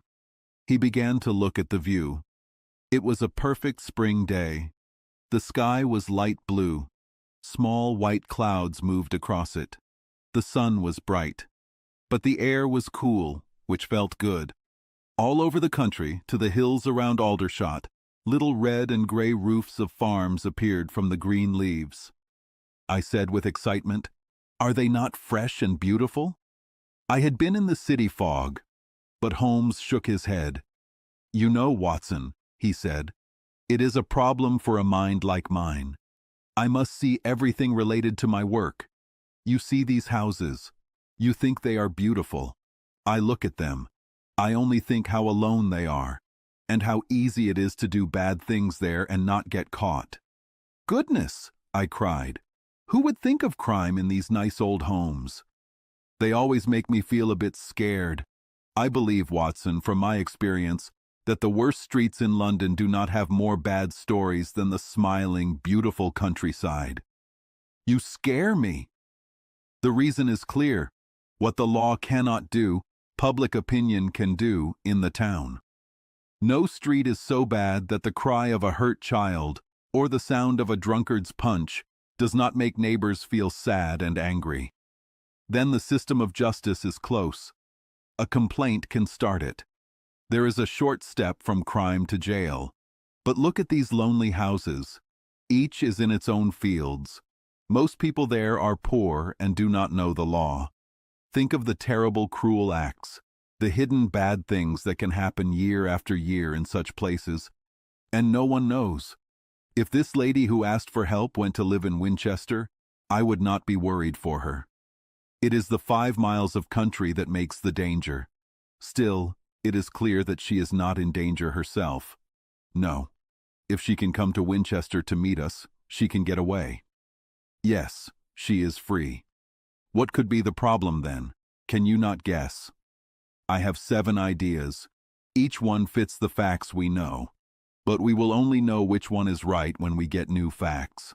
Well, there is the church tower. We will soon hear what Miss Hunter has to say. The Black Swan is a good inn on the main street. It is near the station. We found the young lady there. She had a sitting room. Our lunch was on the table. She said seriously, "I am so happy you came. It is very kind of you both. I really do not know what I should do. Your advice will be very helpful. Please tell us what happened to you." "I will. I must be quick. I promised Mr. Rucastle to be back before 3. He let me come to town this morning. He did not know why." Let us hear everything in order. Holmes stretched his long legs to the fire. He got ready to listen. "First, I can say that Mr. and Mrs. Rucastle have not treated me badly. That is fair to them. But I do not understand them, and I am worried about them. I do not understand why they acted that way. but I will tell you everything that happened. I arrived at the Copper Beeches with Mr. Rucastle. He drove me there in his small carriage. The house is in a nice place, but it is not pretty. It is a large, square, white house, but it has many dirty marks from water and bad weather. There are fields around the house. There are trees on 3 sides. On the 4th side is a field that goes down to a road. The road is about 100 steps from the front door. The field in front of the house belongs to the house, but the trees around it are part of Lord Southerton's land. There are some copper beech trees in front of the house door. That is why the place is called Copper Beeches. My employer drove me there. He was very kind. That evening, he showed me to his wife and child. Mr. Holmes, Mrs. Rucastle is not crazy. We thought she might be in your rooms in Baker Street. I found her to be a quiet woman with a pale face. She was much younger than her husband, maybe 30 years old. He was about 45. They have been married for about 7 years. He was married before. His first wife had a daughter. That daughter went to Philadelphia. Mr. Rucastle told me that his daughter left because she did not like her stepmother. The daughter was at least 20 years old, so I can see why it was hard for her to live with her father's young wife. Mrs. Rucastle seemed to have no strong feelings or ideas. She did not make a good or bad impression on me. She was a simple person. It was easy to see that she loved her husband and her small son very much. Her light gray eyes always looked at them. She watched their every small need and tried to help them. He was also kind to her in his rough but cheerful way. Overall, they seemed to be a happy couple. But she had a secret sadness. She often thought deeply with a very sad look on her face. More than once, I saw her crying. I sometimes thought it was her child that made her sad. He is the most spoiled and mean little child I have ever met. He is small for his age. His head is very big. He seems to spend his life changing between angry outbursts and sad, quiet times. He enjoys hurting smaller animals. He is very good at catching mice, small birds, and insects. But I do not want to talk about him, Mr. Holmes. He is not important to my story. My friend said, I am happy to hear all the details, whether you think they are important or not. I will try to tell you everything important. The one bad thing about the house was the servants. There are only 2 servants, a man and his wife. The man's name is Toller. He is a rough man with gray hair and a beard. He always smells of alcohol. He has been very drunk twice since I came, but Mr. Rucastle did not seem to care. His wife is a very tall and strong woman with an angry face. She is as quiet as Mrs. Rucastle, but not as kind. They are very unpleasant people. Luckily, I spend most of my time in the child's room and my own room. These rooms are next to each other in one part of the house. For 2 days after I arrived, my life was very peaceful. On the 3rd day, Mrs. Rucastle came after breakfast. She whispered something to her husband. "Oh yes," he said to me. "Thank you very much, Miss Hunter, for cutting your hair for us. I promise you, it still looks good on you. Now we will see how the blue dress looks on you. You will find it on your bed. We would be very happy if you would put it on." The dress was a strange shade of blue. It was made of good cloth, a kind of brown color, but it was clear that someone had worn it before. It fit me perfectly. Mr. and Mrs. Rucastle seemed very happy with how it looked. Their happiness seemed too strong. They waited for me in the living room. It is a very large room at the front of the house. It has 3 long windows that go down to the floor. A chair was placed near the middle window. Its back was to the window. I was asked to sit there. Then Mr. Rucastle walked around the room and told me many funny stories. You cannot imagine how funny he was. I laughed until I was tired. Mrs. Rucastle, however, did not smile at all. She had no sense of humor. She sat with her hands in her lap, with a sad and worried look on her face. After about an hour, Mr. Rucastle suddenly said it was time to start the day's work. He told me to change my dress and go to little Edward in the nursery. 2 days later, the same thing happened again. I changed my dress again. I sat by the window again. And again, I laughed at my employer's funny stories. He had many stories, and he told them very well. Then he gave me a novel with a yellow cover. He moved my chair a little so my shadow would not fall on the page. He asked me to read aloud to him. I read for about 10 minutes, starting in the middle of a chapter. Then, in the middle of a sentence, he suddenly told me to stop and change my dress. Mr. Holmes, you can imagine how curious I became about what this strange act meant. They always made sure my face was away from the window.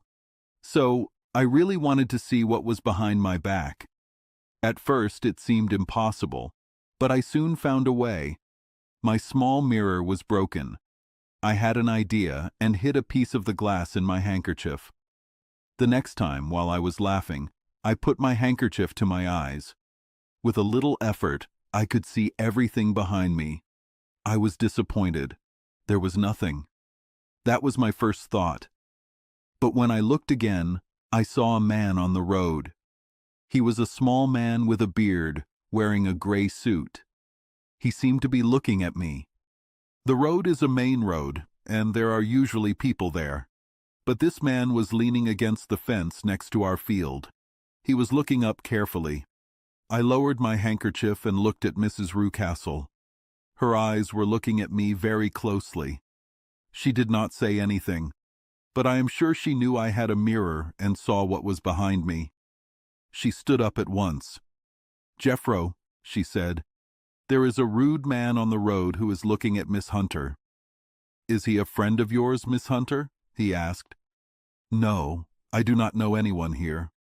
"Oh dear, how rude. Please turn around and tell him to go away. It would be better to ignore him." No, he will always stay here. Please turn around and wave him away like this." I did as I was told. At the same moment, Mrs. Rucastle pulled down the window blind. That was 1 week ago. Since then, I have not sat by the window again. I have not worn the blue dress, and I have not seen the man on the road. Holmes said, "Please continue. Your story promises to be very interesting. I am afraid it will be a bit confusing, and the different things I tell you may not be related." On my very first day at the Copper Beeches, Mr. Rucastle took me to a small building near the kitchen door. As we got close to it, I heard the sound of a chain moving. It sounded like a large animal. "Look in here," Mr. Rucastle said, showing me a small space between 2 wooden boards. "Isn't he beautiful?" I looked through. I saw 2 glowing eyes and a dark shape hidden in the darkness. "Do not be scared," my employer said, laughing at my sudden movement. "It is only Carlo, my big dog. I call him mine, but old Toller, my groom, is the only one who can control him. We feed him once a day, not too much, so he is always very hungry. Toller lets him loose every night. And God help anyone who tries to enter. Please do not ever go outside at night. It is very dangerous." His warning was important. 2 nights later, I looked out of my bedroom window around 2 in the morning. It was a beautiful night with bright moonlight. The grass in front of the house was shining and almost as bright as day. I was standing there, enjoying the peace. Then I saw something moving under the shadow of the Copper Beeches. When it came into the moonlight, I saw what it was. It was a very large dog, as big as a young cow. It was light brown. It had a long lower jaw, a black nose, and large bones sticking out. It walked slowly across the grass and disappeared into the shadow on the other side. That scary guard made me feel very cold inside. I do not think a robber could have made me feel that way. And now, I have a very strange experience to tell you. As you know, I had cut my hair in London. I had put it in a big roll at the bottom of my suitcase. One evening, after the child was in bed, I began to look at the furniture in my room. I also moved my own things around. There was an old chest of drawers in the room. The top 2 drawers were empty and open. The bottom one was locked. I had filled the first two with my clothes. I still had many things to put away.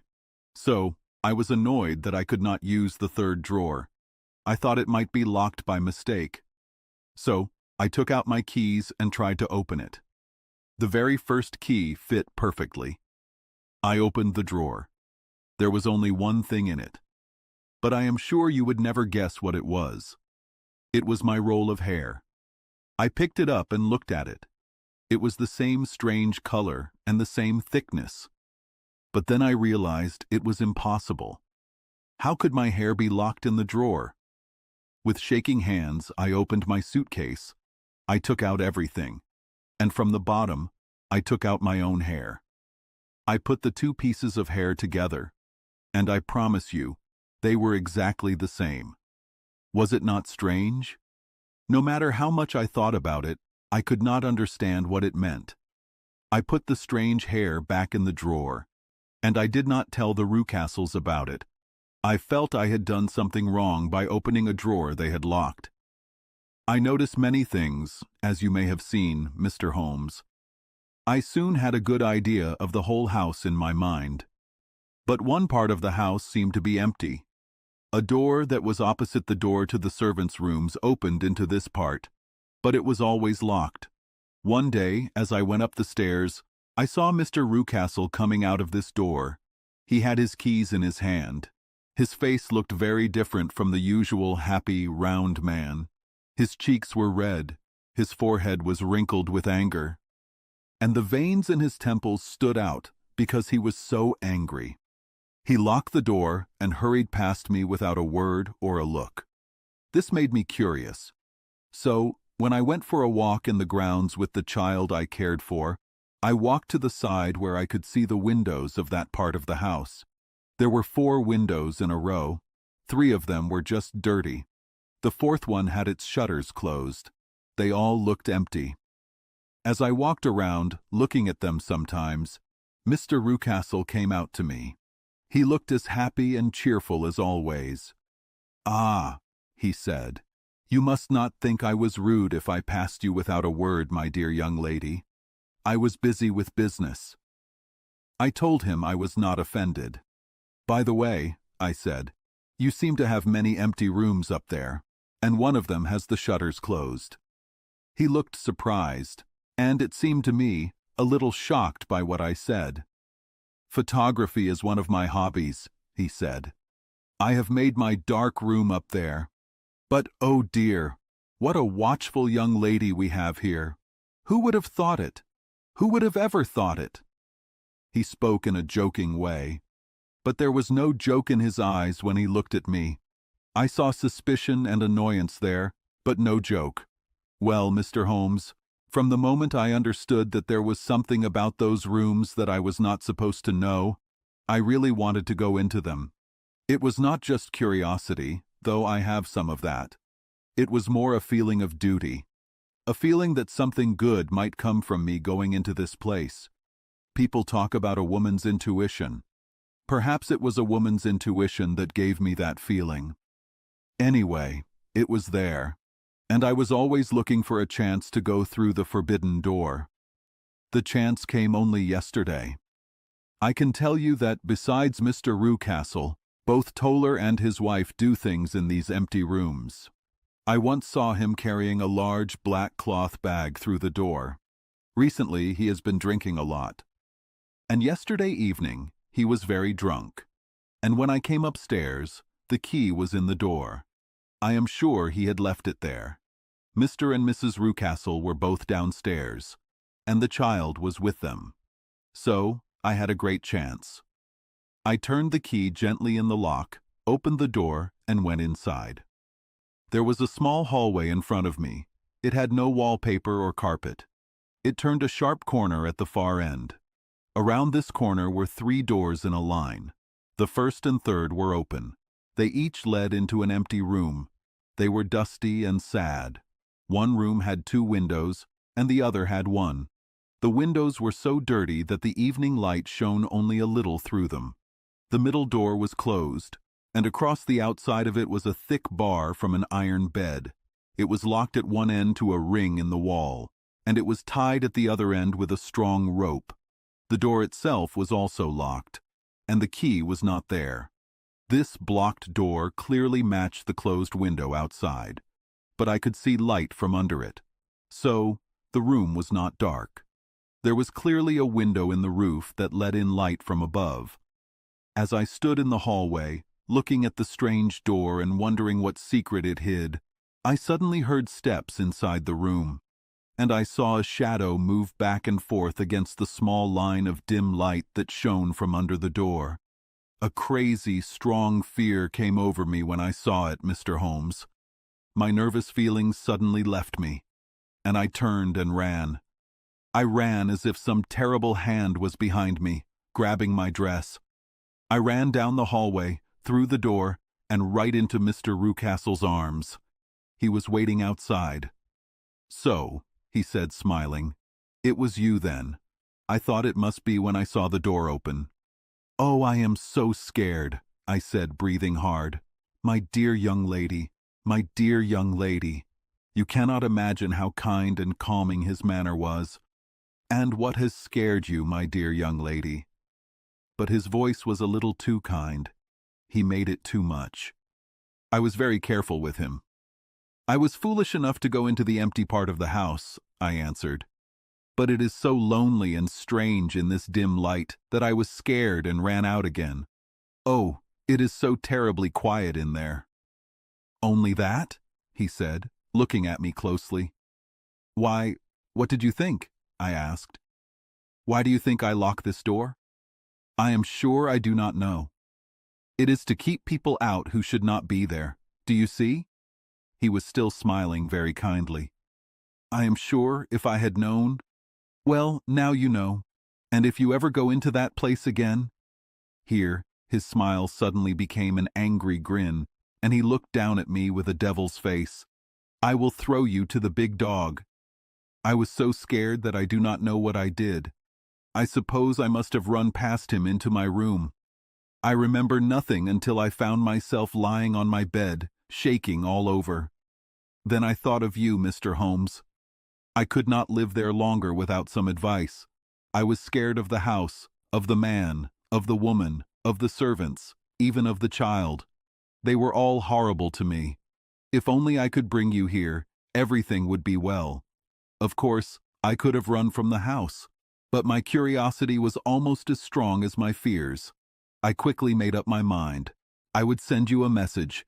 I put on my hat and coat, went to the post office, which is about half a mile from the house, and then returned, feeling much better. A terrible thought came into my mind as I got near the door. What if the dog was loose?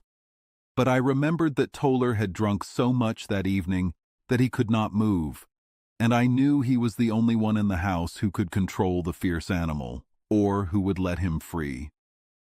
I went inside safely and stayed awake half the night, happy to think of seeing you. I had no trouble getting permission to come to Winchester this morning, but I must be back before 3 o'clock. Mr. and Mrs. Rucastle are going out and will be away all evening, so I must take care of the child. Now I have told you all my adventures, Mr. Holmes. I would be very happy if you could tell me what it all means, and, most importantly, what I should do. Holmes and I listened to this amazing story. My friend stood up and walked around the room. His hands were in his pockets, and his face looked very serious. "Is Toller still drunk?" he asked. "Yes. I heard his wife tell Mrs. Rucastle that she could not do anything with him." "That is good. And the Rucastles are going out tonight?" "Yes." "Is there a basement with a good strong lock?" "Yes, the wine basement." "You seem to have acted like a very brave and smart girl in this whole matter, Miss Hunter. Do you think you could do one more thing? I would not ask it of you if I did not think you were a special woman." "I will try. What is it?" "My friend and I will be at the Copper Beeches by 7 o'clock. The Rucastles will be gone by then, and Toller, we hope, will not be able to do anything. Only Mrs. Toller remains. She might call for help. If you could send her into the basement for some reason, and then lock the door, you would make things much easier." "I will do it." Excellent. We will then look closely into the matter. Of course, there is only one possible explanation. You were brought there to pretend to be someone else, and the real person is locked in that room. That is clear. As for who this prisoner is, I am sure it is the daughter, Miss Alice Rucastle, if I remember correctly. They said she went to America. You were chosen, no doubt, because you are similar to her in height, body, and hair color. Her hair had been cut off, perhaps because she was sick. So, of course, your hair had to be cut too. By a strange chance, you found her hair. The man on the road was certainly a friend of hers, perhaps her future husband, and no doubt, because you wore the girl's dress and looked so much like her, he was sure from your laughter, whenever he saw you, and later from your wave, that Miss Rucastle was very happy, and that she no longer wanted him. The dog is let loose at night to stop him from trying to talk to her. That much is clear. The most serious point in this case is the child's behavior. What on earth does that have to do with it? I asked. My dear Watson, as a doctor, you always learn about a child's tendencies by studying the parents. Do you not see that the opposite is also true? I have often learned about parents' characters by studying their children. This child's behavior is very cruel, just for the sake of being cruel. And whether he gets this from his smiling father, as I suspect, or from his mother, it means bad things for the poor girl who is under their power. I am sure you are right, Mr. Holmes, our client cried. 1,000 things come back to me that make me sure you have understood it. Oh, let us not waste a moment in helping this poor person. We must be careful, because we are dealing with a very clever man. We cannot do anything until 7 o'clock. At that time, we will be with you. And it will not be long before we solve the mystery. We kept our word. It was exactly 7 o'clock when we reached the Copper Beeches. We had left our carriage at a small inn by the road. The group of trees, with their dark leaves shining like polished metal in the setting sun, were enough to show us the house. Miss Hunter was also standing and smiling on the doorstep. "Did you manage it?" Holmes asked. A loud thudding sound came from downstairs. "That is Mrs. Toller in the basement," she said. "Her husband is snoring on the kitchen rug. Here are his keys, which are the same as Mr. Rucastle's." "You have done very well," Holmes cried with excitement. "Now lead the way, and we will soon see the end of this dark business." We went up the stairs. We unlocked the door. We followed down a hallway, and we found ourselves in front of the barrier Miss Hunter had described. Holmes cut the rope and removed the bar. Then he tried different keys in the lock, but none worked. No sound came from inside, and Holmes's face looked worried because of the silence. "I hope we are not too late," he said. "I think, Miss Hunter, that we should go in without you. Now, Watson, push against it. We will see if we can get in." It was an old, weak door. It opened at once with our combined strength. Together, we rushed into the room. It was empty. There was no furniture except for a small, simple bed, a small table, and a basket full of clothes. The window in the roof was open, and the prisoner was gone. "There has been something bad here," Holmes said. "This clever man guessed Miss Hunter's plans and has taken his victim away." "But how?" "Through the window in the roof. We will soon see how he did it." He climbed onto the roof. "Ah, yes," he cried. "Here is the end of a long, light ladder against the edge of the roof. That is how he did it." "But it is impossible," Miss Hunter said. "The ladder was not there when the Rucastles left. He has come back and done it. I tell you that he is a clever and dangerous man. I would not be surprised if this is him whose steps I hear now on the stairs. I think, Watson, that you should have your pistol ready." The words were hardly out of his mouth when a man appeared at the door of the room. He was a very fat and strong man, with a heavy stick in his hand. Miss Hunter screamed and moved back against the wall when she saw him, but Sherlock Holmes jumped forward and faced him. "You bad man," he said. "Where is your daughter?" The fat man looked around. Then he looked up at the open window in the roof. "It is for me to ask you that," he yelled. "You thieves, spies and thieves! I have caught you, have I? You are in my power. I will deal with you." He turned and ran down the stairs as fast as he could. "He has gone for the dog," Miss Hunter cried. "I have my gun," I said. "Better close the front door," Holmes cried. And we all rushed down the stairs together. We had hardly reached the hall when we heard a dog barking, and then a scream of pain. It was a terrible chewing sound that was awful to hear. An old man with a red face and shaking legs came staggering out of a side door. "My God!" he cried. "Someone has let the dog loose. It has not been fed for 2 days. Quick, quick, or it will be too late." Holmes and I ran out and around the corner of the house. Toller hurried behind us. There was the huge, very hungry animal. Its black nose was in Rucastle's throat, while he twisted and screamed on the ground. I ran up and shot it in the head.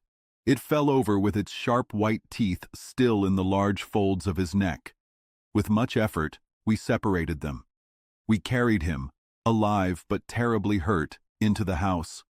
We laid him on the sofa in the living room, and after sending the now sober Toller to tell his wife the news, I did what I could to lessen his pain. We were all around him when the door opened, and a tall, thin woman came into the room. "Mrs. Toller!" Miss Hunter cried. "Yes, miss. Mr. Rucastle let me out when he came back before he went up to you." "Ah, miss, it is a shame you did not tell me what you were planning, because I would have told you that your efforts were for nothing." "Ha," Holmes said, looking closely at her. "It is clear that Mrs. Toller knows more about this matter than anyone else." "Yes, sir, I do, and I am ready to tell what I know." "Then please, sit down and let us hear it, because there are some things I still do not understand." "I will soon make it clear to you," she said, "and I would have done so before now if I could have gotten out of the basement. If there is a police case about this, you will remember that I was your friend." "And that I was Miss Alice's friend, too. Miss Alice was never happy at home, not since her father married again. She was treated badly and had no say in anything. But it never really became bad for her until she met Mr. Fowler at a friend's house. As far as I know, Miss Alice had her own rights to money from a will. But she was so quiet and patient that she never said a word about them. She just left everything in Mr. Rucastle's hands. He knew he was safe with her. But when there was a chance of a husband coming forward, who would ask for all that the law would give him, then her father thought it was time to stop it. He wanted her to sign a paper, so that whether she married or not, he could use her money. When she would not do it, he kept bothering her until she got a brain fever. And for 6 weeks, she was almost dead. Then she finally got better, very thin, and with her beautiful hair cut off. But that did not change her young man. He stayed true to her as a man could be. "Ah," Holmes said, "I think what you have told us makes the matter quite clear, and I can figure out the rest. Mr. Rucastle then, I guess, started this system of keeping her locked up?" "Yes, sir." "And brought Miss Hunter down from London to get rid of Mr. Fowler's annoying visits?" "That was it, sir. But Mr. Fowler was a determined man, as a good sailor should be. He watched the house closely, and after meeting you, he used certain ways, with money or otherwise, to make you believe that your interests were the same as his. Mr. Fowler was a very kind-speaking, generous gentleman," Mrs. Toller said calmly, "and in this way he made sure that your good man had plenty to drink, and that a ladder would be ready when your master had gone out. You have it, sir, just as it happened." "I am sure we owe you an apology, Mrs. Toller," Holmes said, "because you have certainly explained everything that confused us. And here comes the local doctor and Mrs. Rucastle. So I think, Watson, that we had better take Miss Hunter back to Winchester, because it seems to me that our reason for being here now is rather questionable." And so, The mystery of the strange house with the copper beeches in front of the door was solved. Mr. Rucastle lived, but he was always a broken man. He stayed alive only because his devoted wife cared for him. They still live with their old servants. The servants probably know so much about Rucastle's past life that he finds it hard to let them go. Mr. Fowler and Miss Rucastle were married in Southampton the day after they ran away. He is now in a government job on the island of Mauritius. As for Miss Violet Hunter, my friend Holmes, to my disappointment, showed no more interest in her once she was no longer part of one of his problems. She is now the head of a private school in Walsall. I believe she has been very successful there.